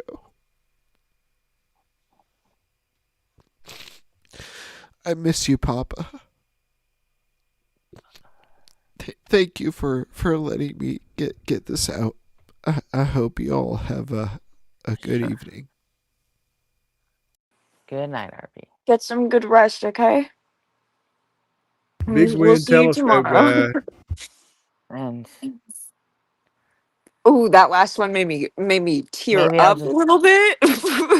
cut a chunk out, and then he won't know that he used the word refabricate because it's not a word. That's gonna fucking seriously. love That's gonna made grind. up words. That's gonna grind his fucking gears tomorrow. I Big love time. made up words though. They're cool. Those are the only words that can really get the point across. Fergal, burgle, manergle, burgle. I agree. I've thought of that before once or twice, and that's why I do it. Oh. What I'm did just Blitz thinking say about him. earlier? Blurgle something? Yeah. Bloogle, blurgle. I forgot. Something about Bertle sounds about right. I remember Matt Dillahunty's Fergal, burgle, manergle, burgle better than I remember the thing that Blitz said 2 hours ago. But I guess I just heard Matt say it 40,000 times. Oh, that's actually a thing. Oh, I thought we were. I wasn't actually kidding. I thought we were actually just doing gibberish. I wasn't kidding. I thought we were just doing gibberish. Matt I was like, Dillahunty yeah, made that up. thing. Matt Dillahunty made up Fergal, burgle, manergle, burgle as a redunculous word to stand in for a ridiculous concept. I can't remember the exact details, but yeah, that was the word. He even has a spelling for it. I think I do remember that now that you said that. That may have just unlocked something in me. It's been a while since I watched him, and yeah, there it was. Okay. Yeah, go to YouTube and type Fergal, burgle, manergle, burgle. Just make up a spelling. It'll come up. Got it. Noted. Putting it down on the list. Ooh, Arpy, he got me. Oh, Yeah, they got me a little bit, yeah, just a little bit tearied. That's a lot of weight they have on their shoulders. Well, let's not talk about him. Let him get some sleep. Yeah, just a beautiful person. I hope they feel better. It's always better after you sleep. Always better. A few nights of rest do great things. A few hours, even. Yeah, really. He'll be good. I have been some days super depressed, and I finally realized that, hey, I've been up too long. I go to bed and I wake up, and the doom and gloom has evaporated.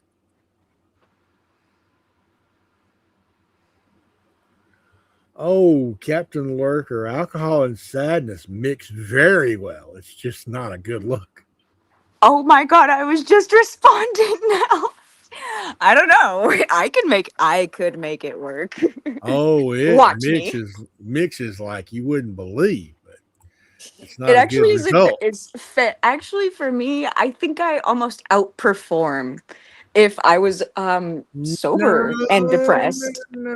Oh no, I don't know. Do you know Listen. me though? Do you No, know? no, I know drinkers. Oh, If, you do know. I Hi. had a friend of mine who was a good chess player when he was sober. And we was about 50-50 who was going to win. But if he got drunk, he thought he was winning. And he would usually end up knocking over the whole chessboard. And he would declare that he had won yet again. You suck at chess, M. Carp. And but he obviously lost every game that he after the first couple of shots. So you don't perform better. I'm gonna say I go pretty hard while I'm drunk. While I'm Here's the sober, thing. pretty mediocre. I don't know. Here's the thing. You may think you're performing better, but your brain is cushioned. If you knew what was actually going on, you would realize you're not performing better. Okay, everyone in chat, I'm gonna tell you every time I come in a little bit tipsy. I'm gonna tell you every time I'm sober, and we all can at the end of the week take a bet. I'm not actually gonna do this, but nah, you're making someone's gonna find out. Someone's gonna know. It's too hard to work. Everyone, take a poll in chat. I can't do it. I can't do it. Continued debate or video. Well, there's Professor Dave on the screen now. Maybe somebody wants to play Professor Dave. Wonder who that would be. I think she could be making hot pockets. I think it's you and I. It might be the two of us. Ooh, that's dangerous. Leaving the two noobs in charge. Woo! Ooh, shoot! What can we get away with, chat? Tell us. Oh, I wish You we just had, morons like, a aren't in mascot. charge of anything. I'm just. But we could be. answering Damn it! That's it. Damn it! We didn't do Give it us fast the enough. mouse.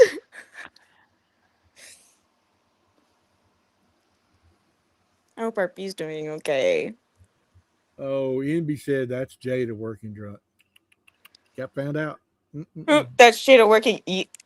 NB, how you coming at me like that? You don't even. First of all, I barely work sober. How you know what I look like when I work drunk? Huh? What if I always work drunk and you just never knew? You don't Hey, know look. these things. Who would have known? Who could know? Hey, look, I'm crazy as hell when I'm sober, and I'm sober. I don't want to read what someone just said. We're going to pass over it because no one needs to comment about me drinking because I'm having a good time. I have a good time sober, but we don't need to talk about the amount of good times I have while I'm under the influence because I No, should we stop don't need to talk drinking. about it. I should stop drinking. How many tables did you dance on? Also, just so you know, Uh-oh. when you get too drunk, Uh-oh. I don't know why you up here. Me? Because Anybody. Oh. Well, because I have a tolerance. So what is too drunk for somebody when I'm pretty I How got a good about head on my shoulders. whatever I think is too drunk? Okay. That's Okay, when I make that's the fine. call. I'm gonna be so upset if you're like, Jada, get off the panel. No, this So is goodbye. honestly, this is the reason that DeFreak is not on this channel anymore, because he decided I kicked someone off for being too fucking drunk, and DeFreak decided to be their fucking defense attorney about it. I don't know. I don't know if you noticed, but I stayed out of that whole thing between Gretchen and Arpy because I'm the noob and I don't want to get in trouble. I'm like a halfway noob. I'm in these chats too often, but You have been subscribed like to a- this channel for like 3 days. I was gonna say I mostly You know. you don't think that makes you a noob? It's because I saying? know everyone in the chat. It's only a noob to a certain So? extent when I know people. I'm like a halfway noob. I know everybody, but I just showed up. Nope, you're new. Period. Yeah. Aw. You're new. I denounce this new. sentiment. You I can't don't start care, at you the can top. announce That's just the anything way you it I works. started somewhere in the middle. Nah, everybody starts Now at the play bottom. the fucking video.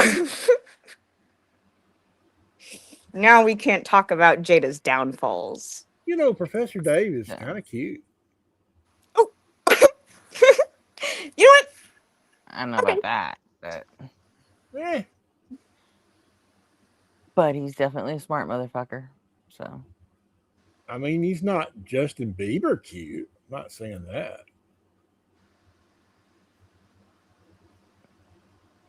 I don't really care for facial hair. Sorry, Beard of Empathy. Well, I know I'm gonna end up paying for that, but No, I can't wear it. It bugs the hell out of me. I got to shave it. yeah, Looks good on Justin. I just think growing up in 80s culture, 80s skateboard culture and punk rock culture, there wasn't a whole lot of it. And then I spent the next 10 years in the army, so I think I'm just conditioned to prefer clean shaven shit. Only thing I know about skateboard culture is Tony Hawk 3 and that ridiculous cartoon on Nickelodeon. Those skater kids. I can't remember the name of it. Nah, you know, Tony Hawk isn't even the best skater there ever was. Probably not, He's but that's just, all I know. just the most famous. But Look, I'm just a mouse warrior. I don't know how to skate. I got on a skateboard a couple of times and busted my ass. yeah, me too. I knocked out like 5 teeth over my teenage years. If I had to try to perform a real ollie, I would fucking break my skull. Okay. Trump and members Now of his we're gonna watch cabinet, it. like Bobby Kennedy, have been destroying the American scientific community since the beginning of his second term, while the war on science just got kicked up a notch in a serious way by a figure who many of you may not even have heard of, Russell Vogt. Who is he, and why does he suck so much? Let's talk about it. Once again, we've covered Trump's war on science quite a bit already. His canceling of random grants because of the ridiculous claim that scientists were turning mice trans, a thorough dissection of Bobby's bullshit, the whole Tylenol autism debacle, NIH head Jay Bhattacharya and his fake journal, and the mass layoffs that purged numerous federal institutions of any scholar that would not bend the knee to the new state-sanctioned pseudoscience. The goal has always been the complete eradication of the scientific community. But whereas previous efforts have been measured jabs, Trump is now winding up for the knockout punch, and things are looking very grim. This is where Russ Vogt comes in. Russ Vogt is the director of the Office of Management and Budget, or OMB, which is basically a giant bureaucratic funnel that dictates the flow of money throughout the federal government. The amount of power this guy has consolidated for himself is so profound that he may as well be the president himself. The gutting of federal agencies, every single regulatory decision, workforce policies, the final say on every aspect of the $7 trillion federal budget, the guy has an amount of control that truly nobody should have, especially when you're an evil gremlin like him. When Congress refused to fund Trump's border wall publicity stunt in 2019, Vogt redirected billions of dollars in Department of Defense money for him. When Trump pressured the Ukrainian government into investigating Hunter Biden, Vogt froze $214 million in aid to coerce them into doing it. But none of this holds a candle to what would come later. When Biden won in 2020 and MAGA had to take a back seat, Vogt got busy cooking. He was the key author and architect of Project 2025. This is the ultra-right-wing Christian nationalist movement to take over the government, dismantle democracy, and replace it with a brutally repressive authoritarian theocratic regime. We're talking about enormous erosions of civil rights, ending Social Security and Medicare, gutting Medicaid, raising prescription drug prices, eliminating SNAP food assistance, an assault on reproductive rights, including the criminalization of abortion, reversing FDA approval for abortion medication, and legally assigning personhood at conception, the paralysis of countless federal agencies that protect the citizenry from the private sector, completely dismantling the Department of Education and withholding funds for schools whose curricula are deemed problematic, eliminating Head Start free preschool for low-income families, undermining voting rights, reducing affordable housing, blocking student loan debt relief, gutting labor protections, defying unions and Gutting the enacting mass VA. layoffs, ending veteran disability benefits, undermining racial Yeah, equality, yeah, gutting the revocation VA. of birthright citizenship, mass detainment and deportation, expanding the death penalty, invocation of the Insurrection Act to crush protests with a militarized police force, warrantless surveillance, weaponization of the justice system, and of course, Oh, raising except taxes on the when middle Trump class is the while cutting insurrectionist. taxes for the most wealthy people. Oh, well, yeah, then it's allowed, apparently.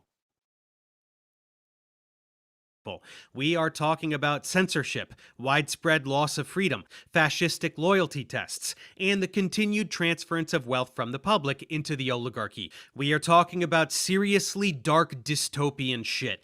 This plan is so evil and twisted and was such a liability for Trump's 2024 election bid that it had to come loaded with a media campaign to shame anyone for even mentioning it, telling them they were a silly conspiracy theorist, that it's all just propaganda, and Trump had nothing to do with such a thing. Well, a year and a half into his second term, 70% of Trump's cabinet and more than 50 senior officials have direct ties to Project 2025.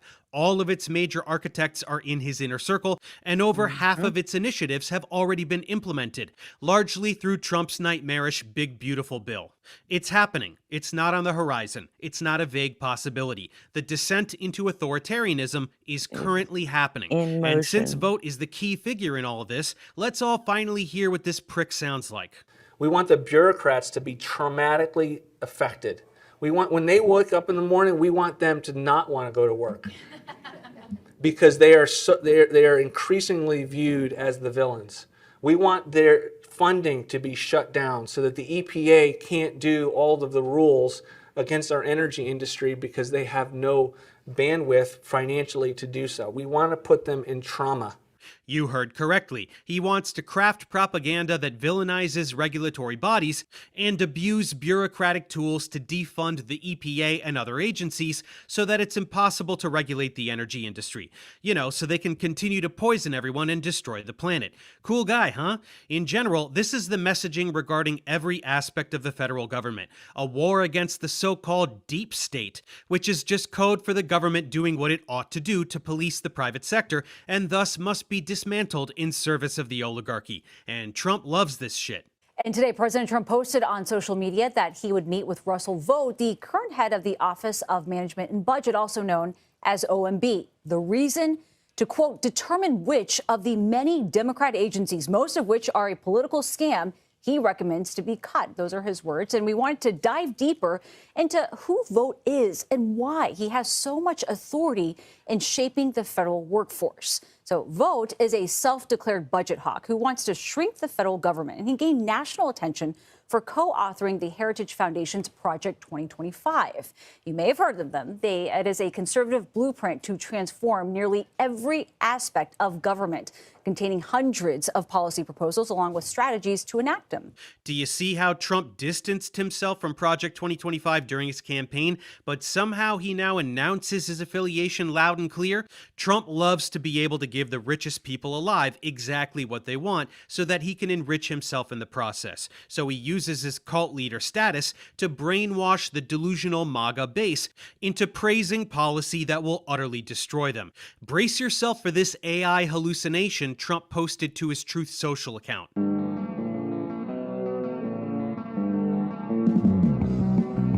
Oh, I saw this. Fucking sad.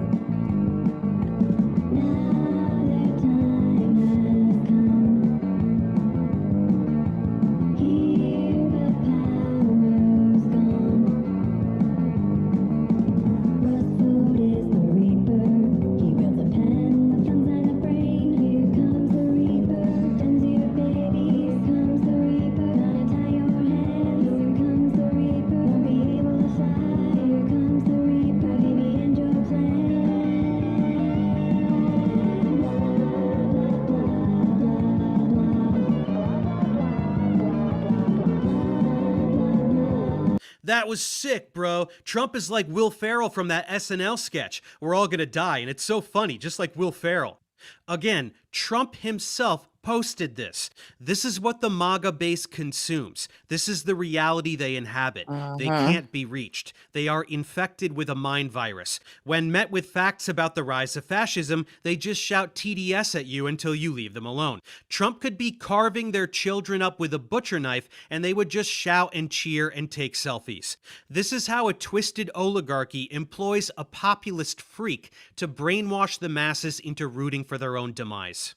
All of this should add some context to previous content I've made regarding Bobby Kennedy, given that we've talked about the mass layoffs at FDA and CDC numerous times before. Now we can understand the bigger picture. This grander vision of the government is the motivation behind the mass firings and restructuring. Trump's handlers have a very specific government in mind. That is too true, Branch. That we cannot hate these people enough. I know we're supposed to be the bigger people, and I'm sorry, I just can't. I don't have any fucking patience left for these fucking people. I just don't. Well, you can't like the people that are voting your rights away. Right. But most people would say, oh, you know, you don't have to like them, but I mean, you don't have to hate them. I'm sorry. I think we should hate them.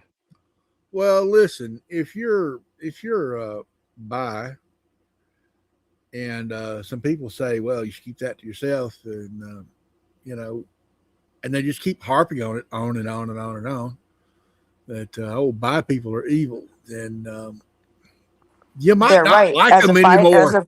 As a bisexual person, they may be right. They have something going. I mean, maybe not us all, but at least if they said that to me, I couldn't even deny it and say, "Ooh, got me." Well, That's not the thing that makes me evil, but they'd have a point. They might. About what? They That I'm might evil. think I'm That's, evil. That was the joke. The joke is that I'm evil. That's all. That It's was the just- joke. well, That was the only joke I was trying to make. That's cute. Thank you. I'm. It's just that you know, if you're not heterosexual, according to what they believe the Bible says, then you are evil because you're doing the devil's work. And so I can't like them for thinking I'm the devil or whatever. I actually have kind of taken it back a little bit, and if people ask me, I said, well, yeah, I'm not working for the devil. I am the devil. If you believe there's devils and demons, Me and hope him are you're good, bro. hope you're scared. Ooh, boo. You know, but I know. But What yeah, do I know? I don't like them. I really don't.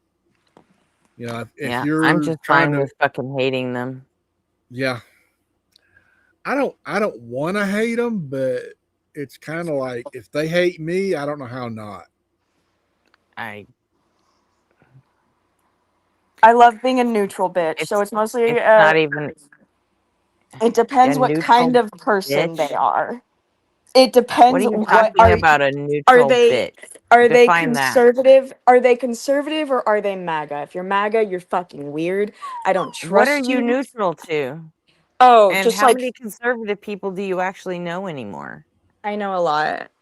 People don't even know what fucking conservative means. No, that's what I mean. Like, that's why I think I know conservative people that lean right, and then there's MAGA. So that's why it depends. That's why I'm neutral, because I What's the have to go. difference? Okay, so what the difference is a lot of the conservatives I know, they don't support Trump. That's like really the only difference. The MAGA is people who support Trump, and then conservatives are people who lean right, have more right-leaning beliefs.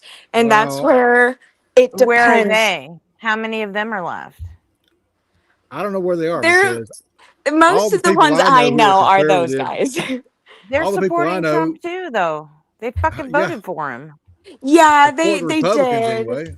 They don't they're support him MAGA. anymore, though. Like It after, doesn't matter. They fucking voted for him, and they would vote yeah, for him again. No, they wouldn't because now Yeah, they they know. 100% fucking would. Well, okay, so not the ones that I know, because they also don't appreciate foreign policies. You know, a lot of them are in the military. They don't like intervening with like foreign wars. They have very conservative beliefs, like keeping like our problems, not You taking think any. people in the military aren't for foreign wars?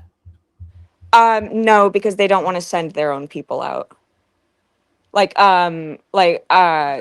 ex Totally was not in the true. military. No, he doesn't. They don't want to go out to war. They don't want to die. Like it's hard to say that it is true because they don't want to see their friends. I remember him Yeah. saying that people were going to the strip clubs and spending like all of their money and they were crying to Okay, the strippers like, I don't think you I'm gonna have come you home. have a friend that used to be in the military. No, You're wrong. I'm no, sorry. Most I people have. in the military are very hard right, and No, they're that's totally totally down fine, with but they don't fucking want to wars. they don't want to die for Israel. They don't want to die for Iraq. They don't want to die for America. They don't want to die. You know, it's hard to say that like they support war when they're the ones fighting it. And those are the things where they say if he's going to make me go to war, I'm no longer going to support him. Okay. They like literally volunteered for this shit. No, that's fine. Well, I mean, a lot of the people in the military I know kind of did it because they were confused. They didn't know what to do after high school. And then they just kind of stuck around because then you get the Okay, payment. you know what? No. Okay, first of all, Fine, move on. Do you know my history at all?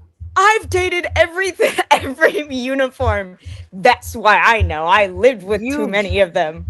I've heard the Okay. complaints at the very least. I've lived it. I was the homemaker. I got to hear about all that shit when they complained and when they got home. So and they were all conservatives. So I at least know the in group. I was there. I was in the vicinity of all the complaints about both That Trump, the means military. very little. Well, it shouldn't because I was the one. I Well, I dated mean, the military and conservatives, so I know what they do and don't Consider who you're like. talking to. Yeah, I know. You did the Who are you military. talking to? You were in the military. I You also fucked a few of them, so you're gonna tell me what they're no, all like? I lived with a lot of them. on. I lived with these people in the military, and they would, Yeah, I got the complaints. I know what they thought, and I know what they said their friends thought. So I at least got the innermost working of, this is what I think. You can get the innermost working of anything. It's hard to say that like, come on. okay, we did want to die for this war. Like no one would say that. No one would say that. Even if you That's not the philosophy that they're under. Listen, I'm trying to give you the perspective of someone who spent 10 years in the fucking military. Okay, But what are you trying to hear say it though? because you Bingo. dated a few of them. Yeah, no, but It's like what are you trying and- to say though? And JM, how long were you in? Well, I was only in for a year, but I failed out of nuke school. So there wasn't anything I could do about it. Okay. Well, what were you trying to nuke say school that has- like because they signed nuke up for school the has- military, they like, Listen. they support the wars? Listen, I was fully prepared When to give you my life sign to up for the military, you know that that's a possibility, and you Sure. make that calculation Right. before you go in. You Okay, have that's to I make didn't that wanna calculation die. before you go in.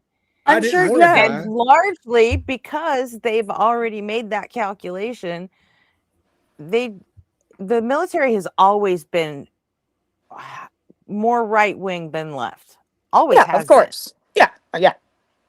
And there are a lot of the military that they totally support Trump because they're Totally all pretty fine, yes. stupid too. No, a lot of them, like I said, they were people who didn't know what to do after high school, so they signed up for the military because they didn't know. I don't really want to go to college, but I don't know what I want to do for work. Yeah, I'll totally take that. I think in the military there was either really smart people or really dumb people. It was kind of hard to find people that are it's either you are a mechanic or you worked in what? intelligence. No. Listen, they're all types. That is And I totally want not to tell true you, either. nobody wanted to die, but we would have died for our country. And That's we would have fine. followed the chain of command. It wasn't about we're like, oh yeah. When you say that But nobody says they want to die, that's true. They don't want to It's die. it's a But little they're it's not. a little They're weird. not saying that they're you not going to fight for explaining their how country things are because in the military. It feels a they're lot like going to. mansplaining I'm sorry. to Go a ahead. silly little Wait, girl. wait, me? And yeah, Wait, did you just say that I'm mansplaining? I said Gretchen, that's what it feels like. I Gretchen, said that's what it feels like. Gretchen. Because I'm sorry, but Gretchen. 10 years in the military and 10 years working for the VA. All I I'm said was pretty people sure don't I've want to got a better die. perspective than you do. Well, they don't want to die, but they will I know, die. that's all I Die, of said. Of course they don't want They to will die. die for the I chain of know, You know command. that's what? what I said. But if their orange fucking psychopath king tells them to, they're down with that. Yeah, Even if no, you I would don't, I would hope that they still wouldn't want to die. I think like you said You it would was hope. We would yeah, all hope, but I'm pretty that's sure not you'd the way.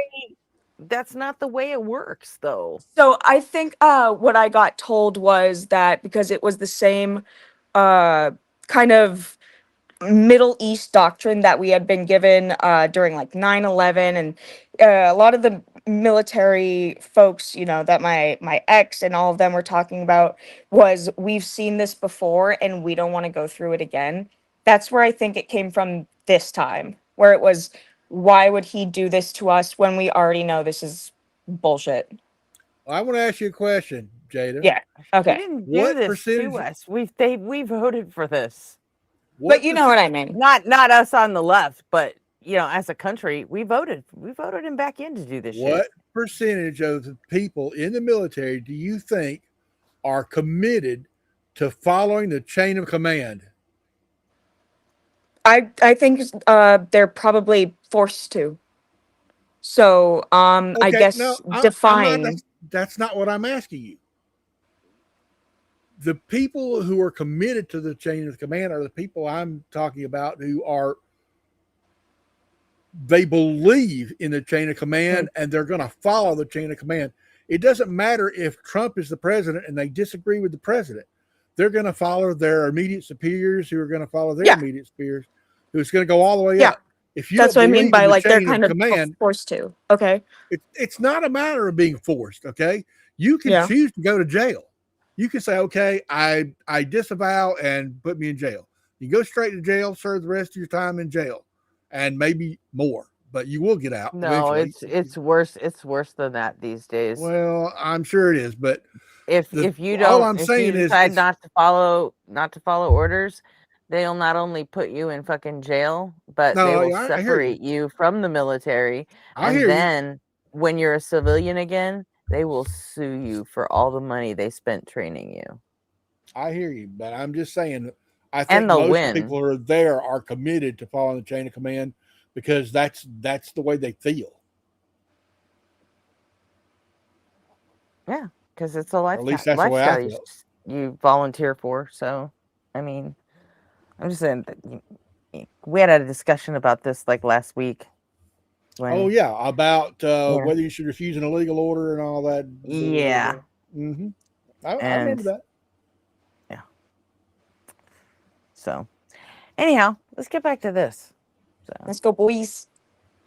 And there is no room in it for legitimate scholarship, empathy, civic duty, or any impediment whatsoever to totalitarian rule. There is no room for federal institutions that actually serve and protect the public. This is why Vote specifically guided Elon Musk and Doge in much of what was targeted, apart from the organizations that were specifically investigating Elon for fraud. Vote saw Elon as a useful tool to implement part of his agenda. This is an agenda that seeks to illegally usurp power from Congress and wreak havoc on the American public. And again, it might seem like it would be a challenge to avoid public backlash from the MAGA base, but in That's true, Dade. Most of the time you have no fucking idea why your unit's doing what it's doing. Uh-huh. Even in intelligence, we didn't know half the time. We were just doing our little part of it, so. reality, it's easy. Just start a media campaign brainwashing people into raging against wokeness. You don't even have to define the term, and none of them ever will. You simply weaponize confused anger regarding trans people or similar issues and redirect it as outrage toward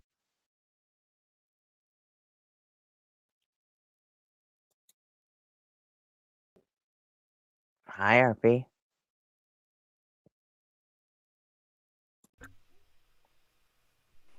You got something you want to say?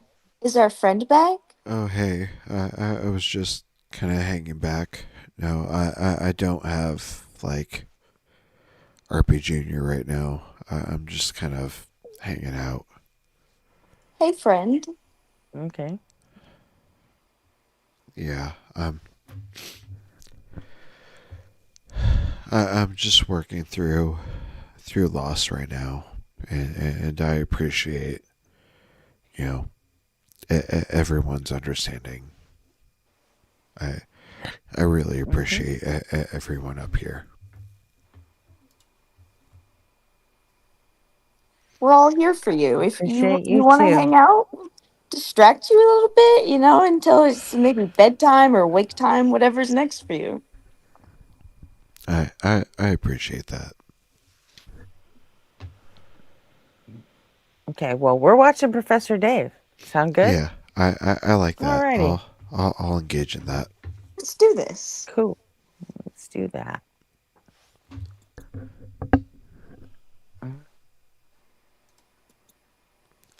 It's literally anything.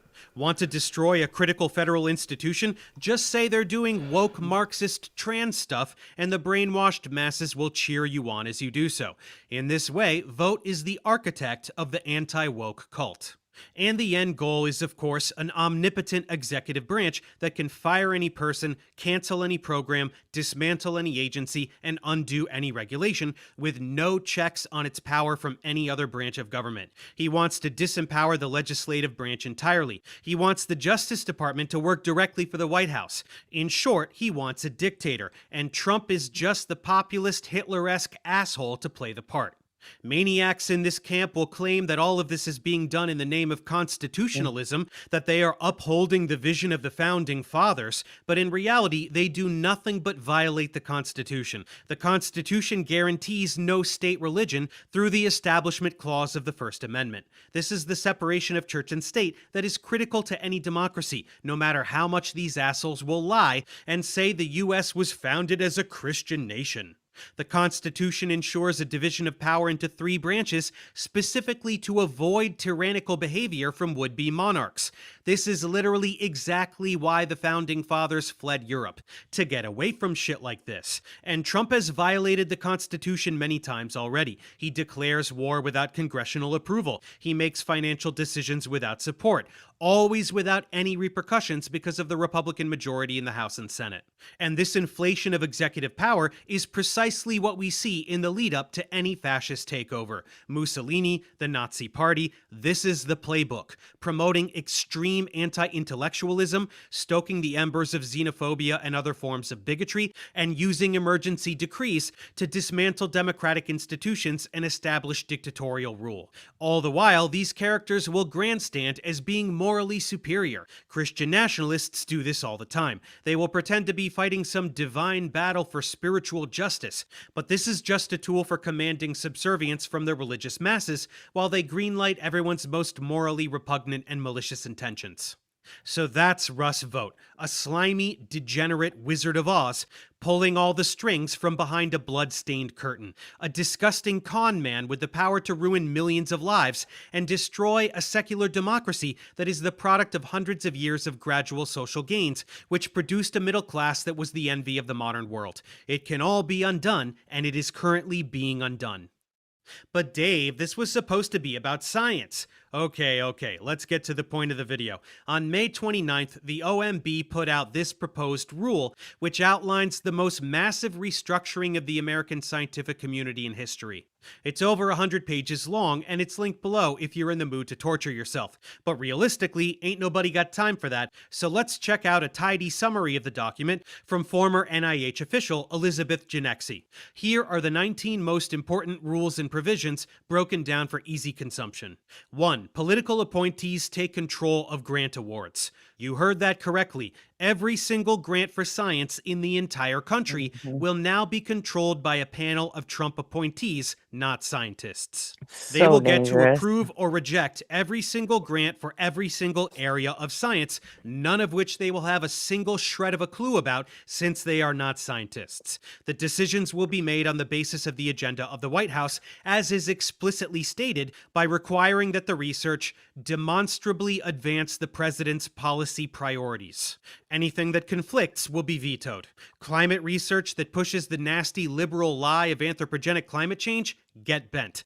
Anything that denies the sex binary, which isn't actually real, go fuck yourself. Medical research that saves lives, alternative energies that threaten fossil fuel profits, those ultra-feminine social sciences, get real, libtards. I am really liking this new politically motivated Professor Dave. Anyone else? I agree with the shit that's going down is the shit. I like him better on science. I feel like he's always had this kind of this same Yeah, he always has, pressure. but he's never like gone straight at it like this before, you know? I think it started with the video he did on RFK Jr. Because he's had a couple since then that were just straight political. And then he was on the Danny, what's his name, podcast. And I would certainly welcome his voice to the anti-bullshit. As many voices we have for the anti-bullshit. I will. Yeah, this is the amount of energy we need at this time. We need a lot more. Yeah. I don't have. I made a bunch of videos several months ago, and talking about the bullshit that Trump was up to, and declaring how shitty the anti-LGBTQ people are, and how I felt that we were losing our rights, and we needed to fight against that.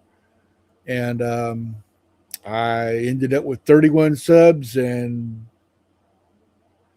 hardly any views. So I think it was about 6 months ago was the last time I made a video. So I don't know. Maybe I'll go live one day, but they just don't watch my videos. I mean, yeah, I don't know. But we need more voices. I'll say that. Yeah, we do. We need more voices to the point where we're just drowning the other side out because we took our eye off the ball at some point and we're fucking paying for it now. So. Anything You can find- anti-American will not get funded, and America hates science now, so it's going to be slim pickings. 2. Peer review is no longer binding. NIH, NSF, DOE, NASA, and all other federal agencies have always relied on the peer review process for publishing science and gauging the merit of competing scientific ideas. Well, no longer. It's not necessary for the leading experts in a given field to examine and verify new research, because fuck those nerds. Jay is going to be dismayed when he hears about this. And where is Jay? I have no idea. He's been gone for like the last 2 nights. Yeah. I've noticed. Real men know what's scientifically accurate by looking inside their huge balls, and Trump has the biggest balls in town. You can call it elephantitis due to a parasite he caught from Bobby, but real patriots know he was born that way. 3. gold standard science as an undefined political test. This is a super fun term borrowed from Bobby and the Maha cult. All the new science has got to be gold standard science, you guys. Of course, just like woke, this term is not Doesn't defined in mean even a anything. half-assed way. It's just blindly asserted, which makes it a totally nebulous term that in any given situation simply refers to whatever bullshit conclusions the administration wants to pass off as fact. Gold standard science will be awarded with a fun little collectible trophy, just like the medals Mussolini used to give out for loyalty to the regime. Looks like we have a little mango Mussolini of our own, don't we? Viva il Duce! 4. Active grants can be terminated at any time for any reason. That's right. Obviously, any brand new stupid woke libtard science won't get funded, but also any stupid woke libtard science that's currently underway can be cut at any time. No fraud, no non-compliance, no justification. Just fuck you, you're done. Researchers in the middle of multi-year investigations who have built entire groups and facilities around the science they're doing can have their entire projects demolished on a whim. Careers ruined, graduate students thrown completely off their path, but who cares, right? 5. DEI, gender research, and related topics banned as grant conditions.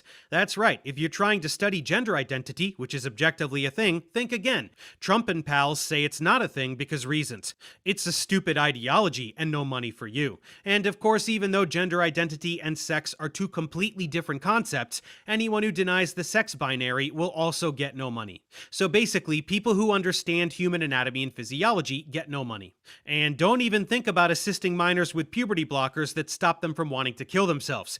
Trans youth should be dead because they are actually demon hellspawn who are coming to take away our guns. Just let them die, man. 6. Broad prohibition on international scientific collaboration.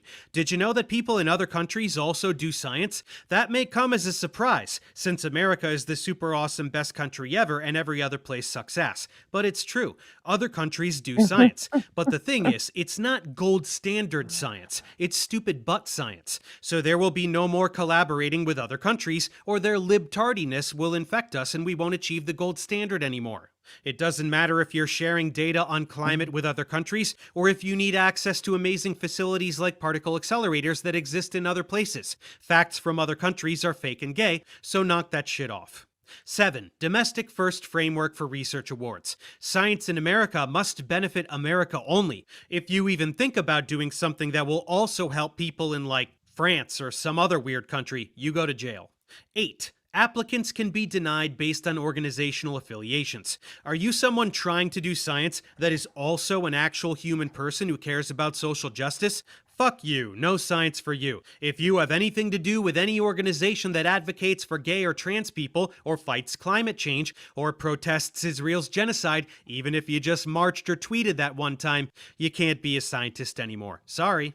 9. E-Verify mandated for all grant recipients. Was it already almost impossible to get a grant? Let's make it even more impossible by adding a bunch of additional bureaucratic hoops you have to jump through. 10. OMB claims direct binding authority over all agencies. Remember how FDA, CDC, EPA, and a bunch of other agencies were things that mattered? Not anymore. In this brave new world, there can be only one. No, not the Highlander. It's the OM motherfucking B, led by Russ Darth Vader Vogt. Suck it, losers. 11. Conference attendance now requires express agency pre-approval. Wait, did you want to use grant money to attend conferences and share your research with your peers? Sorry, dipshit. It's gotta be one that Russ likes, and you have to include it in the grant application. If you didn't put it in there several years ago because you're not psychic, or it's in some other loser country like Germany or England, no sleepaway camp for you. This isn't gatekeeping or isolating in any way. We just think other scientists are a bad influence on you. They do weed and listen to the rap music. Just stay home and jerk off to Passion of the Christ again. It's safer. 12. Professional memberships require prior approval and must be necessary. Oh, I'm sorry. Did you need journal subscriptions? Did you need to see what other scientists in your field are doing to inform your own research? Well, some of them are from those other butthead libtard countries, so that's not a good idea. You don't need them. Remember what I said earlier about looking inside your balls? Just do that. 13. Publication costs and open access fees are presumptively unallowable. You know how paying huge fees just to publish publish your research is fucking outrageous? Like thousands of dollars per publication? Well, we're not going to solve that problem at all. Instead, now you can't use grant money to pay for it. So yeah, if you're a grad student and you want to get a couple papers published to kickstart your career, make sure you also work full-time at the local Shake Shack, because that shit is coming out of pocket. This nightmare just keeps getting worse, doesn't it?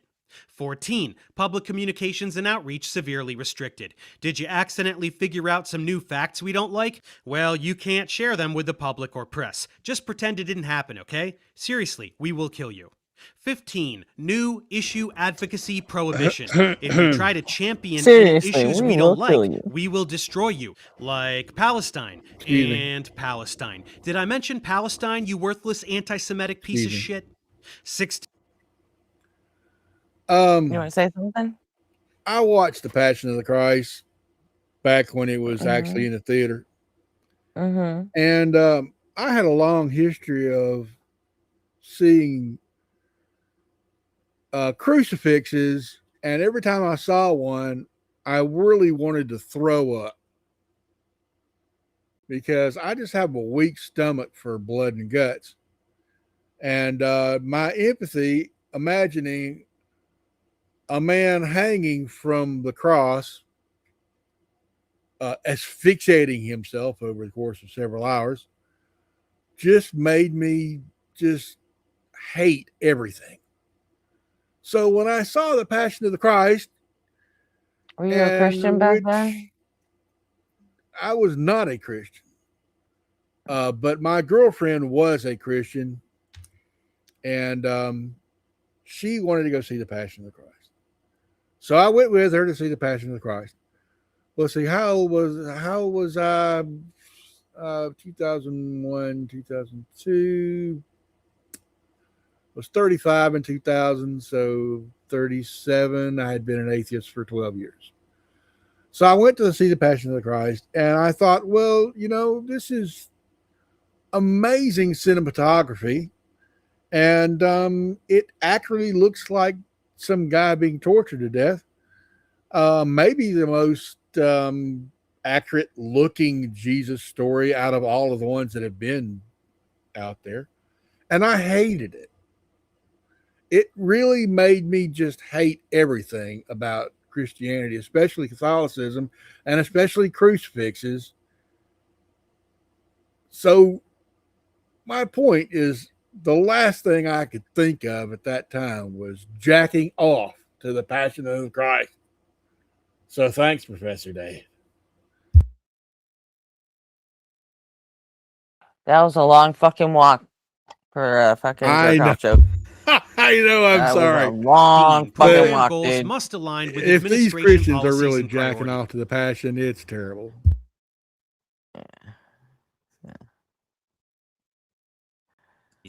Starting to teen. Did I mention Palestine, you worthless anti-Semitic piece of shit? 16. Program goals must align with administration policies and priorities. Starting to get a little redundant here. We get it. Absolutely fucking everything has to align with the state narrative. Science should be a branch of politics, and anyone who disagrees is a stupid Marxist commie bastard. Free thinkers are not allowed. 17. Agency heads can exempt grant competitions from public notice. Can't find a grant because we barely give them out now? Well, let's make it even harder by hiding some of them from you, while citing some horseshit about national security. Good luck, assholes. 18. Agencies can restrict eligibility to specific nonprofit categories. Are you associated with a nonprofit? Is it one of those annoying ones that's all about civil rights or justice or advocacy for the marginalized or any of that gay shit? No grant for you. And 19. OMB gains direct oversight of which institutions receive grants.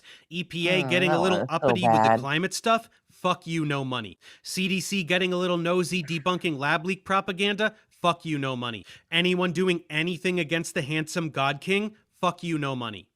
And that's the long and short of it. Make no mistake, if this is set into motion, it is the nail in the coffin for the American scientific community. It will be dead in the water. 100% of all science done in America, not just in federal agencies, but in every academic institution across the country, will be hopelessly politicized.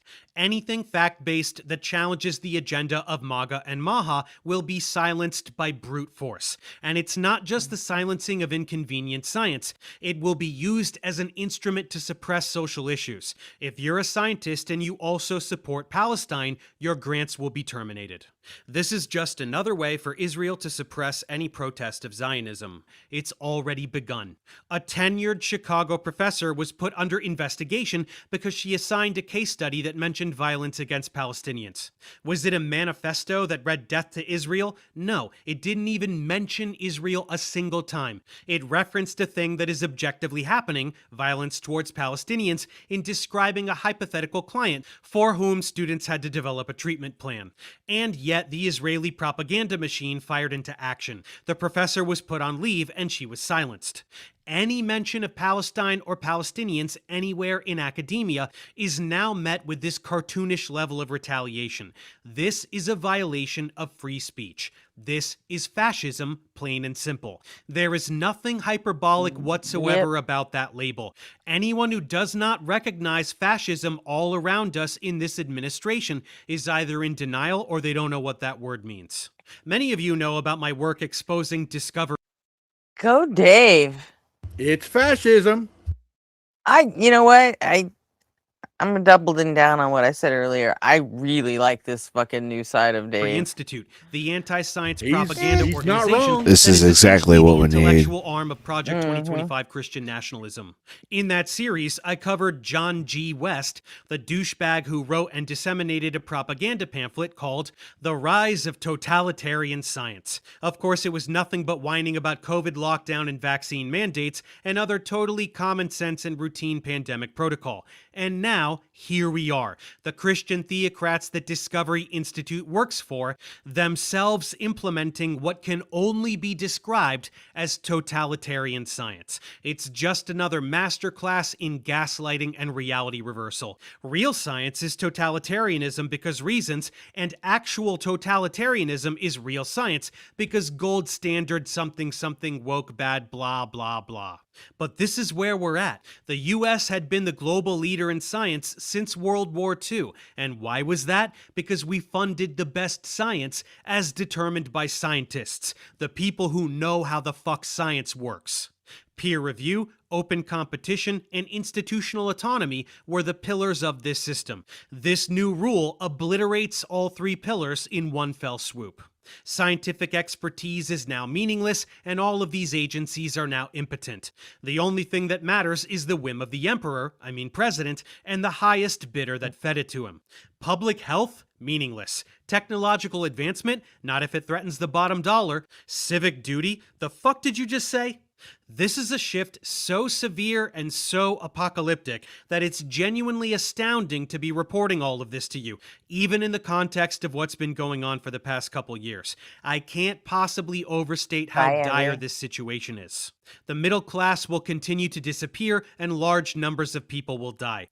So, you may ask, what can we do about it? Fucked if I know, so let's talk to someone with a better grasp of that side of things. Colette Delawala, CEO of Stand Up for Science. I've shared a conversation with her once before, which focused largely on Maha and her organization's efforts towards impeaching Bobby. While I make content to inform the public, Colette seeks tangible action, so let's see what she has to say. Colette, thanks so much for joining me. I just outlined the impending doom as best I can for my viewers, but with you here, I want to give you the opportunity. Maybe you can crystallize it even a bit better. What is this thing coming down the pipe from OMB? Thank you. First of all, thank you so much for having me, Dave. It is a fundamental and sweeping rule that skirts Congress and skirts prior legal proceedings and how things have panned out with lawsuits related to canceled grants, that fundamentally changes how trillions of dollars of taxpayer dollars, our money, moves through the government and who controls it. And so it says that any grant can be canceled at any time for any reason. It appoints any political appointee is sort of the gatekeeper of funds moving through government Morning, through Chrissy. agencies, and their responsibility is to ensure that every grant moving through the federal government is in line with Trump's priorities. It effectively bans international collaboration. So that is going to look like not getting a tsunami warning if there is an earthquake off the coast of China. It explicitly bans research on women, LGBTQ plus people and issues, religious minorities, climate issues, vaccines. There is no viewpoint discrimination allowed except for the viewpoints that that this administration views to be bad. So in other words, there's lots of viewpoint discrimination allowed. And there's this First Amendment piece where any federal grantee has to go through the government to be able to talk to the press, and any grantee can have their grant either denied or canceled because of individual organizational affiliations in their private life. Right. And guess which ones those are going to be? Anyone that's pro-Palestine, number one with a bullet. That's right. Stand Up for Science, Indivisible. I promise you that Heritage Foundation is not going to be on that list. Right, of course. Yeah, even though they're, I mean, it's just such undeniable tyranny. Like anytime anyone that's like TDS, Trump during, I just want to smack them in the face. It's like, how do you not see what's going on? That this is so authoritarian. This is Trump and vote, and whichever lobbies they're beholden to going, nope, you can't do that science because it interferes with our bottom dollar. Like, it's just clear as day. It's absolutely crazy to me. It really is. And because it's so sweeping, all of the bad rules that you sort of like heard little bits about, coming up through, that happening at the NIH or happening at NSF, this standardizes them across every single federal agency. Yes. Yeah. It's as I've told my viewers, we've been talking about RFK's firings and all these things, but it's just like, this really gives it the bigger picture. I mean, and so the thing is, this hasn't even passed yet, but we are already seeing this kind of crackdown. So like, you were telling me about this incident with the diabetes researchers being removed from a conference. Can you tell us more about that? Yeah. What happened there? Yeah, so every year the American Diabetes Association, ADA, holds an annual scientific conference. This is par for the course for any disease group. At these conferences, scientists, patients, doctors gather to talk about the latest science in the area. And these organizations, these associations, have their own medical journals that are peer reviewed.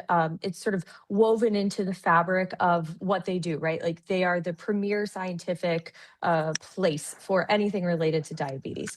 And the editor-in-chief of the #1 diabetes scientific journal, who is the editor-in-chief, through the ADA, wrote an editorial with his colleagues about Trump's destruction of biomedical research.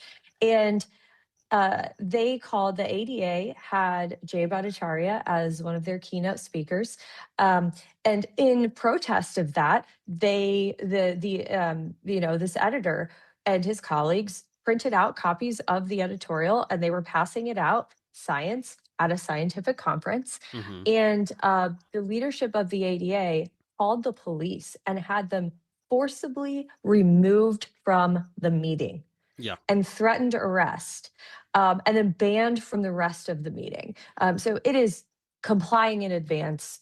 So just textbook. The police removing scientists from a scientific conference for sharing science. It's insane. Yes. It just reeks of insecure dictator. It's crazy to me. Yeah. I mean, so regarding these it's like, I think that like MAGA base might get by on going like, oh, some grad student doesn't get to study beetles having sex now or something. But like it's so, I mean, not only just all of the science that we're all aware of, but when we're talking about the scope of federal grants, we're talking about labor, agriculture. Like, help us understand really the scope of what we're talking about. So veterans benefits, They don't seem to understand that we all get fucking dumber. when they do this. Like and all of it. less safe and less healthy. Yeah. And I'm going to bed because my meds are killing me. Okay. Good night, Jam. Good night. I may take that way to drop out too, since it's 5 a.m. here. I'll go shower or something. Yep. It's nice talking to Good you all. night, Jada. Thank you for Good having me night. on. I appreciate it. Mhm. Bye. Bye. Housing benefits, veterans benefits that go towards making a veteran's home appropriate for their wheelchair, making it accessible for them to move around. That is a federal grant.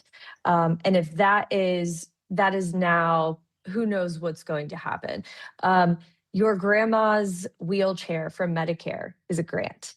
And her doctors decided that she needed it. And so she's getting this wheelchair. Now, Russell Vought is the person who decides whether your grandmother needs that wheelchair. This impacts, I know it's egregious. This impacts small business grants. It impacts agriculture. So anything supporting any discretionary funding that supports agriculture is now subject to Russell Vought and the administration and political appointees. And so I think that people just are not understanding how deep this goes. The other thing is that with the ban on In general, international no. collaboration, 75 times a day on average during the span of a year, there are near misses between United States owned, private and publicly owned satellites and satellites that are from China. And there's an office there and there's an office here. Those offices talk to each other. They're colleagues. Their job is to make sure that these satellites do not crash into each other. This would pull that line of communication down. So on day one, we're going to have what looks like an American sabotage on Chinese satellites. Right, and vice versa. I mean, And vice versa. Yeah. Yeah, that's right. Like it goes both ways, but this is but it's so our much bigger action than on this science. side. Yeah, of course. It's our action. We cut the line off. The International Space Station, Americans, I guess, are just going to have to come home because there are grants, right? Like there are grants that fund projects there. We cannot be in collaboration with folks that are from other countries, Russia, China, or anybody who collaborates with people from those countries. Right. Albania or whoever. It doesn't Like matter. the UK, like all of our major partners. Our team is looking through all of the active clinical trials that are happening right now in the United States that are federally funded, that have some stream of federal funding. There's about 10,100 of these trials. By our conservative estimate, 49% of these trials will be shut down on day one of this rule being enacted. Mm-hmm. And that's the shocking thing, is that I get the sense that the administration is obviously pure evil, but also genuinely so fucking stupid that it doesn't even occur to them. Like what you said about satellites, it literally didn't even enter into their mind because they're so No. dumb and they have nobody advising them that they'll actually listen to on these matters. Like it's crazy to me. That's right. But yeah, so it's like, all right, there's all of that. And then, I mean, but the problem is that even what MAGA would like get behind, like, yeah, all that gender stuff, like even that is so much broader than they think. What does that umbrella include? All women's health care. Right. All women's health. Breast cancer treatments, ovarian cancer treatments, there's this whole like MAHA push on studying, menopause, right? Like they did this whole thing of like, we're going to study menopause. Okay, well, no, you're not. This cancels all of that work. Mm-hmm. Like women's health is a gender study. I don't know, how much more explicit you could be about this. This doesn't mean that we're canceling research on making mice trans, okay? This means that when your mother or your sister or your wife or your daughter, God forbid, has a terrible case of breast cancer, there's not a clinical trial for her to enroll in. Like that's what this means. I don't think that people are understanding that, like when we talk about gender work, it is the study of a uterus. Like it's a scientific study of a uterus. It's a scientific study of infertility and causes for female, woman's based infertility. And It hormones that is, men and and women have both hormones. have, and yeah. Yeah, and that differ between biological sex. So folks are not understanding that like this is not about the trans mice, that Right. Which like never was a thing in the first place. which was never a freaking thing. Okay, it's transgenic. It's not transgender. And even if it was trans mice, sorry, like so what? Yeah. Well, mice can't be trans, but it was just like we're going to study the effects of endogenous sex hormones on something like wound healing, and we have to control for sex because that's how science works. You control every variable. So we administer this sex hormone to male and female mice so that we can see the effects. It's just like they just don't know how science works, basically. Yeah. My favorite current example of this is one of our advisory board members is a Nobel laureate. He won the Nobel Prize for studying interoception, which is how it's like how we know where we are in space, like how we feel things, and the nerve connections between this. I mean, he's brilliant. Yeah, I'm butchering his line of research so bad. They wanted to investigate the uterus and interoception in the uterus, which is really, really different from other areas in the body because of its ability to grow a human. And the grant got flagged and not funded because they had to justify why there was only biological females in the study. To study. Oh my the God. This is their thing. The whole biological reality, uterus, women, et cetera, et cetera. Like, yeah. What are we doing? Like, obviously, it's beyond me. So it's so stupid. Yeah. So this is what's interesting to me. So it's like, I feel like even MAGA, like especially like the veteran stuff, like they're all support our troops and think, oh, guess what? Trump doesn't care about veterans at all. I mean, the American government hasn't for decades. But the veteran stuff, the assault on women, even MAGA should be able to get their heads around how this is a disaster. But them aside, all of the vast majority of my viewers, anyone even remotely science-minded, does not need any further convincing that this is a complete disaster. So the question is how, and this is something that I need some help with as well. How far along are we on the timeline? When might this go through? How likely is it to go through? Assuage my fears a little bit here, if you can. Okay, I don't know that I can assuage your fears. However, I can give you action steps and I can tell you how we are fighting back. Okay. That's what we can do. So this is an open comment period. This is not legislation. This is regulation, which means that it skirts Congress and it skirts the all the branches of the government and allows the executive to sort of just plow on through. So we have until July 13th to leave as many public comments as humanly possible in this public comment portal. We have we've got a guide on our site. We've got how to talk about it. We've got an overview. We also have a direct portal where you can just in one stop, so you don't have to go find it on the government website, because of course they have it hidden, right? Like it's way under a bunch of stuff. So more than happy to make sure that everybody has all of those links. So there are several ways that this could go down. In theory, somebody like Katie Britt could call the president and say, Mr. President, this is really, really bad. We can't be doing this. At this point, this has been available and around for 2 weeks and nobody has done that. And we know that members of Congress have been briefed on this because our team has briefed them. And nobody has called Trump yet to say, walk this rule back. So we don't necessarily think that that's going to happen in the next month. So that's option one. We should try it, but it's very unlikely.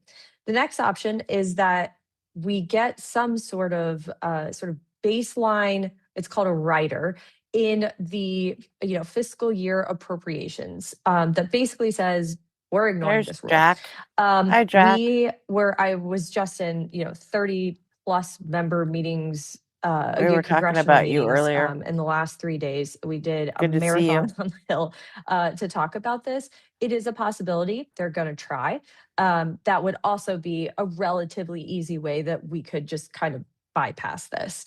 What is more likely to happen is that this rule will effectively go through. To be determined when it would actually like Actually, no, it wasn't really good things. We were talking about your on OE stream and your deconstruction story, and what a fucking horror story you had to live through. And but much respect for the way you turned out, man. take effect. There's some talk that it would take effect on October 1st, but technically there's nothing stopping Russell Vogt from moving forward on July 14th as if this rule is in effect.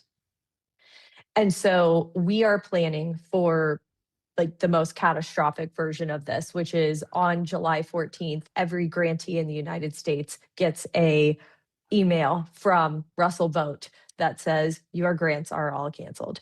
And because of the way that they have it set up, that would just be what happens. So leaving public comment does two things. Number one, we have to get like the public outrage here is a critical component because Republicans need to know that we are going to be an extraordinary pain in their ass. And this is going to impact their chances at reelection during the midterms, right? So like you're dealing with me now. Like we tried the nice way. We tried to get you to go with appropriations. We tried to get somebody with a sick kid to call Trump and be like, hey, we're not doing this. Didn't work. Okay, but you get to deal with the extremists now. And that's me. Yeah. So there is this, public outrage, court of public opinion piece that matters deeply. And because this is so wide ranging, pick an issue. This will impact that group of people. Right. Pick a special interest. This will impact it. This by through as Oh my God. You spared details on that?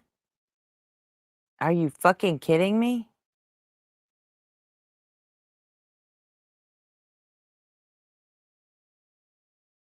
God. I can't even process that. That's like, damn.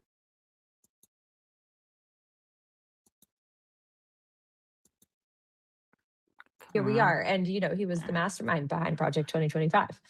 Yeah. And so this was in Project 2025. They effectively experimented with every provision in this rule across various agencies. And now this rule makes all of those experimentations, like it makes it the rule across all federal agencies. So they're very methodical. They're very, very good at what they do. And people power is the way that we're going to win this one. That's it. Yeah. So the message here is everybody has the power to be a loud, angry troll.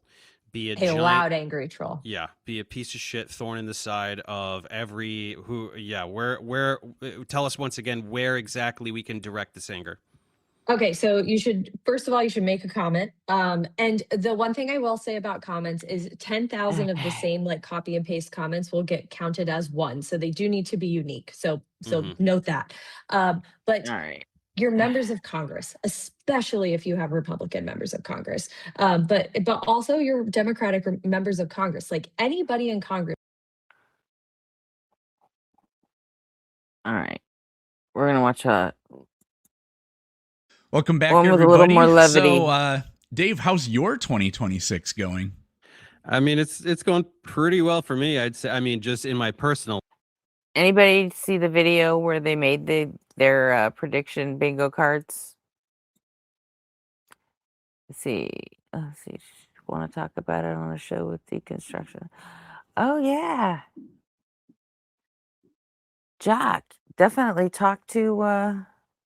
No, I mean like Beard of Empathy has his own show. and he talks about deconstruction and mental health because he's actually a therapist. So, and like Robot Goat did his show, I did his show. Um,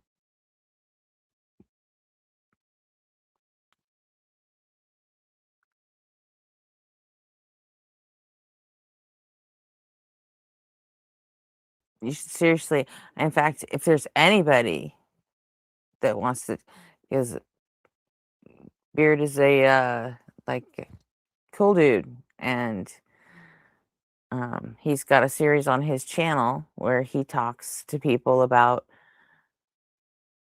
their deconstruction, their mental health history, and you know, how they got into the atheist community, how, you know, how things are going.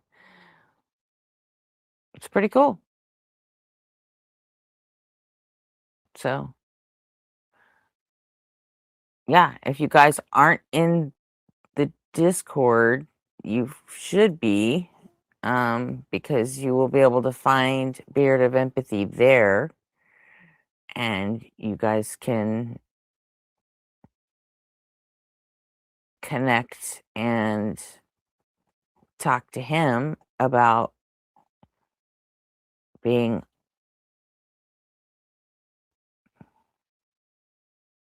oh, there it is. Yeah. So I'm going to put the Discord link, which you can always find if you go to it's in the bio for on the Async YouTube page. So you can always find it there, but just in case it's there. So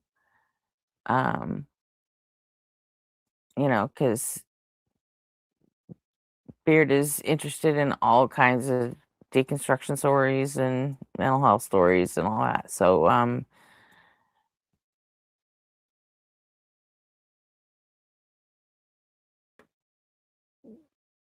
is it okay that I'm throwing people at you, Beard? I mean, that's all right, right? I mean, better to have too many options than not enough, right?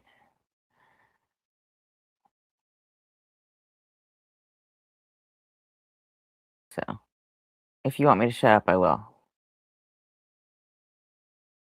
But I love your show, so I think we should get more people on it. So,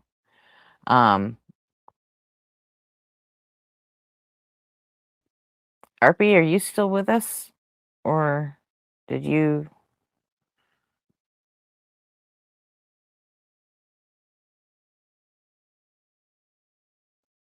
Okay, yeah, he's not answering anymore, so he probably crashed. That's cool. In fact, let me check. Oh yeah, he's not even backstage anymore, so I really want to give as many people the opportunity to share their stories as possible. Yeah, so yes, Beard is in the Async Discord, so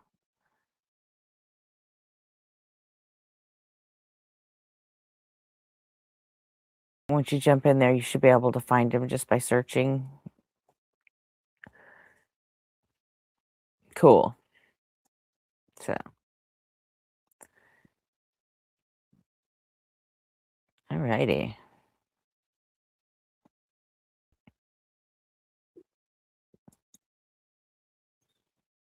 Look at that. Bringing people together.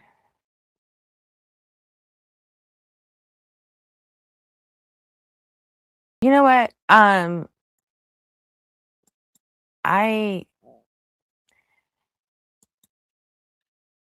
mean, I didn't think I had that interesting that you know, I don't have any like horror stories or trauma or anything from any of it.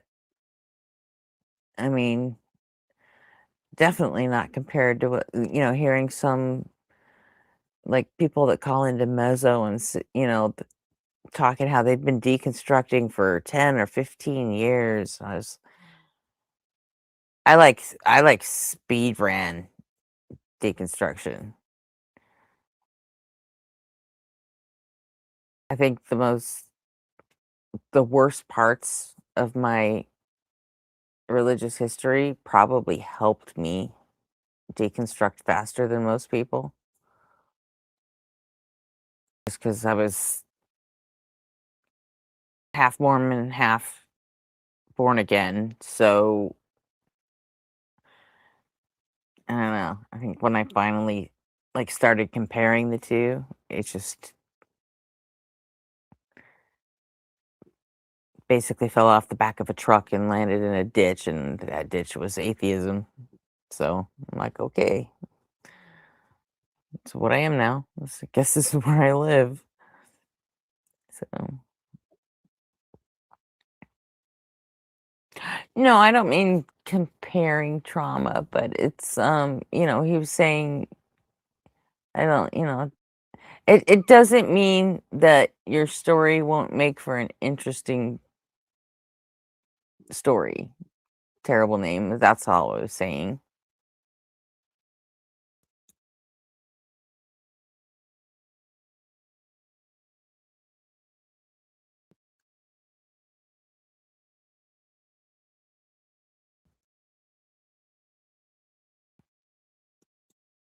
There you go. Beard. People who your story might be perfect for someone who has a very similar history to yours. So, like someone who's Catholic is not going to hear my story and probably be motivated by that at all, or not be able to connect to it at all. But you never know. Anyway,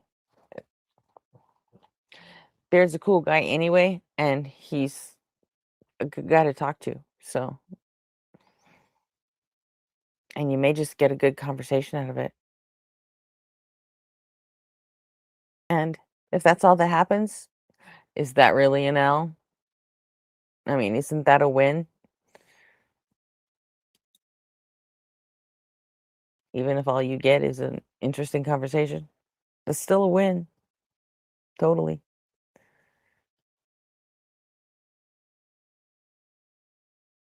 Life, I think, broadly speaking, it's a fucking train wreck for United States and the world at large. But personally, yeah, pretty well. I mean, yeah, channel's going well, family stuff's going well. Can't complain. Excellent. What about Yeah. Same. Life's going pretty well. My wife and I are gonna have our first baby at the end of the year, so we're this is my official announcement for that for Congrats, the channel. man. I That's guess huge. so. Do you know Thank if you. it's a boy or girl yet? No, it's super early, right? We don't know yet. We're at 10 weeks and a couple Okay. days, so we'll know in a couple of weeks. That is right the threshold where you are allowed to tell people. It's pretty Yeah. early. Yeah. Yeah. My wife and I had a lot of miscarriages. We had 5 total. So Wow. we started to kind of not tell people till a little later because Yeah, we had. I wouldn't exactly call it a miscarriage, but last year, she was pregnant, but then she was only like about 5 days late on her cycle, and then it happened. So it just didn't. I think technically, it wasn't a pregnancy implanted, but we had it. It just didn't take for whatever reason. Implant in the Whoops.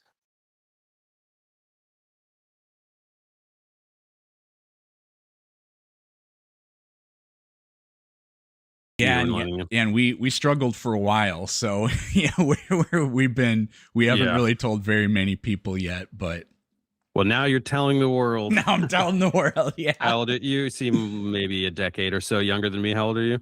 I turned 35 in May. Okay, not quite a decade. All right, that's yeah, 35. Yeah, I had my first kid at 36. So right on. Yeah, same timeline.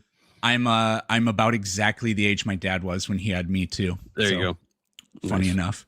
All right. Well, anyways, yeah. otherwise, 2026. I mean, you can get through day to day, and things apart from gas and groceries aren't catastrophic. Meanwhile, the world does seem to be burning.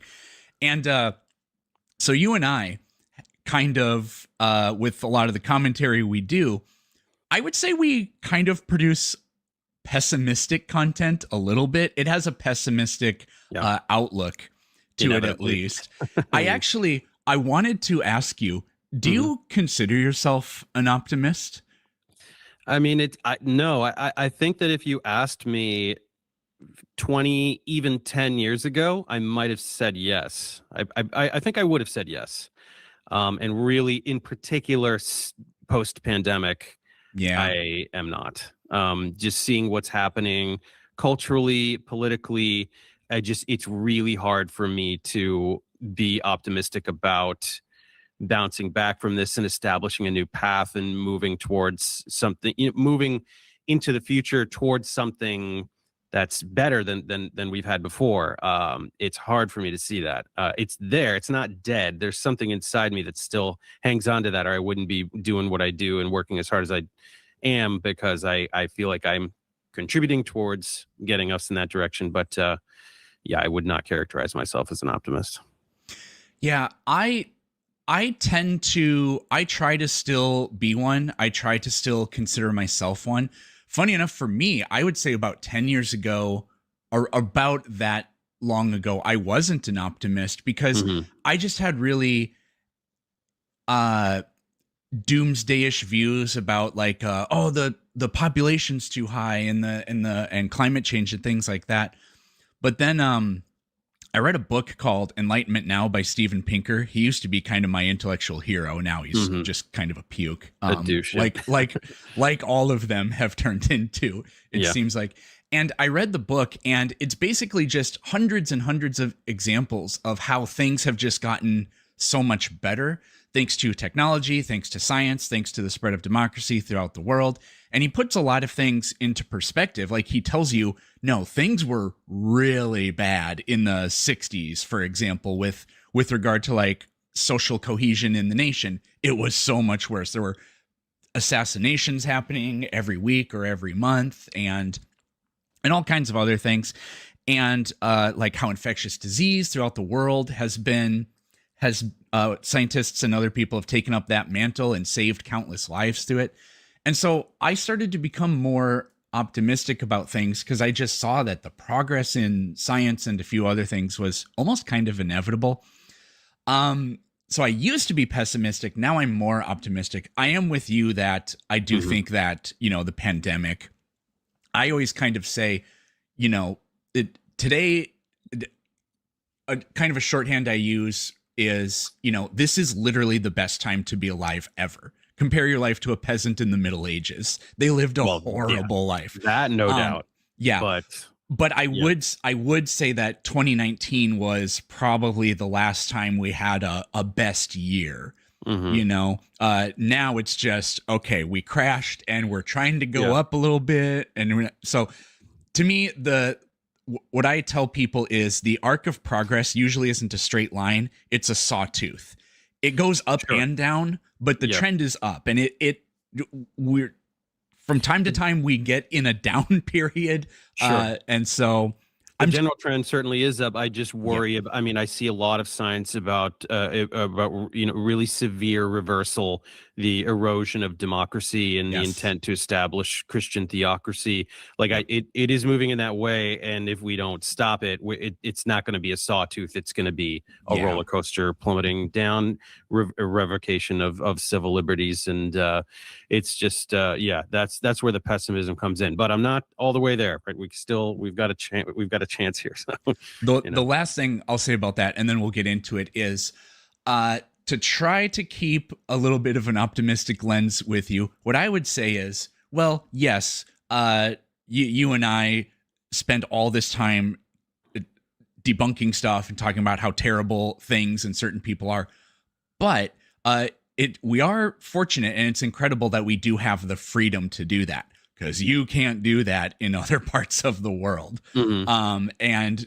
for as horrible as things are and how much they're trying to erode the freedoms and privileges that we have here, we do still have them. The fact that you and I are able to do this is, it's good. We'll just. For now, we still have them. For now. We'll say that. Yeah, hopefully we don't see the day where people start getting jailed for things they say. Well, that has already happened. That It has already happened But in that one guy, he won like a $800,000 lawsuit or something because he got jailed over a meme that he shared. So, hey, yeah, the systems are kind of working still. Yeah, the day that those most vocal anti-Trump pundits start getting put in jail, that's the day I start really worrying about my output. Yeah. So yeah.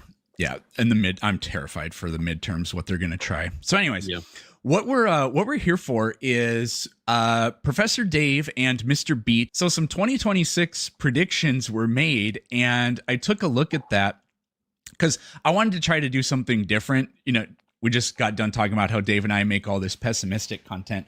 But there is actually some good news out there in the world. We're going to talk about most of that at the end here. But I took a look at Mr. Beat's predictions, and I realized, wow, he got like 8 or 9 things right already so far. And so some of them are pretty pessimistic, and we will be going over those. Dave, even, I would argue although your card was it was meant to be humorous. I did not take the assignment seriously. But bizarrely enough, there are some grains of truth to be found in the Netanyahu parody. did eat a Palestinian baby with a fork and knife. That was on the news recently. And the baby was an anti-Semite, as we all know. That's correct. That's why it's cool. They're born that way in that part of the world, apparently. So, we'll just pop this up here and we'll go through some of Mr. Beats here. So number one, the stagflation, that's definitely happening. I mean, it's been happening for a long time. Have you seen those viral videos where people show like it's usually food products like snacks and shampoo and stuff like that? They show the old container and how the weight or whatever was higher in the past, so you were getting more for your money, and today it's less, but the price has gone up. Have you seen those videos? I haven't. They're really crazy. Just look, and that's called shrinkflation. That's a little bit of a different. Okay. That's a different concept, but they offset the higher cost by just hoping nobody notices that they're selling less in the same. Yeah, and sometimes they make the package bigger, but then just like the bottom of it is just empty. So they're trying to trick people, and they've been doing that with works. chips forever. Yes. The bags of chips back in the day used to be the size of the amount of chips in them. Now it's literally half air. Yeah. You're just like, who do you guys think you're fooling? That's why you go with Pringles, because Pringles can't lie to you. That's right. They definitely can't. But no, I mean, especially with this catastrophically stupid war we're in, and nothing's being done about housing prices. Prices are just staying where they are. You know, they say, "Oh, inflation's down." No, it's flat. Hi, Jess. Good morning. Maybe the inflation has been flat, although now it's going up. But their only talking point was that inflation hasn't been increasing, but it's been flat. So the prices compared to 5 years ago are still way higher. That's the whole stagflation thing. So we're continuing to see that. War with Venezuela. That definitely, I mean, they would call it a special operation, but that definitely happened. So he was right on that one. Yeah, I guess it wasn't like, I think it was like a week or two after we did that.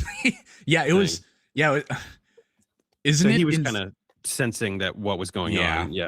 Isn't it insane how long ago that seems like? It does. Capturing Maduro, but it was just, this has been the reality of Trump. He's so bombastic, and he does so many stupid, terrible things constantly. That stuff that happened a little bit ago feels like a lifetime ago. Right. Let's not even talk about it. The never-ending cycle of stuff. And do you think there are people that say he does that on purpose to just make sure that the bad news just never stays in the news cycle, because you have to just cycle to the next thing?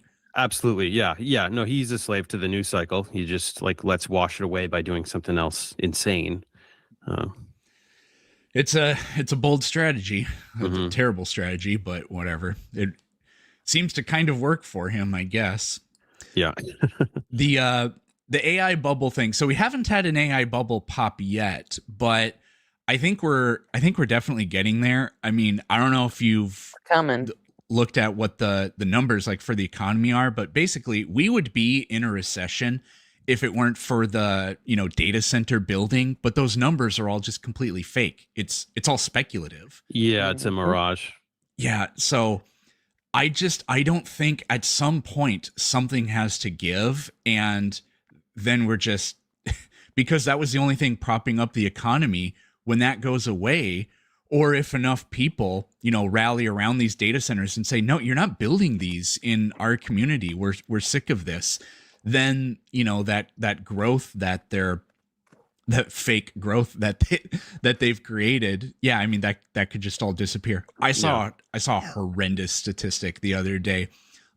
We now spend more money on building new data centers than we do on infrastructure nationwide. Wow. Yeah. That's and been we just don't see it. I haven't seen too much imagery, or I barely know what they look like. It's just hard to even is that deliberately being hidden? No, let's not even have people generally aware of what these data centers are. And well, that's why they put them out in the desert, Yeah. Where I live a couple towns over from a US Navy air base. Mm-hmm. And apparently they're going to build a data center on that air base, which means the public gets no say in it, because that's a military base. So I'm wondering if that's what they'll do. This administration is so in bed with AI that they'll just skirt around. Fuck democracy. That's been their attitude forever. So, you don't like it? Well, then we'll just figure out a way that you don't get a choice. Yeah. I got a buddy who works at SpaceX, and he says Musk is trying to put the data centers in orbit. He wants to delocalize them among a bunch of different. How would that even work? Yeah, he says it would work. I don't know. It's like Musk is such a piece of crap, but once in a while he has these ideas that it's like, well, if he did do that, that would be good. I mean, I don't know. Well, as we all know, the temperature in space is far too hot for a data center. It would you wouldn't be able to cool the data center because the temperature of space is actually higher than the melting temperature of metal. Yeah, that's why we can't get to the moon and shit. Yeah, Artemis didn't happen. Man, I didn't even write that down for my list of optimistic things. Artemis. I can't believe see, this is the problem. Everything is so shitty that it's hard to even remember the good in between. Yeah. Artemis 2 was great, if for nothing else, just watching the sea of cope from all the flat earthers and moon landing deniers, and it's just so funny to watch. It has been real great. That was great. Next, the next thing that I think Mr. Beat got right, the blue wave. We're kind of already seeing that. We've had a few special elections, and so that's good. Hopefully, we can get control of at least the House. Hopefully, the Senate too. We'll see what happens, so we can try to stop all this craziness. A bunch of misses in a row, I feel like. But I think, Americans have become more united. Kind of already touched on this, but, the Epstein thing, being against the war in Iran, the vast majority of all people are, and then the data centers. So there's some good, bipartisan coming together, being united against some of these things going on. Yeah, that's true. I would say so. And I definitely think support for Trump is eroding. Oh, his approval rating's 35%. Yeah. Worse than Jimmy Carter. And, Jimmy Carter, I'm not here to dunk on Jimmy Carter. Personally, I think he was just in a horrible, miserable situation. Yeah. The OPEC embargo, he couldn't really do anything about that. And he inherited a whole bunch of problems. And you can say he wasn't effective as a leader. It's I guess, but this is different. This is Trump's approval rating is an approval rating of his own creation, and I'm here for it. Yeah. Bobby's approval is Maha is splintering too over the glyphosate stuff. That one was a bridge too far. Yeah. I think Maha's finally wait a minute. This Cool. guy says anything and then does whatever. Who'd I have thought? You know? Yeah, I can't find it, but I was watching TV the other day. Well, there was a TV that was on, and I shit you not, a Trump vape commercial came on, and I was like, "What the hell is this?" And they were like promoting vapes, and Donald Trump was on the screen, and it said, "These vapes are 25% more or less," and then somebody switched the channel. I was like, "No, I wanted to see what this was." And Yeah. I can't find this ad on YouTube or anything, but that's just an example. Like, the administration has just taken a giant dump on Maha so many times. They're taking money from like the weed lobby and the cigarette lobby and this vaping stuff, and the way they're in bed with gambling. That's kind of I would say that's Maha, mental health at least. But the way they've just Maha has not a single victory except for that one franchise is now using bacon lard instead of fry oil for their fries or something. Beef tallow, But, yeah. But I mean, even the core premise, like he deregulated for polyfluoroalkyl substances, the PFAS.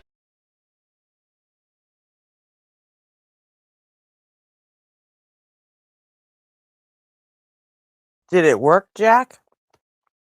Or did they not have the vote yet?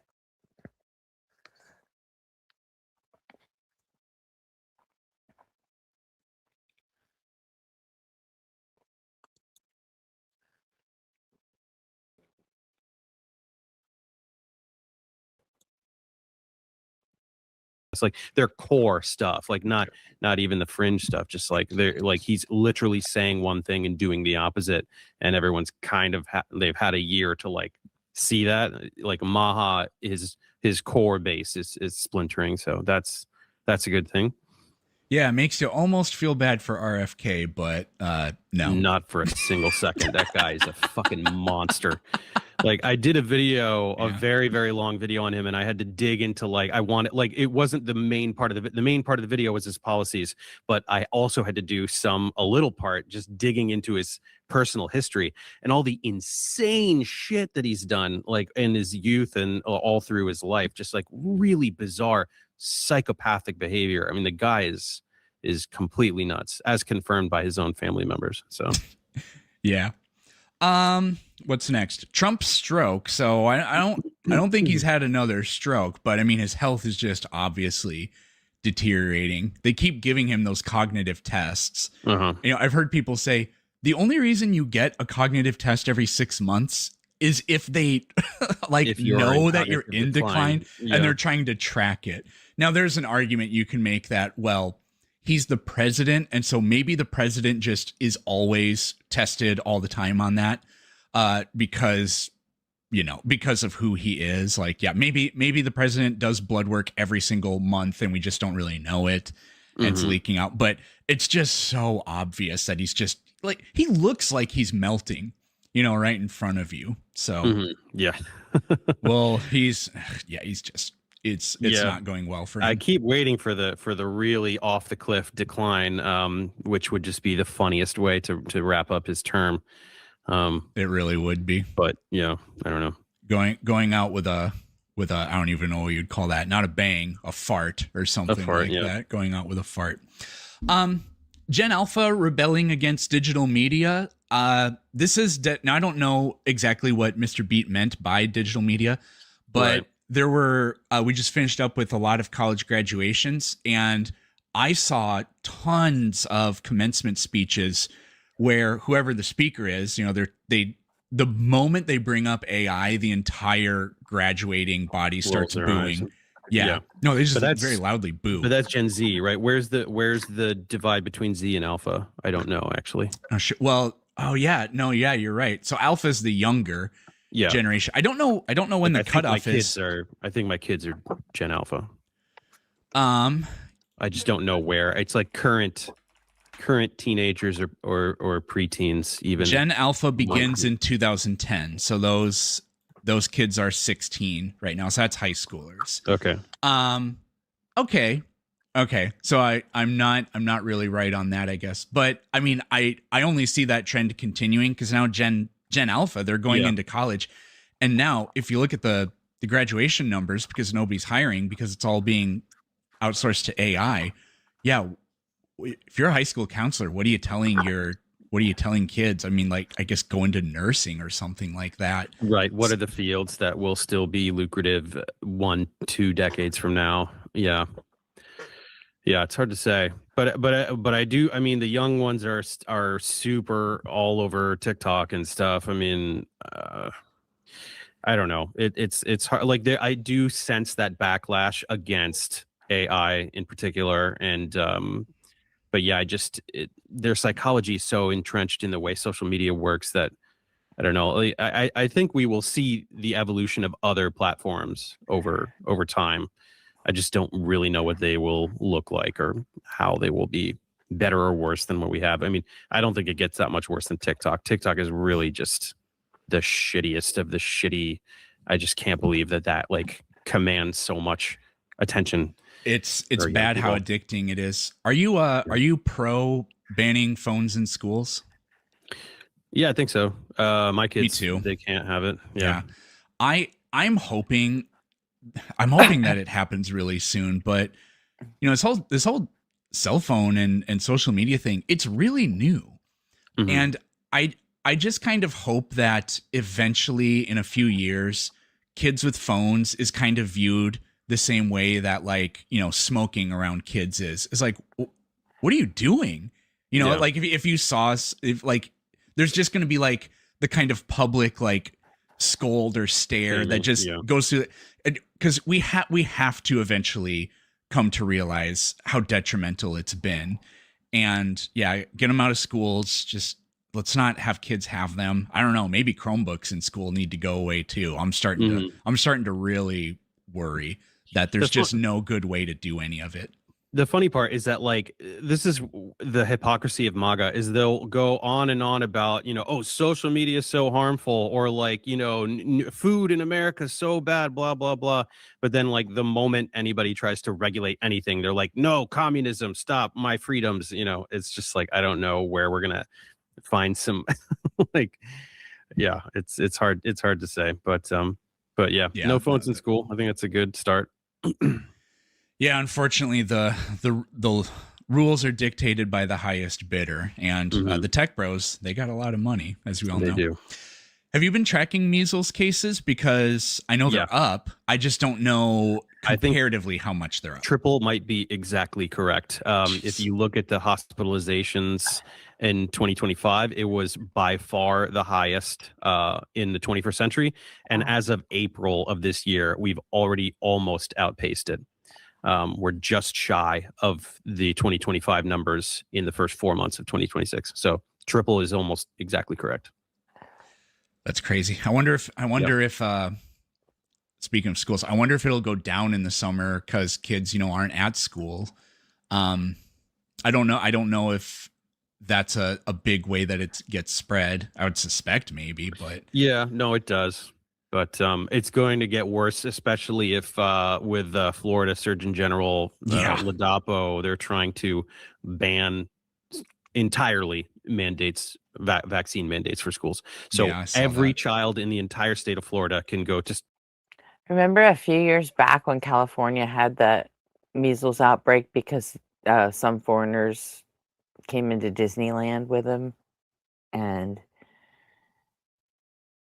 remember how, like, I don't know, maybe because I live in LA, it was like alarming here, but I mean, it was talked about everywhere, and it was like alarming. And this is the one going on in mostly Texas right now. It's like two like 2 or 3 times worse than that, and they're all just, like, hand waving it away. It's crazy.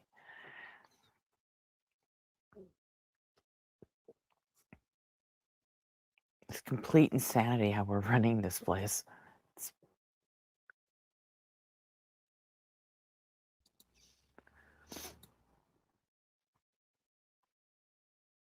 public school without vaccinating at all. That is going to be a disaster. So it hasn't passed yet, but I mean, it doesn't look good. I can't say for sure whether it will or won't, but yeah. This is one of those things about what we do that's really hard to, it's kind of hard to take the high ground and hold on to your humanity, because there is this instinct for me to be like, look, okay, I'll support federalism. If states want to do their own thing, go for it. I can't wait to see you reap the rewards of your own disaster. Yeah. But you know, this hurts kids and innocent people. And so I have to tell myself, just because their parents are fucking idiots. I know. I have to tell They don't myself, deserve it. no, don't take joy in it, I guess. But I guess it's let just, it happen. It's very and point it out. different for a number of reasons. Like, I agree with you in the sense of Yeah, like, very much like that, Chrissy. legalize and decriminalize all drugs. If you want to kill yourself with heroin, that's your prerogative, right? I would say that's whatever you want to ingest, whatever harm you want to do to yourself. Vaccines is totally different. You're killing your kids, and then you're also killing immunocompromised people. Like, there's just you're killing other people who don't deserve to be killed because you're stupid. So yeah, totally different situation. Yeah, totally. I wrote down the EV sales skyrocket, not because it's right, but because of how wrong it is. I mean, manufacturers, I saw the Audi, there's a bunch of electric cars, like the Audi e-tron. Probably nobody's even heard of it, but it is a car that Audi made. They sold literally single-digit numbers of those last year. And I think that's globally. It's either globally or US market. But either way, it's like they're building cars and selling single digit per year in an entire, I mean, that's absolutely unprecedented. Wild. Yeah.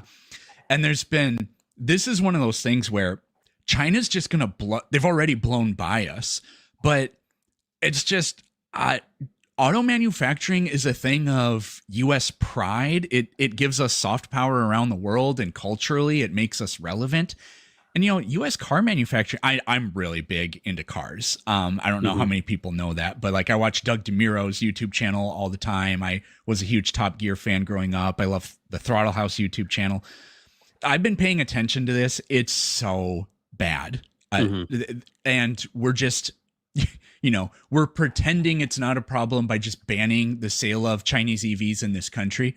We can't ban the rest of the world from buying them. Yeah. Well, we can ban Cuba from buying them, I guess. But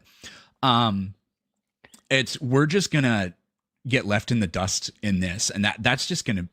I don't know what we do about that. It may be easy enough to fix. When an administration that can think gets in there, they'll be like, yeah, we're going to fully go into this because we've seen other people do it and we've seen how good it is. So hopefully, I don't know. We'll see, I guess. Who knows? There's just two more things here. Nonpartisan political movement. Again, the whole thing about like data centers and just the horrible corruption that we've seen in Trump's administration, that's just bleeding down into pretty much everybody else. So I think there's a front for that. I think it's just manifesting as an attempt at reform of the Democratic Party, which is predictable, right? Using the existing political apparatus to try to push things in a particular direction. I would love to see a viable third party in my lifetime, but I'm okay with reforming the Democratic Party if it works. Well, I mean, with Zoran and hopefully Graham Plattner and quite a few others, so it's Wednesday morning today. So last night there were elections here in California. God, the California's primary for governorship is really weird. It's open, so whoever the top crazy. There's like 50 people on the thing. 60. There were more than 60. 60. But whoever the top two are just go up for the official election. So you could get two Republicans, you could get two Democrats, you could get one of each. We're going to get one of each. I was looking at the numbers last night. So what are the numbers? Because I got to be honest, my wife and I, we try our best to do our due diligence, and I feel really good about everything that we everyone that we voted for, but we were very confused about the governor race, about who to vote for. So I'm not like, who did you vote for? But like, tell like who are the runners and like who Just do vote for you think Becerra and is be done with it. who should have I voted for? Do you think? Like, I don't know. Shit like that. Yeah.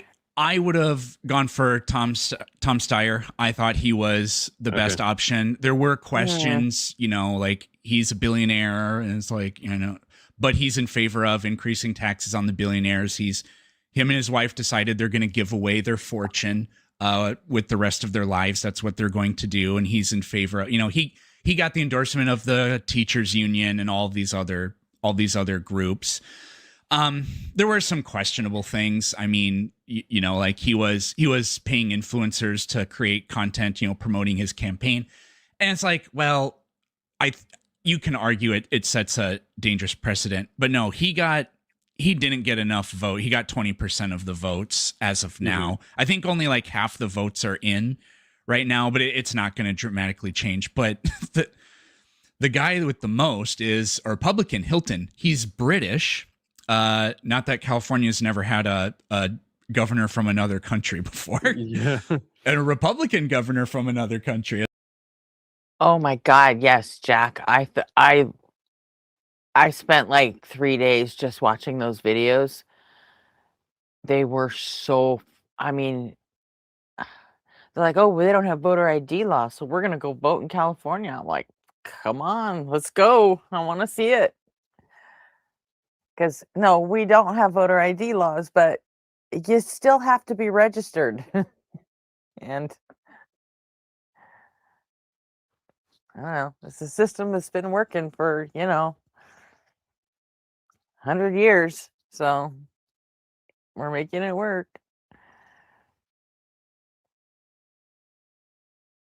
Yeah, there were a few that actually got arrested for getting at the LA County registrar. They were getting obnoxious and not quite violent, but like disruptive. And they were like demanding to be registered, and they were like, we can't, it's past the deadline.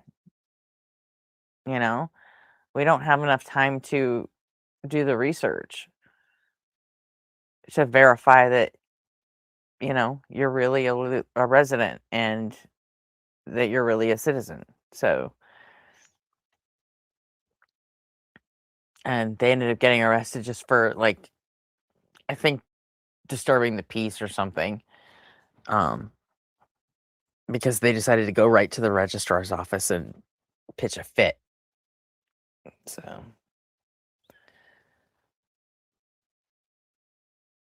they sign it.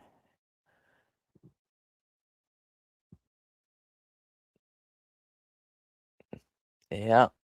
And it's gonna be great watching those all go through the system.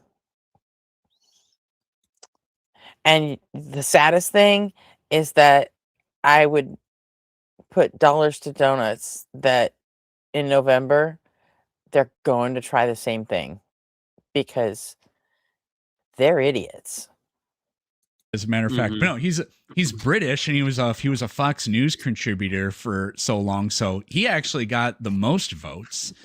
And then the other guy, Becerra, yeah, is it Javier? Yeah, Javier, not Xavier, right?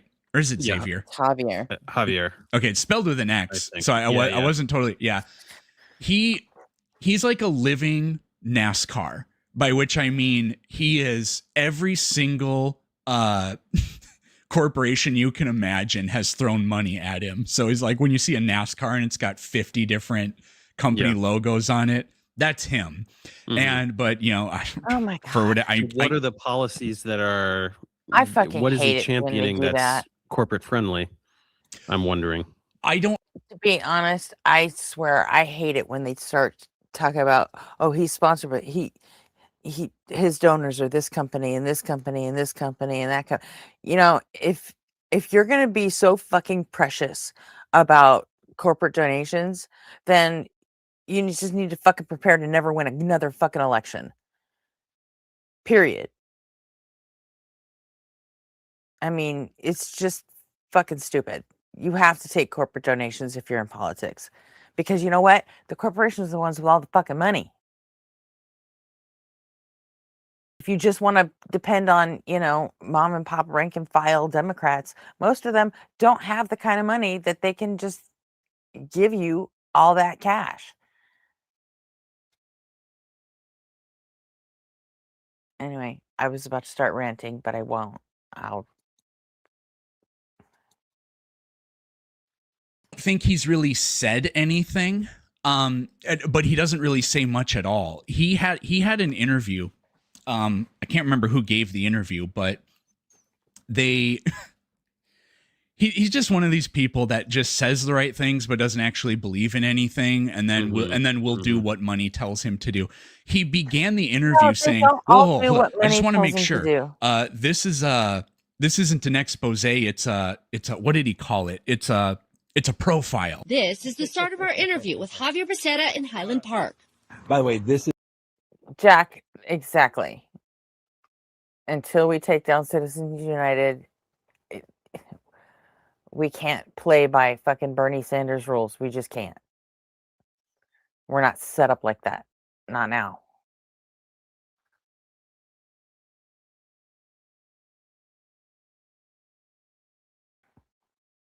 Yeah, Brett, unfortunately, Citizens United fucked all that up for us. So This is a profile piece. This is not a gotcha piece, right? Well, look, I think these questions are fair. It's in order to learn about you as a candidate. So long as it's about the profile. I don't know how you define profile, but I'd like to begin the interview. The way I describe profile is you talk about all the things that I've done, things I want to do, and along with some tough questions, but not only tough questions. Those are the options that we're gonna be given. It looks Okay. like so. Yeah, that doesn't bode well, but you know what? Shut the fuck up. I've worked with Javier Becerra, and he's actually a fucking smart as shit guy, and he's very kind and cool. And never mind, I'm ranting again. what are you gonna do? It tracks.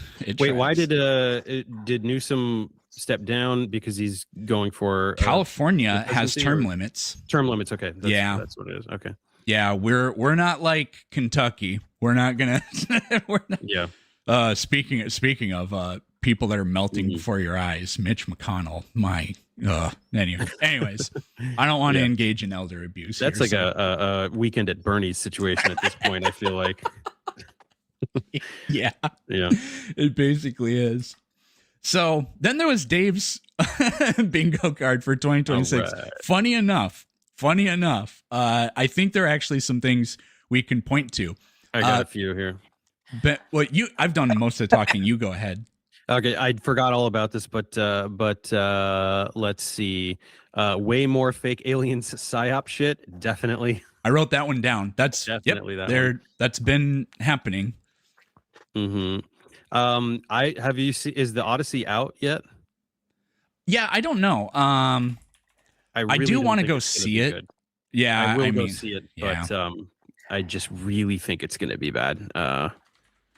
Yeah, I feel like Nolan is overrated in general. I mean, he's made some great ones. Like Dark Knight is so crazy awesome. Yeah, but I just don't know how he's gotten this reputation as like #1 director or something. I just think that there's way better directors. July but yeah. 17th. Okay, so it's not out So yet. not out yet. Yeah. Yeah. Did you like Oppenheimer? I actually didn't see it. Oh, That really? was It's a couple years good. ago, right? Yeah. It kind of goes in a different direction than you would expect, but I think it's actually really good. Yeah, definitely not like he can't make good movies. Like It's not the corporate donor name dropping that I hate. It's the villainization of anyone who takes corporate donations, because they all do. They have to. If they don't, they can't win. Especially in California. Do you know how much it costs to run in California? Because our media markets are the second largest in the country. And that's if you just take like north and south at, as separate parts of the state, as a state, it's like It's more expensive to run in California. At least in New York, you've got like the tri-state area. You pay for media, media markets there, and you're covering 3 whole states. Here, like, we don't even get the same advertising down in LA as they do up in the Bay Area, or in San Diego. So it's fucking insanity is what it is. But I mean, it's the way it works. That's the thing, terrible, is people just assume because you're taking corporate donations that you're just gonna do whatever they want. And I see no evidence, at least not on the left, that people are actually doing that. I mean, maybe a couple cases here and there, but like, I mean, the fact that on the right it happens with regularity on the right. And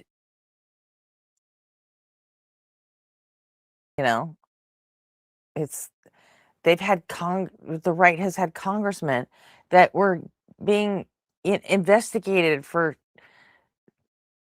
underage sex trafficking. Hello, Matt Gaetz. How you doing?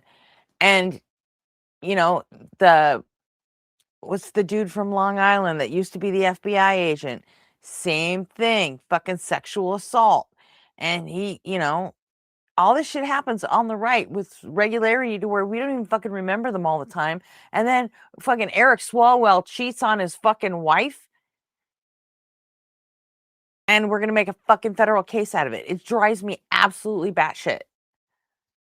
It's like, great, run him out of the race. Perfect. But you're going to start looking at the entire left now because, I mean, it's not normal for that stuff to just constantly happen all the time on the left. It just isn't. And just because the right takes corporate donations and, listens to their corporate paymasters, I don't see a lot of evidence of that happening in the Democratic Party. You know what I mean? It's just, yeah, I'm sure it does happen. Absolutely. But if you really look, it's not happening en masse on the left.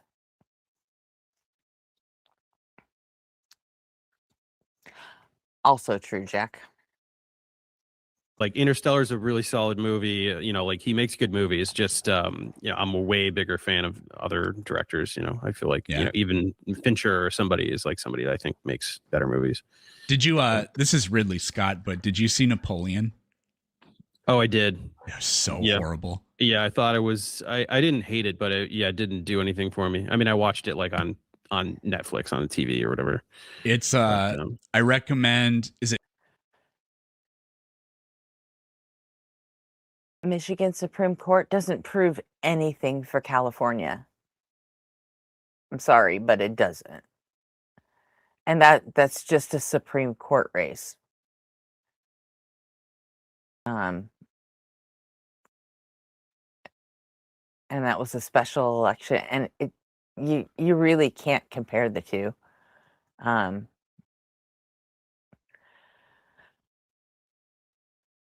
know more about what you guys are talking about than the politics in my own country. That's why I love focus on the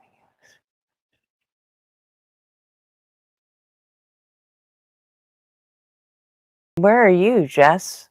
Are you Canadian?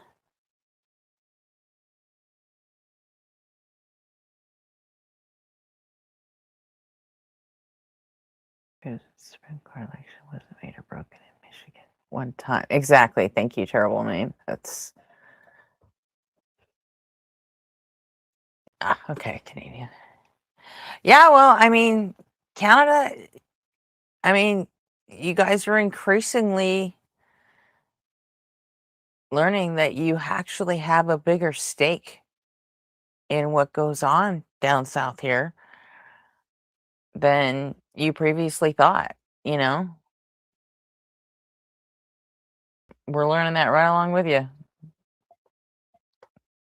History Buffs? I think that's the YouTube channel. He I did think a you're video about justified it. in And I knew the movie was bad. I could tell it was paying attention to it. I could tell it was fairly ahistorical. Turns out it got literally everything wrong. Oh, really? But also it portrayed Napoleon as this pathetic Whiny little mama's yeah. boy and Yeah. I'm not worth anything and Josephine, you're my everything. And he did. I mean, he loved Josephine. He had an infat, but it's just like there's this line in the movie where he says to her, "I'm not an ambitious man." And I was like, are you? He was the most ambitious man We named a complex after you. ever. Like maybe ever. He's Yeah. arguably one of the most accomplished human beings of all time. In 20 years, what he did is just, it might actually be unprecedented. Yeah, Alexander Um, the Great maybe would be comparable. Yeah, but Alexander the Great didn't change the world like Napoleon did. I mean, he spread. He just ended so many monarchies, and he was really big on, the whole convention of standard units. That all came out of France as a result of him creating this huge empire, wanting everything to be standardized. That was a huge deal. Anyways, this is a very odd.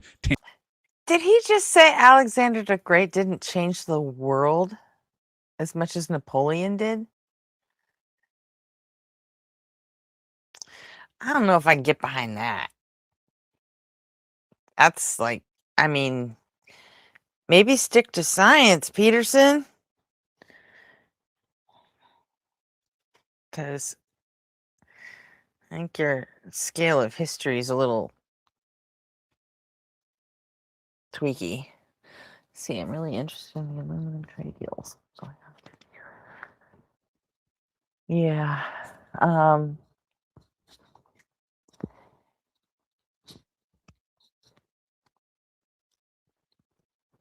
Yeah, aluminum is a big tripping point between Canada and the US. I think it's.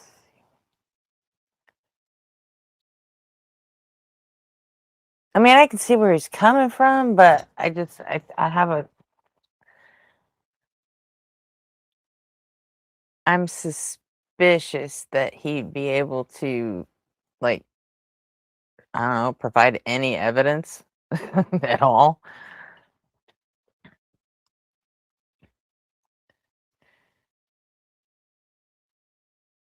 So we'll move on from there. But so I have Yeah, I mean, Alexander took over like half of the known fucking world. Napoleon barely made it out of Europe. I mean, come on. I didn't know you were talking specifically about California. Well, I was talking about nationwide politics in general, but I mean, how you're going to apply one little thing from one office in Michigan that most people in Michigan didn't even fucking vote for, and apply that to the whole country. I mean, you're more likely to get a better result in just applying all the shit in California when everybody's running at the same time, during actual elections. It's just.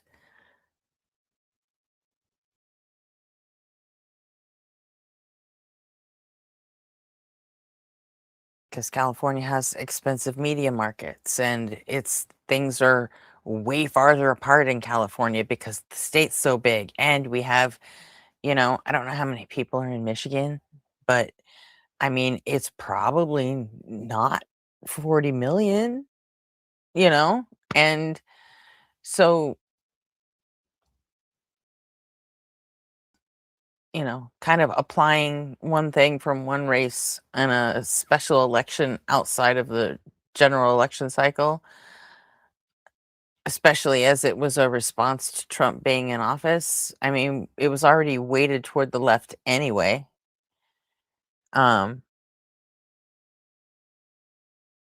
It's just, it's a whole thing. your Ben Franklin replaced Sidney Sweeney on the $100 bill. Well, that You know what, Big Time?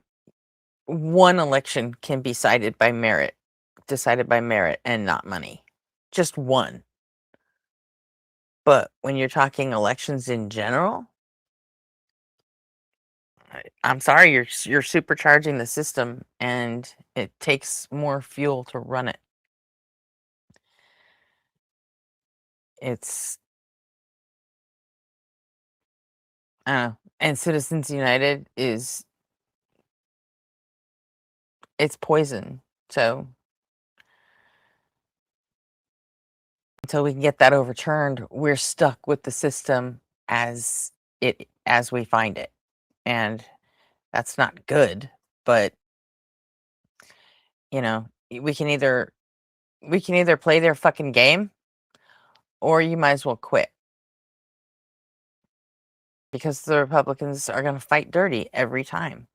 And if we're not willing to fight dirty, then we just need to get used to not winning. I mean, would you rather lose and be able to say, "Oh, but I stuck to my principles," or would you rather say, "We took the fucking fight to them, and now we're in office, and we're gonna change these fucked up rules"? So, keeps me being forever an optimist.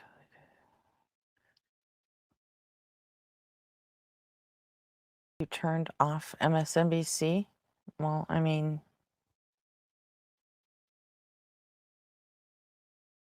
I don't know why turning off the news helps you. I mean, you have to know what's going on to do anything about it, right?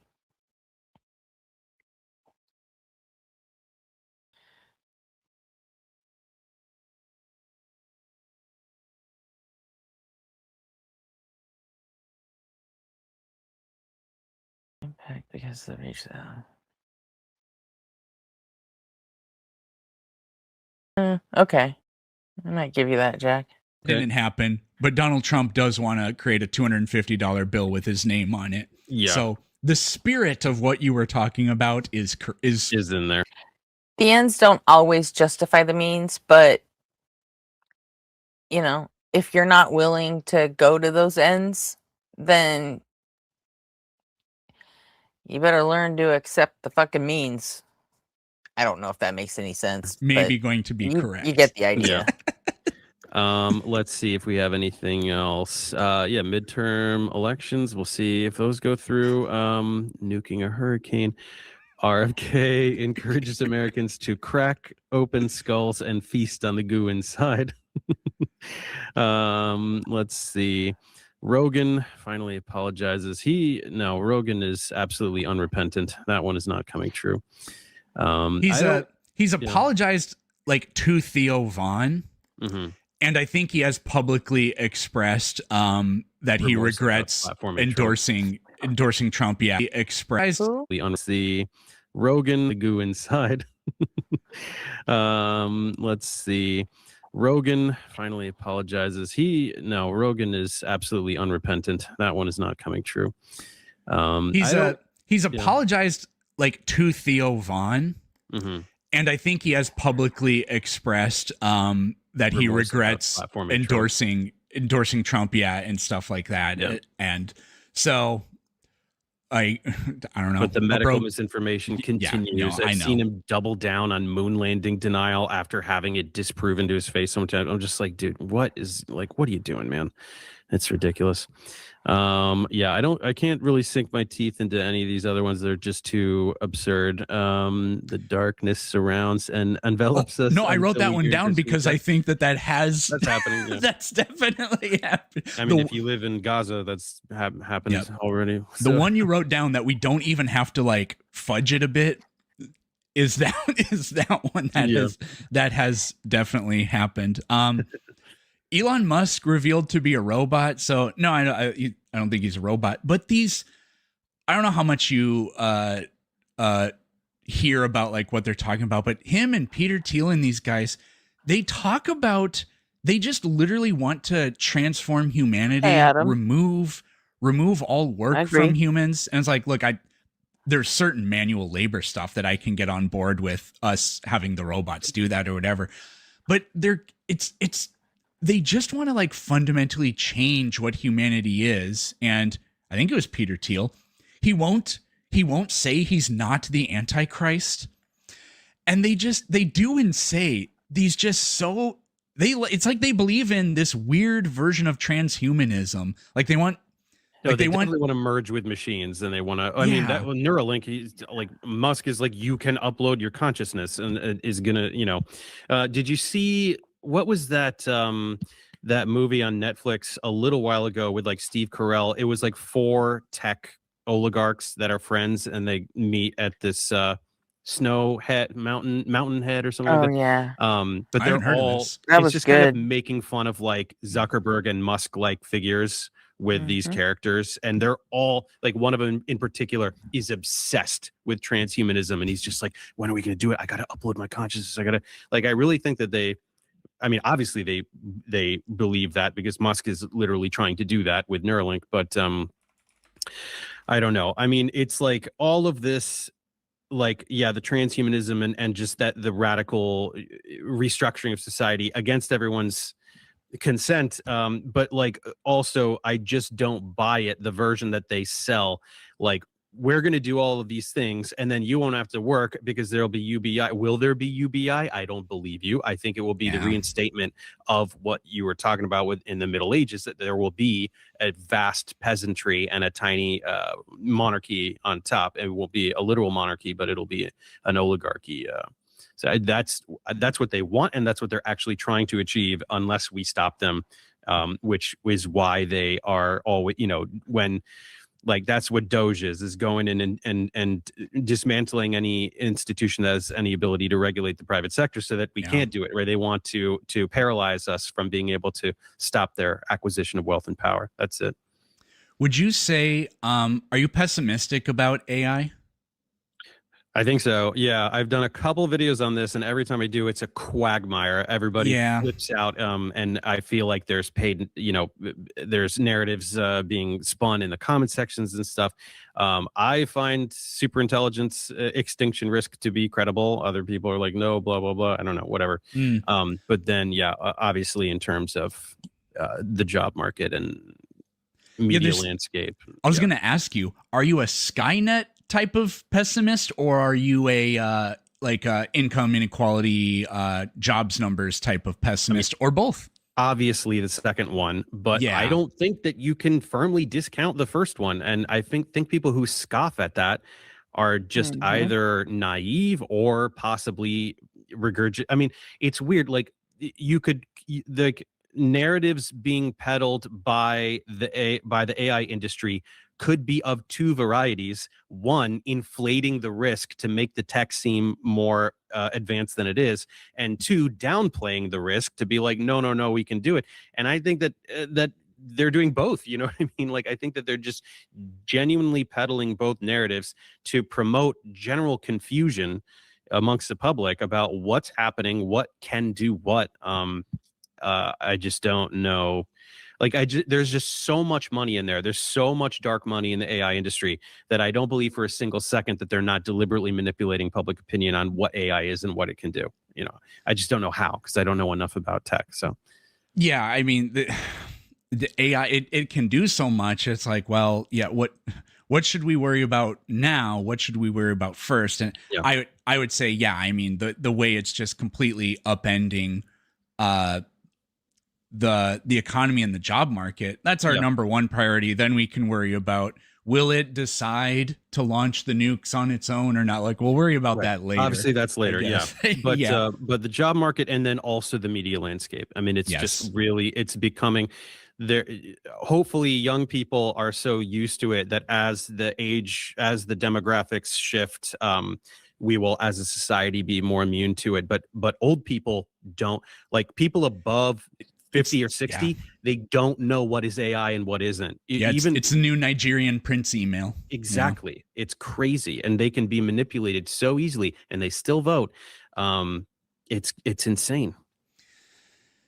Yeah, Yeah. Anyways, well, okay. So what we're gonna do for the end here is I wanted to talk about good things. Good stuff. Yeah. This was kind of the whole premise of this. I was like, you know what, we there's so much that we have to naysay, but there are good things. Sure.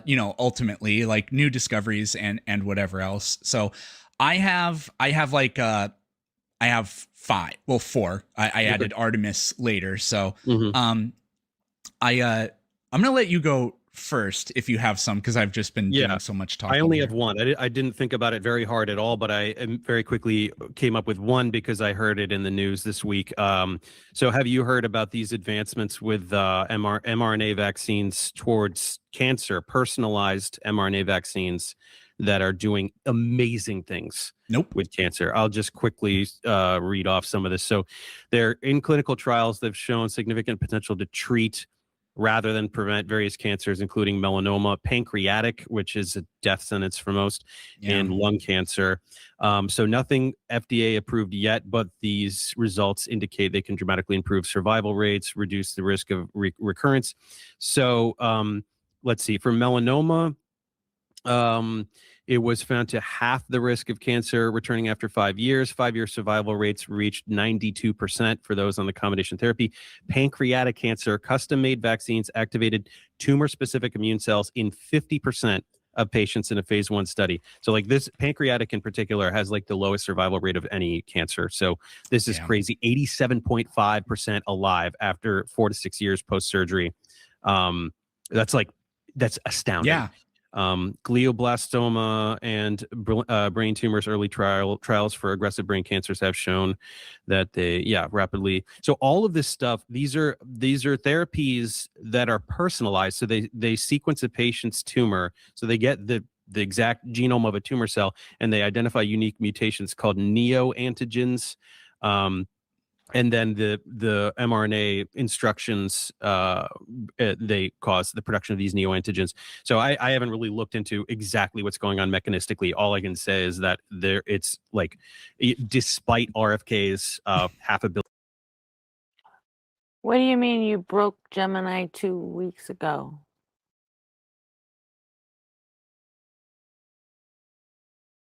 Jack. What does that mean?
Well, it's not going to stop McTime. In fact, it's only getting worse.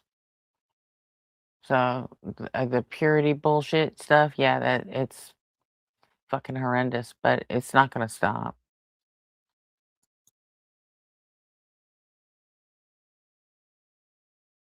I made the local agent only respond.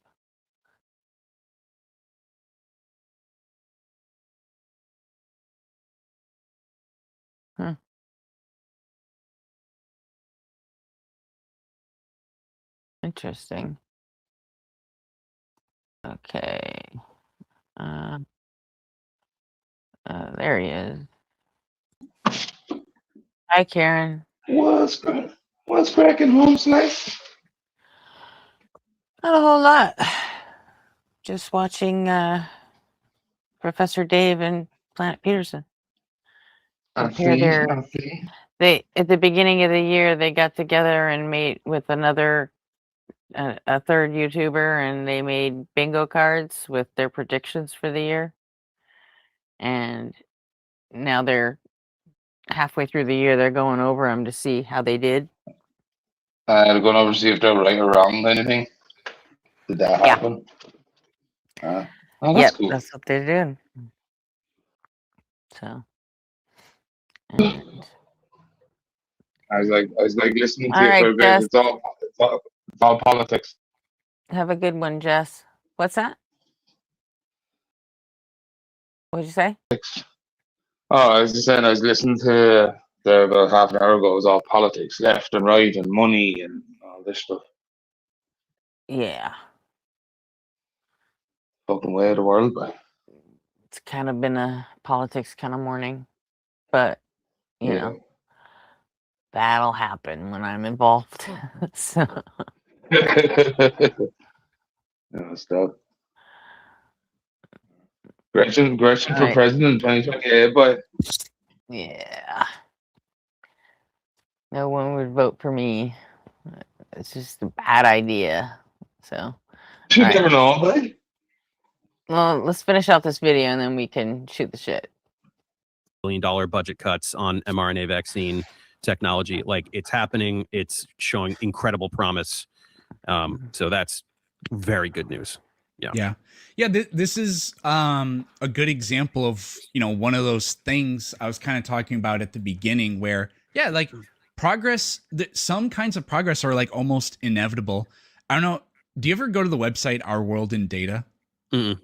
It's got so much stuff that's really, really good. And you can dive into that. All the data they have is usually interactive. But yeah, like if we just look at cancer, so it's just an example. Obviously, lung cancer skyrocketed, but we know why that was, and we did something about it. And then it's plummeted ever since. But if you look at all the other cancers on here, every single one of them. I know, McTime, and that's part of the problem. That's where we are right now. That's why I'm going to keep railing against it, but I just don't expect that we're going to do anything about it. That's all. Them is going down. And it's because of, you know, breakthrough technologies and new ways to find that we find to do treatments like what you're talking about. So yeah, very good. Good Yeah. stuff. Do you ever have Flint Dibble on to chat with? I've never chatted with him, but I know who he is. Yeah, you should reach out. I'm sure he would come on your channel. But he, you may know, has had cancer for a while, and it kind of like goes away and comes back. But he's himself is just like, the therapies that I am on did not exist 10 years ago. I'd be dead 10 years ago. So we're doing stuff. We're doing stuff. So I found 3 new ones that are pretty cool. These are science related. There's some political optimism too, but we kind of already have talked about it. What looks like it's going to happen in the midterms and Trump's approval rating. So set that, and Congress rejected his $1.8 billion slush fund. So Thank good. God, dude. I can't even wrap my head like the rage I feel of like, I'm going to pay for these pieces of shit who tried to install you as a dictator. My God, it's unbelievable. That's some third world stuff. But so IBM has made some breakthroughs with quantum computing, and apparently they were able to simulate a protein with 12,000 atoms in it on a quantum computer. So just what that can do for creating new like medicines and biologics and stuff. This is one of the things about AI. Because this would be this is more quantum computing because of the power it has to do this, but with AI too. Like, imagine if we don't have to do clinical trials anymore because we can just predict how a molecule is going to behave. The way that would make the world, it's like unthinkable how positive that would be for the world, you know? Well, you still got to do clinical trials, but I feel like we've been using computer models for a while, right? To do some kind of screening. Yeah. Well, with the quantum computing, the way I understand it, it's so powerful that it can just calculate things that, you know, like currently our computing power, because of what's unknown, it just can't be accounted for. And the quantum computers are so powerful, they may be able to just get rid of the need to have to do certain things. Like I wouldn't say probably that clinical trials have to You still have to completely do disappear, clinical trials, but there would be instances where we no longer have to test how is this thing going to react because we can simulate how it would. You can react. say what is going to be the binding affinity for this drug in every single nook and cranny of every component of every cell of your body, something like that. Yeah, it'll be. I don't know. That's something that we're gonna see happen. Probably not at the end of the year, but it's coming up.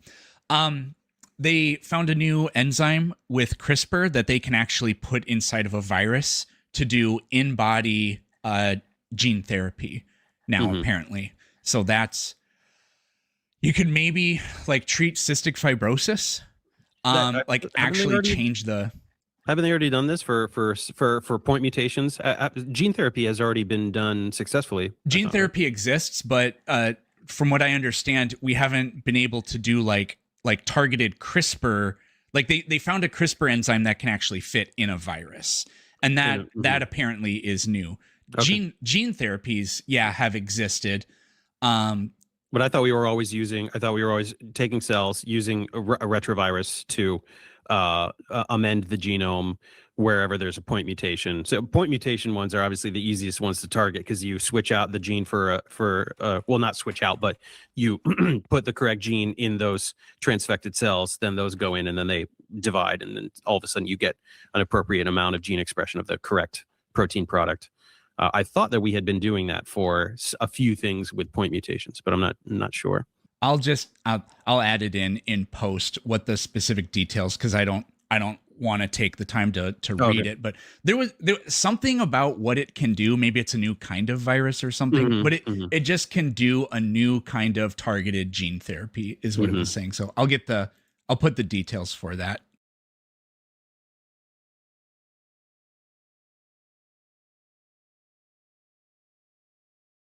And then the final thing for just like a scientific thing that's like really cool. Hey, we're actually doing stuff that's awesome. Apparently the joint LIGO Virgo CAGRA, I think that's how you say that last one. That joint effort, they added 161 new gravitational wave events. So in total there are 400 of them. But when did LIGO first come online? Because that was several years ago. That was a few years ago. Yeah, it was big news, that first really confirmation. It's kind of like, first exoplanet in the 90s, and then all of a sudden it's like, oh, we have explodes. 1,000 exoplanets. Yeah. Yeah. That's been another new thing. With the AI, they can do, protein folding. They can use the artificial intelligence. AlphaFold is the program. Veritasium did a really cool video on this. We'd been doing it computationally for decades, and there were like 200,000 that we had discovered or known, and then all of a sudden in 1 year, AlphaFold discovered like 200 million of them. And what does it do? You can put in any random amino acid sequence, and it'll tell you how it'll fold. Yeah, it can just predict the folding and the chemical properties of it.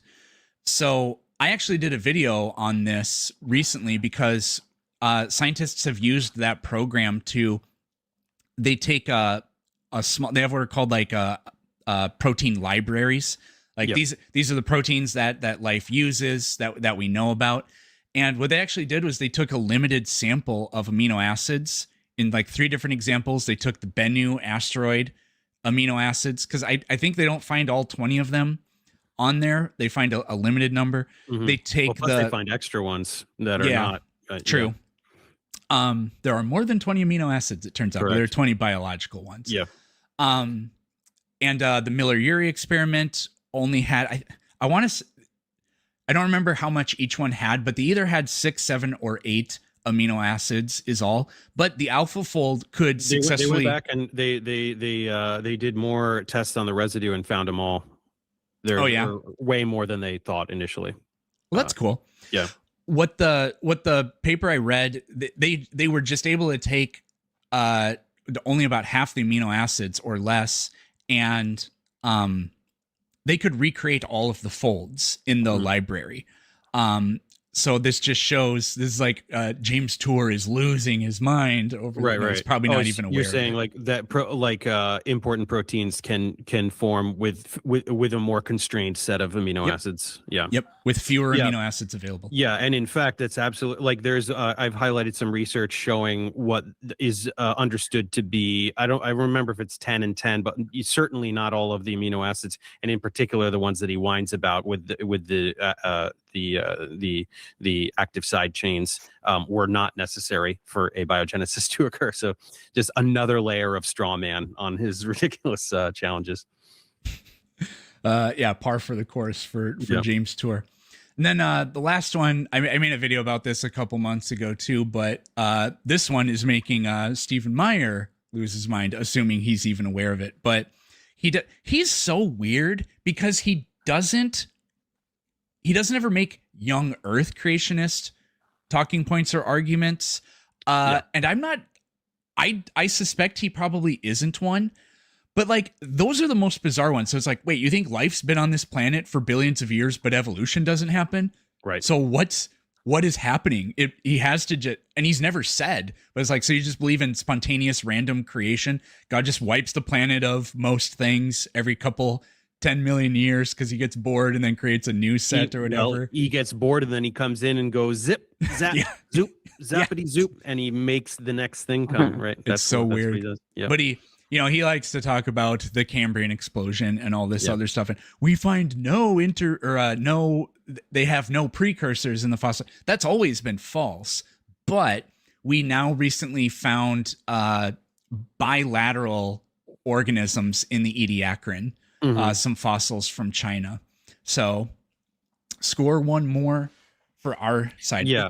They really rely on the public's ignorance. I mean, of course they're like, why would they know paleontology, like sophisticated paleontology? Yeah. But most people have no idea about Ediacaran fauna and like what there was. And like he'll straight up, I've heard him say the sentence, forms that have no discernible connection with similar forms. You just said the word similar. What do you mean no connection with similar forms? How are they similar? Like there's straight up, I mean, my whole super long video on Meyer, I go through all of that stuff and all like Charnia and like all the different forms that persist across the Ediacaran Cambrian divide. It's crazy. Yeah. So, so there is good news. Hopefully there's more to come, but it may also be true that things get worse before they get better. I guess we'll have to stay tuned to find out. We will have to see. We will update our concerns as it goes. Yeah, definitely. Any other final closing thoughts? No, can't think of it. Let's just keep sticking it to these guys. Yep, that's what we do. I don't see how we have any other choice. So, all right. Thank you very much. Thanks for having me.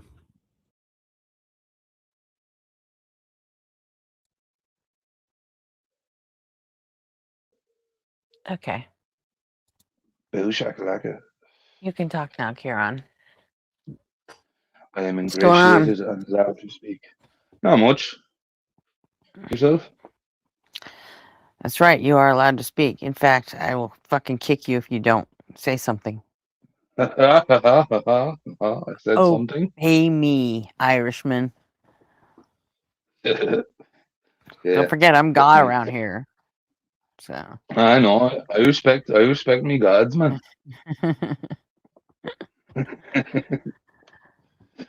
So what's going on? Not much. Just chilling, listening to yourself and all the conversations and thinking as I always do. I always found it interesting when we were talking about yesterday is me and you have a very similar brain. Like you were saying yesterday, your brain like overthinks and it thinks in all different tangents and crazy tangents and all. Yeah. Yeah, same. Mine does the exact same thing. But I was also diagnosed with ADD, and I accept that as a thing. Yeah, that's fine. Just because I didn't accept treatment for it doesn't mean that I don't accept the diagnosis. You know, Yeah, no, that's fine. I'm not because I talking about wasn't diagnosis. diagnosed till I was 30. So, and by that time, I had already developed my own coping skills to work around it. So, Yeah, that's fair. Like for me, I don't know. I always thought I was there he weird, is. alright, for sure. JR, you show up and you're sick today? You know, we had a whole thing planned last night. We were waiting for you. Had figure 8 ready to go. And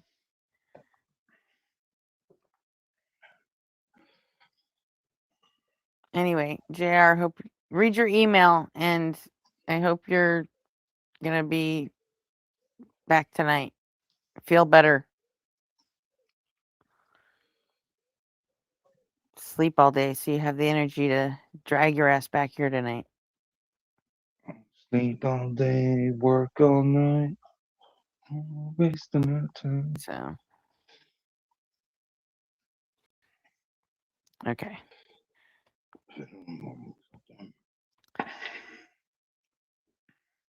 Sorry. Had to attend to that for a second. Alright.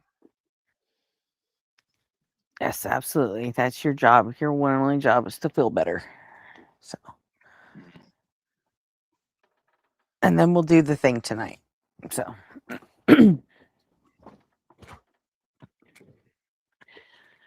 but Yeah, like so, like when you were saying like you self-medicated and all that stuff. yeah, as I a guess my teenager, one, I absolutely did. yeah, for me, because I played sports and all, so I didn't really I didn't start taking any substances till my mid-20s, really. Mm. But yeah, marijuana works for me for my head, slows down all the thoughts.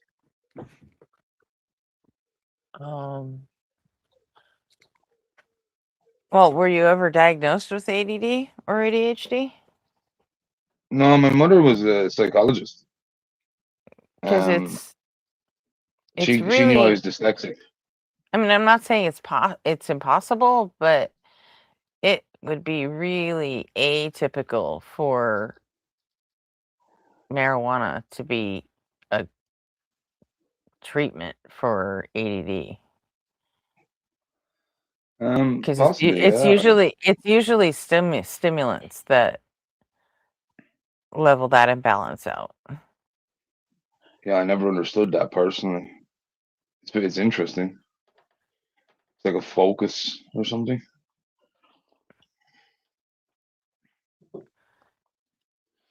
Is what focused? Sorry, I Like was only halfway the listening to sti- that. I'm sorry.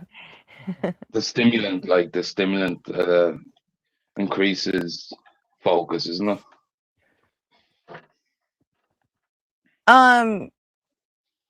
Yeah, but for ADHD, it's yeah, I mean that's fair enough about the way they work. You know, they kind of like overstimulate you to where you can focus on something. But Yeah, then and it's like part of ADD is, being able to focus on something for way longer than you want to too. When it's something that's like pinging on the reward centers of your brain, it's something that you enjoy, like a video game, yeah. you need help to focus on that. But in a case like that, the stimulants make it easier for you to detach from it. So Because like, do you apply any of it to be like societal at all? Like changes, like with like you're saying, like video games, entertainment becoming, I don't know, mass normative. no, not really. Mostly just because I raised 3 kids in Yeah. and mine are millennials, so they're right in that zone where as they were growing up, everything became more and more social media, video games, and all, turned into They'd a experience screens both sides world. of it. And only one of the three had ADHD. Mm-hmm. And so Yeah, no, like kind of was able to definitely. see that, the differences and how it worked, and that, couple different medications, and then at one point in his teen years, my son decided he didn't want to take the meds anymore because he just didn't like the way they made him feel. Made it hard for him to sleep, and so we went back to his doctor and took him off the meds, and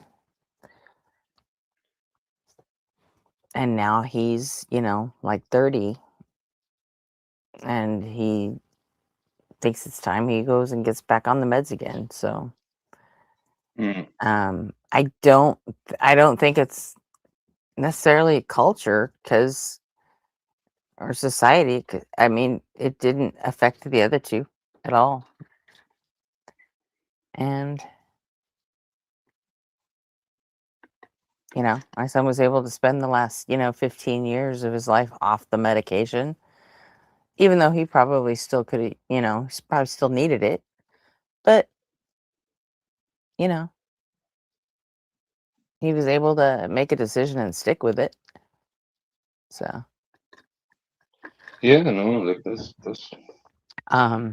good. I wasn't he really saying it was recognizes mostly he recognizes he made it harder on himself, but Yeah. he's kind of a contrarian asshole of a kid. So, well, he's not a kid anymore, but like mother, like son, I guess. He is Yeah, very no, much like me. He, like, personality wise and all kinds of ways, he's very much like me.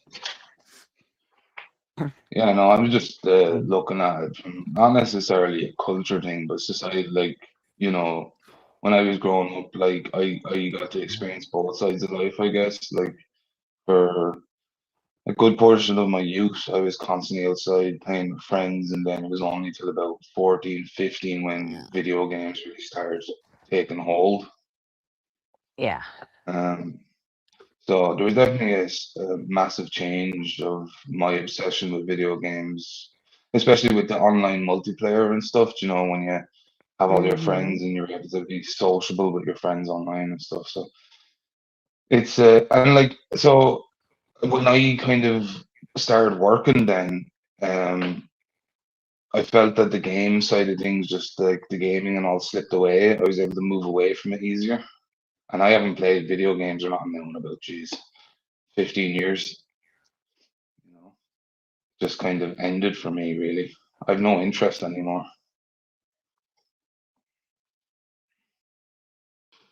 It's I don't know. interesting. I used to play some video games. I don't have the temperament for it.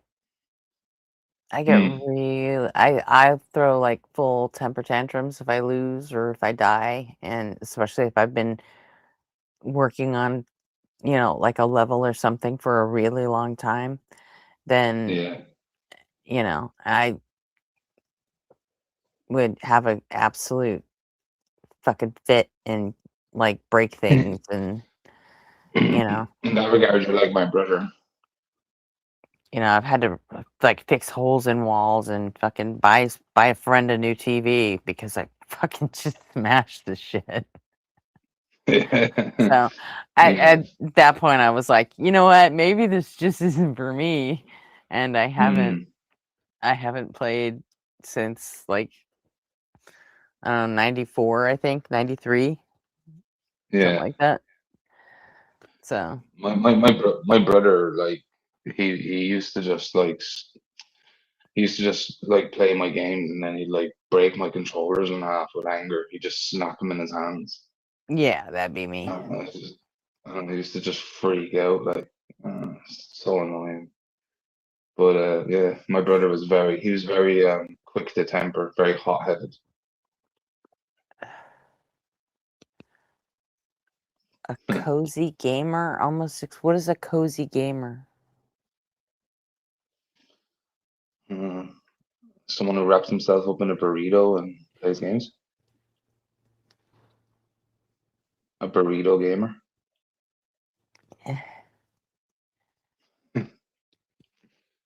Maybe she just means she's a chill gamer. Yeah, I can't do that. Cozy games don't have the anger. Oh, it's a type of game? Yeah, it's like chill games, like games just to relax and play, not necessarily, about losing levels or anything. It's just chill games. Oh. I legit didn't even know those kinds. I didn't know that existed. Yeah, they've been around for a while. Since I haven't played video games since fucking Super Mario Brothers and Tetris. Yeah.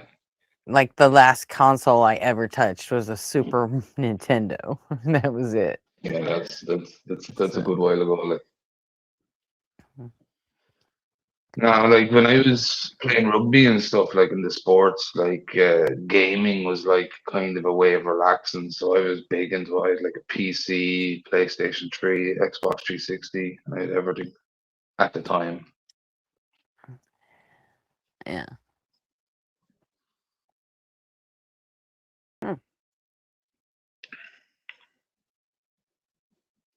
Well, how about that?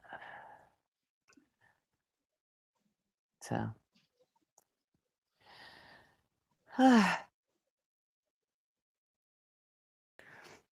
Okay, so. Do we want to see what's going on in the world today? Or are we afraid to? There's always stuff going on. There's always stuff going on in the world, Gretchen. I know.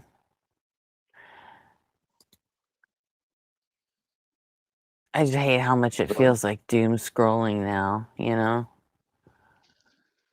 Well, we all kind of know that's kind of what they want to pump out, though, as well, isn't it? They don't really pump out like a kitten was saved in the tree today. Here's a 10-minute video by a guy that here's a 10-minute video by a guy that I really like. So hang on, I want to watch this real quick. This guy he's ethnically Vietnamese. He was brought to the U.S. as an infant during the Operation Baby Lift. And he was adopted to a white family in Oregon and raised as an American. He's an American citizen, but he now lives in Korea with his Korean wife. Oh, that's cool. And yeah. He's a cool dude. South Korea, isn't and he doesn't do clickbait shit or anything. He just tells it like it is. So we're going to. He's living in South Korea, obviously, I assume, right? Yeah, he lives in Busan, South Korea. Yeah. Which I guess is a suburb of Seoul. Koreans, they're an interesting people, fascinating culture. Yeah, definitely. All right.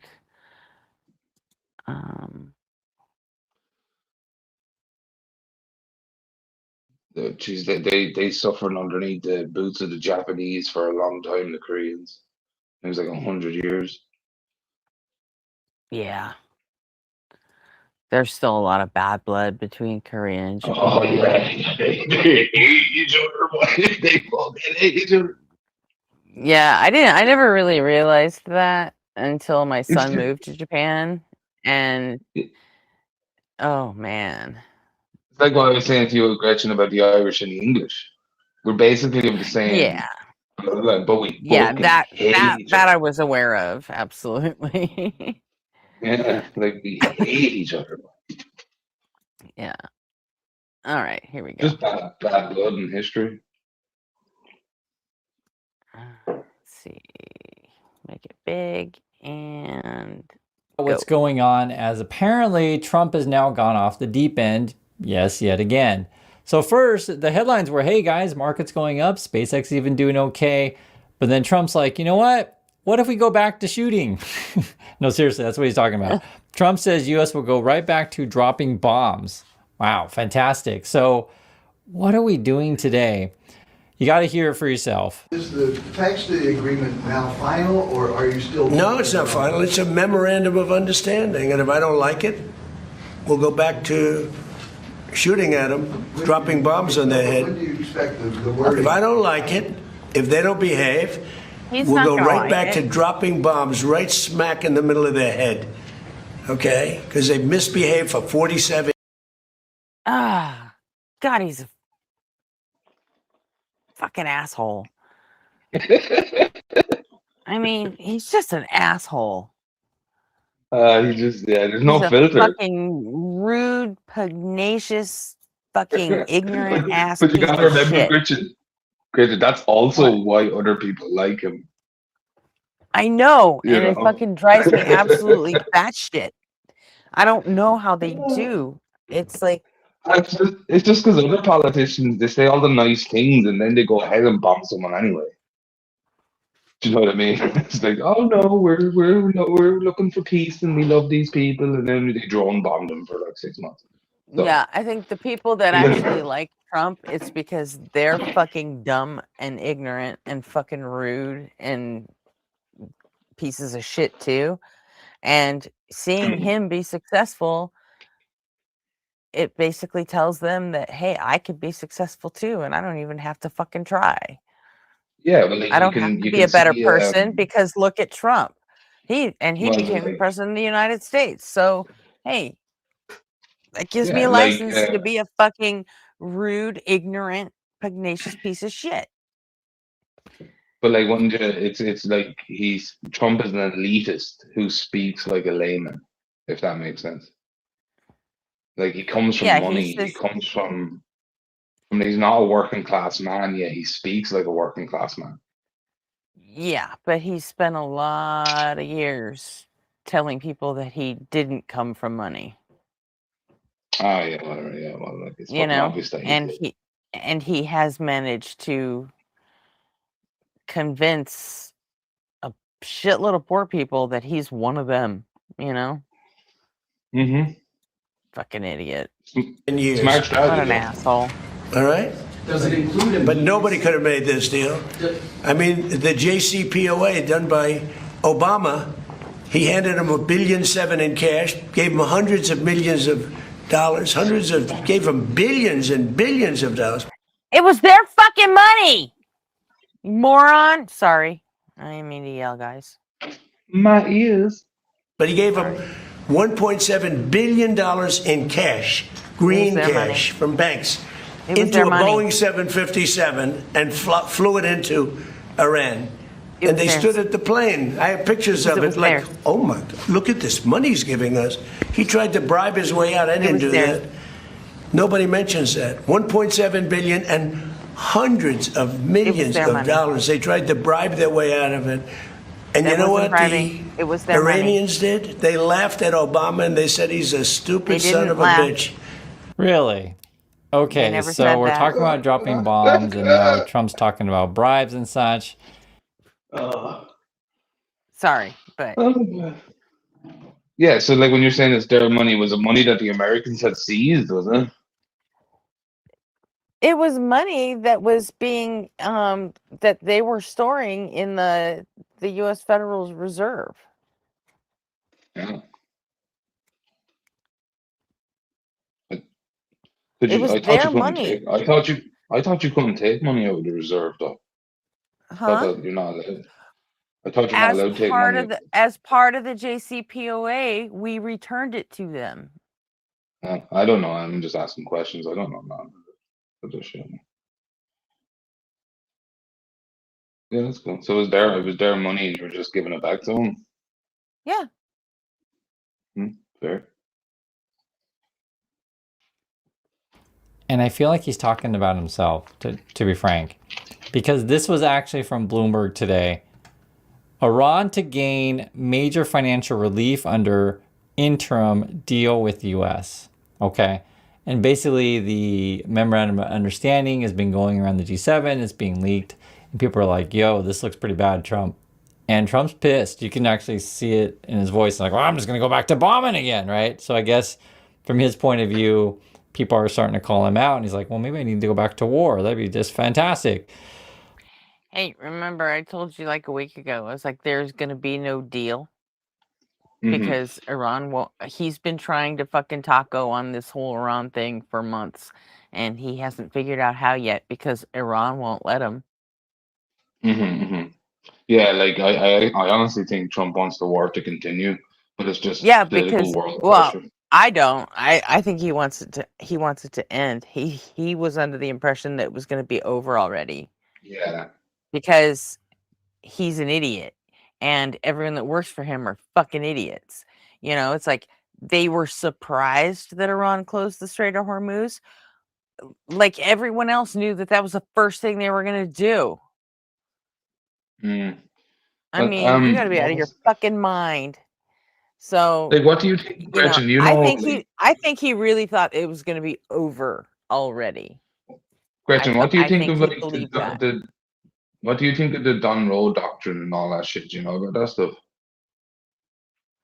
The what? The Don Roe doctrine.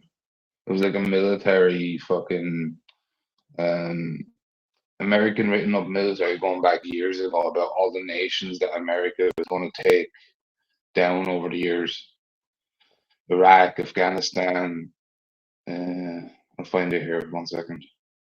Monroe Doctrine.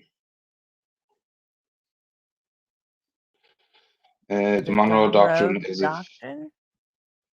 I think it's Monroe Doctrine, and then it moves to the Oh, the Don Roe Monroe Doctrine. Doctrine. Okay, I was like, Don Road Doctrine? Wait, what? Like, I've It's just about never heard of Americans' this. future expansionism over the years, like what nations Oh, kind of yeah, needed to. the Monroe Doctrine, I mean, that dates back all the way back to Yeah, Monroe ages in ago. the Yeah, early yeah, 1800s. Yeah. yeah. He was like one of the first, like, what, 5 or 6 presidents, I think? Wasn't he? Hmm. I think so. Now I'm not an American. I don't know your president. You have a lot of presidents. Hang So. on a second. But I think it became the Don Roe Doctrine then as well. It morphed into something else. The Don Roe? I've never heard of that. It is become. So, but the thing with the Monroe Doctrine, it only applies to us over here. I mean, it's a Western doctrine. I mean, I guess, I don't know, with globalism and all that, I guess you could say that it applies to the Middle East now. But Yeah. But really, it was it was mostly just concerned with the Americas and Yeah, like your peninsula, you know, wasn't it? It was meant to be like maybe Central America and all that. Like. yeah, maybe Western Europe, but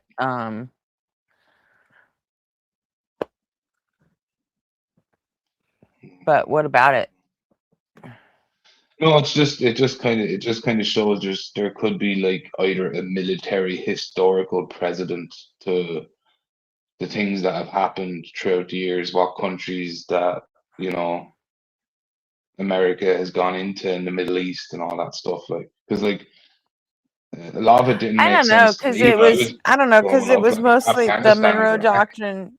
The Monroe Doctrine was mostly about like I said, like the Americas and keeping Yeah. everybody out, you know. Yeah, yeah. So I don't know if like the Monroe Doctrine is even involved anymore by the time we start invading Middle Eastern countries. I don't really think the Monroe Doctrine has shit to do with that. I mean, except maybe as an ideal, we spend 200 years thinking like that, then it could have an effect on the way we, treat operations in the Middle East. Yeah, I think it's just like I think it morphed. I mean, because into like thinking- the Monroe Doctrine, if you like boil it down to its like it's like isolationism, right? pretty much, it's like Yeah. if you were to put the Monroe Doctrine into one word, it would probably be America. Yeah, just yeah. I mean, that kind of says it all, right? Yeah, 100%. Like, no, I just find it fascinating because, like, I think it morphed. There's a thing I'm looking at here now called the 2025 National Security Strategy, or the NSS, which is like will be the modern version of it, and that goes into like targeting China, not Europe, technological and supply chain warfare, aggressive economic and military leverage, resources and regime control. So there's a lot, like there's because you've become like America is like still is anyway for now, and the world's hegemonic power. You know, so I don't know. It's just interesting. I don't know. I just don't know how much the Monroe Doctrine really has to do with our, all of our dealings in. I mean, ever since I assume probably the Korean yeah. War. I mean, you've got Korean War, Vietnam War, then all the Middle East shit. I mean, I just don't know how much that has to do with the Monroe Doctrine. I mean, but like I said, with having it living here for 200 years with the Monroe Doctrine in force, it's like,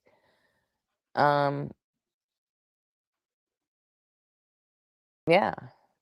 I mean, I imagine that has some sort of effect on how, we deal with the Eastern Hemisphere on their own soil instead of just defending.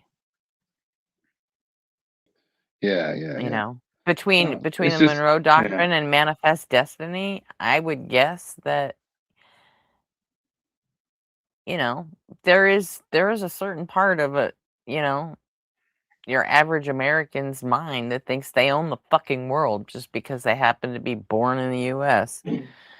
It's it's an expansionist, right? So like we're talking about all the historical figures like fucking Alexander the Great and all these people that did pretty much the same thing. It's just in the modern concept. Like a lot of it now is like you just go in and you destabilize nations. You don't really need to take them over as long as they can't affect you. And then you isolate yourself in the American Peninsula, which would be the Monroe part of it.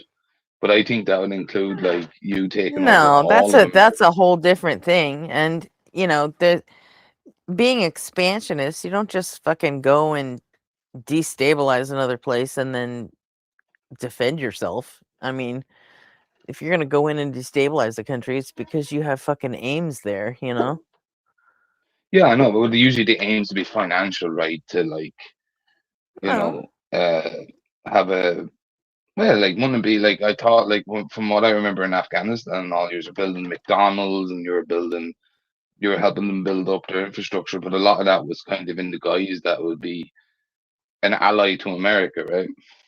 Yeah, but that's chump change. That's not the money that we made in Afghanistan. Building McDonald's and shit, that didn't. No. I just mean that as far as the no, I know. I'm not talking about that. I mean as an ally, as in having someone in the Middle East who is on your side. Not even that.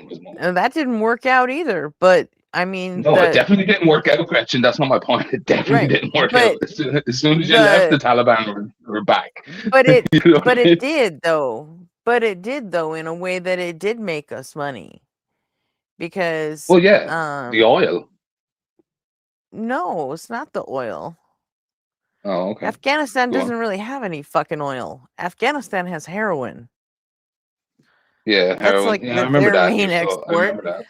But the main way we made money off the Afghanistan war is we destroyed a bunch of our military equipment and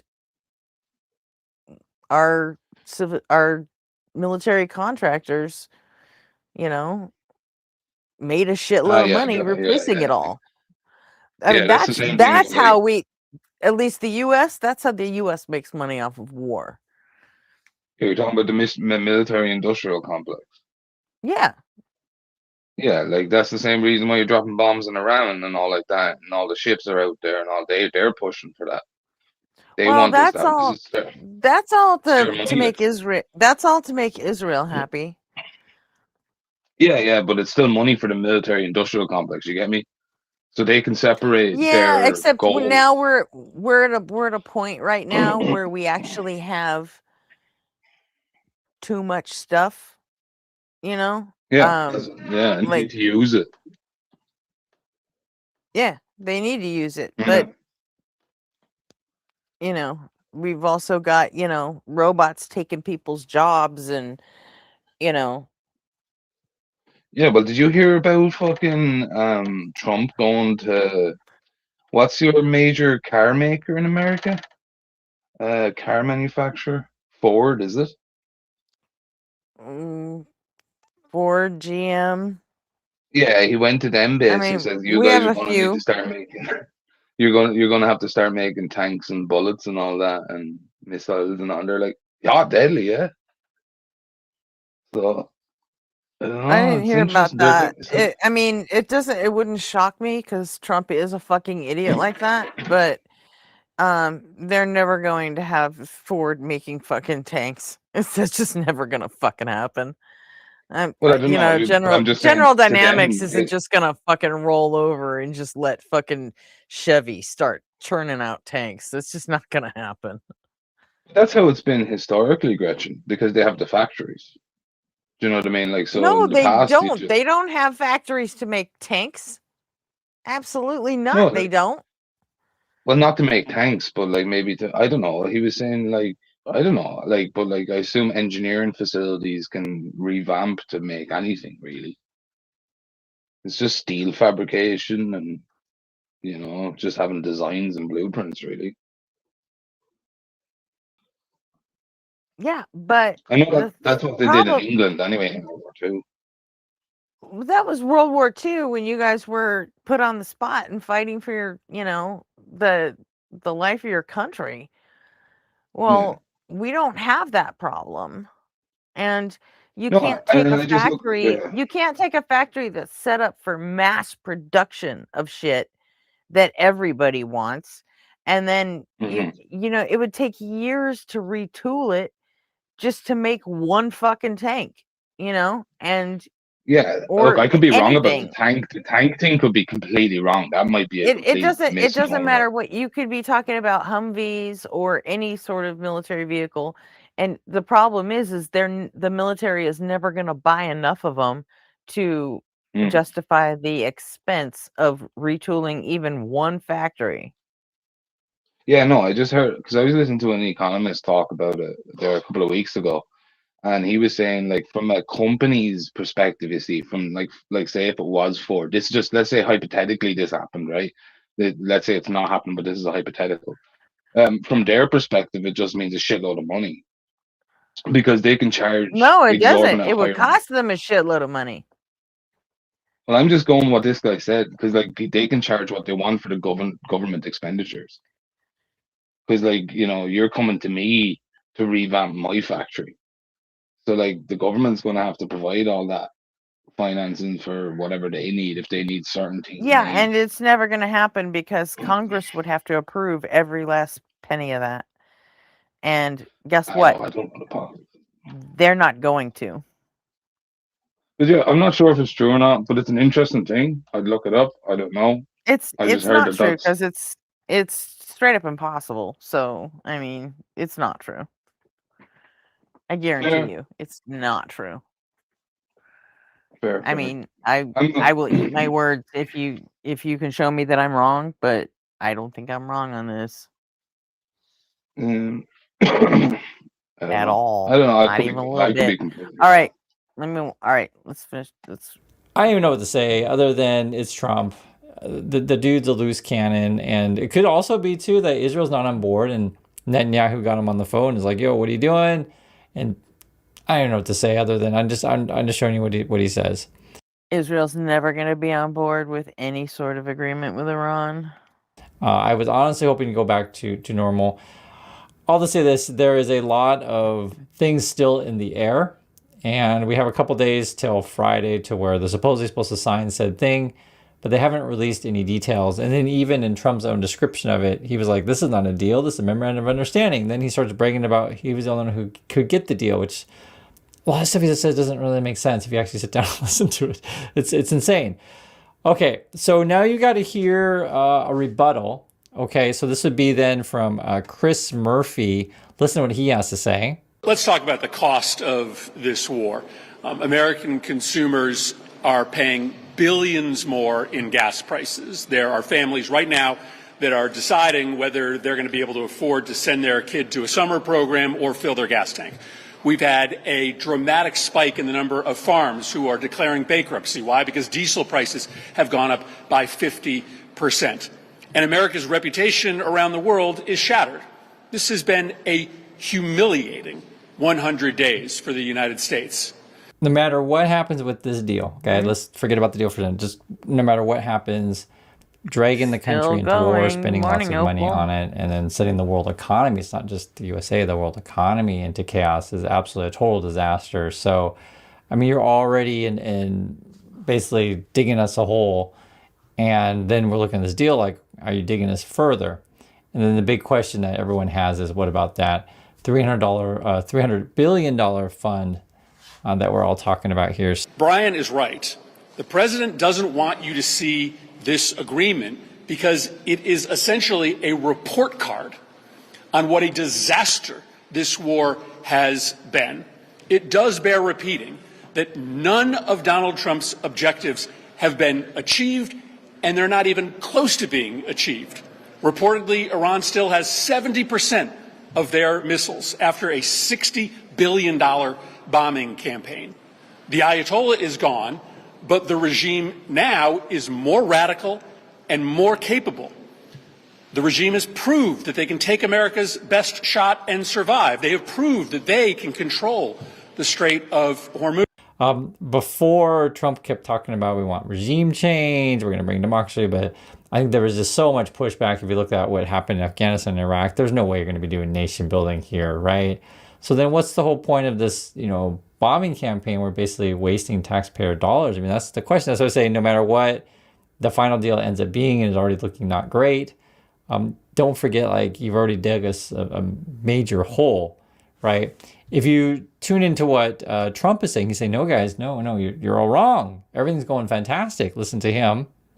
It's a great deal for a lot of reasons, but number one, by far, 99.9% is they will never have a nuclear weapon, and you can't give Iran a nuclear weapon, and they will never have a nuclear weapon, so that's very, very strong. It's a very strong deal. Nobody knows what it is, but it's very strong, and most people seem to be very happy. Fucking moron. Who's really happy is the market, because the market's gone up thousands of points over the last 4 or 5 days since hearing about it. And the Strait is going to be opening. It's already partially opened. It's going to be opening up soon in full over the next. So whenever he said that stuff, the things that go through my mind is the average American doesn't have that much in the market, right? And the average American honestly doesn't care if Iran has a weapon or not. It's just a reality. People are more concerned about their jobs and putting food on the table. And so when you say these kind of things, it's like you're totally disconnected from regular people's lives. So that's why just listen to what people say. Murphy started out saying basically farms are going bankrupt because, Trump is destroying trading partnerships. You also have tariffs on everything. And you have the war. It's like you're doing everything purposely to destroy the country. It's insane. you know? But I want to give you different points of view. So Trump's view, his guys, all my billionaire buddies say the market's going up. Wow, fantastic. Everything's fantastic. Murphy's then going to reply here. News. And while no one has seen this agreement, and there is still some doubt that it will even actually materialize, it appears at the foundation to be a payment to Iran to open the strait. The numbers are fuzzy, but it looks as if there will be significant sanctions relief given to Iran so that they open the strait. Now, that is an abomination in and of itself, but it basically renders the future nuclear negotiation. It's an Obama abomination, because that's what Trump was complaining about Obama doing. A failure in advance.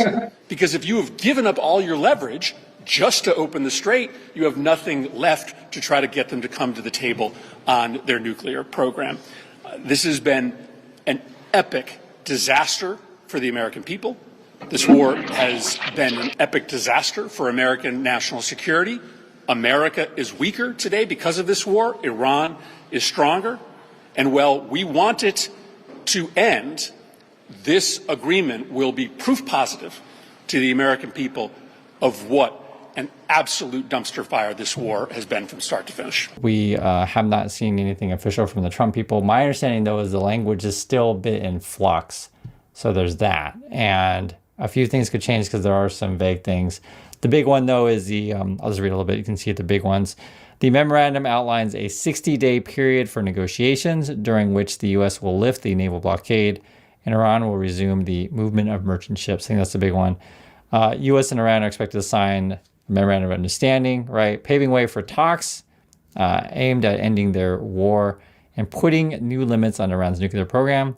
And the agreement includes provisions for the U.S. to end sanctions against Iran, provide financing for Iran's economic development. So that's probably the big question. Where is the money coming from? Where is the money going? How much is the money going to be? That's the big one. And establish a mechanism to oversee the implementation of the final agreement. What about inspections, etc., if you want to do nuclear stuff? Let's see what Trump's reply is on these things. Day or two, and the market has gone wild, and oil has come tumbling down. Oil is at $73 to $74, and it's getting to very close to where it was before the crisis. The difference is now we have Iran without a nuclear weapon. So we'll see how that all plays out. Oh God, I think people are going to be very happy. Before. But there's nothing so smart as the market, and the market loves it beyond anything that I've actually seen. Again, the stock market has gone through the roof, and oil has come tumbling down. I guess it's in the low 70s now, right? That's right. That's amazing. So that's what speaks. That speaks you're louder hitting than yourself, words. The you alternative would be absolute orange dumb a fuck. worldwide depression. You know, the stupid people want to have a worldwide depression, and the stupid people. Okay, so now we're talking about depression. So if you heard Trump, the main words were bribes and depression. That's what I heard. And then he's like, hey guys, but the market's going to the moon. We'll see what happens. I'll believe it when, well, I'll just say whatever they sign or whatever's going on, I'll just believe it when I see it and give it time. Because I think a lot of people have been seeing this Trump play this dance over and over again. And so I'm a bit leery about anything of this nature. So that's my thoughts on this. I'd like to hear yours, and I'll catch you on the next video. Yo, Gretchen. He's so fucking embarrassing. What? I have a theory as well on when Trump started this Iran war thing. I think he thought that Europe was going to come straight away to help assist with the war, and that would push it forward.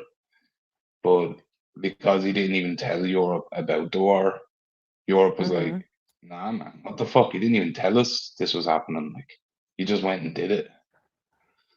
I'm not even sure that he was told about it beforehand. You know, I think it was cooked up by Israel and Jared Kushner, and I think they just said, hey, Trump, we got to do this like now, and Trump is so fucking out of it that he just said, all right. So it's similar to kind of what's the guy in what's his name? the politician that was with Bush. Cheney, is The it? pol- Dick Cheney? the vice president, yeah, Cheney. Yeah, like he was like a big pusher of like, no, this we have to go to war, etc. And so it's kind of like, yeah. Yeah, well, the whole administration was in on the Iraq War, though. I mean, Was everyone in on that, it Gretchen? Was it everyone in wasn't the just administration? Cheney; it was all of them, huh? Yeah, so like it was everyone in the administration. Oh yeah, easily. Okay. And they all had their own reasons, but yeah, they were all down. I mean, they fucking went and lied to get the funding for it. Yeah, they absolutely were all Well, fucking all in. the thing that All of them. fucking confused the shit out of me was like even like the 9/11 terrorists, like a lot of them, they were like Syrian and they were living in France and all this stuff. They weren't from Afghanistan or Iraq, like. No, they No? weren't. Most of them were Where weren't Saudi they from? Arabian. Or they were Saudi Arabian. Most of them were, yeah. Oh. But they weren't living I there, think were there was. they? I They were think like, there was a Syrian. I think there was a Syrian and Egyptian, but yeah, 'cause I like remember watching a documentary on it years ago. and they were 80% of them were Saudi Arabian, and just like Osama bin Laden was Saudi Arabian, and the reason we went into Afghanistan is because the Taliban was already hiding bin Laden. Do you think here's when here's they here's when the they do pulled you think when they yeah. pulled off 9/11, bin Laden was already living in Afghanistan and the Taliban was protecting him.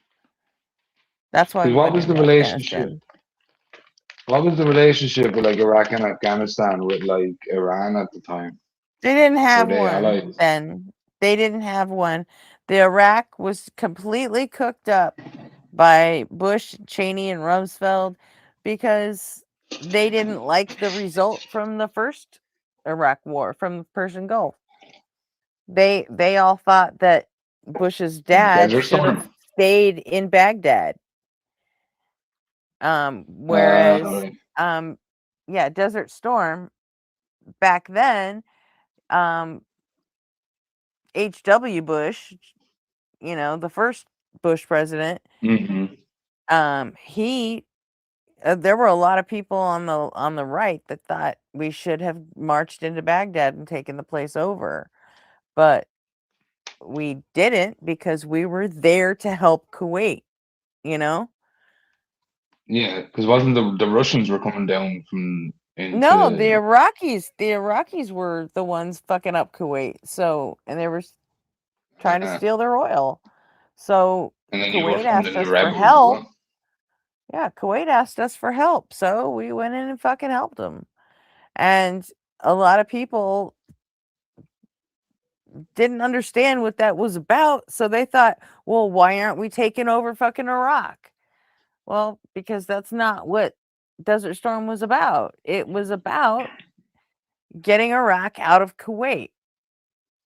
And once that happened, George Bush said, well, we did what we fucking meant to do. So come home, But then by the time his fucking idiot son was president, they started making up shit about, Saddam Hussein's trying to kill my dad. And, they just had a hard on for fucking going to finishing what, Poppy Bush never did.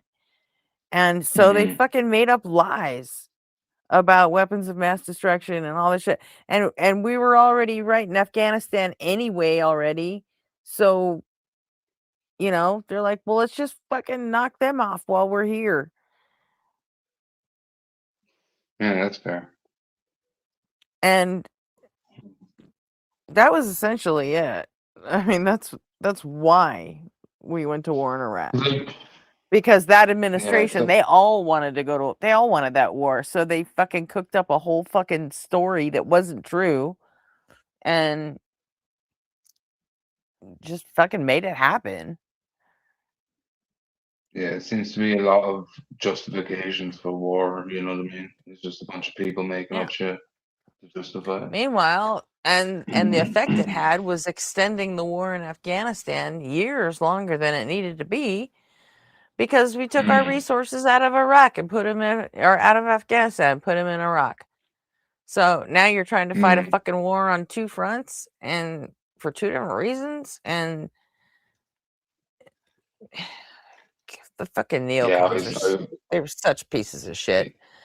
I mean, yeah, it's just they're like not it as was never going to bad as work, was it? MAGA, but I mean, Neocons, that's like new colonization, yeah.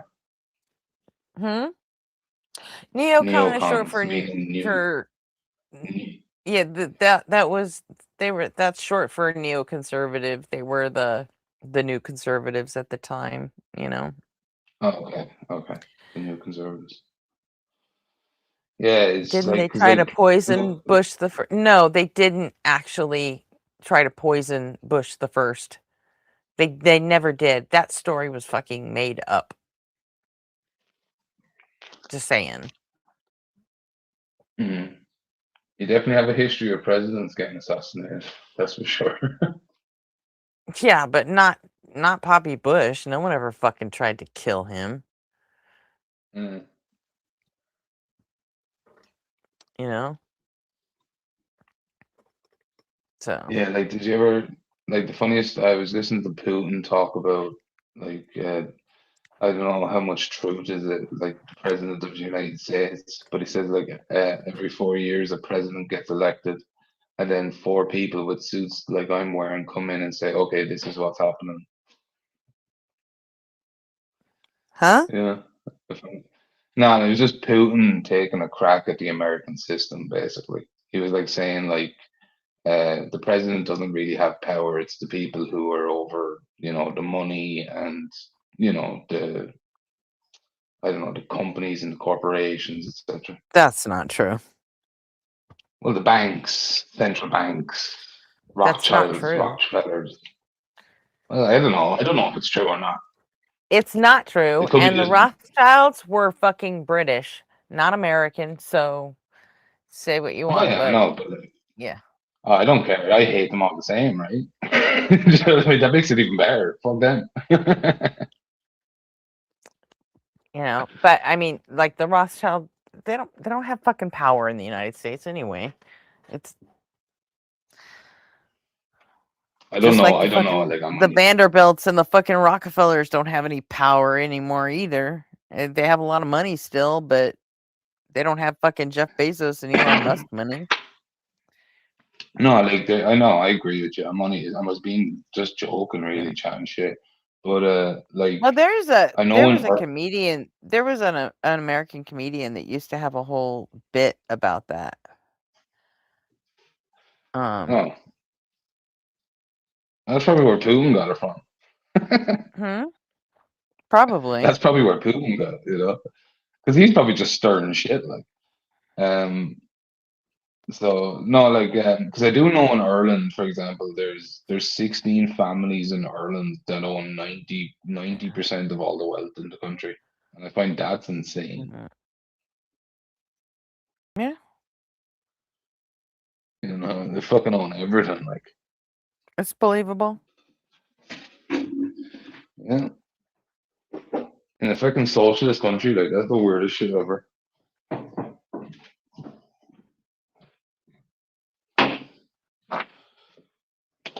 It is. We should watch something like completely different, like no politics, no religion, just like decompress a little bit, huh? Oh yeah, like Wouldn't that be nice?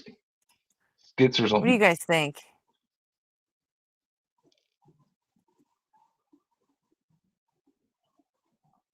Like something totally fucking random. Charlie the Unicorn. What do you think, chat? Just like take 10, 15 minutes to watch something silly? or just something super low stakes. One of my songs. Well, but that's religion and stuff, so that doesn't count. That's super high stakes.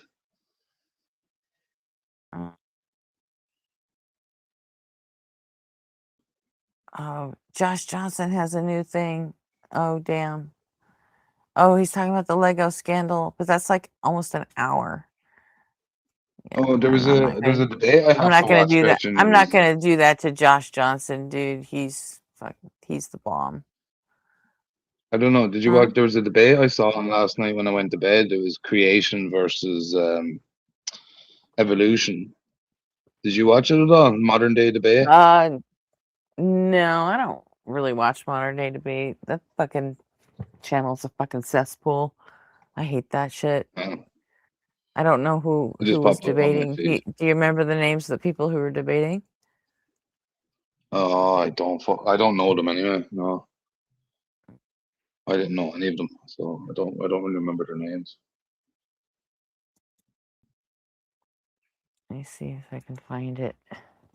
They were all random people to me anyway. You know what I mean? Yeah. None of them looked like famous people anyway. Streamed 11 hours ago.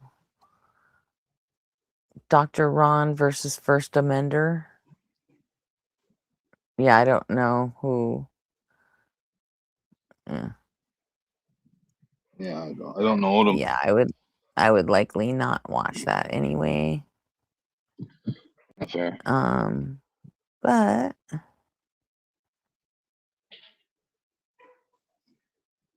yeah, I'm the captain of the ship, but I mean, you guys are the ones watching it, so.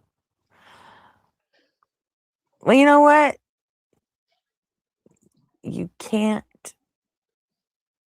I'm just gonna I'm gonna shuffle everything. I'm gonna hit refresh, and whatever comes up first, we'll just watch it.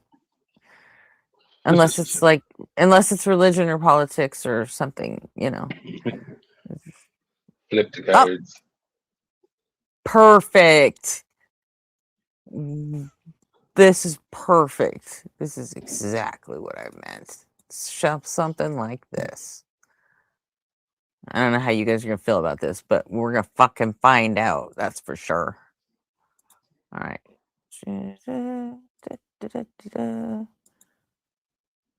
Boom. For the past couple of months, a lot of you sent me your favorite kitchen gadgets. Some are life-changing. This guy. Look at that. And others got my blood pressure acting up. Where did the angel hair at? We didn't even get Angel's pubes. In the end, we'll also invite PA to New York to test out the #1 gadget from the suggestions. If this forced me to download a freaking app, bro, I'm gonna lose it.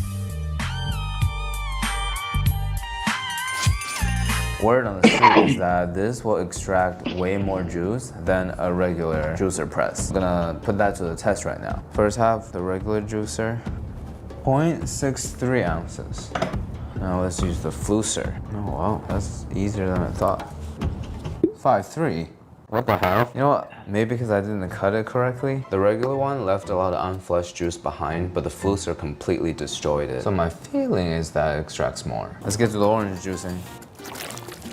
It's gonna be fun to clean. This is how I'm gonna look tomorrow because I'm going drinking with my buddies later. First orange, 2.5 ounces. Second orange, 5.9 ounces.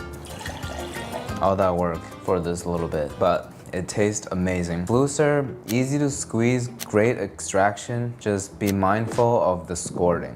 Is it French Revolution? Because we're about to guillotine this bagel. Secure the bagel, and then,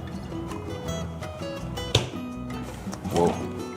Moving on to the toppings, we'll do Have they ever heard of a avocado, knife? cream cheese, and lox. To deal with the avocado, I saw this. I'm usually against single-use kitchen tools, and this is even worse. This is a single ingredient. Could have done that with a knife.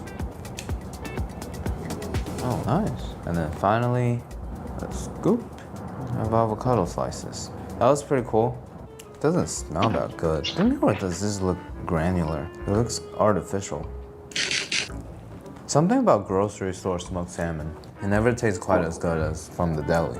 did make our lives easier. At the same time, I think I can do it just as fast with a knife, so we're deeming them as not worth it. Our second bagel sandwich would be a poppy seed bagel. Well, you know what opium is made from? Poppies!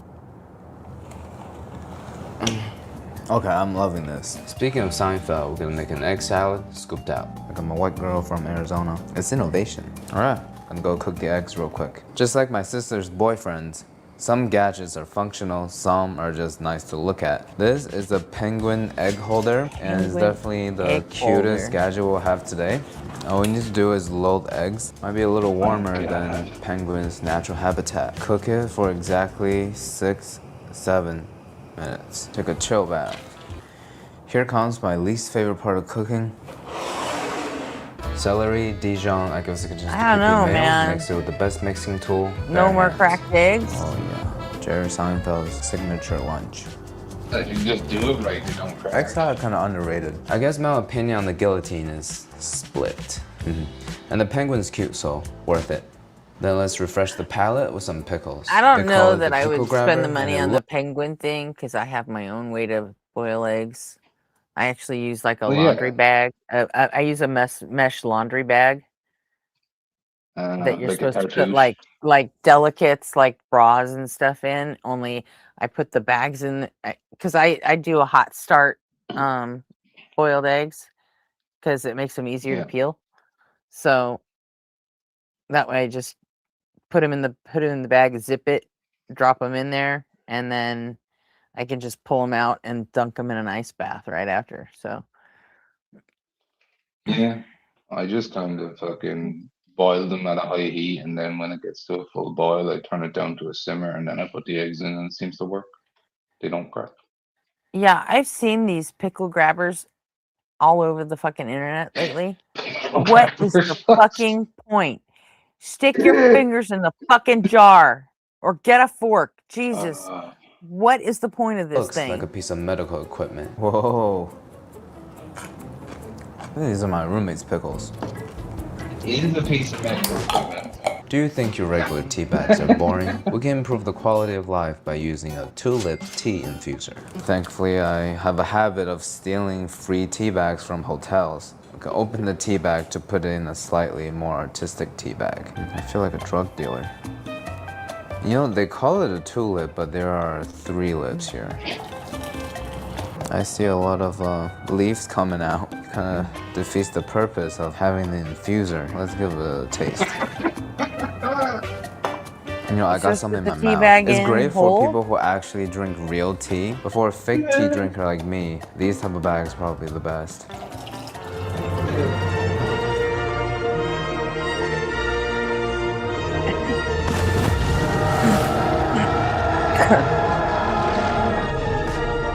Too much tea left over? We need an anti-leak straw applicable banana smiley cup. So apparently, if you twist it, the opening closes for you.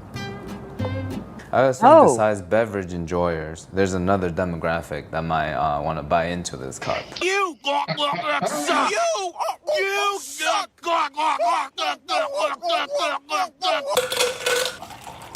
Put our straw in. You can drink tea like this. Well, how come there are all these holes but it's not leaking? Oh, so the entire top is like a silicone bag. Alright, I underestimated this product, so essentially you could just twist and shake it around and nothing will come out. Pretty much what happened to me last night.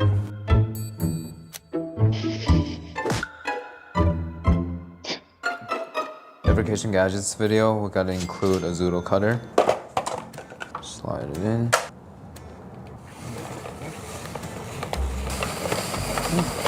Hands down, easiest zoodling experience I've ever seen. Okay, to compare that, let's try the low budget zoodler. Poke it in and twist.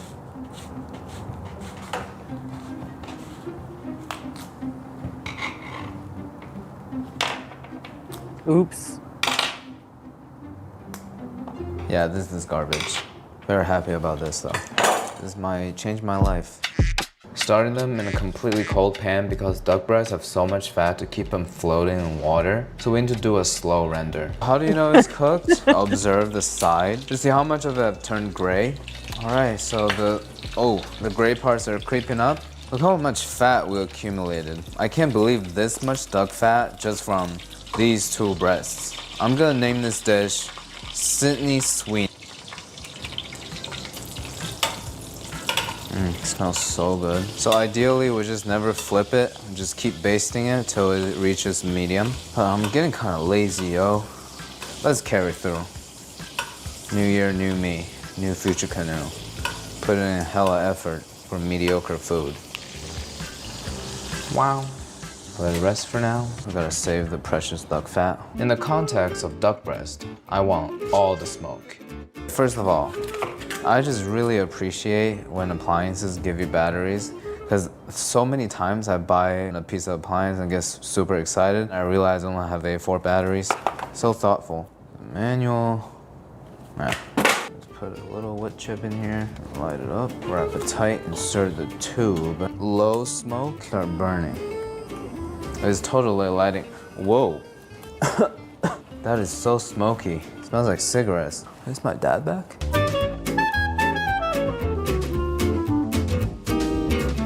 Once we drop the load, we can pull out.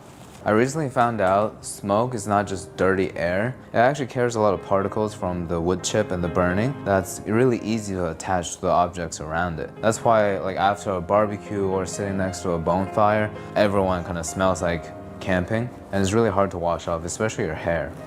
So I'm definitely gonna take a shower later because I have a double date dinner. We planned as a double date, but I no longer have one, so it's just me third wheeling. First, unsmoked.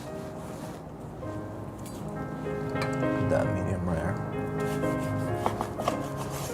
This one's a little more rare. Just salt, nothing else. Unsmoked first. Very tender, a little bit of gaminess, but the garlic and the thyme really comes through. Moving on to the smoked one. This one is overall way better than the other one. First, this is more rare, more tender, and that smokiness complements the duckiness, the duck aroma. It literally elevated from a 7 out of 10 to a 9.5. I was gonna give the smoke gun away after this video, but I think I'm gonna keep it. Taste the zoodle. So long, I love it. I always thought pesto is such a heavy sauce with all the nuts and shit, so zoodle is actually a better companion for it than egg-based pasta. Debatable, but I think the rolling zoodler and the smoke gun are 2 of my favorites so far. You know, I've never used apple core. Whenever I see this or one of those like apple slicing tool, I would just think, bro, just like hold it in your hand and eat it like a normal human being. Ooh. It is kind of nice. With this, we can try to attempt something I saw on Fallon. This is duck fat chips like a chef. This infamous recipe comes from Tom Kerridge. It was one of the dishes that elevated him from just a pub into a 2-star establishment at the Hand and Flowers. Remove the top and bottom, kind of just core it out. Perfectly cylinder fries.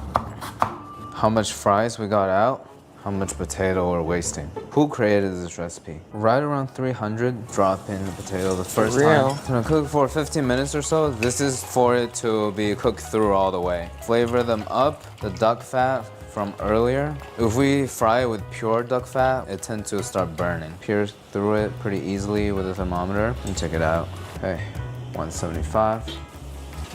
30 seconds or so. I can really smell the duck fat. Great color. Flavor the potatoes with garlic parm. Doesn't it frustrate you to peel garlic like that? So we have these silicone tubes where we can pop the garlic in and just roll. All right, not bad. A little damaged, but I'll give it a passing grade. And to keep the rolling theme, we'll put these cloves into this little futuristic car thing. Playing with Hot Wheels. Oh wow, not bad. Lots of garlic. Parmigiano. I wash my hands. Garlic parm, thick potato apple core fries. Let's go. Yeah, you just smash the That's garlic actually fire. and Probably tastes more like a well-baked potato Yeah. with extra flavor than Seems a pretty piece of fine. French fry. That After you seems deep way- fry something, isn't it annoying how now your face is oily, your hair smells like McDonald's, and you over-engineered. have to deal with this pot of dirty oil that you don't know what to do with. You better not be putting it into the garbage disposal because it's not allowed. This is gonna help us deal with it. So it has these like coconut flake looking things. It smells like cheese mixed with chemicals. It comes with a scoop, like a protein powder. And every cup of oil, we put in 1 scoop. We use about 1, 2, 3, 4. Mix that in. It dissolved immediately. You hear that? Some chemical reaction going on there. Till the oil cools down and it will turn into a solid. Let's see if it actually works. The whole thing froze over like the second or first ice age. No, it's kind of reflective now. I want to flip it out to see what it looks like. Seems like we have to scrape it. that's solid, is it? Oh. Yeah, that's like a cake. It catches the pan pretty clean too. So on the back it says it's organic solids. Maybe acting like starch, turning it into a high-calorie snack. I am so tempted to taste it. You know, just for the channel, for you guys. I'm gonna just get a little bit. Still kind of hot. It gained a little bit of this spiciness. Maybe that's where the chemicals coming from. But apparently this is decomposable, so it's good for the environment. Much better than pouring the oil somewhere. I feel kind of nauseous. The Philips HR2660, the most powerful pasta maker on the market. This is definitely the most extra kitchen appliance I've ever gotten. I kind of wish they would sponsor me so I didn't need to spend I don't almost know, $400 Wilco. on this. See here we'll have all these attachments for showed up different in types my- of shapes. I think today we're just gonna go with Actually, a no, I think pappardelle. I've watched This is really this cool. This before. is a penne. What's great about this Occasionally. machine is that there's a storage unit for all your attachments. So following the recipe from the manual, they guaranteed it to work.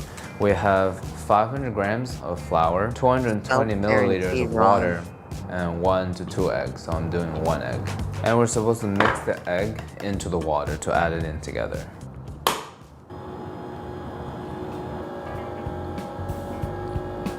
We'll spin for about 3 minutes and then the pasta machine will automatically spin the other way to make a more cohesive dough.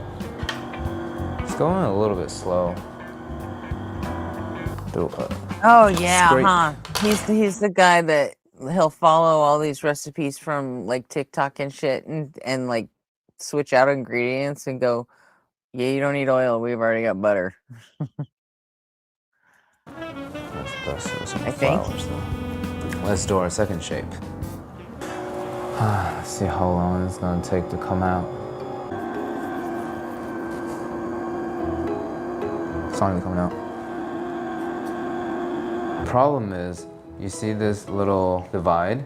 This is what's gonna scrape the dough into the chute, Problem and is, we have does anybody created really such a like sticky pasta dough that that much it's not where they have catching to into get a this fucking thing. pasta Stuff maker as and make much their own? as we can in there. You know they sell this shit by the box at the store, right? I have a feeling that our dough is way too wet. I feel like the penne project is a bit of a wash. Huh? It does taste like way better when it's fresh for some reason. Like I some don't. of the hard- I guess I just don't the really hard like one. pasta anyway. But Yeah, I mean, I cook a lot of pasta.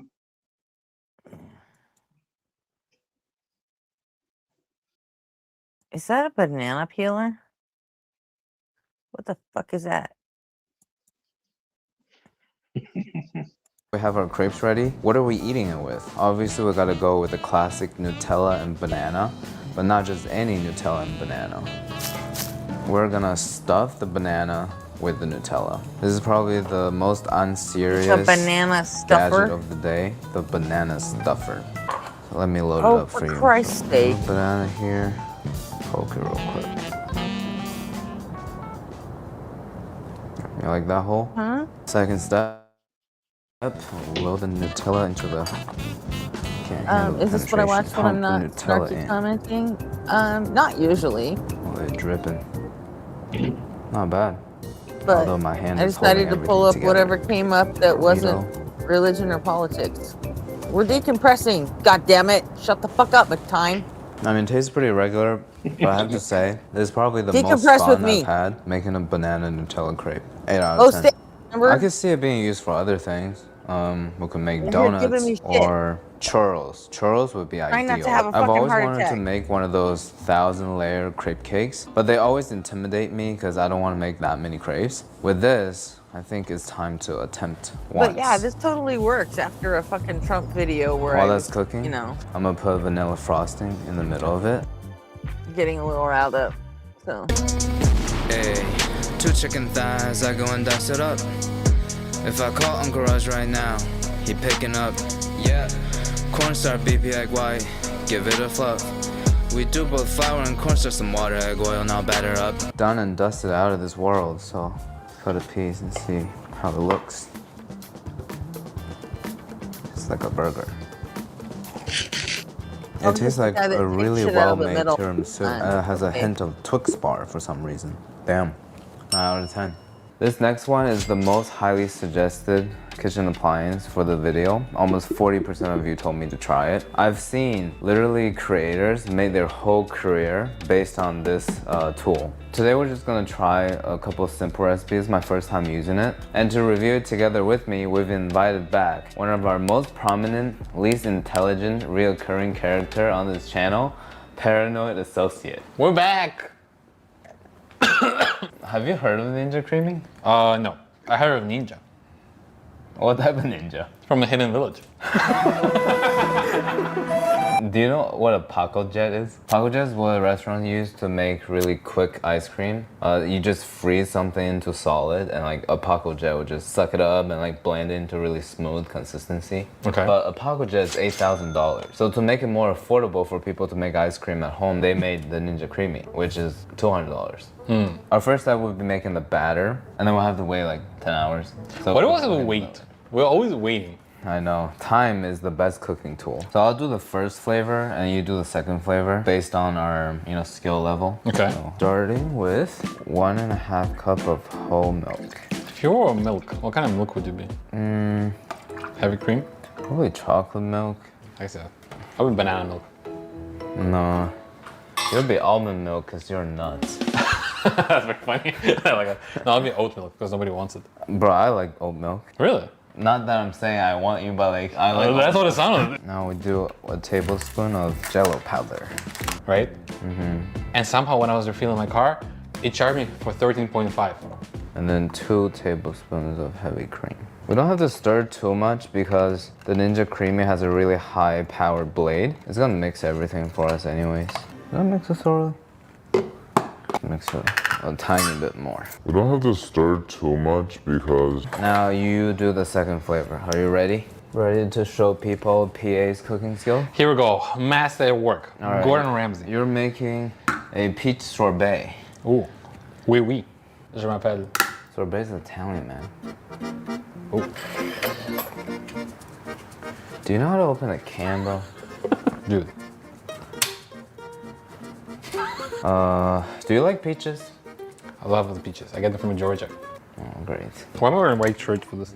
Easy. Good job. See, 0 spill. That's how it works in PA's kitchen. And then, yeah, that's it.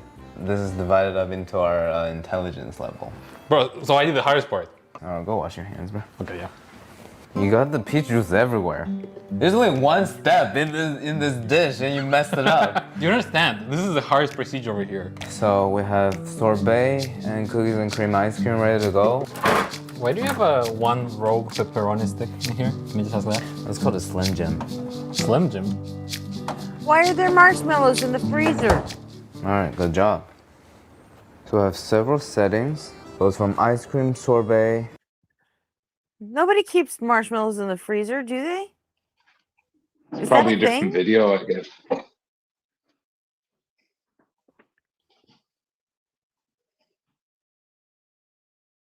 It was just a bag of fucking Kraft marshmallows.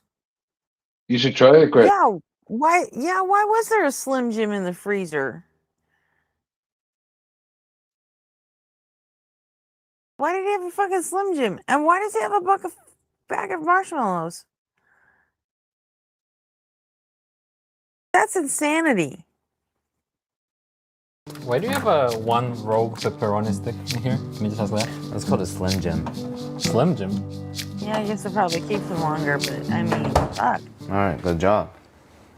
So I have several settings. Goes from ice cream sorbet, light ice cream, I guess that's soft serve, smoothie gelato I don't- milkshake. You gotta be I careful don't know. with I the don't know last if one. I 'cause even the boys ever might had be a in bag the of yard. marshmallows that lasted Open the long fridge, enough bro. to freeze them. All right. Bottom. Oh, yeah. You put it in. Dude, I don't remember. You wanna close it? Oh, yeah. This is new. Was it there in the morning? The marshmallow? Yeah. Yeah. Was it there in the morning? The Belvedere? Yeah. Yeah. Should we have some right now? Maybe after the ice cream. All right, cool. Just make sure. I wonder if you can make frozen margarita or frosé with Ninja Dude, Creamy. I would kill for frosé right now. I love a nice little frosé. If this forced me to download a freaking app, bro, I'm gonna lose it. Dude, getting apps for like appliance for cooking is actually insane. And then like you have to type your Wi-Fi password into the appliance. Dude, I just got an AC for my room, and No it requires way. to get an app for it. And I'm like, are you serious? Like, dude, like, where's the button? Like, let me just press the button. Put in the blade, we just insert it.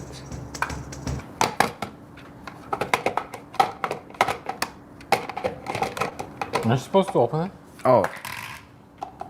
You're stupid, man. Yeah, oh, well, I made my own marshmallows before. Dude, good thing I'm here to supervise. Shut up. To Good, supervise this whole procedure. Kind of Without a me, pain this in the whole ass operation fall I apart. can't believe I just got corrected by PA.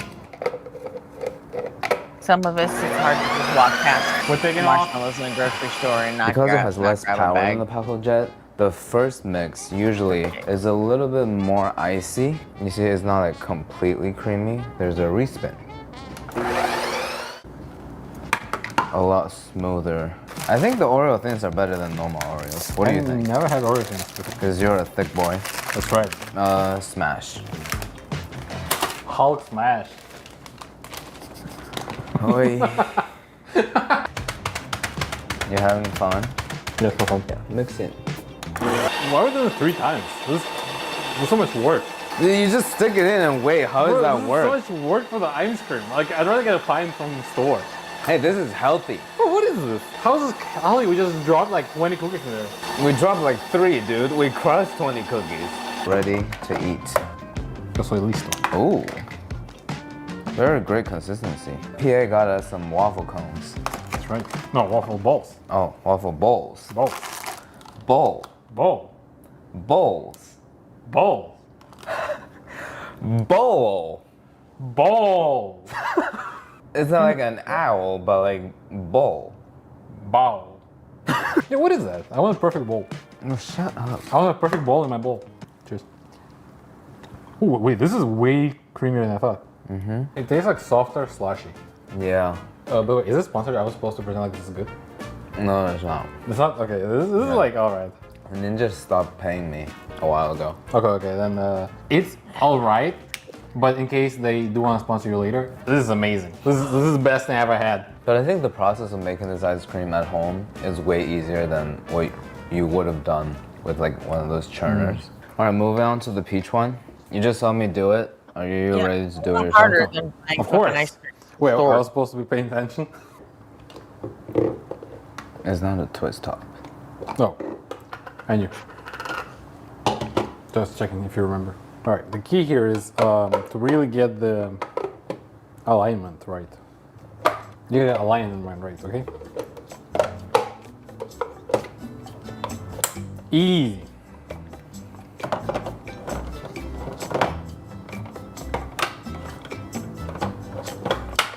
Easy. Oh. Professional. Press it. I am. Give it like half a second. There we go. Sorbet, right? You're touching that button like you're touching a hot plate. All right, PA, wanna do a spin for me? Whoa, this is looking good. Wait, look at this.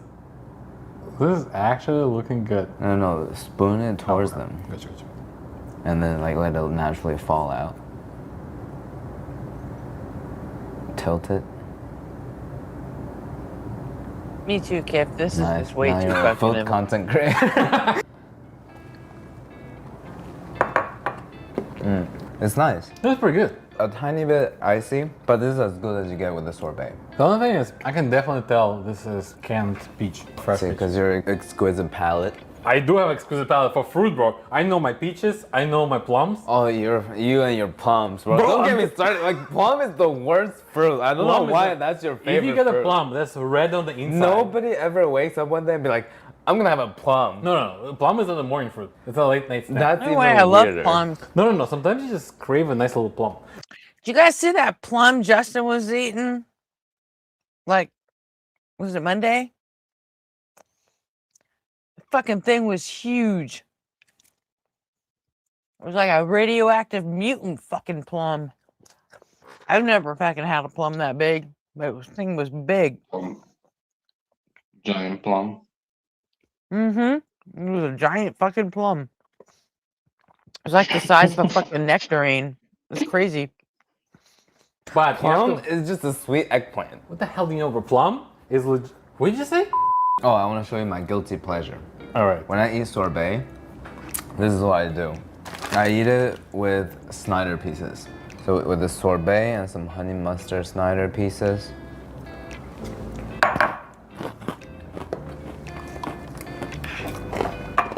You know, I gotta say, you have zero right to call me weird for eating plums, bro. God gave us plums to eat, and you were eating some freaking like Snyder honey mustard with like ice cream, bro. What is wrong with you? Hey, it's sorbet. People eat fruits with bread. This is just fruit and bread. I don't know if all this is making it into the cut, but I just need people in comments to say which is weirder. Eating a plum late at night or eating whatever this is. This is not that weird. This Eating a is so plum- freaking eating weird. a plum late at night, that's weird. Bro, it's nature, it's fruit. Nature didn't intend it that way. Bro. Well, you know what actually goes great with Takis? What? Haagen-Dazs. I tried it in a struggle meal video, and that's just actually fire. How is Haagen-Dazs and Takis struggle meal? You know, It's two like expensive ass products. you know, this call out has been very prominent in the comment section. A lot of people have been saying my struggle meal videos are getting more and more luxury. Yeah, I'm just thinking like, you know, sometimes I'll be buying Takis and I'll be like, this is kind of pricey. I'm not sure if I want to spend this money on this. And you're like, oh, struggle meal. Hey. Maybe it's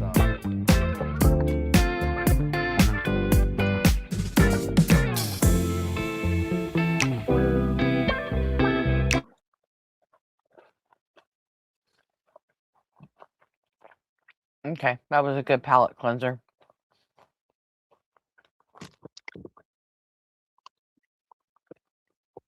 Now we can go back to getting all riled up about shit.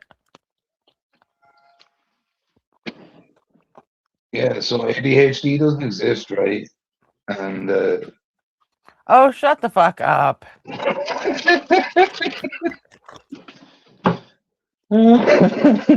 I'm making a chicken right now. Chicken. Gotta cook a full chicken. And Jensen Wang says society needs new social norms. Fuck you. Jensen Wang can eat my ass. You have to be pro social conditioning then, I guess.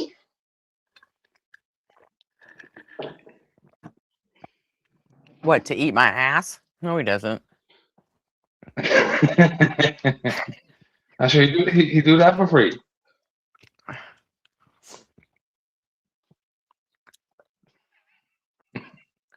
Yeah, that's a big surprise that the fucking CEO of NVIDIA is going to say, oh, we need new social norms. Oh, get fucked. I mean, we'll get new social norms, but it's not going to be. Do you know what I think? You know, I'd like to say to him, I was like, I wonder what your social norms are, chap. Huh? Fucking, he's probably a fucking billionaire off living You on know, islands. you know what I love? I love on certain channels, like we'll be in the chat and the discussion that tickles me so much is when if you use AI for something, people start calling you clanker and stuff, or like referring to a robot as a clanker. And then we have like a 30-minute discussion on whether that's a slur or not and whether we should be using it. And I'm just like, fucking come Jesus. on, it's robots. I mean, I don't know. I think it's funny, but there are people People that too much actually time on it, seriously, haven't they take that seriously. They're like, well, we shouldn't be using slurs against even robots. I'm like, I honestly okay, think those people are afraid that eventually the robots are going to be the overlords, and they just want they just want to make sure they're like, hey, I didn't hurt any of this. I'm pro robot. exactly, Opal. Hi, Jack. What's up, guys? What's going on? Just decided to hop on during my lunch break. Oh, cool. That's Where do you cool. stand on the whole clanker controversy? Is Well, it a I work slur in or is it not a slur? I work in IT, and it is against robots, but I don't really find any like emotional like reason for it. So like I don't think it's like a you're not like hurting anybody. You're just Yeah, like That's the robot would that's have to the way I feel look at it. like the Yeah. robot That's would the way have I to look feel at it. insulted. So, but yeah, there are people like, don't use that word. I'm like, wait, really? All right, okay. You think the There's Google algorithm's gonna come after you because you called it a clanker? Is that what you know? like I have noticed like that is a social change in itself, Gretchen. The whole like what's it called? What? Kind of like controlling speech or telling people what they should and shouldn't say or can't say or have, you know what I mean? I see that's being pretty normal or pretty common now. I think you should be Well, accepting. that's always been common. You should be accepting of the consequences.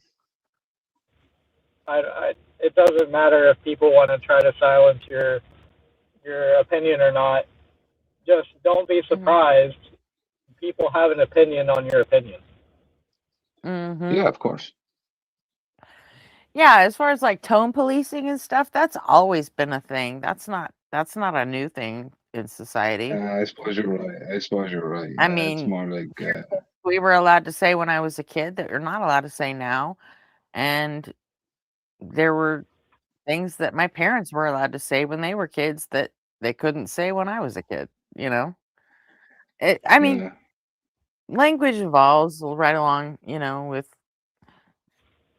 all the changes in society. So I also find like I don't know. I think there's more of a because like there's the I suppose like when I was growing up, like I would have been low middle class as a people, like in my family, and like if you're working on construction sites and you're working in those kinds of jobs, the common parlance is just it's all slurs, it's all craziness, but it's just in good humor. It's not in any negative connotation or anything like that. But yeah, it's just I don't know. There's like the separation in classes, you know, as you go up the hierarchy in the class system, it becomes more proper speak, if you get me. So you always have a duality going on at the same time. You have the proper speak, and then you have layman speak. yeah, I mean, I grew up in about the same like a lower middle class family. The only I don't know. At some point, I don't know. I just don't. I figure out when things become uncool, then I cut them out of my vocabulary completely. Yeah, I think Because, I kind of I do. tried, because I grew up calling people, oh, don't be a retard, you're retarded, or, whatever. I mean, it was just a Yeah, thing. And it's still a thing here. then Like that's as I got older, I'm like, well, I actually have an uncle with Down syndrome, and I'm like, it feels like we're being fucking mean for no reason. So yeah. I did try for a while to just, not use that word in certain company, and Yeah, that's what I was saying. then I I realized I usually I sucked kind at it, and it kind of always slipped out at the wrong time. So I just stopped using it altogether. And You learn now everybody, I get a lot of shit from people about everything's a fucking slur now, and I'm like, well, I'm not giving up insults altogether, so I just have a rule Well, that yeah. Now you're going. if When is it it's appropriate? well, yeah, I have a rule that if you're using something as an insult that is someone's part of someone's identity that they can't help, then you're wrong. Unless it's gingers, right? You know? Unless it's gingers. I don't know. You know what? Here, ginger isn't really that bad of a thing. You're the ones who started it with South Park. Gingers have no souls. Oh, that's Yeah, Canadian, they is it? also think Canadians are puppets. So, I mean, it's like, I know. I mean, I I don't know if we're gonna take fucking No, shit here. from Look, South there's a Park, real but life. No, in over here, like in Ireland, there's a real but life like, I example. mean, if you're gay, then that should not be used as an insult. Period. No, of course. Like I'm just pointing out, like I there's mean, real even life if you're examples. not gay, if you call somebody gay, it better be because you're saying that you are a homosexual person. Not using it as an Yeah, insult no. to someone who's not gay, It's like I don't believe being gay is a choice. So you don't use that as a fucking insult for people. And, the R slur, it's just I cut that out years ago.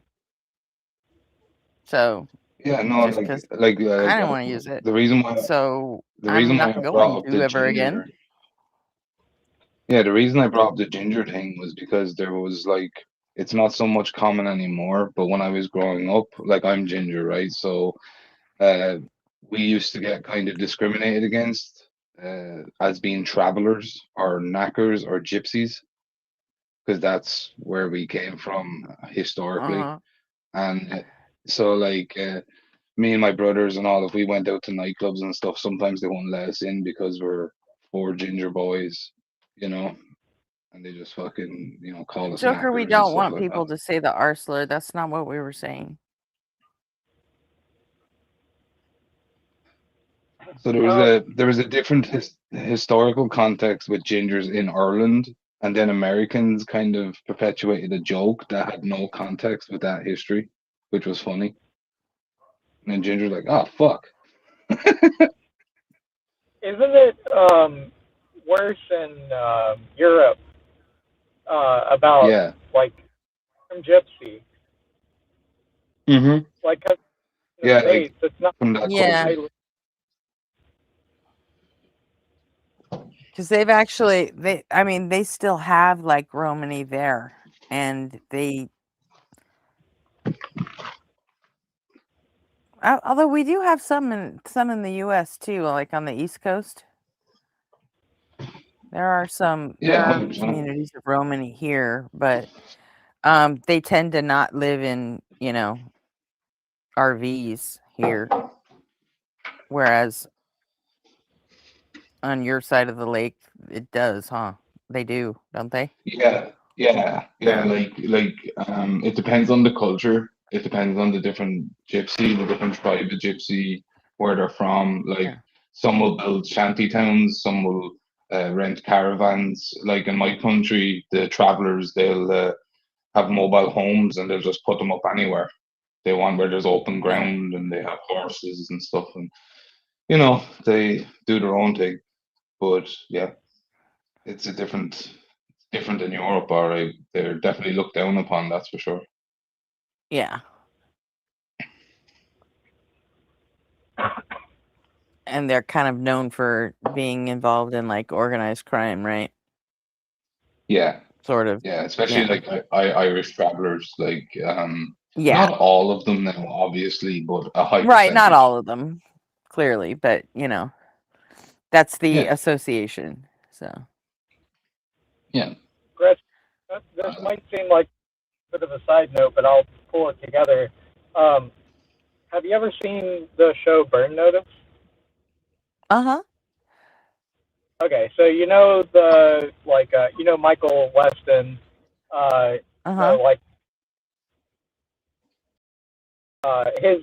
his actor also played in another show. I forget what it was called, but it was about a Romani crime family in the United States and all the kind of crazy situations they got into. His cousin was a fortune teller, huh? Yeah, exactly. Yeah, I saw that show. Yeah. I thought it was forget what really called. Yeah, they went through the myth that the gypsy took one of the nails that was supposed to be used for Jesus before they could use it. And so that's why gypsies are blessed or something. Oh, you know what? I think I remember that from that show. Yeah. Yeah. If you What was that called? The myth or whatever, I'd Yeah. love to hear it. I know exactly how it was.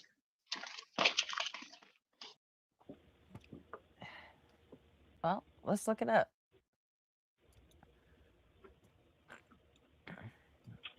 Yeah, I agree, Equinox. Burn Notice was one of my favorite shows of all time. Yeah, I loved Burn Notice. Yeah, I don't think I've seen it. I may check it out. Burn Notice? Or the Gypsy Yeah. Show? Burn Notice. Pretty good. It was about like a CIA spy who got like burned and he had to start learning to live as a civilian. Yeah, the CIA.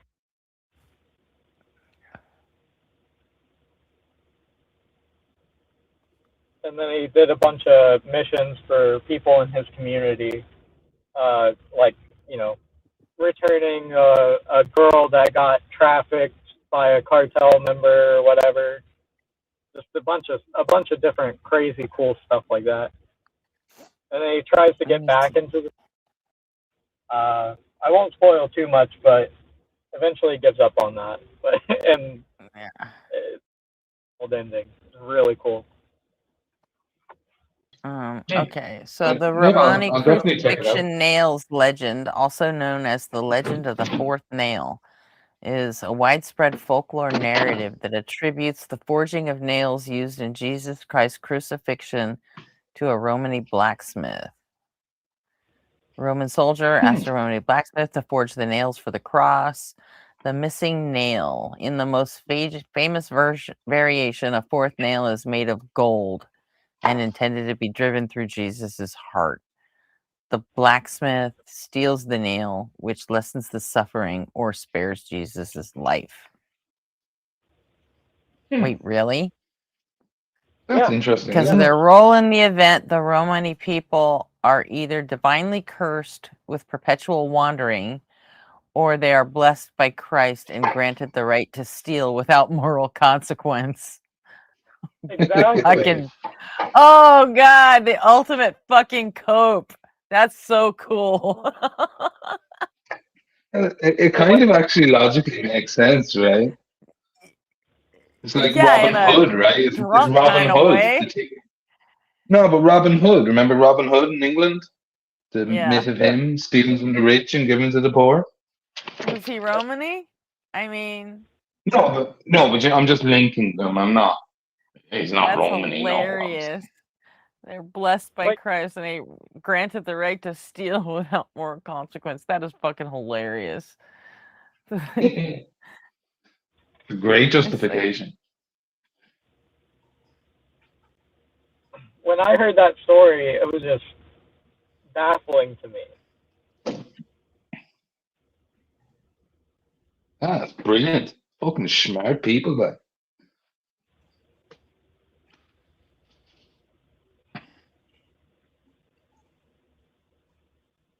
Yeah, Joker. The Lord said I could take it. yeah, it's fucking moral, fucking scot free, like. You know what I mean? And then you can fucking justify it in the future, stealing of things. You're like, oh, well, this would have led to a greater evil. Right. Also, why would you ever use gold for a nail? It's just gonna bend. Well, into human flesh, though, it wouldn't be so much of a problem, right? What? Like, if it was, I think it said in the story, it was meant to be embedded into his heart or something, right? Or embedded into Jesus himself or something. Yeah, driven through his heart. Yeah, I don't think that would be as hard with, like, gold could penetrate that way.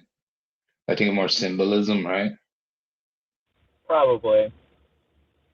But like, Like, it definitely. Jesus was anti-materialism to have kind of gold going into his heart, and it's an interesting concept. Yeah.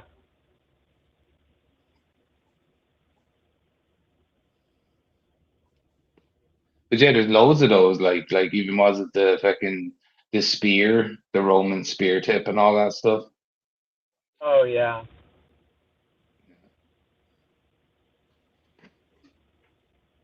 What was that in what was that movie where it was like a religious movie, but it wasn't. It was very science fiction-y kind of thing. It was all about the fucking. It was set in America. It was all about the spear of Jesus and all that, and like something about the Antichrist and the devil coming back up onto Earth, or his son or something. What was that movie? I'll have to look on Google.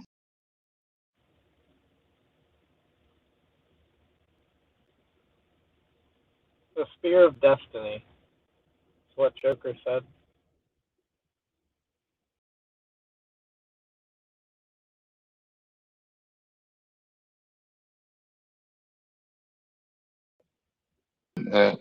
Yeah, he's more. Yeah, you're probably right on that, Joker. Spear of Destiny. I think that sounds right. I don't think it was a very good movie, but it was an interesting concept.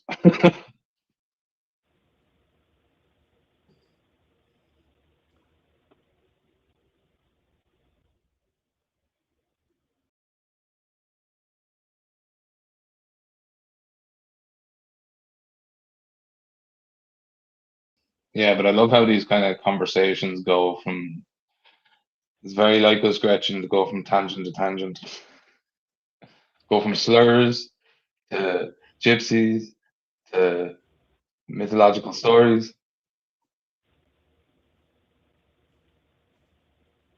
Fucking brilliant. But it always goes back to gypsies. No, I'm kidding.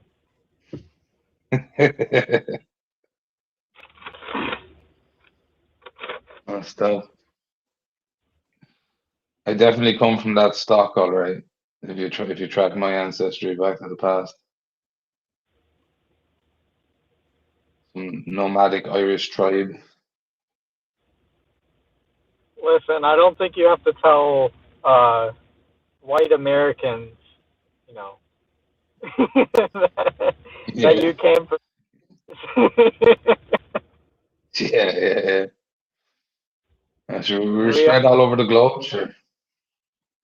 Yeah. My ancestry mainly comes from Poland and England and Ireland. Yeah, that's cool. I think it was my great-great-grand something got kicked out of Ireland because Oh yeah. his kid was being unruly in class or whatever, and the principal whipped him. So my great-great-grandfather killed him, and he got sent into exile. Yeah. Oh, that was common. Like, I was talking to Gretchen about this the other day, but like, because like they abolished slavery in Ireland officially in the 12th century, but they didn't really abolish it. They just said they weren't doing it, but while they were still doing it. So like up until like Jesus, even the early 30s and the 20s, like the English would be able to just go around to towns and find young boys like who maybe didn't have jobs and stuff, and they'd just like arrest them for loitering and send them off to penal colonies in Australia and America, you know, just free labor resources. Absolutely. Do you know about the story of the Carusos in Italy? Not too sure. I might have, but go ahead.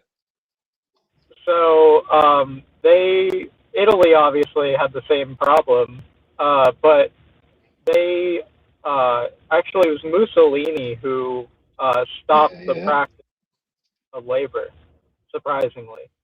But Well, he'd stop yeah, fascism, right? To stop the spread of the takeover, wasn't it? He made it like a fascistic state. yeah, he made a fascistic state, but then he declared the practice of the mine boys or the Caruso in illegal. So what the Caruso were kids who were sold into slavery, and usually boys between the ages of 5 to 10, and they would go and mine sulfur and other minerals out of the earth, and they would a lot of times they used them because the kids could get into places where the adults couldn't, and working to pay off their slave debt when their parents would.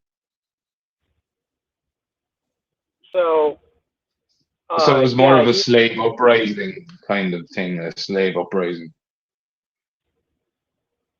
Yeah, he officially ended the practice, but the last Caruso actually died in 1950. So it continued for 2 years after. Yeah. And that's pretty much the exact same thing. It was like it wasn't officially continuing or like on paper continuing, but they were continuing it behind the scenes and just pretending they weren't doing it. Right.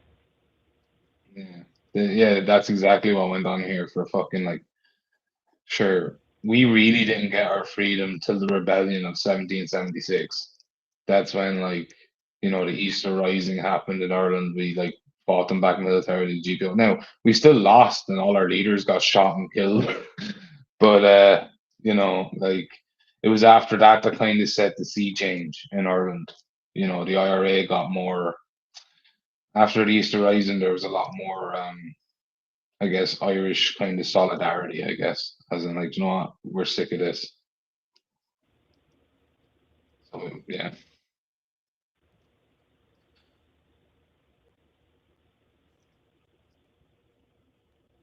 Yeah, they over here they just cut a core piece of the Civil Rights Voting Act, or just it really.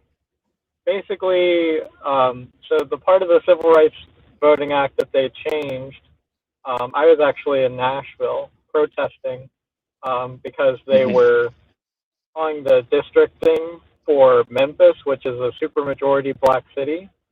It used to have its own district. It was the last majority black district in Tennessee that wasn't cracked.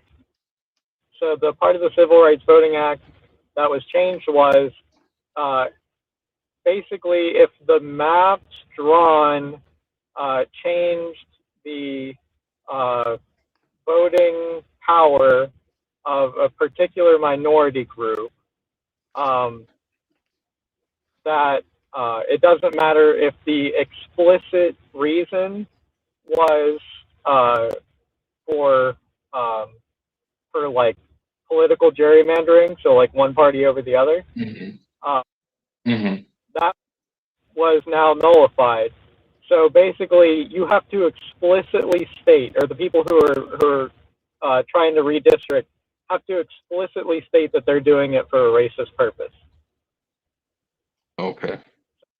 Now they can just say, "Oh, you're doing political gerrymandering," and then just, you know, ruin the districts that were created, give the people who were disenfranchised voting power finally.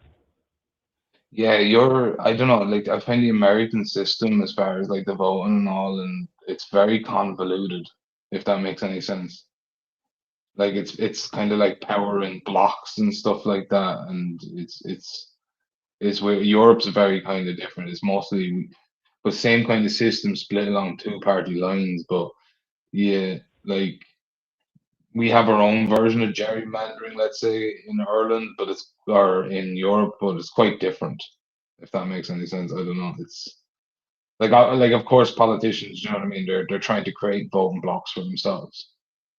So right, you know, all that stuff makes perfect sense. Who's going to vote for them? Who are they appealing to? I understand all that. Like it's like because like the same thing goes on over here, but over here they mostly just appeal to like the boomer generations because like they're the ones who have all the assets and stuff But like you that. have So you have they're a the ones parliamentary system, though, yeah.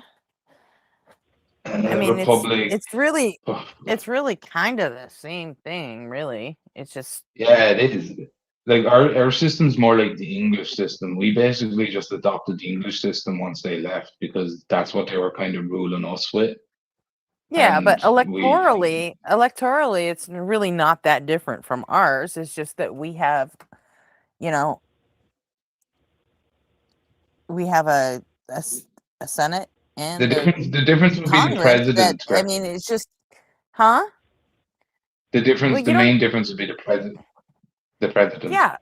So how is Our president has no power. how is the changes in one office convoluted? It's not. I mean, the electoral I don't know, college it's is just fucking like stupid, but I mean, things like that. I get Things like that. Like, I get the. I mean, that's really the only difference. It doesn't. I don't know. It just doesn't scream convoluted to me. It's just one fucking stupid thing that we did that we can't seem to get rid of. No, look, I'm honestly saying, look, it's a very different scenario, right? Then because like you have in Ireland, we only have to worry about like you know the Republic of Ireland, like let's say, like you've got like all these different states that have different laws, and it's like it's a bit different in that way with federal and state and stuff like that. We don't really have that. We have a universal kind of governance system.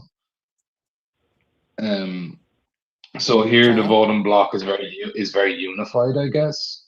As far as voting goes, like the common trend you see in Ireland is young people ain't really voting, and older people are voting because you know, like I said about the baby boomers and all. That's kind of our kind of not gerrymandering, but it's like the government only appeals to the old people because they have all the assets. So like whatever That happens here too, though.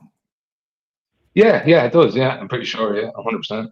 Most of the voters here are older too. So yeah, I mean, it's always been that way. It's well, I think in Ireland there's been a shift. It's like every 4 years, a politician comes along and they think they're going to be the one to get out the youth vote, and they're going to, you know, and they're always disappointed. And that's what happened to Bernie Sanders, in fact. Well, I think the problem is, Gretchen, there's no young politicians. There's no young presidents like in their 40s. Do you know what I mean? Like, or like that's the same thing in my country. Like all the politicians. What about when there was a young president? What about when there was a young president? It still didn't bring out the youth to vote. Yeah, I know, but I'm saying over here it's different because in Ireland we have different demographics. The youth used to vote in Ireland. They don't vote as much anymore. It's dropped significantly. So like I think in the last presidential election, like I think it was like Okay, how does 35% that of make our Democrats. system convoluted? No, I'm not saying. I just don't know your system. Like I don't know the Senate. I don't know the Congress. I don't know. I don't know any of that. Like, do you know what I mean? So I only know my kind of. I mean, We've granted, got a the Electoral two-party College system. is a fucking artifact of history and shouldn't exist anymore. But past that, I mean, You'd agree with me, Gretchen. It's hard enough to understand your own, right? Like, I'm here trying to understand Irish politics, and like, oh, geez, what's going on here? I understand. I understand U.S. politics just fine, I So fucking. and I kind of understand yours too because you said it's just like the British system. So I get it. I'd give a quick. There's like levels to our government, but did you say like it was yours was more of like a unified system? Yeah, well, like, see, right now, the history of Ireland, you got to remember. So we've got two parties, Sinn Féin, or three parties: Sinn Féin, Fianna Fáil, Fine Gael, and then we have on to Labour, or People Before Profit, Socialist Party. But the main ones are Fianna Fáil, Sinn Féin, and Fine Gael. They're the three main dominant Gaelic Irish parties. They come from like our the IRA and all that. So what you see happening is a lot of them, and there were once called Sinn Féin and Fine Gael were once one party called Cumann na Gael, and they split. They separated in the 60s or the 70s, and they became Sinn Féin and Fine Gael. But they're mostly the same. They're very little difference in ideology. Like they're literally reflections of one another with just little disagreements. One is more Isn't it socialist and one is a Sinn little Féin are the ones that are looked at as terrorists still? Sinn Féin, yeah, well, not so much anymore, but yeah, they Well, were because linked of the there. association with the IRA, so they were. Yeah, you know, yeah. They They're kind a of party, like. they're kind of looked on in England how the rest of the world looks at Hamas. Really. There's a bit more nuance to it, but yeah. We're terrorists. Like the levels of government, not the different parties. So like for example, in America, we have three general different levels of government. We have local, state, and then federal. Yeah. But is it comparable like that in Ireland? Not really. We have local mayors of towns, but they'd have seats on the Dáil, but they wouldn't be as highly represented as far as the party system. They'd usually be in one or the other parties. What about counties? That's Do about it. counties have governments? The county would be like Wexford, so Wexford would have mayor. They don't have their individual government, no. It's all linked to the Dáil in Dublin. We're run from Dublin, the capital, basically. And then Well, I like mean, you it have wouldn't mayors. it wouldn't make that much sense for the county to have their own government. I mean, you've only got No. 4 million people? About in your whole 5 country? million and something. Yeah. So. Yeah. I mean, we used to have a lot more people in the past.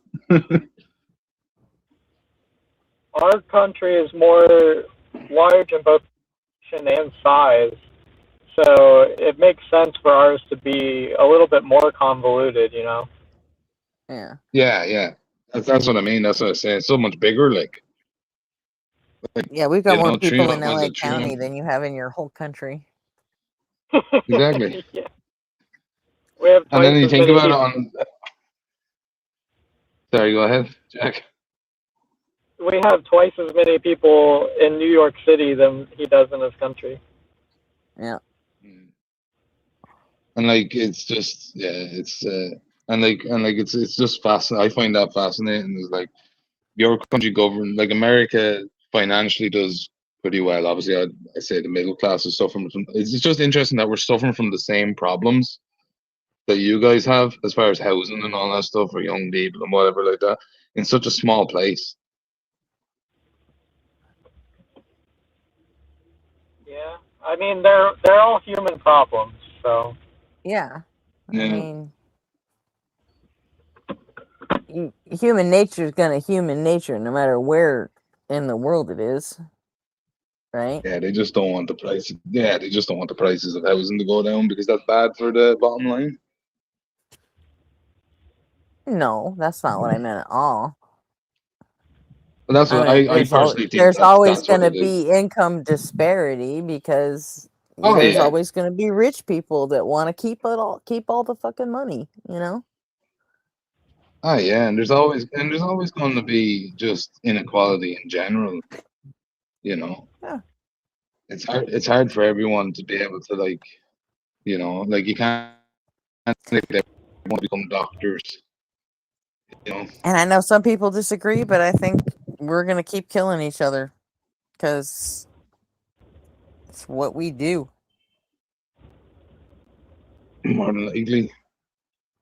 that's the But reason I know why I'm a pessimist in that respect, and I get that, and it's fine. I'm of the opinion that we can't have world peace because there are some people, unfortunately, that deserve to die. And I hate like how that sounds, but if you have people who are, mass murdering people like that, you're never going to have world peace. Like the only way to get rid of those people, unfortunately, is to get rid of them. Yeah. The problem is they're usually the ones with all the power. That's the thing. And so even if you like vote them out or whatever, they're still going to have a huge political following. Yeah. And those people will just make it either break them out and form an insurrection, or they'll choose a new leader. Yeah. Yeah, I always try to think of like, is there any ways of like changing systems or progressing systems to just like update or change so we can avoid things like that? Not saying I have any of the answers, but Oh yeah. In fact, the only way that we have even a chance is prevention, right? I mean, you can't. There is no like cure for it. You have to prevent it before it happens. So, like for example, if you teach people correct empathy, like don't kill people, and that's instilled into them, from a young age, you're going to have a lot less people who are killing people. But I mean, like I said, you're never going to have true world peace until there is no such thing as just killing all people. Yeah, well, I think it's just like it comes back to your argument of like what you said about kind of the justification for killing the people that are killing people, right? It's a circular, right? So it also goes back to the people, they think they're justified in what they're doing from their worldview. Right. You know, and that's kind of the crux of it, I suppose, is like, they believe they're leading to a greater good from their perspective. Oh, guys, I hate to say it, but I have to get off here. No worries, Gretchen. Blitz is starting like any minute. Oh, wait, it's Ask a Physicist Day. Yeah, I have to actually continue cooking anyway. I just got back to work. Perfect. All right, well, cool. I'm going to play a couple songs and get the fuck out of here. So. Cool. Thank you, Jan. Just wanted to say, hey, Espresso Jack. Hope we can stream sometime when we're both on. Yo, RP. Yeah, no problem. Yeah, it was nice talking to you on Objective Ethics panel the other day. Yeah, I had a lot of fun too. I really appreciate it. Yeah, same. Yeah, that's cool. And Arfie, you need to talk to Beard of Empathy in the Discord. Oh, after last night's little trauma slip. I'm sorry for that. Well, no, he asked me days ago to try and find people that are willing to go on his show and talk about their mental health and their mental health history and their deconstruction stories, and how they got involved in the atheist community online. And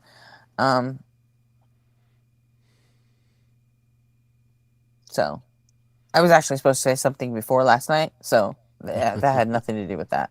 Okay, yeah. But you sound much better. Yeah, I had taken some sleeping medication, and so I think I let some. Yeah, it some stuff sounded kind something of, like that. Yeah. Yeah, So, I apologize I was just for trying that to. little outburst. I was just trying to stop you. I was like, Yeah, yeah. I'm like, no, I was, oh man, I was being if he my watches own this worst back, enemy right now. he's going to see himself using words like refurbicate, and he's not going to be happy with himself. Yeah. You were looking for the word refurbished, but you couldn't think of it, so you just made up your own. Oh my god. Not my best moment. But thank you for having some patience and understanding. I was trying. I mean, just trying to save you from yourself a little bit. You did push back a little bit. That did happen. I do remember that. Yeah. But that's okay. You know, we've all been there. You know. So. Yeah, I love making up words. All right, guys. I'll talk to you later. Okay. Later, Bye-bye. Kieran. Bye, Kieran. Alrighty. You want me to play any Okay. videos to ring out the show? Yeah. You can just play async, and then we'll get the fuck out of here. Yeah, JR finally showed up. Apparently he's Oh, sick. damn. So, I didn't do it because he just stopped in to say hi and bye, and that he wasn't feeling well. So, I told him he better show up fucking tonight. He said, "Okay, I will." So, he's gonna spend the day feeling better. So, Good. yeah. All right. I've got the video ready. Okie doke. Fired up. All right, everybody. Everyone have a those of you going to Blitz, I'll probably see you there. Otherwise, have a good day. See you all tonight. Yep. Happy hump day, everyone. Async out.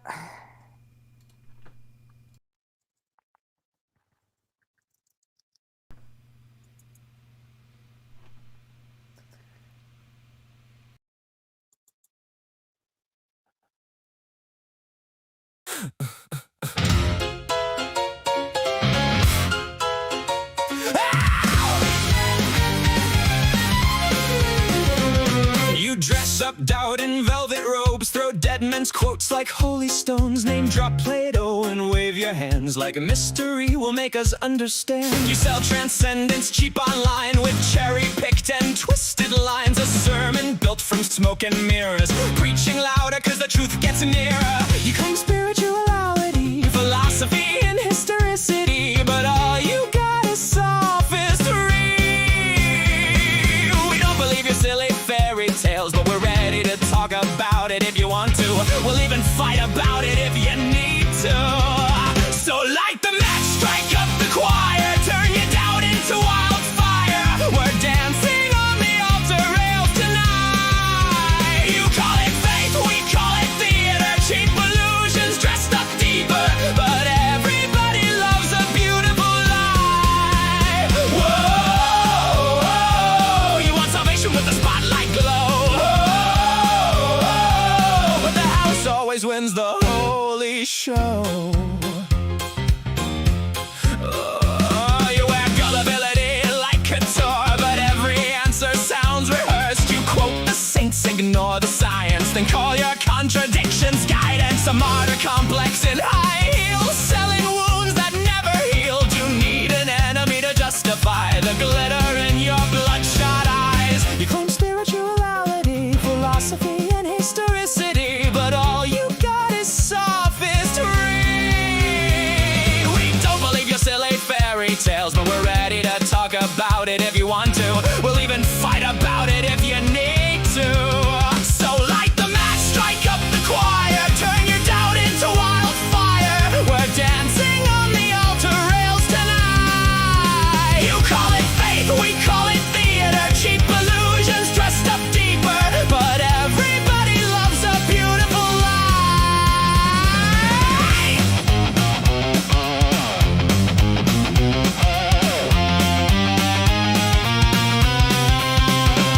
And if heaven's just a green room backstage, then who's been writing all your lines? You pray in public for the applause, then curse the crowd when they don't buy. By the way, darling, not sure if you know this, but we absolutely noticed that your family